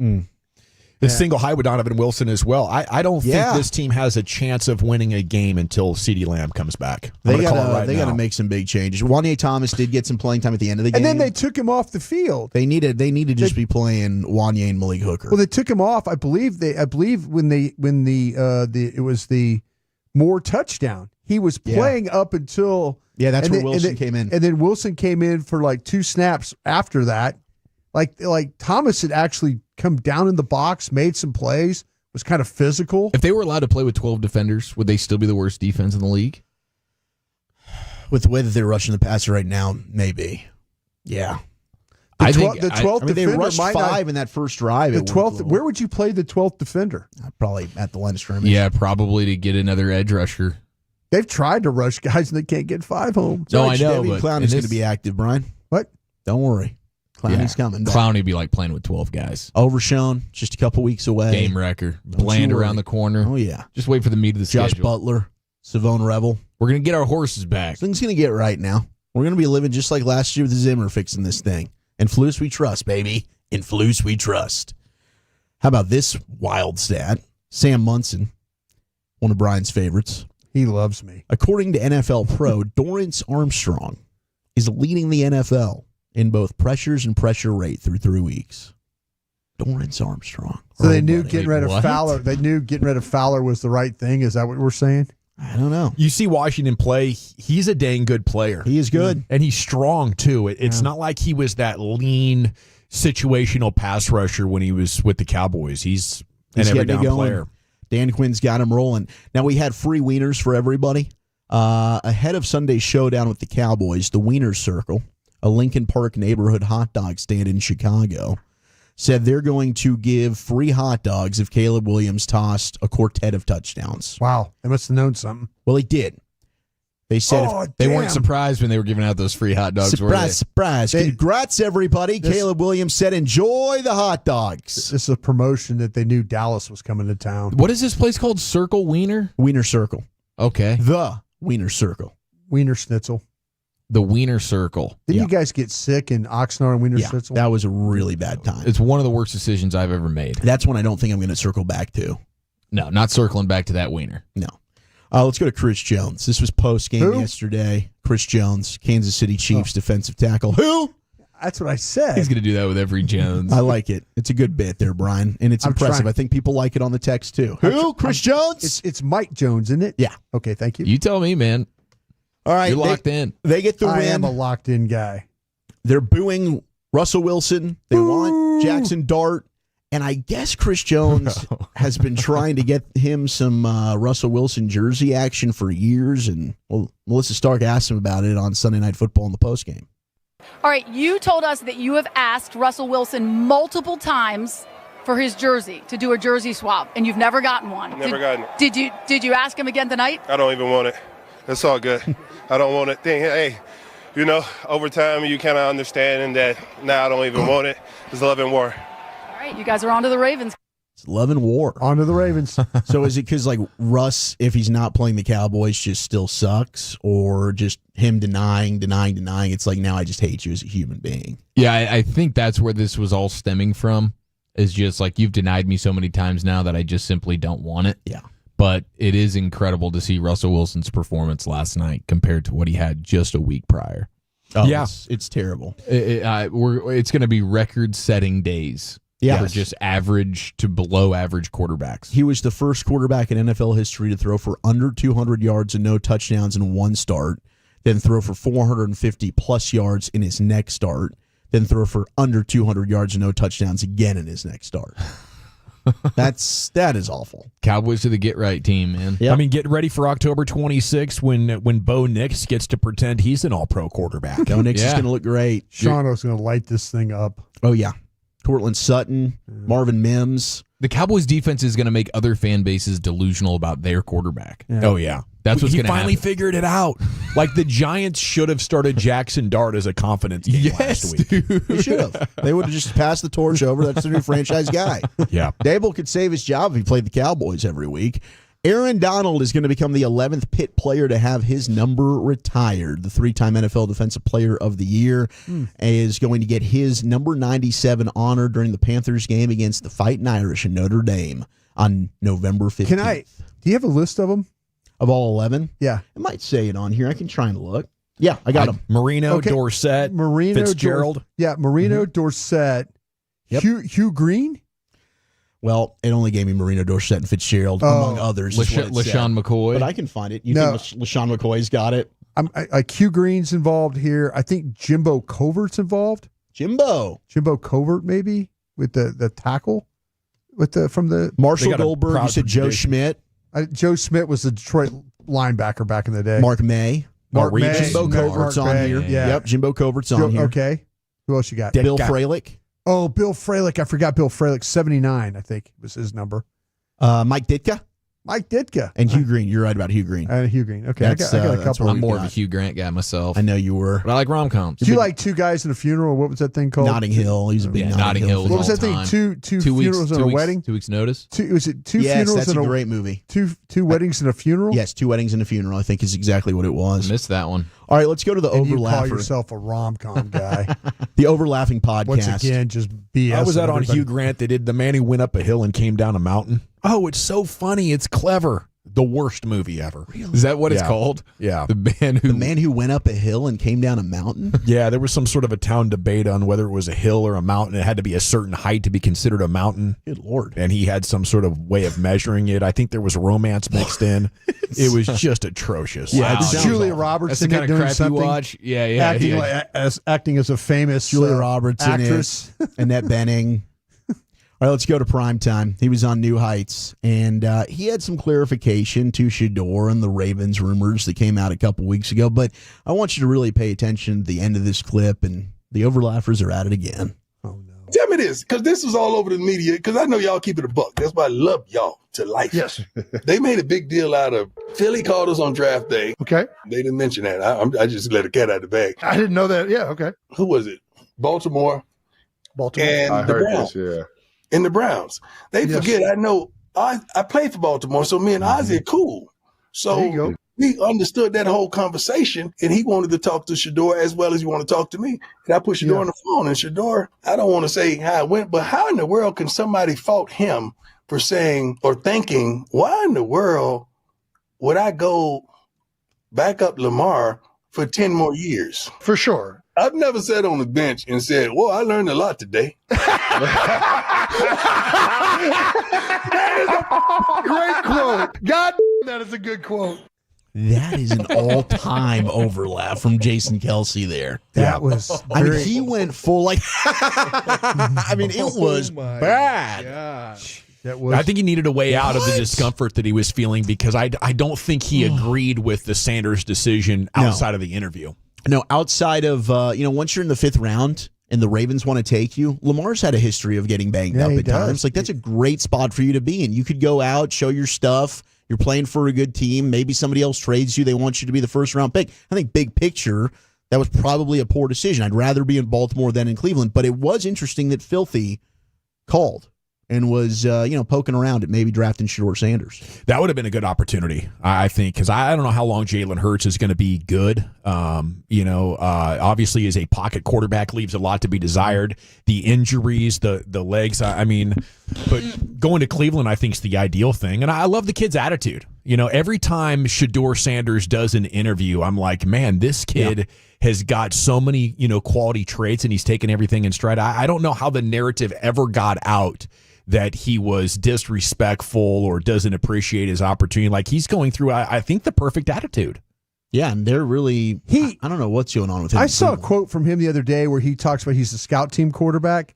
And it's and like, he likes having 6 games instead of 1. Yeah, so he's got a game every day of practice. He's got a game every day. It's a good way to look at it. Yeah. Yeah, okay. I thought he was second best quarterback in that draft. Let's step aside. We got CY coming up next here, the Chris Young Show on your home of the Rangers, 105 through the Fan.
true that you've got to forget something else to remember that Uber Eats has groceries? No, that's absurd. Hey, remember when you used to be a, what was it, Pepper Lady? Pepper Lady? Wasn't it Cinnamon Sisters? Basil Babes. Saffron Squad? Nutmeg Maidens? Paprika? No. Nutmeg Maidens? I just said that. Was it Spice Girls? Doesn't sound right. Was it Saffron Squad?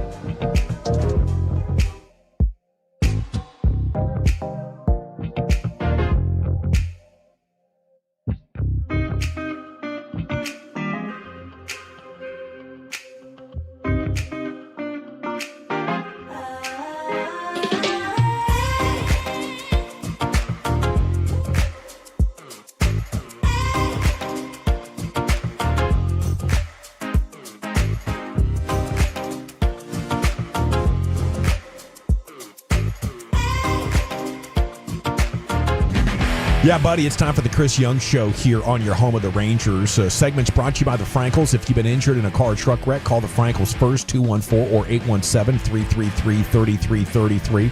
Never an out-of-pocket cost. Only get paid when you win. The Frankels, the go-to car and truck wreck attorneys in Dallas. The Chris Young Show brought to you by Anheuser-Busch and PlayScore. And Chris Young joining us now here on The Fan. Good afternoon, sir. How the heck are you? Hey, guys. I'm all right. How are you all? Yeah, about the same. Let's talk about what's on deck here. What are you looking at these last 6 games, and what are you hoping to see? Well, obviously, I want to win all 6 games, and I think they are important games for 2 reasons. The first of which is it's really important for us to finish above 500. I think in spite of everything we've been through this year, we can finish above 500 and look at this season and, in some ways see how close we were, and other ways say, okay, we've got to be better. I think that's an important benchmark for us to get above 500 and finish strong. And then secondly, we're playing Cleveland the last 3 games, and they're playing for something. And we have an obligation to the league to give our best effort to make sure that we have an impact on their pennant race and that we give it our best. So, those 2 things are very important to me, and I want to go out and play with fight and hunger and finish strong here and end on a high note.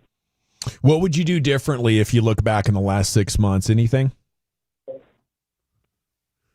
Well, we haven't done a full review yet, and there's a lot of things that we will conclude that we should have and could have done differently. And I think it really starts with the offense. I think the offensive underproduction this year across the entire team is something that has been alarming and something that we've got to get back to correcting. And, the pitching was phenomenal. It really start to finish, it's been very, very good.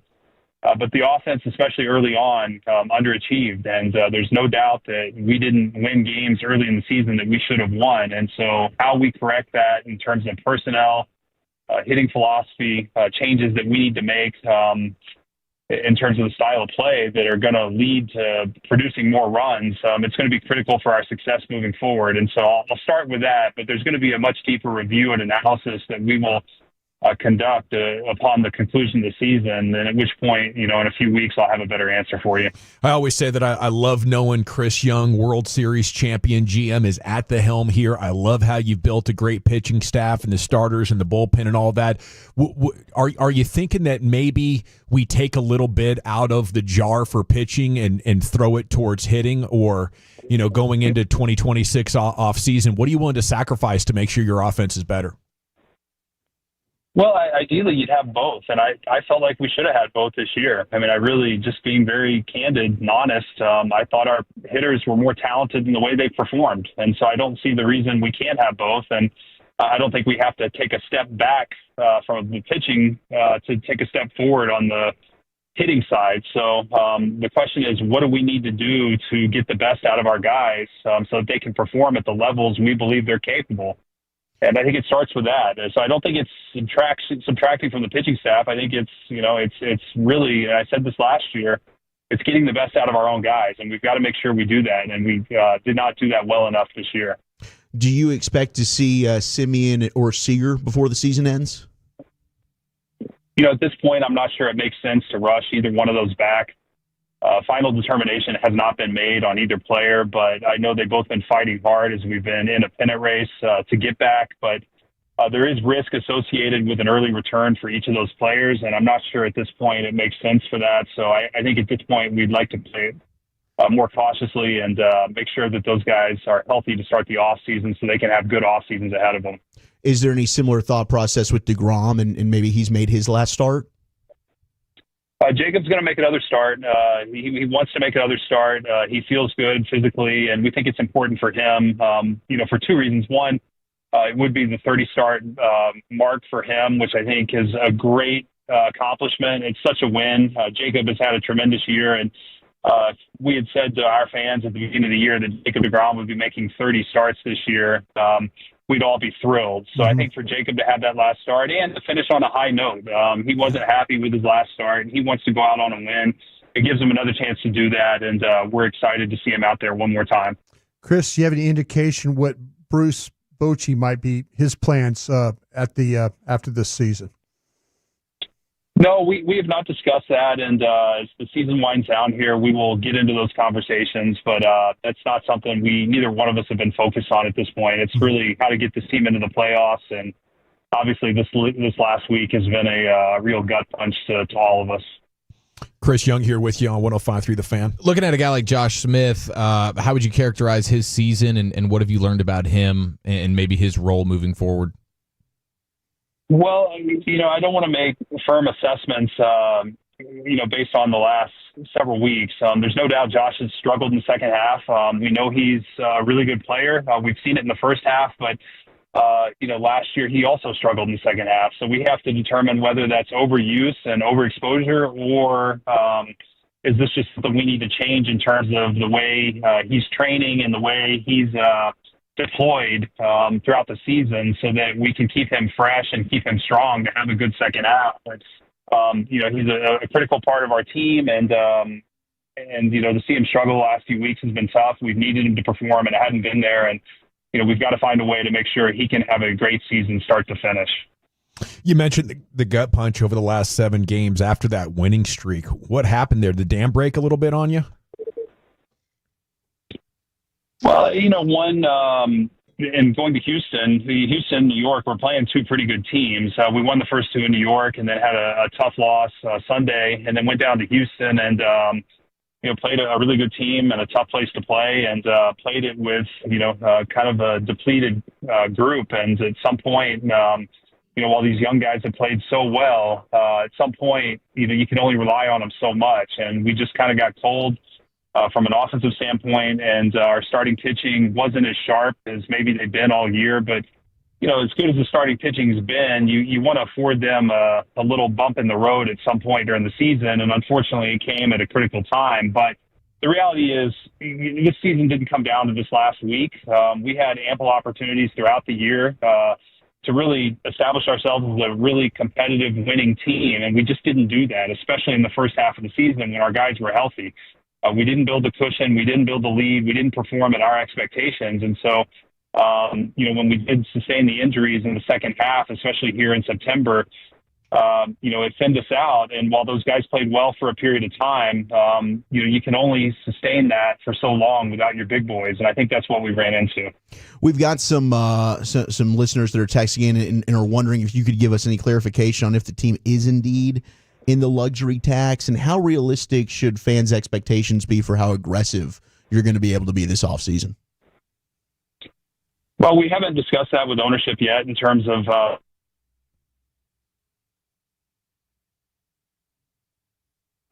our ownership was very comfortable in going over the luxury tax again this year to be able to compete and compete for a championship. And at the deadline, we made some moves to take on money and put us right up against the luxury tax. We don't have the final calculations, but I think independent of where we land this year, my guess is that we're probably not going to be at the same level payroll-wise moving forward. But that's okay. We've got a very talented group of players, and they're teams that are winning with payroll, and our expectation is that we'll be able to do the same. So, our ownership has been tremendous in giving us the resources we've needed to be successful, and And, I can't complain about any of the payrolls that we've had. It's been at the top of Major League Baseball over the last couple seasons. And we're going to have to find ways to win, without spending money constantly because it's, the last 2 years have proven that it doesn't guarantee success. Do you envision making more of a priority when it comes to like the closer role? Well, you've asked me about the hitting and now the closing. So, it sounds like we've got, the closing will be determined by what the other needs are. I mean, I think the pitching was relatively good this year. I think our team ERA was towards the top of the league, if not at the top of the league. So if you're asking me where the season went wrong, I would not say closing would be at the top of the list. So, but from a fan's perspective, look, I'd love to plug every hole, but, is that possible? It may be, it may not be, but I was very proud of our pitching this year, and I wouldn't say this season came down to a closer by any means. But you mentioned the spending will be less. Does ownership feel like the window isn't as open as it was? I think it's wide open. I think you look at our division, I think it's wide open. I think you look at the young talent we have, and I think that you look at the way we played in September, with young talent, I think it's proof that winning is not necessarily correlated to spending. So I think that's good examples of, what a team can do when you play the game the right way, when you go out and you compete and you have hungry players. And so, we're going to examine it from all angles and determine what the best next steps are to get this team back to the playoffs moving forward. But we have heavy investments in a number of players, and the payroll is not going to be at the bottom of the league. I can promise you that. But we also have to evaluate, where things are and what's best moving forward, and how to create some flexibility and be able to reallocate resources and give these young guys opportunities. Well, thanks for all the hard work and the urgency and the care that you put into making this team as good as it can be. And thanks for being awesome with us all season long, win, lose, or draw. CY, I can't thank you enough.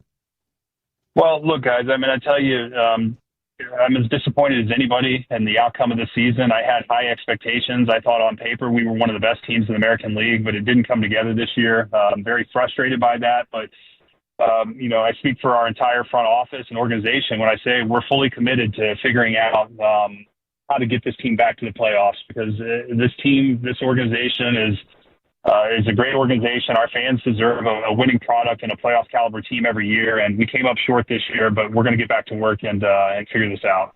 Can't wait to see what you do next, CY. Give them hell. We'll be pulling for you. Thanks, guys. I appreciate it. There he goes. Chris Young. Bye-bye, sir. Brought to you by Anheuser-Busch and by Play Score. Coach Shoddy talking at his presser after the Cowboys fall to the Bears. We'll get some takeaways from that, in addition to the finest coming up at 5 o'clock, and we're back here to the G-Bag Nation on 105.3 The Fan.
If you're in the market to upgrade your vehicle, get to Classic Chevrolet in Grapevine, back-to-back #1 Chevy dealership in the world. They've got more new Chevys than anyone in the all prices sale. Silverados, Tahoes, Blazers, Malibus, Equinox, and more. Visit ClassicChevrolet.com. This is Texas. This is Classic Chevrolet. Together, let's drive, relax, and enjoy the difference. Based on new Chevrolet registrations 2023 and 2024. Yes, sir. Thank you, Lucius. It's the G-Bag Nation here on 105.3 The Fan. Thanks to Chris Young for joining us. Brought to you by Anheuser-Busch and PlayScore. He said either way, they are not going to spend as much coming up this year. So I don't know to what extent that is, but I do feel like this thing might be over. Window might be closed. Their farm system is mid. ESPN has it 17th. MLB Network last update was 26th. That was mid-August, so just over a month ago. I don't know what their path to victory is if you're depending on the young guys getting significantly better. I mean, I like Hellman. I like Freeman. I like Josh Young. I think Wyatt Langford is a multiple-time All-Star in the making, but that was tough. Right smack dab in the middle of that interview, you know, he brought up or Zach asked him about the luxury tax situation, said we haven't got the final numbers on it, but either way, we are not going to spend as much. That hit me like a ton of bricks, Wolchuk. Yeah, I mean, you don't love to hear that. I do think he makes a decent point. Like, they spent the last couple of years and they didn't get the results. So can you find a way to hit on some lesser players that end up overperforming their value? And we have seen some clubs do that. I think that when you're looking at, you know, so like Cleveland's made a run here and they've got some guys that have surprised. I think the Cubs certainly have some players that, you know, weren't necessarily big free agent signings that have stepped up for them. So like, I can understand the logic there. I still think, I guess what you're feeling really good about is the pitching. Like, you're going to have DeGrom, you'll get Evaldi back. Jack Leiter proved he should be part of the rotation. We'll see what they do with Merrill Kelly, Tyler Mahle, and then hopefully you get Cody Bradford back. But the offense, they're going to be a big turnover. Like, I don't think Adolis Garcia is going to be here. I don't think Jonah Heim's going to be here. They're going to have a decision to make. Do they make a trade? Like, is Josh Young still here or not? Evan Carter, his health moving forward. So I think the lineup's going to look drastically different, and I don't know that it's necessarily just going to be like the little rascals that are going to be filling those spots. Yeah, we'll see. You know, they're going to be budget signings one way or the other. And in some ways, I don't blame Ray Davis because, you know, post-championship, the moves that they've tried to make have not really panned out. So we'll hope for the best, and we need to get these draft picks and these prospect rankings headed in the right direction. Coach Shoddy wrapping up his day after presser on CeeDee Lamb's ankle. He's going to miss some time. Probably unlikely he'll play this week, but we'll see. I think that's huge. I don't think they win a game without CeeDee Lamb. Their path to victory with this bad of defense is to be able to outscore the opposition. I don't think they can even beat the Jets and Panthers. Yeah, it'll be this week will be especially tough. Yeah, but yeah, you know, I could say it really does. It's going to come down to your quarterback, and he's played at a very, very high level. And I think yesterday the numbers probably could have even been better yesterday. It probably could have thought about and battled for a win there.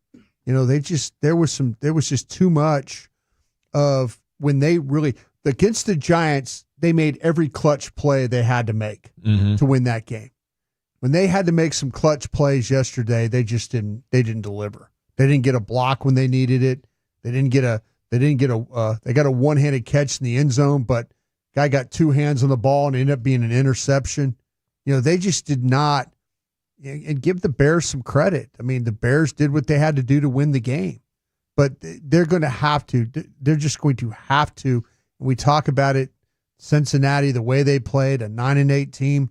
That's maybe what your football team is. That's kind of if they're going to win games, it's going to have to be with their ability to put a lot of points on the board and then hope that they could get a stop or two down the road. I guess there's one path with Deron Bland coming back. At least you will have a quality corner. Shoddy saying he's doing good and think he's trending to play against the Packers. How much does Deron Bland help this defense? I think it absolutely helps when you have, you know, that's, like I say, the thing that worries me is just, and I know Diggs didn't have any training camp at all, but man, he's looking like a guy right now that's playing like he didn't have training camp. And has had 2 massive knee injuries. Yeah. And so that his level of play just does not seem like it where it needs to be. Now, you take, maybe you like Stewart enough to where that takes, so it's Diggs, Stewart, Bland, that maybe take Elam off the field, or take who off, heck, if you feel like, and I don't know if they would take Diggs off the field, but maybe you could play him a lot less. They've been having to play him quite a bit, and looks like he's given up 4 or 5 touchdowns. I would just say, like, until further notice, I think the injuries have effectively ended Trayvon Diggs' status as anything resembling a good corner. And we were already talking about a guy that he didn't have good short area quickness, change of direction quickness. It was top end makeup speed that sort of defined Trayvon Diggs as a fast guy. Now you take that away. What's he given up already through 3 games? Is he 4 touchdowns, 5 touchdowns? It's just way too much with Trayvon Diggs. So you would need him to quickly shake off whatever rust is in there, and I think it's a lot. I don't think he's 80% of the guy that he was a couple of years ago, and you need Deron Bland to step in there and be pretty much a shutdown number 1 guy, because you're not going to get any help from the edge unless, I guess, Jadeveon Clowney comes in here. Clowney might have to show up. Man, it would be so nice if they could find a way to get, it's impossible right now. We'll just see what happens with Overshown. Okay, Shoddy on what's going to come for the defense. He says changes are coming. Some scheme and some might be personnel. One change will be the entire defense meeting together to get the communication right. Do you have any belief the defense can be significantly better? In 1 week's time, or as the season goes on? As the season goes on, it's hard to imagine it could get worse. And of course, getting a guy like Bland back will help. And maybe you get some growth from your young pass rushers. Maybe, in terms of Ezeraku in particular, maybe Clowney can be a little bit of a difference maker for you in terms of pass rush stuff. But by and large, I don't see this. This is not a complicated defense. These guys can't get this down. I just think you have so many bad players. Yeah. And it's just that's a difficult thing to remedy. It could get a little better, but you're talking about for the rest of the season watching probably the worst secondary in football. Yeah, and it's going to continue to be a poor secondary until they get maybe some guys out there, but also like that pass rush. That is just it's so bad. It's just so difficult to watch when when teams are just they're not even doubling your edges. They're doubling your tackles. And these are not good offensive lines. Yeah. This is the Giants and the Bears. 2 offensive lines that no one speaks about when they're talking about good offensive line play. This is awful. Yeah, and you can look at Matt Eberflus all you want, and to some extent, I definitely do. He's got his hand in this, but the Joneses built this defense. Mm-hmm. Yeah. They are the ones that have to take all the blame for this. They put together an awful defense. They haven't drafted well, and they don't have depth right now. And the Bears' defense is atrocious. You only scored 17 points against them. Yeah, and there's that too. 3 of their best 5 players. Score 14 or score 17? 14 points. Yeah, 14 points. And you see that's the reason why that's why I think they lost that game yesterday. I don't think it was the defense, because we knew how poorly this defense had played against the Giants, and the Bears I thought were a better team than what the Giants were when it came to offensive football and stuff like that with the skill and stuff. But yeah, I'm not surprised. I think the offense's inability to really they ran the ball fine, but they missed on some opportunities in that game. The turnovers were awful, and the fact when they had to punt a couple of times, they punt, and what happens? You get right before the half, you punt, and they drive the ball on you. You should be trying to win the middle 8. You can't even do that. That was the amazing thing. It was like they did it in so many different ways. If we need to go 2-minute offense and hum down the field real quick, bang, we can do it. If we want to just make this thing, just slow things down, run the ball on you, eat up like an entire quarter basically, and score on you that way, fine. If we want to score in like 2 plays or 1 play, we can do that too. It's just like whatever the Bears wanted, they can have it versus this defense. There was no offensive players have plays of 10 or more yards. Wow. 7. Wow. 7 different offensive players. So, I'm with you. You knew the defense was going to be bad, but the defense is a reason why you lost yesterday. They're a huge reason why. I mean, you needed the offense to have a chance to win, but who was more compromised yesterday? That defense is terrible. The Bears' defense or your defense? The Bears. Yeah, the Bears' defense with the more 2 starters backups. out. That's the problem. I mean, and Zach, listen, I love you, man, but be honest with yourself. Well, I'm being honest with myself. I don't know how you can say the defense wasn't a big reason why they lost the game. They gave up plays, Brian, of 65, 35, 41, 31. What did your offense do? Did your I get offense your logic? I'm not saying the offense isn't a reason. They both are. I'm just telling you that your offense had to go out there and win that game yesterday. Yeah, they and didn't. against a compromised defense, did absolutely And nothing. I don't know for the life of me why they can continue to throw the ball at Tyreek Stevenson. Makes absolutely no sense. I agree with you 100%. Yeah. But that defense was absolutely horrible. And the fact that they went up against backup, like a tackle who had been the worst in the game, had just given up multiple sacks, led the league in pressures, and Braxton Jones, they don't get a single pressure against him. Darnell Wright gets hurt. Like it's stunning to me just how bad Dante Fowler, who's been a good player in this league, looks. Sure. How bad Sam Williams, who we've seen be a capable pass rusher in this league, looks. Marshawn Nealand, who looked good in week 1, looks like a totally different player through 2 games. Like, that stuff is just horrible. It's contagious how bad this pass rush has become, and it's a big surprise to me that all these second-round picks they've invested over the last 4 years on the defensive line are just not coming together, and ultimately that's what you point the finger at. For as much credit as the Cowboys scouts and front office got from about 2010 to 2019 picking players, they've hit kind of a rough patch, and until that is remedied, I think we're in for more of the same. Maybe the lowest era of Cowboys football this century is on the horizon, and that is very depressing right now. I don't know how they're going to get out of this. There's no light at the end of the tunnel as we get ready for football's finest. Chief, where are you taking it? The saddest stats of Week 3 in the NFL, plus John Gruden's Nightsy Players of the Week, next in the nation.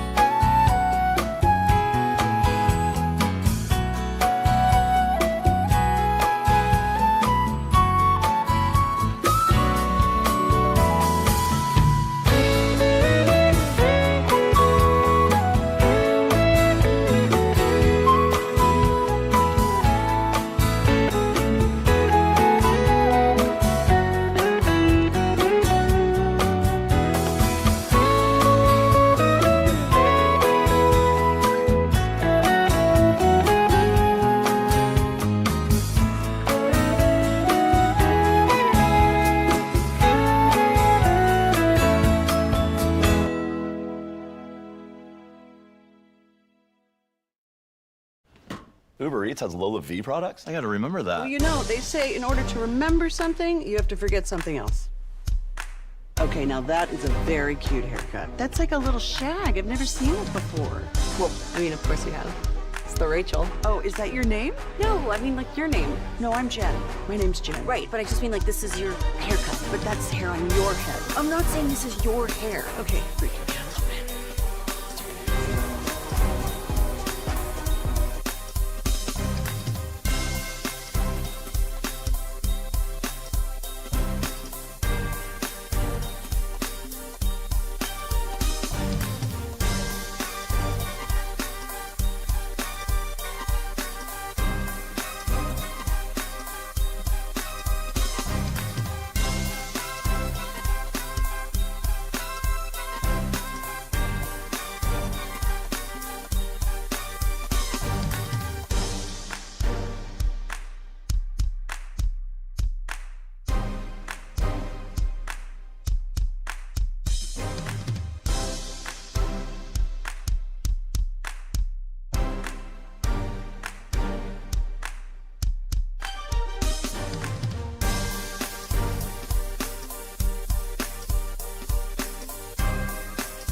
Do you think it's true that you've got to forget something else to remember that Uber Eats has groceries? No, that's absurd. Hey, remember when you used to be a, what was it, Pepper Lady? Pepper Lady? Wasn't it Cinnamon Sisters? Basil Babes. Saffron Squad? Nutmeg Maidens? Pre-curve? No. Nutmeg Maidens. I just said that. Was it Spice Girls? Doesn't sound right. Was it Saffron Squad?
driven by our D&M Leasing Studios. You're rolling with the G-Bag Nation on 105.3 The Fan.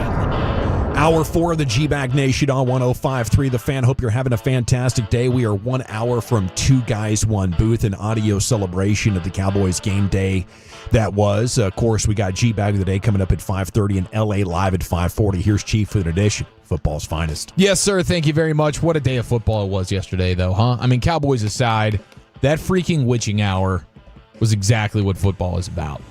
The undisputed sport of America. Perfectly layered in. You all don't get of the that. early games just ending with drama. Yes. You had a couple of your blowouts. Yeah. And then you had a lot of those games that were coming down to the freaking wire. Special team stuff was just insane. I think it was like 5 minutes of real time between like game-changing field goal blocks being returned for touchdowns, Crazy. separate games. So shout out to the witching hour. Shout out to football. Now, Brian Schottenheimer says changes are coming to the defense. Some schemes, some might be personnel. I don't know. I mean, personnel-wise, it's the Clowney thing. Yeah, Clowney's going to be the personnel part of it. Maybe Bland coming Bland back. will be, coming back. Looks like he might be on track to play this Sunday versus the Packers. But scheme-wise, that'll be interesting to see. I mean, we'll all be looking around, trying to figure out what are they trying to do a little bit differently from a tactic standpoint to try and mitigate what is as disgusting of a unit as we've ever seen in this Cowboys defense. I would consider trying to use more of Wanye Thomas, like putting him in instead of Wilson. I think to me this is kind of where I'm at right now. I'm okay with trying both these safeties when I talk about Bell and Thomas, and because I don't think Malik Hooker's exactly lighting you up right now with what he's done. Yeah, so he made some plays in the run game. To his credit, but when it comes to getting lost in coverage, every one of these guys. To me, go ahead and try and mix and match these safeties a little bit. See if Thomas could play single high, and if you want to play Bell down, I don't know if I particularly want to play. They're very similar to how they are right now, but like the skill sets, but just different guys. Different guys. Yeah, I think Bell's a little bit better in coverage maybe than Wilson. But yeah, I mean, we saw him play linebacker for a whole year, so he can tackle. He's going to tackle. He's going to play. He's going to play those down in the box well. I wouldn't be surprised if you see, and maybe it's not Rochelle, and maybe it's not our rookie from Kentucky. I'd like to see those guys get a little bit, and maybe not Rochelle, but Zion Childers I thought played well in the preseason. He's maybe look at him as maybe a down player. I don't know. They keep playing that too deep look. They played 89% zone coverage. They mixed in a little man. When they mixed in man, they got torched. So I'm kind of every time you think, well, play more man. Well, they played it 4 times and they gave up 4 completion yards. Did they do enough single high safety for you? Because I remember coming into the game, Caleb Williams versus single high was a much worse quarterback than when he's got the split safeties. Not as much as I thought. And it's still Donovan Wilson single high too often. That's exactly crazy. Yeah. Would you try something extreme like let's blitz more or let's drop more guys? Like if we're rushing and not getting home, drop 8. The clog and cover that thing. Yeah. Yeah. Hey, we're at the no bad ideas portion of the program. Yeah. If you're telling me you want to make an offensive player a defensive player, I'm going to say sure. It's almost like you're playing clog and cover anyway, because when you rush 4, nobody's getting home. So but that's what I'm saying. You're not really covering. Worked for Parcells against the Bills, didn't it? Yeah. How many did you rush that day? The only clogging they're doing is clogging my toilets because I'm just so sick to my stomach and I just keep running to the bathroom. Like you said, I don't think any suggestions bad here, but I just wonder, like you say, I wonder if there's guys that we haven't that are practicing right now that maybe an elevation or changing some guys out and maybe Stephon Gilmore. I don't know. No, probably not. Yeah, he'd be 10 times better than any corner they had yesterday. I'll tell you, I don't care how old he is. The thing that's just so troubling is that just how poorly the edges have played. So bad. Yeah. As rushers, they've been so poor, and I don't know who you could, like you say, keep saying Clowney, but I don't know, is there anybody else that you could go get? Is there somebody you could poach off somebody's practice squad? There's got to be. That's the depths of despair. Well, but it's better than sitting there and not getting any pass rush. If I was a pro guy, if I was Alex Loomis in there, I I'd be hunting these practice squads. I would say, listen, okay, we've come to it now where we need to figure out something. Yeah, we got Clowney, but go get they've thrown bodies at positions before, and then they ended up with a Carl Lawson, something like that. Yeah, they need to kind of go that same route. I also don't understand why they don't blitz Maris Leofau. Like, they tried to blitz Kyler Murray or Kenneth Murray. He did nothing. He runs right into a guard and he gets held up. Clark the same way. Those linebackers are not good blitzing linebackers. Marist at least showed at times last year like he's got a knack for the timing. He's got a knack for attacking the gap. I mean, like that I think might be an attribute that is a strong skill set for him. Mm-hmm. I'd like to see them put him in a situation to maybe get after the quarterback a little bit until Overshown can come back and fill that role for you. Tip of the cap to Tyler Booker and Javonte Williams. Outside of him being, just ripped away from the football. I mean, he was tough to tackle. 61 yards after contact. That's what he's bringing to the table. Physicality. He's been really good. Otherwise, though, it's down bad right now in Cowboys land. Elsewhere around the league, Todd Bowles saying that what was going through his mind when the Jets were returning the blocked kick for a touchdown. You've got to be bleeping S-ing me. And then he said this because one of the players went and embraced him in a very loving way after the game as the Buccaneers were enthralled with excitement. And I was not expecting him to say this. What did Payne Durham say to you when you wrapped his arm around you in the tunnel? Me and Payne have a relationship not many people know about, and we're secret lovers. All right, Coach. Did he just win a bet by saying that in the post game? I have no idea. Everybody was claiming that was like one of those AI clips because it just feels so out of left field. But shout out to Todd Bowles, man. Real players coach, that guy.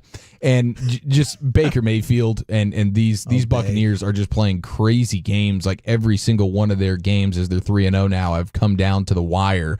And he's a guy that you trust now, and he strikes fear into you. If he's the opposing quarterback and he's got any amount of time to go try and win the game, you just feel like Baker Mayfield is going to get it done. And, they win. They've scored the winning points, 59 seconds to go in the game, 6 seconds to go in the game, and then zeros across the board on the clock to win the game. That's how the Bucs are getting it done right now. Baker, and kudos to him. Baker is just so fun to watch. And everybody loves him on that team. And whether it's with his legs, his arm, plays breaking down, he's making something out of nothing. Yeah. And talk about the injuries. Talk about, like, we lost CeeDee Lamb in our offense. What the hell? They lose Mike Evans. They're playing with, I think 2 legit starters on their offensive line right now. They're, like, having to mix and match, playing with a bunch of randos. Yeah. And they find ways to get it done. The Bucs are outstanding. They have a wild stat going right now. They ran for 122 yards yesterday. So they've got the NFL best streak of consecutive 100-yard rushing games. That's at 11. They've limited teams 11 straight games to fewer than 100 yards rushing. So that's the longest streak simultaneously in NFL history. Outstanding. So Baker said he made it personal because Steve Wilkes got rid of him. Yeah, I love that. Yeah, he made it personal yesterday.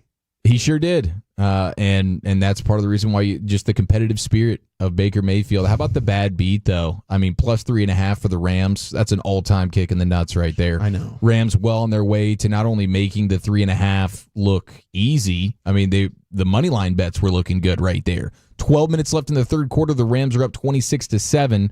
The Eagles have less than a 10% chance of winning per next gen.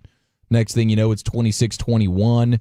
Rams have a short field goal to extend the lead, and then it's blocked. Then you get the block it's stuff. It's blocked and rolling around. And he's running, and then all of a sudden, not only do the Rams not win, but they also don't cover the 3.5 as home dogs. Those will make dogs. you absolutely retire from sports wagering. Yeah, I think I'm done. That'll do it. I still remember the last big game that I got down on. It was the 2009 season. The 49ers were playing Seattle, and I'd parlayed it. I forget who was favored, but this torrential rainstorm happened, and it ended up being like a 3-0 game or a 6-3 game. And I'm like, you know what? I'm done. I'm never placing a significant wager on a football game again. I think as a young sports fan, you kind of got this idea that I'm going to go for a wild ride. You're living the fantasy of free money, and I can get this figured out. But Overtime, it just beats you down. It does, dude. It really does. Bad beat you down. The Falcons gave up just 224 yards of offense, lost in a shutout. I mean, really, really tough to do with just how bad they were. Penix looked awful. Watching him trying to tackle somebody just made me generally sad. That was a stunner. 30-0 Carolina shutting out Atlanta. I mean, that's just when we don't know what the hell's going on in the NFL. Yeah, man, that's football. What is she? Strange lady. That's right. About to have a T-shirt put up for that. Get ready. Heck yes. Offenses are averaging 318 yards per game. That's the lowest total since 2005 and the third lowest total this century. Yeah. Think how much lower it'd be if the Cowboys defense They're playing with didn't backup quarterbacks every week. Maybe that's a part of it. Half the league's receivers are laying on the injury table right now. I wonder too if this is part of like the touch, like the kickoff, Lamb, like shorter fields. You know, you're getting the ball at like the 35-yard line for the every yardage time. deal. Yeah, like, that would make a lot of sense. I think that's probably one of the reasons. Through 3 weeks of the NFL season, 16 teams will have more losses than the Colts have punts, as they finally got their first punt of the season. It's another over the 3-0 weekend. Indianapolis. What the hell do we know? This league is so bad. Yeah. I mean, there's a lot of disgust. That's where there's hope. But just when you're counting them out, the Cowboys will find a way to be 3-3 and CD's coming Desperate back. team theory this week, Dawson. Let's ready. Go. We're going to go with it. Yeah, I'd love to see it. I don't know what this team does well other than run the ball, stop the run, I guess. But teams aren't really trying to run it against you. They give up big plays really well. Yeah. Kudos to them. Best in the league at giving up big plays. Hey, kudos to Justin Herbert in the fourth quarter he had versus the Broncos yesterday. 12 of 15, 123 passing yards, a touchdown, 9 first downs, and maybe the best touchdown pass of the weekend with that throw to Keenan Allen. Zing! That was really nasty stuff. And what Harbaugh and the Chargers have cooking up right now is serious. Yeah, they're 3-0. They might be the team to do it. I'm going to take you to Fox Broadcast, and let's just play a game called Who's the Mic? No, yes! Yeah, 44 is the fucking mic. Yeah. Guess who's the mic? 44? These mics are getting picked up in a big way. Yeah. But we have to close things down here in the Finest with a Week 3 installment of John Gruden's Nicey Players of the Week. Oh, here we go. You know, when we won Super Bowl 37, our defense scored 9 touchdowns. 9. I love when defensive players score touchdowns. Guys like Isaiah Rodgers of the Minnesota Vikings. He forced 2 fumbles. He returned 66 yards for a touchdown. And then he intercepted a pass and took it back 87 yards. Give him a game ball. Who? Guys like Jamel Dean of the Tampa Bay Buccaneers.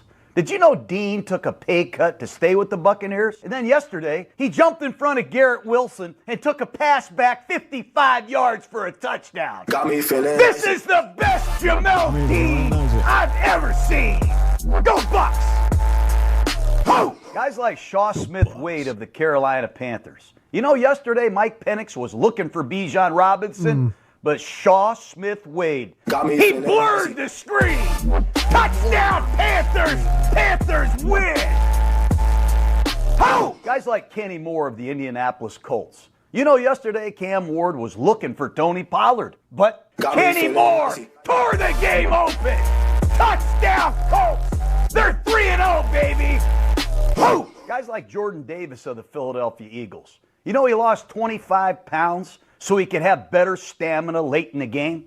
Like yesterday, when he blocked a field goal by the Rams and took it to the house for the biggest play of his career. Who? Man, I thought we were going to have fun here to close things down with John Gruden. Well, it was worth a shot, but we have breaking injury news as Tyler Booker is going to join CeeDee Lamb on the shelf. Unbelievable. Having a real nice rookie year. Apparently, at some point, he sprained his ankle as well, and he is going to be out 3 to 4 weeks. Does anybody else want to join me in picking the Cowboys to lose not only to the Packers, the Panthers, and the Jets here? 3 in a row. Ring it up. I'll join you on that. I mean, Cooper Beebe's out. Losers. Salute to Brock Hoffman for trying his best. All 3. Okay, well, maybe you want to win like this. At 877-881-1053, you can win a pair of tickets to sit in the suite as Micah Parsons and the Packers return to AT&T. Caller number 10 right now at 877-881-1053, and we're back to Hit the Expressway coming up next year. It's the G-Bag Nation. Hate it here. Tolos, if you're ready to transform that bathroom into a dream space.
what Tyler Smith has, ability to play guard, ability to play tackle. But man, go with a guy that could bring you that power that keeps you like him. You're already with him and Hoffman, and then that would help Hoffman, but it also helps, I think, Steele having a big body guy in there. Bass did fine in the preseason. My best offensive line, I'm putting my best offensive lineman off the bench in that spot and get him trained up and ready to go. That's what I would do. Hope for the best. It really is turning into a developmental year, and I think Tom Brady said it best yesterday when he said this team's a 64-yard field goal away from being 0-3. That would include losses to the Giants and to the Bears. And it's crazy that that's the reality now, but approaching this next month or so, I have the lowest of expectations I've ever had for the Cowboys. You take CeeDee Lamb, Tyler Booker off the field for the Cowboys. I don't know if your run game is going to be the same. Clearly, we saw yesterday the passing game is not nearly the same. As close of a facsimile as George Pickens appears to be as a number one wide receiver. We even saw it last year when it was CeeDee Lamb. Without a good second receiver, you got to end up going to the tight end quite a bit. It was short. It was close to the line of scrimmage, and the Cowboys, did not have the explosiveness that they had in week 2 yesterday. That's 2 out of the 3 games where you haven't even got over 20 points. So, pretty surprised, but as the injuries pile up, maybe it shouldn't be. I'll tell you how I know the Cowboys defense is cooked. Whenever you hear coaches talking about its leadership and pride, Shoddy was asked about the confidence the explosive plays won't continue. Says it starts with the leadership we have on this football team. They're prideful guys. Mentioned Wilson, Osa, and Hooker. They realize we can't be giving up explosive plays and we have to be better on third down. I would imagine that was the case going into this game. I think coaches talk about the pride of the individual when they're completely out of answers, and it only took Shoddy 3 weeks. Yeah. I mean, outside of pride and those type of characteristics, we're looking for self-awareness to guys to raise their hand and say, Coach, it shouldn't even be starting. Let's just be honest. Yeah. Who put this plan together, and why am I a part of it? It's desperation to make an NFL career, unfortunately, with too many of the guys. Fred VanVleet torn ACL in an off-season scrimmage for the Houston Rockets. That is a brutal shot to their chances of contending. I know they still have high hopes. They're bringing in Kevin Durant. What's the worst thing about these Cowboys right now at 877-881-1053? I don't even know where you would put your finger on it with 14 games to go. It's unbelievable. We got 3+ months of this, and you got to try to find some value out of the remaining games. No pass rush, though. I think that's the worst thing. Yeah. Is there's no pass rush, and all of these things are coming up snake eyes from Nealon, Sam Williams, and Ezeraku. Yeah. Like, I guess I still have hopes that Ezeraku could turn into a good pass rusher, but that's only because he's 3 games into his career. But if he was going to be really good, we would have seen it already. Yeah, I mean, this is the kind of thing that happens to you when you punt on the best or one of the best pass rushers in the sport just a few days before the season starts, and you're depending on a Marshawn Nealon, who you drafted to be a good run stuffer. You're depending on Sam Williams, who's off an ACL and has been relatively underwhelming throughout his career, other than random moments here or there. He's never been a consistent player. Dante Fowler is just a journeyman dude who's off a decent season last year, but is not a guy who's just been Mr. Dominator off the edge his entire career. He's just been a mercenary bouncing around. Like, that's what you're doing. And then Donovan Ezeraku, who is a second-round pick, who's a rookie. And you're going to sit here and act like you have enough horses to rush the passer. It was a joke the day they made the trade. And I get it, big picture and all that kind of stuff. It can end up working out for you, but you don't trade the best edge rusher in the sport a few days before the season starts unless you've put a plan together that's actually legit. Well, there was no plan. They didn't. There was no plan. Exactly. There was no plan. Flying by the seat of their pants, and they're going to sell you on the fact that they can manufacture pressure and they're better off without them. And this pass rush in this secondary is as bad as we've ever seen. 469 says delusional owners. That's the worst thing. 682 echoes that sentiment. And I think I would put the Joneses farther down the pecking order right now. The bigger problem is that your scouting department and your front office as a whole has not made good enough decisions on draft day.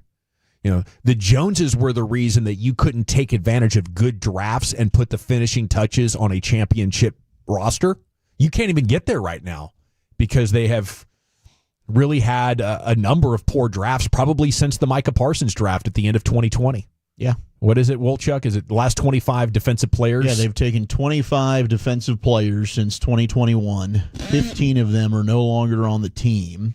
And the guys that are good are hurt players. I mean, that's what you're looking at. I mean, Nealand and Leofau. Leofau, they're barely playing right now. Nealand has not played well the last 2 games. Mozzie Smith, Sam Williams, Damone Clark, not good. Blandon Overshoner hurt.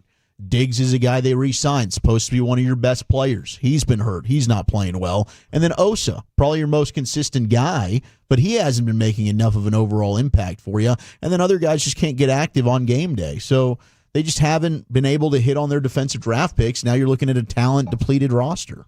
But the breaking news again, Tyler Booker is out injured, maybe 4 to 6 weeks, maybe 2 to 4. 817 asks, is Lyle Collins coming back? I don't know about that, but I would not be surprised. At least Dak could get his buddy back. Let's go into the Pimp Cup, where Lucius has your G-Bag of the day. Yeah. Mic check. Does my mic sound nice? Check 1. Yes, sir. Hey, this is G-Bag of the day. We do it every weekday on the Fan at 5:30. Replay the champ at 2:30. It is presented by Berkey's Plumbing, AC, and Electrical. My name is L.A. Lucius Alexander. You can hit me up on social media at Lucky Lucius, Plucious. If you see anything that we should be playing out there, or you can follow us all if you find G-Bag Nation on Twitter. This is day number 2 for this champion audio. Son boy, play champion audio. This is a Chili's worker right here, man. He's just trying to hustle up, get him another job. Apparently, Chili's won't let this man take off so he can go to the orientation of his next job, so he crashed on out. I feel like I just went through a breakup, bro. I got the second job, which is better than this big-ass job right here. Dude.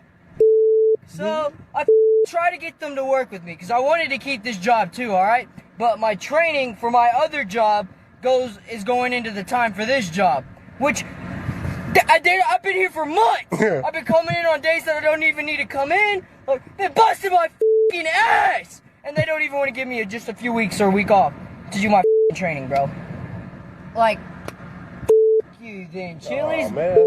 I really liked working here too, bro. It's f***ing nice, but no, they had. Nice. No, we can't work when you know what? I don't know. I lost one of my jobs. I did have 2, but now we have 1. Because that bitch, like, I'm still out here. Like, I just got off of work. Like, I'm outside at Chili's right now. Like, God dude. You, Chili's. Bitch.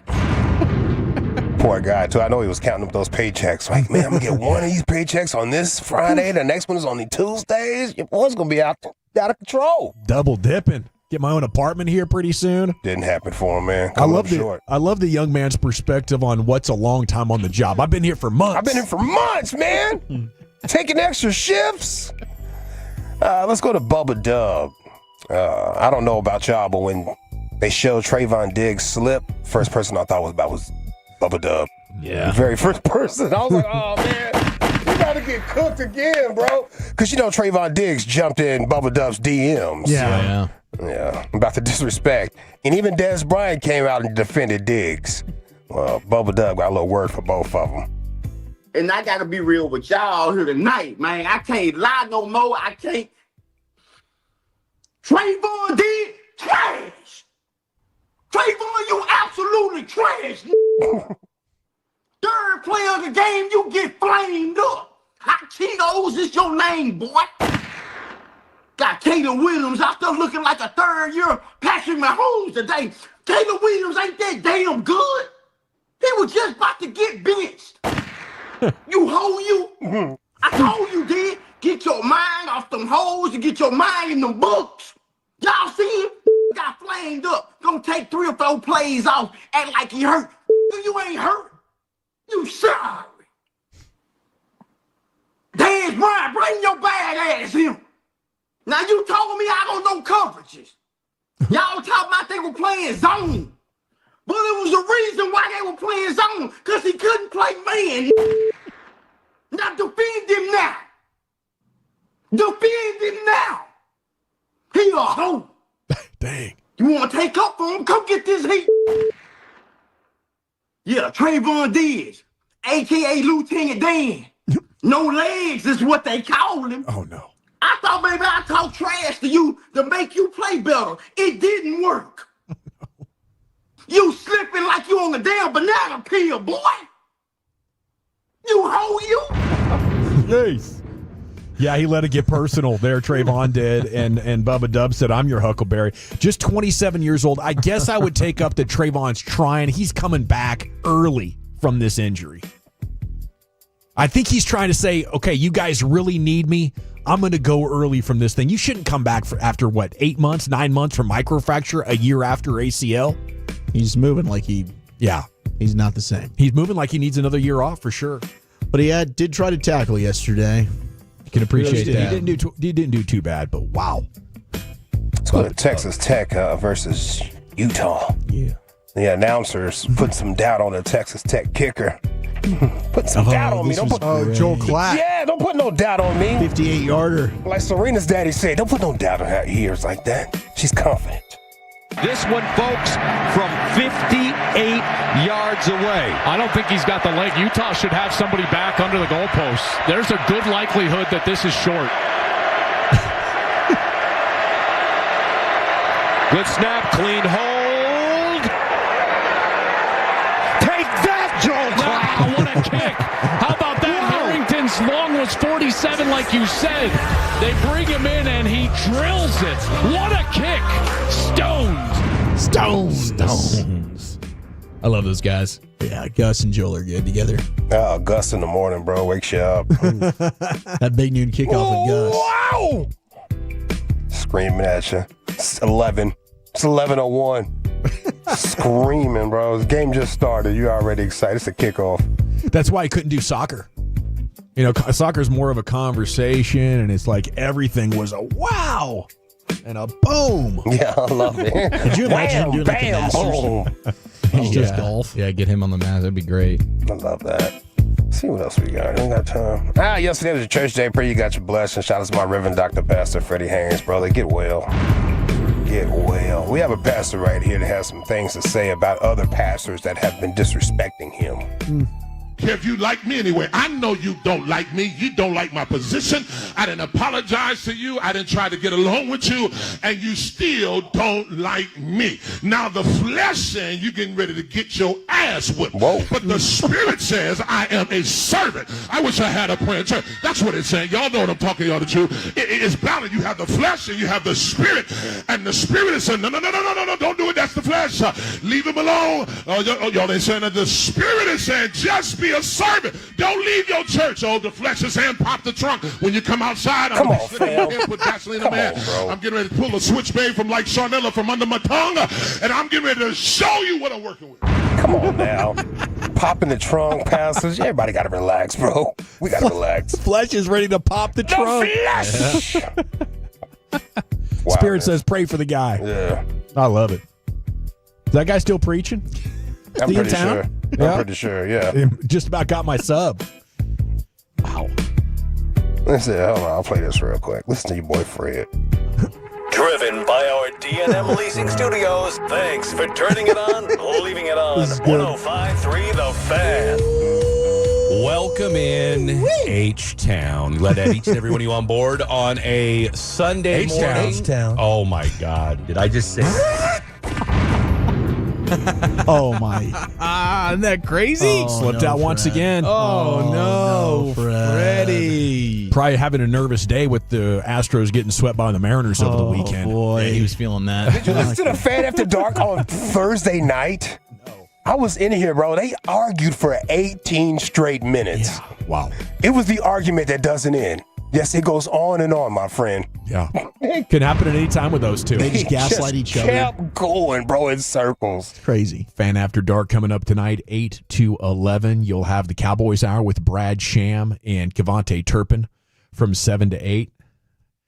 All right, is it our frustrated Chili's employee, one-time champ looking for two? Is it Bubba Dub going after Trayvon Diggs? Is it Texas Tech versus Utah, the 58-yarder in the face of Joel Klatt? Pastor on his haters. And the flesh versus the spirit, or Fred Davis. Welcome everybody into H-Town. I'm going to go with the Joel Klatt attempted doubting there, Chief. How about you? Give me my guy Freddie. All righty, Lucius, we're tied at 1. Whoa, Bubba Dub. We are still tied at 1. Well, Chuck. I'm going to go with the Chili's champ. We are still tied at 1, Brian. Fred. By a score of 2-1, and your new G-Bag of the Day champion. It's Fred and Blake from the Fan After Dark. You'll be able to hear them coming up from 8 to 11. Fred Davis there, everybody. That's your champ. Okay, it's time now to stay in the Pimp Cup where Lucius has LA Live. Yeah, it's a Monday, Friday edition of LA Live right after the great Rick James. All right, you squares. It's time to smoke. Fire up this funk and let's have a toke. It'll make you dance to some of everything. Everybody get high. You ain't never heard a crackhead say, I ain't got no money today, so I ain't about to go smoke no crack. You ain't never heard that. Why? Because they do it no matter what. They get it done. Go out there today with that crackhead energy. Yeah. Go be a crackhead. I mean, don't go smoke crack. I'm just trying to give some morning motivation, man. What? I don't know how else to say this. Hone in on that crackhead energy. Yeah. Don't do crack, but be a crackhead. But not a crackhead. Just have a fucking good day. Yeah, start of the week right here, LA Live. 105.3 The Fan for Monday, September 22nd, 2025. Let's go into this week with that crackhead energy. Handle all your scandals. You know what I'm saying? Handle all your scandals. Speaking of crackheads, I watched that Charlie Sheen documentary over the weekend. What'd you think? Yeah, man. My man Charlie Sheen was a crack processing facility. 100%, bro. He said he was breaking down 7-gram rocks solo. He was proud of it. It's crazy. He was proud of it, man. Proud of it. That's how I roll. Charlie Sheen, I watched the whole thing and I realized Charlie Sheen failed up his whole entire life. One big man baby, Charlie Sheen is. Shout out to you, man. Baby. One big man baby. But I didn't realize he was friends with Nick Cage. I love Nick Cage. Yeah, I was thinking the same thing. I was like, wow. The nights that those two guys had together. Holy smokes. I can't imagine that. Sean Penn. I can't imagine that either. Geez. And I forgot that Charlie Sheen's brother is Emilio Estevez. Yeah. I totally forgot. Like at one point in my life, I knew that. Then I just totally forgot. You're in Bombay. Yeah. And he didn't even want to do the documentary. He didn't do it. Neither did the dad. Yeah. They're like, nah, that's Charlie's thing. We're getting in there. How about the aura of Sean Penn, though? Just sitting there. Sean is so cool. Always been that way. Lighting up heaters. Just always in control. Gosh. Yeah, he's always been that way. He's great. I didn't realize about the Corey Feldman allegations. I didn't know Corey Feldman tried to put some allegations on Charlie Sheen. Oh, I mean, I knew he's put allegations on people. I did not know about Charlie. Yeah, right, Charlie Sheen. Said Charlie Sheen trying to diddle Corey Haim. He trying to diddle Corey Haim. That's how Corey Feldman be sounding to me. Charlie Sheen trying to diddle Corey Haim. It's a pretty good one. Yeah. So, yeah, I didn't realize that, man. Hey, it's a Monday, Friday here in LA Live. Monday, Friday is just where I go over some things I've seen down the timeline over the weekend. Shout out to the now disbanded Dallas hip-hop group PPT for naming today Monday, Friday. By the way, I seen Picasso from PPT. Just did an interview at Hunky's Hamburgers, Hunky's old-fashioned hamburgers. They had Chris Arnold all the way through it. Darn interview had Chris Arnold all the way through it. Chris, you are really a legend out here, bro. You really are. LA Live is sponsored by Greystone Roofing and Construction. That is greystone-roofing.com. Okay, professional boxer Adrian Bronner, again making headlines. Goes by the nickname of AB. What does AB stand for? Send that to the fan text right now. Always broke, athletic bum. And I got some good stuff there. Anheuser-Busch. Always boozing. Always boozing. Yeah. Is he back in another podcast, Hammered? No. Okay, last week he was kicked off a sports podcast. Oh, sorry, excuse me. Hold on. That's weed. Yeah. That's weed. Crashing out on Cam and Mace. Hitting on the girl too much. Yeah, he was kicked off because he was flirting with a old girl. Anyway, now we have viral footage of the 35-year-old boxer AB in a confrontation with a restaurant staff over a $2,200 bill. Uh-oh. Now, by the sounds of this, matter of fact, I'll just let you hear it first. I can't believe it, AB. AB is clearly drunk in public. Come on, man. We can do a party for free, cool. But how is he gonna get this money though? He gonna get it back, man. Can we do a party or something? Why am I bleeding, bro? No, because we got to square this up tonight. I ain't did nothing. But you really You'll want get this your money. I don't know what's tomorrow. going on. Did y'all order anything from him? Yeah, bro. When everything we go. Yeah. Hey yo, here y'all go. That's like promotions, man. That's all I can give. If y'all don't want it, take it back. What that is? Now, they were fighting over this bill, and it took a while. This is edited down some, but after a while, AB pulled out a glob of money out of his pocket and started going through it. But at first, they was fighting over this bill. Makes me think something going on here. I feel like maybe AB and his crew got invited to some place. Hey, you got VIP, bottle service, we'll take care of you type of thing. And then they end up showing him a bill at the end of it. Oh, like, why'd you invite me if there's a bill type of thing? AB is totally blasted at this point because he drank all the liquor you gave him, plus probably more. I could see it. Yeah. Yeah. I mean, if they're super hammered, it's kind of like taking advantage of them. Like could happen to you on vacation in a foreign land or something. Like, hey, here's a drunk tourist. Let's get him. 100%. It's two. Counting money. Let's get them some money, man. They showed us some hospitality to the max. That's all I can give. But you done the recording, bro. I ain't up. My life up. I ain't gonna lie. Since we've been out here, man, ain't nobody charged us to come through and kicking and give us. That's what I'm saying, bro. I don't do this, bro. I would have stayed here until he shot me, bro. Tough look. Yeah, some bad luck again. Needs that shadle. 2 stories for AB, alcohol or something going on, some type of abuse. These are not good looks from AB. No. I want to see AB in the ring sweating, doing some boxing things, working out. Is he coming back? I'd rather hear that talk. Yeah. He's getting in shape. You know, he's helping the youth. Something. But I feel like maybe he got tricked in this situation. Could see that. I can see he got tricked by this establishment. He's younger than Terrence Crawford. He's young, bro. Got washed out. LA Live 105.3 The Fan. Is there a serial killer in H-Town? They keep finding bodies in the Buffalo Bayou and other waterways out there in H-Town. 13 bodies have been found in Houston bayous this year. 13 bodies. And it's been 5 bodies in 5 days. Always on a heater. 5 and 5. Yeah. Now, the same thing that kind of came up about Austin over the summer. I think that's too frequent. Lady Bird Lake. They were like, there's a whole lot of bodies coming up in Lady Bird Lake. Do we have a serial killer? Yeah. Well, now, the people of Houston are saying, do we have a serial killer? Not the authorities, just the people. They're starting to speculate a little bit. Let's go to ABC 13 in Houston. They spoke with a criminology professor about the speculated serial killer in Houston.